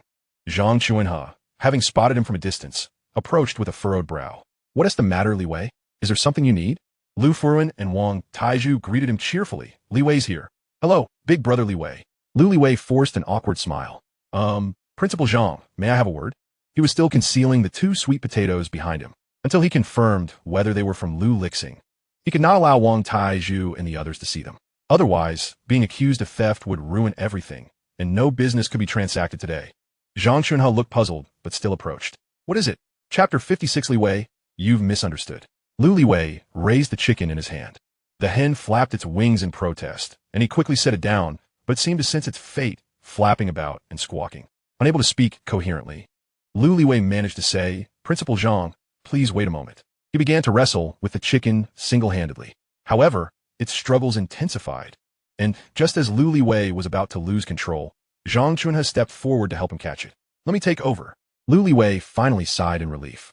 Thank you, Principal Zhang. Zhang Chunhe sighed. Liwei, where's your other hand? Are you holding something important? You clearly can't manage with one hand, yet refuse to use the other. Lu Liwei stammered, It's nothing significant, just something women use. It would be awkward for Principal Zhang to see. Oh, Zhang Chunhe has ceased his inquiries. Lu Liwei continued, Principal Zhang, this chicken has been with us for many years, and it's quite good. It could help you regain your strength. Zhang Chunhe frowned, increasingly sensing something was off with Lu Liwei. For me? Yes, for you. Zhang Chunhe sighed again. What is this really about? Lu Liwei explained, you see, our Qianqian is 7 years old now. Yes, I know. And it's time for her to start school. My parents are not home, and as her brother, I'm not capable, but I still want to try. At last, Zhang Chunhe understood Lu Liwei's intentions. He replied in astonishment. You want Qianqian to attend school? Yes. So, Principal Zhang, you must accept this chicken. If you require anything else, just let me know, and I will certainly oblige. Zhang Chunhe looked at him and chuckled. You siblings are quite something. By the way, didn't Lixing come home yesterday? And no, he didn't. How did you know? Ah, that explains it. Lixing went to Lu Lixing's house. And Liwei, you should take this chicken back. It has laid eggs for you for so many years and should not be given away so casually. As for Qianqian, you need not worry. She can come to school now. What? Lu Liwei understood each word Zhang Chunhe uttered, yet together they felt strange. Why, you mean Qianqian can go to school? Zhang Chunhe nodded. Lu Liwei continued. Lixing went to Lixing's house? Zhang Chunhe nodded again. Lu Liwei immediately refuted. That's impossible. I know my brother's temperament. Lixing would never go to Lixing's house. Sighing again, Zhang Chunhe had lost count of how many times he had sighed that day. He shoved the chicken into Lu Liwei's hands. Go ask Lixing and Lixing. They'll clarify everything for you. With that, he turned and returned his work. Lu Liwei stood there, bewildered, clutching the chicken, feeling somewhat dizzy. He did not realize that his other hand had instinctively retreated. At that moment, the 2 enormous sweet potatoes in bags appeared right before him. Liwei, what are you doing with those 2 big sweet potatoes? Wang Taizhu exclaimed in surprise. Lu Liwei jumped, quickly hiding the sweet potatoes behind him. These sweet potatoes, they belong to you, right? Teju, it's our family's lack of discipline. I will return these sweet potatoes to you immediately. Once I get home, I will ask Lixing for clarification on what is going on. And now, it was Wang Taizhu's turn to be perplexed. He turned to Lu Furuan, and they exchanged bewildered glances. Moments later, as Lu Liwei prepared to leave, they were left in confusion. Wang Taizhu could no longer contain himself. Wait a moment, Brother Liwei, please hold on. Lu Liwei halted his steps, inquiring, What is it, Taizhu? Is it insufficient? Did our Lixing take more of your sweet potatoes? Just wait, I will go back and ask him to return everything. If any have been consumed, I shall compensate you. Even Wang Taizhu, despite his simplicity, discerned the underlying meaning in Lu Liwei's words.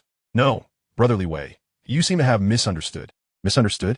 Well, you haven't seen my brother Lu lately, have you? Oh, I mean Lu Lixing. Lu Liwei nodded, confirming, I haven't seen him. Oh, Then why have you come here to see Principal Zhang? To enroll Qianqian in school? Wang Taizhu could not suppress a chuckle, exclaiming brotherly way. You needn't go through such trouble. Weren't those sweet potatoes sent over by Lu Ge?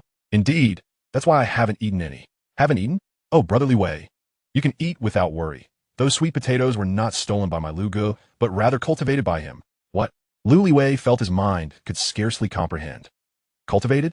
Yes, and over there, do you see that large cart of sweet potatoes? They were all sent by my Lu Ge. He donated them to the school. Moreover, it was also my Lu Ge who approached Principal Zhang about Qianqian's enrollment.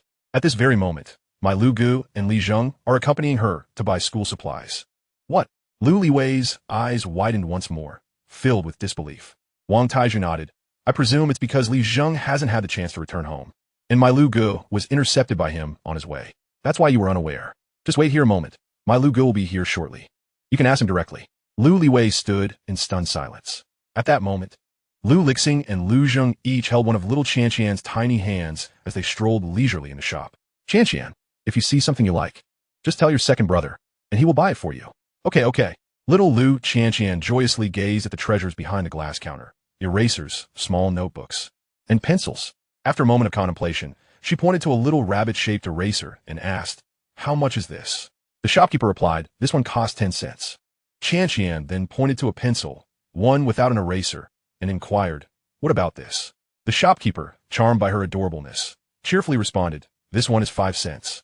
The pencil with an eraser is 10 cents. The little notebook costs 20 cents, featuring both arithmetic and grid paper. With her wide, sparkling eyes, Qianqian nodded, Oh. Then second brother, let's get the one with the eraser, shall we?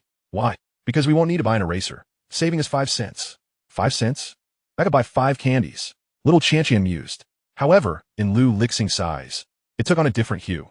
What are we to do with our Qianqian being so frugal from such a young age? But fear not, second brother can earn money. So Qianqian need not worry. He then pointed to the pencil with the eraser and the little rabbit eraser, saying, I'll take both of these, and also a notebook. I want one of each. Certainly, the shopkeeper replied, Going to fetch them. Upon hearing this, Lu Qianqian nearly burst into tears. Whoa, the candies are gone. 5 candies are gone. Chapter 57. He has a promising younger brother. Lu Lixing noticed little Qianqian pouting in distress, and curiously asked, Qianqian, what troubles you? Why are you upset? Little Qianqian shook her head, her voice filled with innocence. Nothing. Yet, her eyes were fixated on the candy box on the counter. There lay a generous platter of sweets, creamy white rabbit candy, colorful watermelon gummies, peanut candy, and watermelon bubble gum. Little Qianqian's eyes widened in awe as she swallowed hard, her tiny hands anxiously clasping together. Whoa, Qianqian wants candy so badly. Lu Zheng, observing nearby, couldn't help but chuckle. He gently nudged Lu Lixing's shoulder and pointed toward Qianqian. As Lu Lixing paid, he finally understood why the little girl had opted for the 5-cent pencil. He smiled and handed one of the 10-cent coins he received as change back to the shopkeeper, saying, I'll take 10 candies, please. 2 of each. Upon hearing this, little Qianqian's eyes sparkled with delight. Second brother, is it for Qianqian? Lu Lixing teased, No, it's for your second sister-in-law. Instantly, little Qianqian's face fell, but soon enough, she beamed again. Giving it to second sister-in-law is fine. Then my little nephews and nieces will get to enjoy it too. They'll surely be very happy. With laughter resonating, not only Lu Lixing, but even the shopkeeper joined in. This little girl is truly amusing. Come here. Uncle will give you 2 extra candies. The shopkeeper handed her the 2 most exquisite candies, and little Qianqian's eyes glimmered with joy. Thank you, Uncle. No need for thanks. No need at all, haha. If I had such a lovely girl at home, I'd be the happiest. But alas, my house is full of boys. The shopkeeper chuckled heartily. Lu Lixing, holding 10 candies, discreetly placed 2 more cents on the counter when the shopkeeper wasn't looking and handed the candies to little Qianqian. Qianqian, take these. Your little nephews and nieces can't eat them yet. You can give them to them when they can. Little Qianqian's eyes lit up once again. Wow, so many candies. They all belong to Qianqian. I'm so happy. She swiftly stuffed the candies into her little pocket and then pulled out 2, unwrapping them to offer them to Lu Lixing and Lu Zheng. 1 for second brother, eat, and 1 for third brother. You eat too. It's very sweet. Lu Lixing and Lu Zheng exchanged glances before both opened their mouths. Thank you, Qianqian. No need to thank me, she replied, and began distributing candies from her pocket. 1 for second sister-in-law, 1 for big brother, 1 for dad, 1 for mom. Big Huang, Big Huang probably can't eat candy. So I guess Qianqian will eat it for him. Big Huang, trailing behind little Qianqian, barked softly, woof. Can we buy something for the dog to eat? Lu Zheng laughed. Mom and Dad aren't home. Little Qianqian's spirits soared. Then Qianqian can eat 3 more candies. After purchasing their goods, the trio, along with Big Huang, began their journey toward the playground. After finishing the work with the sweet potatoes, they needed to replenish their stock for sale. Otherwise, Qianqian's school fees would be insufficient. In this era, there was no compulsory education, and tuition fees remained quite steep. Just kindergarten alone cost 50 yuan per semester, a considerable sum indeed. Furthermore, there exists the matter of Lu Lixing's high school tuition, which amounts to 500 yuan. Continued diligence is imperative. They made their way to the playground. Just as Lu Lixing was about to inquire with Wang Taizhu regarding the status of the sweet potatoes, he spotted Lu Liwei seated beside the sweet potato stall. Lost in thought, his expression was grave, betraying no hint of emotion. Beside him lay 2 enormous sweet potatoes, remnants of what he had sent home last time. It had been 2 days, and they remained uneaten. He cast a glance at Lu Lixing before moving closer. At that moment, Lu Liwei also lifted his cane and ambled toward them. Upon witnessing this, Lu Lixing instinctively positioned himself in front of Lu Lixing. Just days prior, elder brother had suggested that the sweet potatoes might have been pilfered by second brother. The current demeanor appeared to suggest considerable ire. Lu Lixing feared that Lu Liwei might misconstrue the situation regarding second brother, so he hastily clarified, "Elder brother, these sweet potatoes rightfully belong to him. I have verified that they were grown in our own fields. We were mistaken about second brother." Lu Qianqian also stepped forward, clutching her candy tightly. "Big brother, you mustn't be angry with second brother, or else Qianqian won't share her sweets with you." Lu Liwei ignored their words. He limped closer and stood before Lu Lixing. Observing this, Lu Lixing straightened up and met Lu Liwei's gaze. This was the first time in his lifetime that he had encountered Lu Liwei. In his previous life, Lu Liwei had treated him with utmost kindness. No matter the misdeeds he committed, Lu Liwei would merely sigh and occasionally slip him some money unbeknownst to their parents, fearing he might go hungry. Subsequently, Lu Lixing departed, and Lu Lixing succumbed to death. Elder brother then assumed the heavy responsibilities of the Lu family, diligently working to support the entire household without uttering a single complaint. Alas, he had no children of his own, which remained his greatest regret. "Elder brother." Lu Lixing called out to him. Lu Liwei raised his hand. Seeing this, Lu Lixing quickly exclaimed, "Elder brother." However, in the next moment, he observed Lu Liwei slowly lowering his hand. He patted Lu Lixing's shoulder with considerable force, and then broke into a smile. "Xiaoxing, you have truly accomplished something. You have surpassed me. Excellent, excellent, splendid indeed. Mother and father must be immensely proud of your current self. However, Xiaoxing, do not hide anything from your elder brother next time. Do you understand? I will forever be your elder brother. We are blood brothers. How could I possibly hold anything against you? In the past, it was always the fault of elder brother for not guiding you properly." As he spoke, Lu Liwei's voice became choked with emotion. "Accomplished, accomplished." This phrase was on repeat as a smile etched deep lines into his face. At 28, Lu Liwei appeared aged due to years spent laboring in the fields. Yet, this did not diminish his joy. Moments ago, he had been seated, listening to Wang Taizhu recount Lu Lixing's story. Suddenly, a wave of self-reproach washed over him. It was his inadequacy that had prevented him from caring for his younger brother properly, from allowing his sister to pursue an education, and forcing their parents to work away from home. Over the years, his greatest concern had been Lu Lixing. This boy's thoughts were ever-changing, often leading him down peculiar paths. Each time Lu Lixing went astray, Lu Liwei had endeavored to guide him back, yet he had failed. He had once feared that this younger brother would remain lost for a lifetime. Lu Liwei had even contemplated that should his brother have children in the future, he would work harder to ensure they would not go hungry. But now, he felt a sense of relief, knowing he had a brother who had truly succeeded. Chapter 58. Had I known that marrying a wife would be so effective, I would have arranged it for you much sooner. Lu Lixing and Lu Qianqian both sighed with relief. Upon hearing these words, Lu Lixing felt a pang of emotion. He stepped forward and gently embraced his elder brother. He remembered how, during his childhood, their parents were often busy, and it was Lu Liwei who had raised him. "Elder brother, it is not your fault. It is my own shortcomings, but it will not happen again." Yes, as long as it won't happen again, that's what matters." Lu Liwei chuckled. "Had I known that marrying a wife would be so beneficial, I would have arranged it for you much sooner." Lu Lixing laughed heartily at this. Their embrace was brief, yet the bond between the brothers had deepened without either realizing it. After sharing a few words with Lu Lixing, Lu Liwei turned to Lu Lixing. "Lixing, once you finish school, it would be wise to find a wife sooner rather than later. Having a spouse can be quite advantageous." Lu Lixing scratched his head. a suspicious shade of red creeping onto his not-so-fair complexion, darkening it further. Elder brother, I'm still quite young. Nearby, Lu Qianqian asked curiously, what is a wife? Is it really that wonderful? Shouldn't elder brother find a wife for Qianqian too? This remark sent everyone into fits of laughter. Haha, Qianqian, you cannot say wife. You must seek a capable husband, do you understand? The three brothers chuckled at their youngest sister, unable to contain their amusement. If you choose poorly, we shall not approve. Your elder brother has a good temperament. Just look at your second and third brothers. Should the person be unsuitable, they might end up with broken legs. Lu Liwei teased Lu Qianqian, who was visibly alarmed. No. If I find someone, I would have to leave big brother, second brother, and third brother behind, along with my adorable little nephews and nieces. Qianqian does not want that. Lu Qianqian shook her little head vigorously. De Huang circled around the four, wagging his tail excitedly, sharing in their joy. Meanwhile, Lu Furong watched with envy. How wonderful it is to have so many brothers. Wang Taizhu wholeheartedly agreed. Zhang Chunhe, however, chuckled. It's all well and good during happy times, but during fights, it could get quite fierce. Haha, Principal Zhang, it seems you have your own stories to tell. The sweet potatoes were soon unloaded. Wang Taizhu and Lu Furong returned to dig up more sweet potatoes for sale.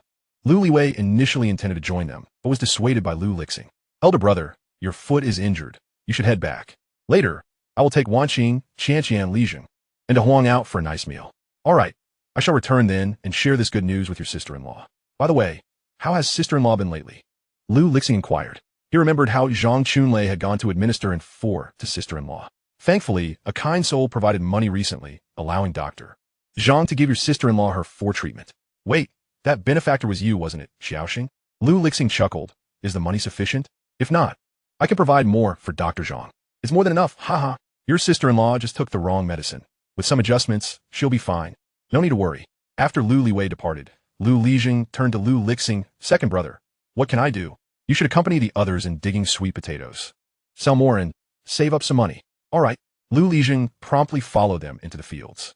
That day, due to the larger number of hands, they sold more sweet potatoes than usual, bringing in a total of 50 yuan. Just as Lu Lixing had settled Qianqian's tuition, a sudden notification from the system caught his attention before he returned home. Ding dong. Congratulations, host. You have received an information pouch. The pouch has been placed in your backpack. Please check it at your convenience. Without hesitation, Lu Lixing opened the information pouch. In the next moment, a piece of information flooded his mind. On September 5th, Sunday, Zhang Chunhe's youngest daughter, Zhang Xiaoxiao, was abducted by human traffickers on her way to leave family village, and has since gone missing. Zhang Chunhe turned white-haired overnight. After the school term began, he resigned to search for his child, only to succumb to illness within 5 years. Zhang Xiaoxiao's mother, Li Chunlan, descended into severe mental instability following the loss of her daughter and the death of her husband. Lu Lixing was momentarily taken aback. He turned to observe Zhang Chunhe, who was bent over, adjusting his glasses as he inspected sweet potatoes. In Lu Lixing's previous life, when he left Lu family village, Zhang Chunhe was still serving as the principal of the school. Later, when he began sponsoring the village's elementary school under the guise of a stranger, he discovered that the principal had been replaced. He had not paid it much mind at the time, but he could never have anticipated that a man who devoted himself tirelessly to his students would meet such a tragic fate. However, this time, the ending must change. Approaching Zhang Chunhe, Lu Lixing inquired, Principal Zhang, do you have any plans for the weekend? Zhang Chunhe adjusted his glasses and replied, this weekend, Xiaoxiao's grandmother is celebrating her birthday. We're going to celebrate her milestone. Xiaoxiao's grandmother? Lu Lixing echoed. Yes, she lives in the neighboring Li family village. Alas, the road is still under construction, so we must walk, which is quite far. Lu Lixing began pondering how to prevent this impending tragedy. Zhang Chunhe noticed Lu Lixing's contemplative expression and curiously asked, is something the matter? Do you need anything? Lu Lixing responded, I would like to ask Principal Zhang for a small favor. Qianqian just started school, and she is unfamiliar with the environment. I'm afraid she may struggle to adapt this week, and might end up in tears. I was hoping Xiao could come over this weekend to keep her company and share the joys of school with her. I fear we might not be able to persuade her otherwise, but as friends, Xiao's words would surely have an impact. Haha, that's a small matter. I'll speak with Xiao and her mother about it. I'll let Xiao stay home instead of going to Li family village. After all, the road is quite difficult. All right, Lu Lixing nodded. As long as Xiao did not go to Li family village, that would suffice. He thought to himself. After bidding farewell to Zhang Chunhe, he turned to head home. Yet, along the way, a sense of unease lingered in his heart. Zhang Chunhe had agreed. So where did this discomfort stem from? Fearing any unforeseen complications, he instructed Lu Qianqian, when you go to school tomorrow, make sure to find Xiao Xiao after class and play with her. Let her show you around. If my presence has inadvertently accelerated this event, that would be troublesome. It is best to keep an eye on Qianqian. Okay. I will save some candy for Xiao Xiao. The little one instantly brightened up. Upon returning home, Lu Lixing shared his encounter with Lu Liwei with Gu Wanqing. She was immediately elated. Really? Did Big Brother not get angry? No, he was not angry. That's wonderful. Shall we go back for dinner? I will bring something. Gu Wanqing exclaimed as she rummaged through the house. I remember, my sister-in-law wears size 36 shoes. I'll give her these. Oh, and meat. We have plenty and cannot finish it all, so I'll bring half of what I've marinated. And sweet potatoes. Li Zheng, come help me carry this. She produced a large sack and filled it to the brim with sweet potatoes. Chapter 59. We are family. How can we be apart? Seeing the sack overflowing, Lu Lixing felt a surge of emotion, nearly moved to tears. Sister-in-law, we cannot keep packing more. I want to be able to carry it. That's all right. We have a cart. Lu Lixing felt embarrassed. His sister-in-law was intent on emptying their entire stock of sweet potatoes. He looked to Lu Lixing for help. Lu Lixing waved his hand dismissively. Let her be. With no other choice, Lu Lixing pleaded, Sister-in-law, really, no more packing is necessary. The land has been fertilized by my second brother, and the sweet potatoes, they're thriving. We have more than enough. Is that so? Gu Wanqing paused. Then let us pack even more. Big brother and sister-in-law are not in good health and cannot work the field for the next few days. Lu Lixing fell silent. Eventually, Lu Liwei arrived and finally managed to halt Gu Wanqing's packing spree. She wandered around the house, gathering a large assortment of spices, oils, rice, and flour. It was inconvenient for her to carry everything alone, so she enlisted Lu Lixing's help. Lu Liwei chuckled. Wanqing, don't take so much. Are you trying to move the whole house back? At this moment, Lu Liwei paused, a wave of melancholy washing over him. In the past, the brothers had lived together. Later, when Lu Lixing married, they separated to allow him to grow. Now, it felt as though they were completely apart. Their old, dilapidated family home could no longer accommodate them. Lu Lixing noticed his elder brother's despondency and approached him, saying, Big brother, don't worry. We'll earn more money, build a bigger house, and create a spacious yard so that our parents can live with us. That sounds wonderful, but earning money is no easy task. In Lu Liwei's view, Lu Lixing was already considered wealthy by village standards. However, with Wanqing pregnant and the need to raise children, where would the funds come from to build a house? There will be money, I am certain of it, Lu Lixing assured him. Lu Liwei turned and patted his shoulder. It's good to have dreams, but little Xing, you must also be realistic, you understand? We cannot engage in any more unethical deeds. We must be practical. Yes. Big brother, I understand. That is good to hear. Now, you should persuade Wanqing to hurry up. Otherwise, you both will have nothing to eat tomorrow. Reluctantly, Lu Lixing intercepted his wife, knowing he had to comply with his brother's wishes to avoid a scolding. After much effort, the four of them finally set out. Lu Lixing and Lu Lixing bore the brunt of the labor, while Lu Liwei, still nursing an injury, carried only lighter items. Gu Wanqing held Lu Qianqian's hand, and on the other side, Big Yellow followed along. Big Yellow and Lu Qianqian occasionally engaged in playful antics. The entire scene was lively and spirited. Lu Liwei observed this with great satisfaction. Do you think our sister-in-law will be surprised by our little entourage? I didn't mention to her that you all would be returning. I reckon she will be very happy, Lu Lixing replied. His sister-in-law was indeed a remarkable person. Having married into Lu family village 2 years prior, she had been industrious and diligent, taking on all household responsibilities without complaint. However, due to health issues, she had yet to conceive. Lu Lixing recalled how, in his previous life, she had been on medication, but to no avail. He wondered if this time, things could be different. He resolved that when he encountered a capable doctor, he would ensure his sister-in-law and brother received the best care. After all, conception was a shared journey for both partners.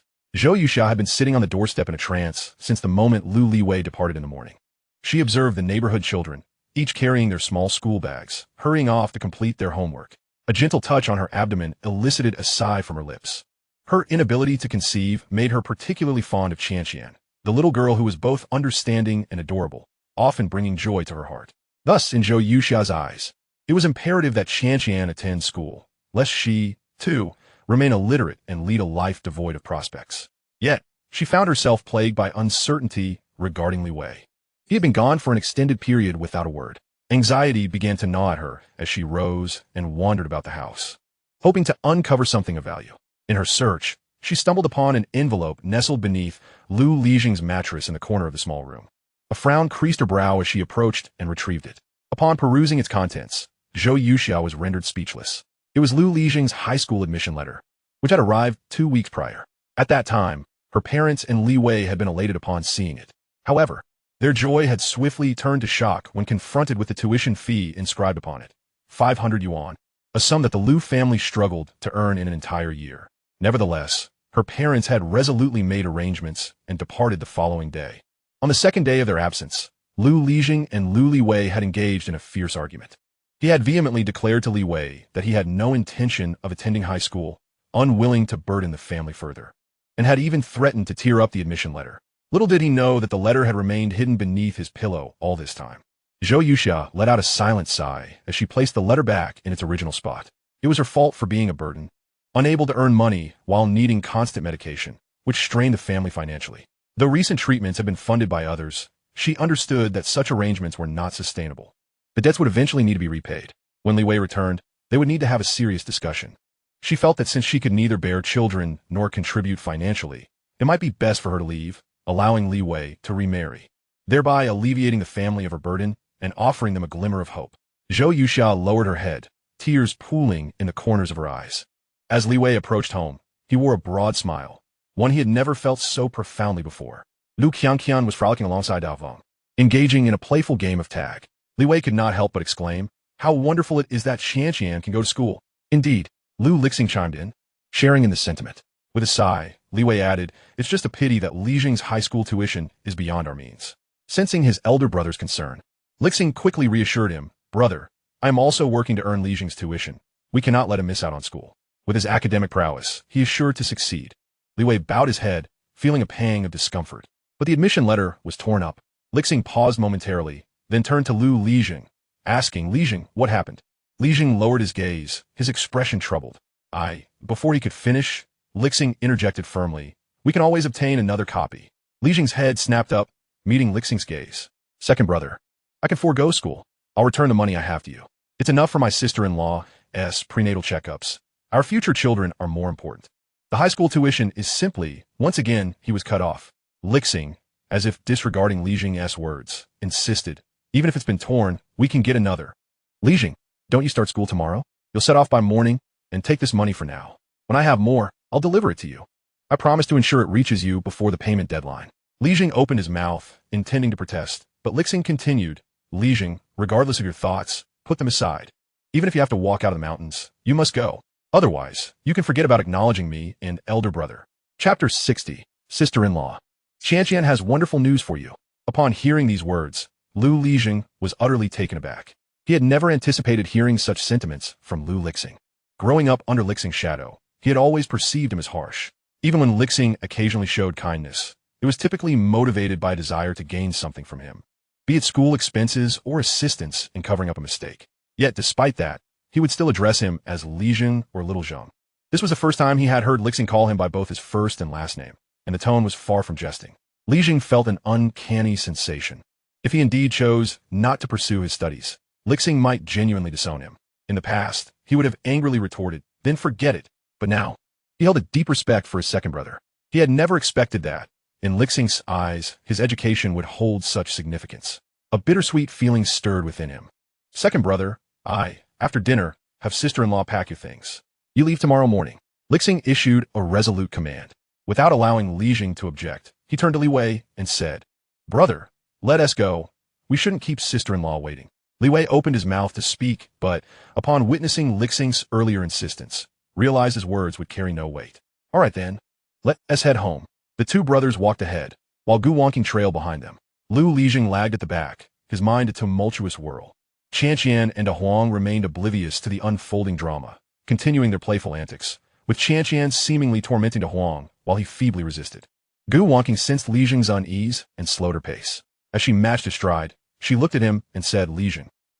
Lixing suddenly raised his head, forcing a smile. "What is it, second sister-in-law? Your second brother has this temperament. He means well, so don't take it to heart."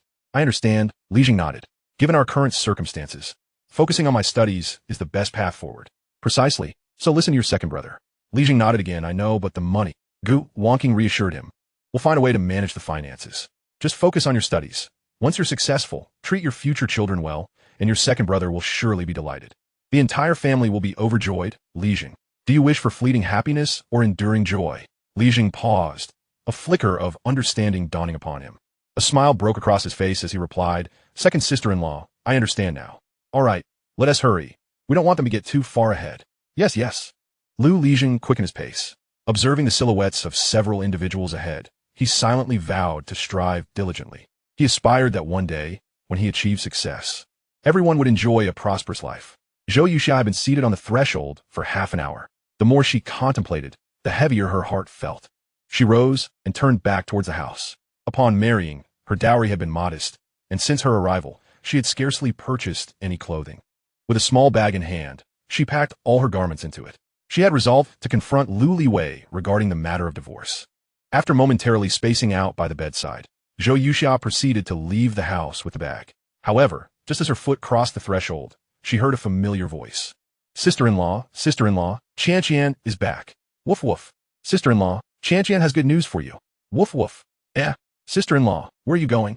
Lu Qianqian inquired, her face filled with confusion. She and the dog, Dahuang, had raced in and were the first to enter the courtyard. While Zhou Yuxia stood in a daze, she noticed not far away Lu Liwei, Lu Lixing, Gu Wanqing, and Lu Lixing were pulling a cart towards her.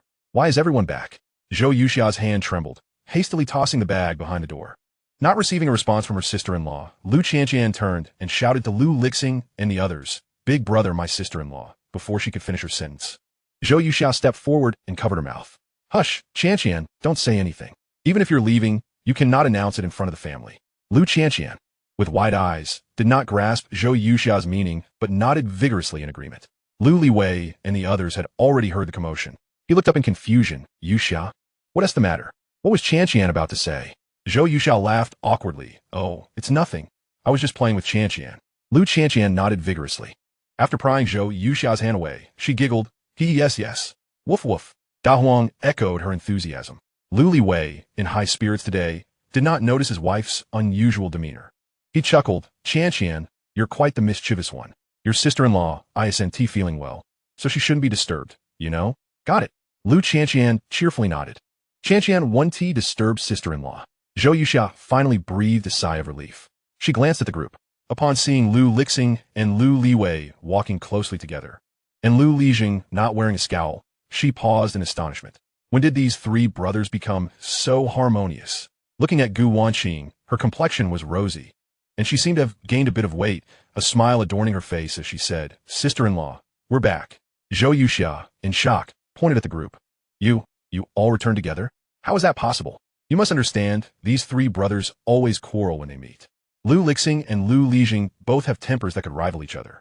Lu Liwei often tries to mediate and occasionally gets scolded. What has happened today? Gu Wanqing, aware of Zhou Yuxia's confusion, stepped forward and linked arms with her. Indeed, we came back together.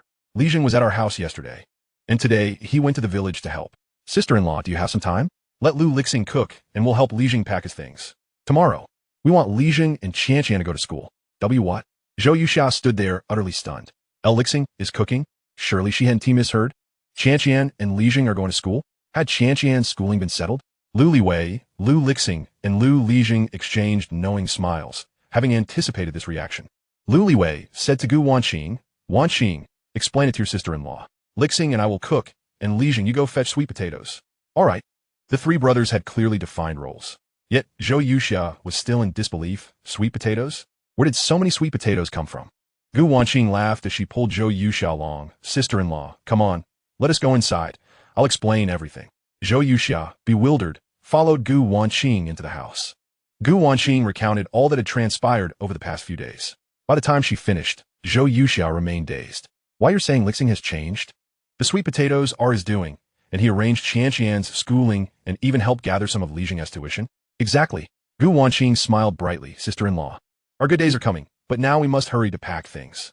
Lu Lixing said Lixing should set off tomorrow, and we need to reissue the admission notice. It's quite a hassle. The admission notice? Zhou Yuxia finally registered the significance. That doesn't need to be reissued. Lixing's admission notice hasn't been torn. What? Really? Gu Wanqing looked puzzled. Zhou Yuxia laughed. Yes, Lixing is a stubborn boy, but he must still want to attend school. As she spoke, She walked into the small room and retrieved the admission notice from beneath the pillow. See, here it is. Wonderful. Gu Wanqing was overjoyed. Let us hurry. We need to steam some buns for Lixing to take. He must go hungry on the way. Yes, yes. The two exited joyfully. Just as they stepped out of the small room, they spotted Lixing scratching his head, standing at the door looking a bit embarrassed. He had just overheard their conversation outside. Sister-in-law, second sister-in-law. Gu Wanqing and Zhou Yuxiao exchanged a knowing smile and handed him the admission notice, saying, neither your second sister-in-law nor I saw anything. Just keep it safe. We'll get busy now. Children grow up and inevitably seek some dignity. This dignity is something they must provide. Lixing carefully tucked the admission notice into his clothes. He turned and called out to Gu Wanqing and Zhou Yuxiao, sister-in-law. Second sister-in-law, I don't want to leave tomorrow. Huh? Gu Wanqing and Zhou Yuxiao exchanged bewildered glances. Lixing, you don't want to go to school? Listen to me. No. Lixing shook his head. It's just that the reason I didn't throw away the admission notice is that the county's Shuangqing High School offers a scholarship for new students every year. It can cover part of the tuition. Teacher Lin helped me apply, but it hasn't come through yet. I thought that if it does, I might still have a chance. It should be around the 15th, as many students live far in the mountains, and there are many underprivileged students. Teacher Lin said it's fine to report to Shuangqing High School before the 20th, so I want to wait for that scholarship. Meanwhile, since you two have been unwell, I can help with the farm work, and we need to harvest the sweet potatoes from a field. Don't worry, I won't delay my studies. Teacher Lin was Lixing's homeroom teacher in junior high and treated him very well. Zhou Yuxiao and Gu Wanqing exchanged glances once more. That's wonderful. We didn't realize our little Zheng was so capable. Come on, let us go share this news with your elder brother and second brother. Alas, tomorrow only Qian will be going to school alone. The two shared a light-hearted exchange as they made their way to the kitchen. Upon seeing Lixing skillfully preparing a meal and Lu Liwei tending to the fire, Zhou Yuxiao silently gave a thumbs up. It seems young Xing has truly mastered the art of cooking. Wanqing, your contribution is commendable. Gu Wanqing lowered her head, a hint of bashfulness gracing her smile. Not at all. It is all thanks to Lixing's own prowess. Ha! It is also a testament to the excellent guidance from his wife. Wanqing, you are indeed a blessing to our young Xing. Zhou Yuxiao couldn't help but exclaim. Observing the industrious Lixing and the slightly shy Gu Wanqing, she felt a wave of contentment wash over her. Finally, these two are leading a good life. Once Wanqing's child is born, this home will be infused with new vitality. How wonderful!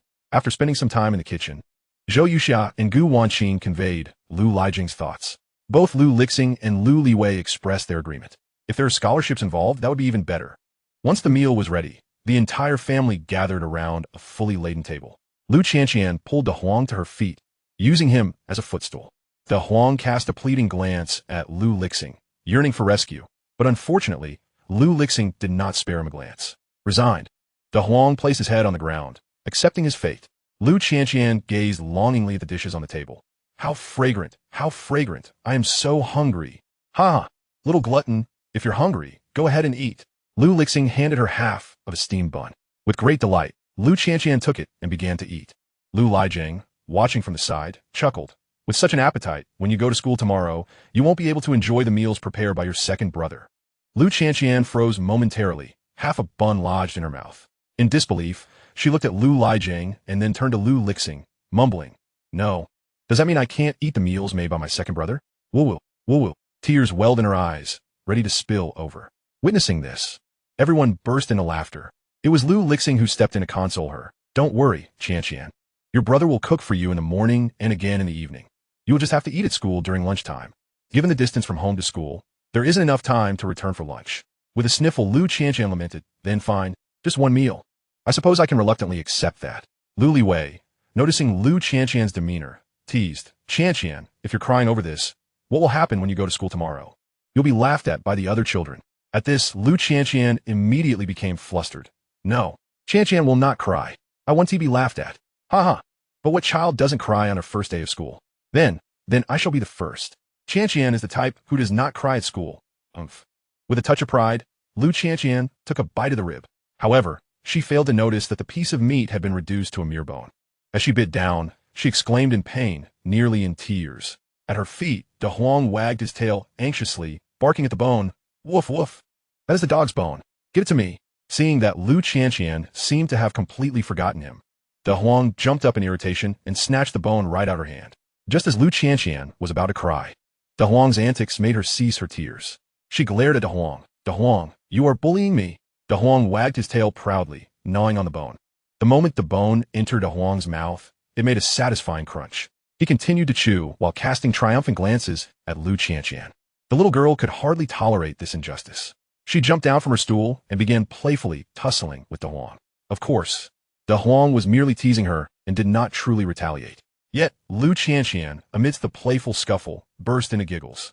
The onlookers at the stone table beamed with joy at this scene. If only their parents were here, it would be even better. Where have they gone to work? Lu Liwei sighed. I do not know.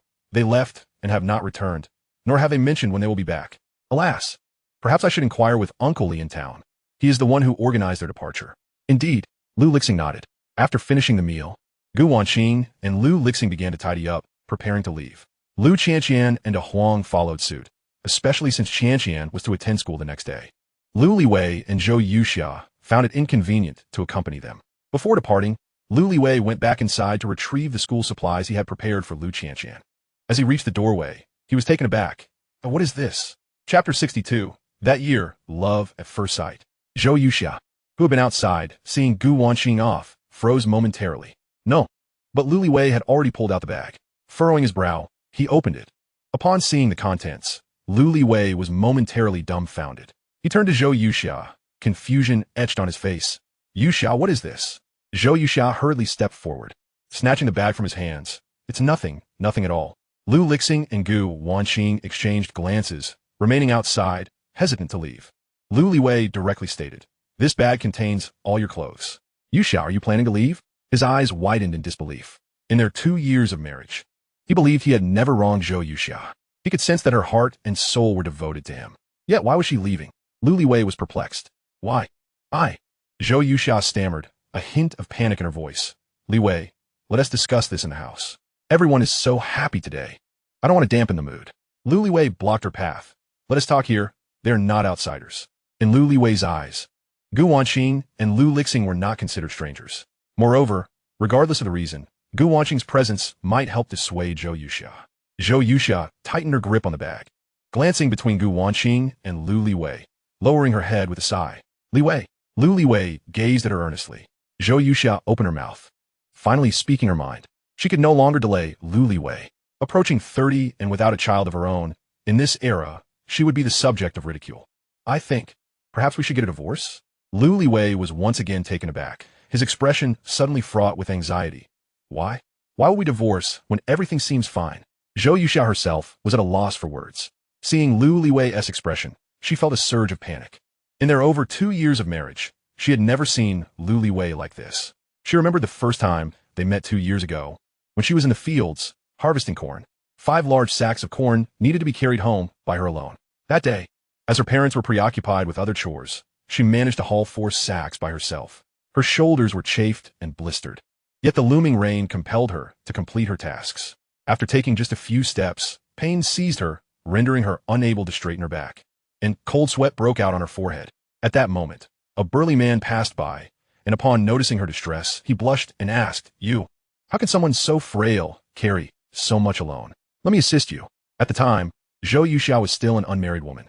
In her era, even conversing with a man could make one blush for a long while.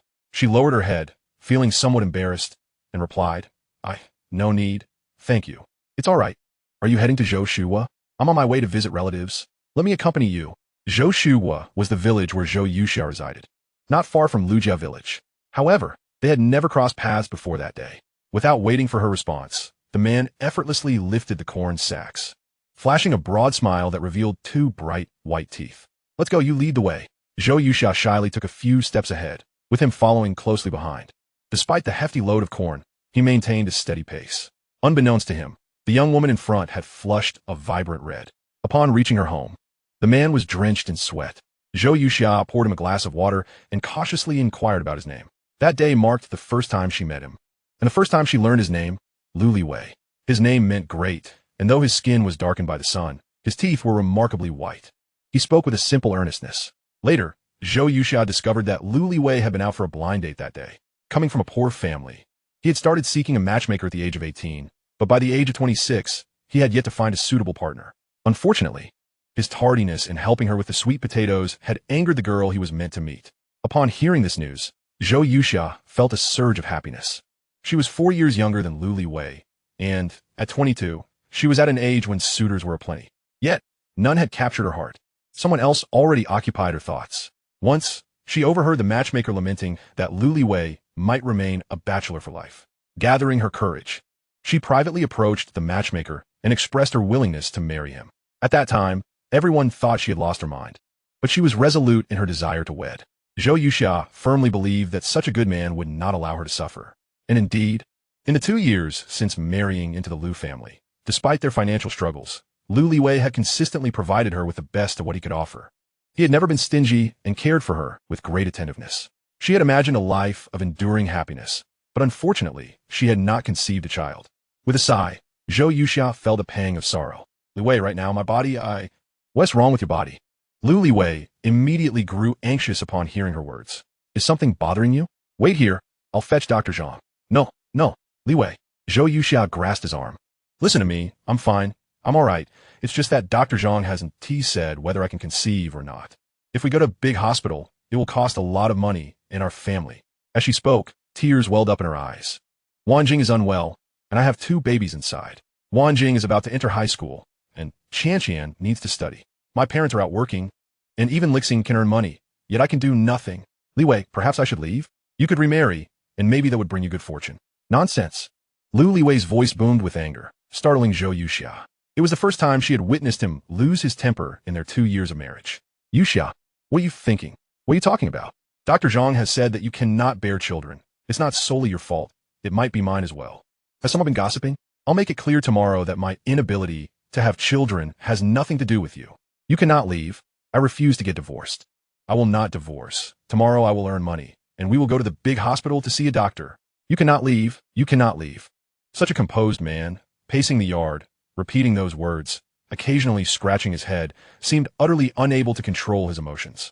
Little Lu Qian clutched Gu Wanjing's clothing tightly, her lips quivering as she began to cry. Sister-in-law, are you going to leave? You don't want Qian anymore? Wu, even the second sister-in-law stayed. You cannot abandon Qian. Qian likes you so much. On the other side, Lu Lixing stepped forward. Sister-in-law, if you leave, I'll go to school. That do. Zhou Yuxia immediately retorted. Lu Lixing insisted, why not? I go to school so that our family can live better. Sister-in-law, if you leave, can this house still be called a home? On the 2nd day after you married, you woke up early to steam sweet potatoes and buns for me to take to school.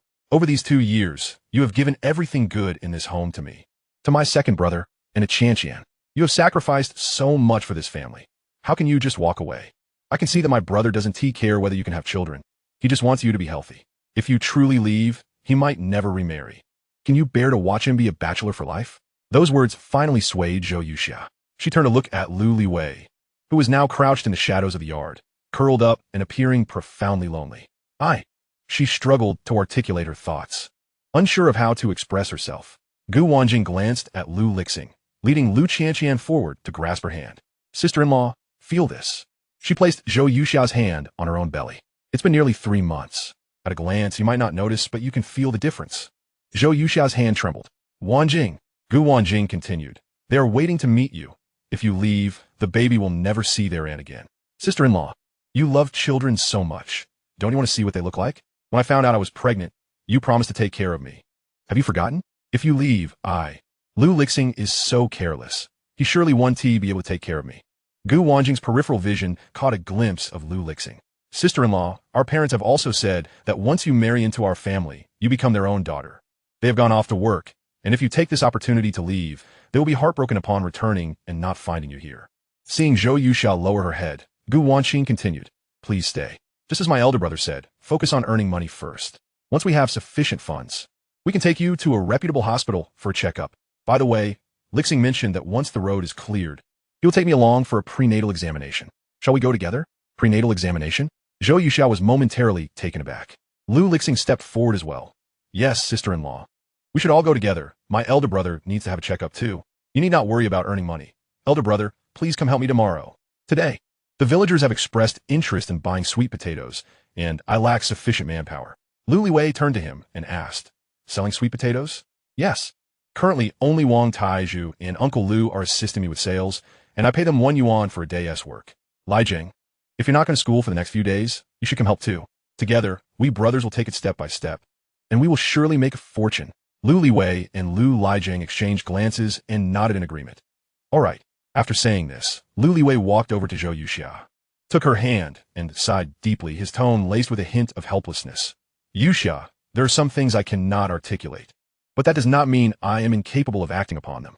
From the day I married you, I resolved to treat you well for a lifetime and to build a happy life together. If that is the reason you wish to leave, I will not allow it. Please do not mention this again. Look at Xiaoxing and Wanqing, they're living quite well now. We can also lead a good life. Trust me. Zhou Yuxia gazed at his earnest expression, her heart swelling with bittersweet emotion. Noticing the others around them were waiting for her response, she finally nodded. All right. Lu Liwei exhaled a long breath of relief. He pulled Zhou Yuxia into his embrace and gently patted her back. Lu Jing, witnessing this, quickly turned away. I will head to bed first. Gu Wanqing promptly covered Lu Qianqian's eyes. Come on, Qianqian, let us go back. We should sleep early since we have school tomorrow. Lu Qianqian tugged at Gu Wanqing's hand, nodding earnestly. MHM. Lu Lixing stepped aside to let them pass, with Dahu trailing behind. As they walked, Lu Qianqian struggled to keep her eyes open. Lu Lixing, feeling helpless, lifted the little girl onto his back. The moment she settled, she fell asleep on his shoulder. Under the moonlight, Gu Wanqing glanced back at Lu Lixing repeatedly. Once, twice, thrice, and finally, Lu Lixing could not help but chuckle. What is the matter? Why do you keep looking at me? Gu Wanqing turned her head, a playful smile gracing her lips. I was thinking, had it not been for your transformation, sister-in-law would likely have truly left today. In truth, she appears indifferent, yet harbors an emotional burden within. Especially over the past year, sister-in-law has been gloomy daily, and her health has deteriorated. Lu Lixing recalled Zhou Yuxia's character and nodded. Indeed. Gu Wanqing looked back at him again. Lu Lixing. Yes? Thank you. Lu Lixing was momentarily taken aback. Why are you thanking me again? It is because of you that you have inadvertently supported the entire family. Gu Wanqing beamed, her laughter bright and charming, her eyes sparkling with warmth. It seemed she had completely forgotten about the previous troublesome Lu Lixing, her heart now filled with appreciation for him. This girl is indeed easy to appease. If you wish to thank me, why not offer me some favor in return? Gu Wanqing was slightly taken aback. Why are you asking for a favor? Naturally, otherwise, how light would this gratitude be? Lu Lixing said jokingly. Gu Wanqing paused, curiosity piqued. Based on Lu Lixing's recent changes, he should not be the type to seek something in return. What favor could he possibly mean? Lu Lixing contemplated for a moment, then turned to Gu Wanqing. Little Qianqian was still asleep on his back, and he felt unperturbed. So, with a teasing smile, he suggested, how about you give me a hug? He too yearned to experience that warm embrace. Gu Wanqing was momentarily stunned. By the time she realized, her cheeks had flushed a deep red. What nonsense are you talking about? Qianqian is still here. She is asleep. Just as Lu Lixing finished speaking, Lu Qianqian murmured in her sleep, calling out, sister-in-law, before drifting back to slumber. Lu Lixing, it seems this little sister isn't very affectionate. Uft. Gu Wanqing couldn't hold back her laughter. See?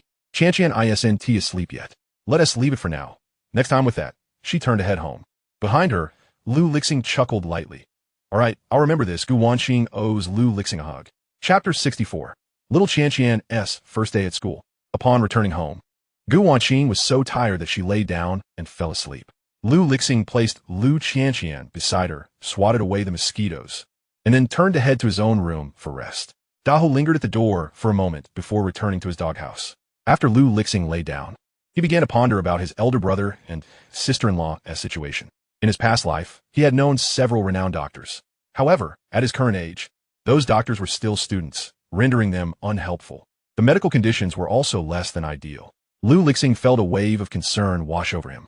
At that moment, the system, which had been silent for the past few days, finally responded. Ding. Congratulations, host, for resolving family conflicts. The spirit pool water skill has been upgraded.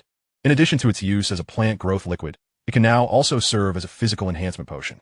Consuming food boiled with spirit pool water over an extended period can enhance one's physical constitution. Congratulations, host, for receiving a fortune pouch X1. The fortune pouch has been added to your backpack. Please check it. Enhance physical constitution? Why this sudden reward? Lu Lixing pondered for a moment, and then it struck him like a revelation.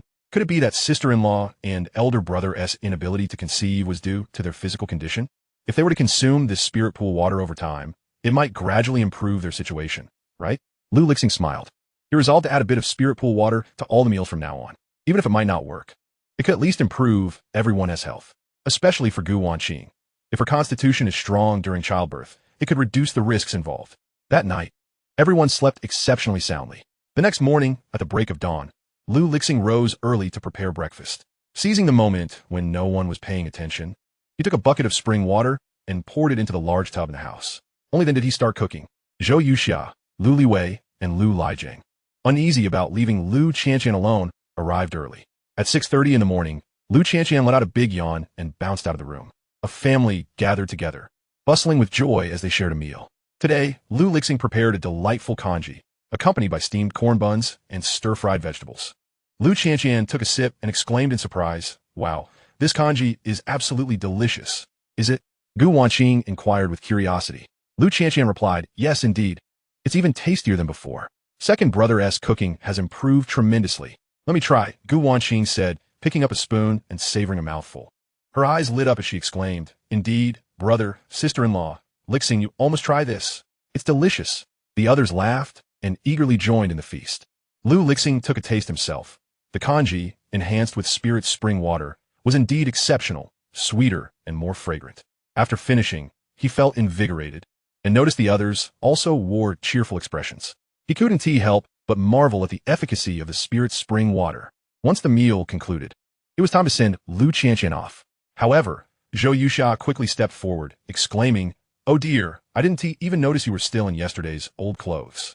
Qianqian, come here, sister-in-law has made you a new outfit. Change into it." Today marked the first day of school, and they couldn't let Qianqian fall behind. Lu Liwei felt a pang of sadness watching from the back. The clothes were repurposed from one of Zhou Yuxia's new garments, a piece he had bought for her last Lunar New Year, which she had cherished and refrained from wearing. He sighed softly. Realizing he had forgotten to buy clothes for Qianqian, Lu Lixing hurriedly stepped forward. "Brother, don't worry. Once we earn more money, we will buy them." "All right, Qianqian, make sure to study hard and listen to your teachers. Understood?"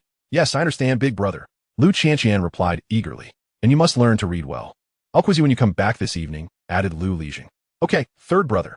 Little Lu Qianqian was blissfully unaware of the struggles associated with reading for a child just starting school. She nodded earnestly. Zhou Yuxia couldn't help but chuckle. "Lixing, today is just the first day. It's likely just an introduction, getting to know the other children. They won't be learning to read just yet." Lu Lixing scratched his head, "But I'll still quiz her. When she comes back, I'll give Qianqian some tutoring." The others exchanged sympathetic glances at Lu Qianqian. Lu Lixing rubbed his forehead, having thought that the children he had seen in his previous life, who were constantly being tutored, were already pitiable enough. Little did he know that there were even more unfortunate souls who would start being tutored before even beginning formal education. Nonetheless, he refrained from voicing his thoughts. In this era, education was indeed the best path to a brighter future. He wished for Lu Qianqian to achieve great things. However, recalling the future information provided by the system, Lu Lixing knelt down and spoke earnestly to Lu Qianqian. "Qianqian." "Yes, second brother, what is it?" Lu Qianqian blinked her eyes. Looking at him with curiosity, Lu Lixing continued, "When you're at school, remember, aside from your teachers, you must not accept candy or any treats from anyone. Not just candy, but anything else as well. Don't believe what they say. Just focus on your classes, have your meals, and then come home. I will pick you up after school, all right?" Lu Qianqian nodded seriously. "Okay, I'll remember. If I see Zhang Xiao, I'll tell her the same." That girl had been abducted on the way to Li family village, likely enticed by someone with sweets. He hoped that by educating Qianqian to warn her, she could bring Zhang Xiao back to the Lu family over the weekend, and all would be well. Lu Qianqian nodded again, happiness radiating from her as she prepared to go to school, adorned in her new outfit, carrying her new backpack with little notebooks and pencils in hand. And her brothers and sisters were all there for her. But wait, where is the Huang? After Zhou Yuxia had tied up the Huang's little pigtails, Lu Qianqian looked around anxiously. Where did the Huang go? It's such a joyous day. Why isn't he out? He is probably taking a nap. Why don't you go check? Lu Qianqian bounced over to the Huang's doghouse. Indeed, she found a Huang nestled comfortably, fast asleep. "Da Huang," she exclaimed, tugging at his ear. Startled, Da Huang jolted awake, only to see it was Lu Qianqian, and he slumped back down, too lazy to respond. "Da Huang, I'm going to school today, so I want to be home to play with you. Don't miss me too much, okay? I promise I'll come back right after school to play with you." As she spoke, she raised her little hand in a gesture of oath. De Huang rolled his eyes, barely acknowledging her. Woof, I know, you're so noisy. Hearing De Huang's response, Lu Qianqian withdrew her hand and gently embraced his neck. De Huang, Qianqian will miss you. This time, De Huang remained still, allowing her to hug him. After a while, the little one released him and cheerfully donned her backpack. De Huang, who had been nurturing a hint of melancholy, decided to just sleep on, waiting for Lu Qianqian to leave before finally standing up. He wandered around the house for a bit before quietly stepping outside. Chapter 65. A big kid now. No more crying. Today marked the beginning of a new school year at the Lu Family Village Primary School. Wang Yinyan rose early, preparing breakfast with a heavy heart. As she was about to leave, her expression was one of sorrow. Wang Dikun couldn't bear to see her like this. Yinyan, what is wrong? Aren't you excited for school? He couldn't help but chuckle. She had caused quite a ruckus at home during the summer, making it impossible to have a moment's peace. The chickens and ducks were nearly driven mad by her antics. Now, finally, it was time to send her off to school. Wang Yinyan lowered her head, clutching her homework, remaining silent. It's surely because she hasn't finished her summer assignments. Or else why would she look this way? Her mother urged. Hurry and go. Let the teachers help her. Wang Yinyan's face fell even further. She walked out with her head bowed. Wang's mother then called out to Wang Dikun. Hey, what are you doing? Carrying grain? We need to take it to the school to exchange for meal tickets. Although your daughter may not be the brightest, we can't let her go hungry. Wang Dikun quickly replied, oh right, give it to me, I'll carry it. As school began, they had to bring grain to exchange for food tickets. Corn, sweet potatoes, and wheat were all acceptable. Since their home was quite a distance from the school, children in the 3rd grade and below had lunch at school every day. By the 3rd grade, they would need to attend morning and evening study sessions, having all 3 meals at school. Wang Dikun, burdened with half a sack of corn and another half sack of sweet potatoes, stepped outside. Yinyan, come on, he called. Wang Yinyan, eyeing the provisions on her father's back, furrowed her brow in confusion. Father, yesterday Lu Qianqian told Zhang Xiaohu and me that she wants to go to school too. Do you think Qianqian has enough to eat? The Lu family lives deeper in the mountains, and there's quite a distance from their home. In recent days, Wang Dikun had noticed a surge of visitors at Lu Lixing's home. Just yesterday, he had lamented how Lu Lixing had resumed his gatherings with his rowdy friends for drinking. Upon hearing Yinyan's words, Wang Dikun frowned. Well, that's a complicated matter. It seems the Lu family has been squandered by her second brother. With a lowered head, Wang Yinyan felt the sting of tears. What should we do then?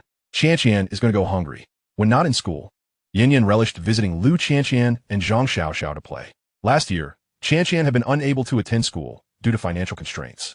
Wang Dikun sighed. How about this? You ask Qianqian during lunch. If she has no food, share some of yours, buy a little more. That girl is so small and frail. She cannot afford to go hungry. Wang Yinyan nodded eagerly. All right, I'll tell Zhang Xiaohu, and we'll go together. Yes, let's be off to school. With that, Wang Yinyan followed her father out the door. Not long after they departed, Wang Yinyan spotted Lu Qianqian happily running towards them, her small backpack bouncing on her back. Yinyan, Wang Yinyan, wait for me. Lu Qianqian's face was flushed as she ran, followed closely by Lu Lixing and Lu Lixing. Wang Yinyan waved to her. Qianqian, hurry up. Wang Dikun turned to look at Lu Lixing and Lu Lixing, realizing they were not carrying any food. His frown deepened. It was truly pitiful for Qianqian, and he felt compelled to ensure Yinyan shared some of her food with her. Lu Lixing noticed Wang Dikun, recognizing him as a cousin of the same generation as Wang Taizhu. Upon seeing the sweet potatoes Wang Dikun carried, he chuckled, realizing they were likely sold to him by Wang Taizhu and Lu Foreign. Brother Wang, he greeted politely. Wang Dikun grunted in response. Taking Qianqian to school. Are you? Yes. Lu Lixing replied. But why is it you who is escorting her? Children are still growing. They mustn't go hungry. Wang Dikun hoped his words conveyed the gravity of the situation. Lu Lixing nodded. I understand. As long as you do, Wang Dikun replied, not wishing to delve further, for it was ultimately a matter concerning another family. Yet, he couldn't shake the feeling of pity for Qianqian. Upon arriving at the school, Wang Dikun proceeded to deliver the provisions. However, he noticed Lu Lixing and Lu Lixing did not bring any food either. They went directly to check in. His brows knitted once more. After exchanging the provisions for grain tickets, Wang Dikun handed Wang Yinyan a ticket for lunch, valid for that day. He could return later for the next day's ticket. Yet, he still felt somewhat uneasy. Unable to suppress his concern, he handed Wang Yinyan a second ticket. Yinyan, if Lu Qianqian hasn't eaten by lunchtime, give this to her so she can get her own meal. All right, father, she replied. Having completed these arrangements, Wang Dikun finally took his leave. At that moment, Lu Lixing had also checked in Lu Qianqian. The village primary school consisted entirely of tile-roofed houses. with a preschool located in the most dilapidated one. After completing her registration, Lu Qianqian quickly mingled with her peers, ignoring Lu Lixing and Lu Lixing. She even consoled other children who were crying upon their parents' departure, showing no sign of the nervousness typical of a first day of school. The two men stood silently at the entrance of the kindergarten, sighing. It seems Qianqian is truly different from the other children. As long as she doesn't cry today, that's all that matters. Come on, brother, let's go. All right. They exchanged one last glance at Lu Qianqian, who was already leading a sobbing child to the slide, which was made of stone blocks. Fortunately, the teachers were present and the slide was low, ensuring safety. After they left, Lu Qianqian turned to catch a glimpse of Lu Lixing and Lu Lixing. With tears welling in her eyes, she felt a gentle nudge from a nearby child. Qianqian, what's wrong? Why aren't you playing? My second brother and third brother have gone, Lu Qianqian murmured softly. The child looked bewildered. Huh? Why didn't you cry then? Go chase after them. Shaking her head, Lu Qianqian replied. Qianqian is a big girl. She mustn't cry. She stifled a sob, vigorously wiping her nose. Trying to hold back her tears, she ultimately succumbed, letting them flow freely. You go play. I'll join you later. With that, Lu Qianqian dashed to a corner, seeking solace against a wall as her tears fell. She had begun to miss her brothers the moment they left. What should she do? In the corner of the kindergarten, a large yellow dog wagged its tail, observing her with concern. Noticing her distress, the dog lowered its head, unable to resist approaching Lu Qianqian. As she cried, Lu Qianqian felt a gentle nudge against her. Quickly, she wiped her tears in an attempt to smile. In the next moment, a familiar voice broke through her sorrow. Woof!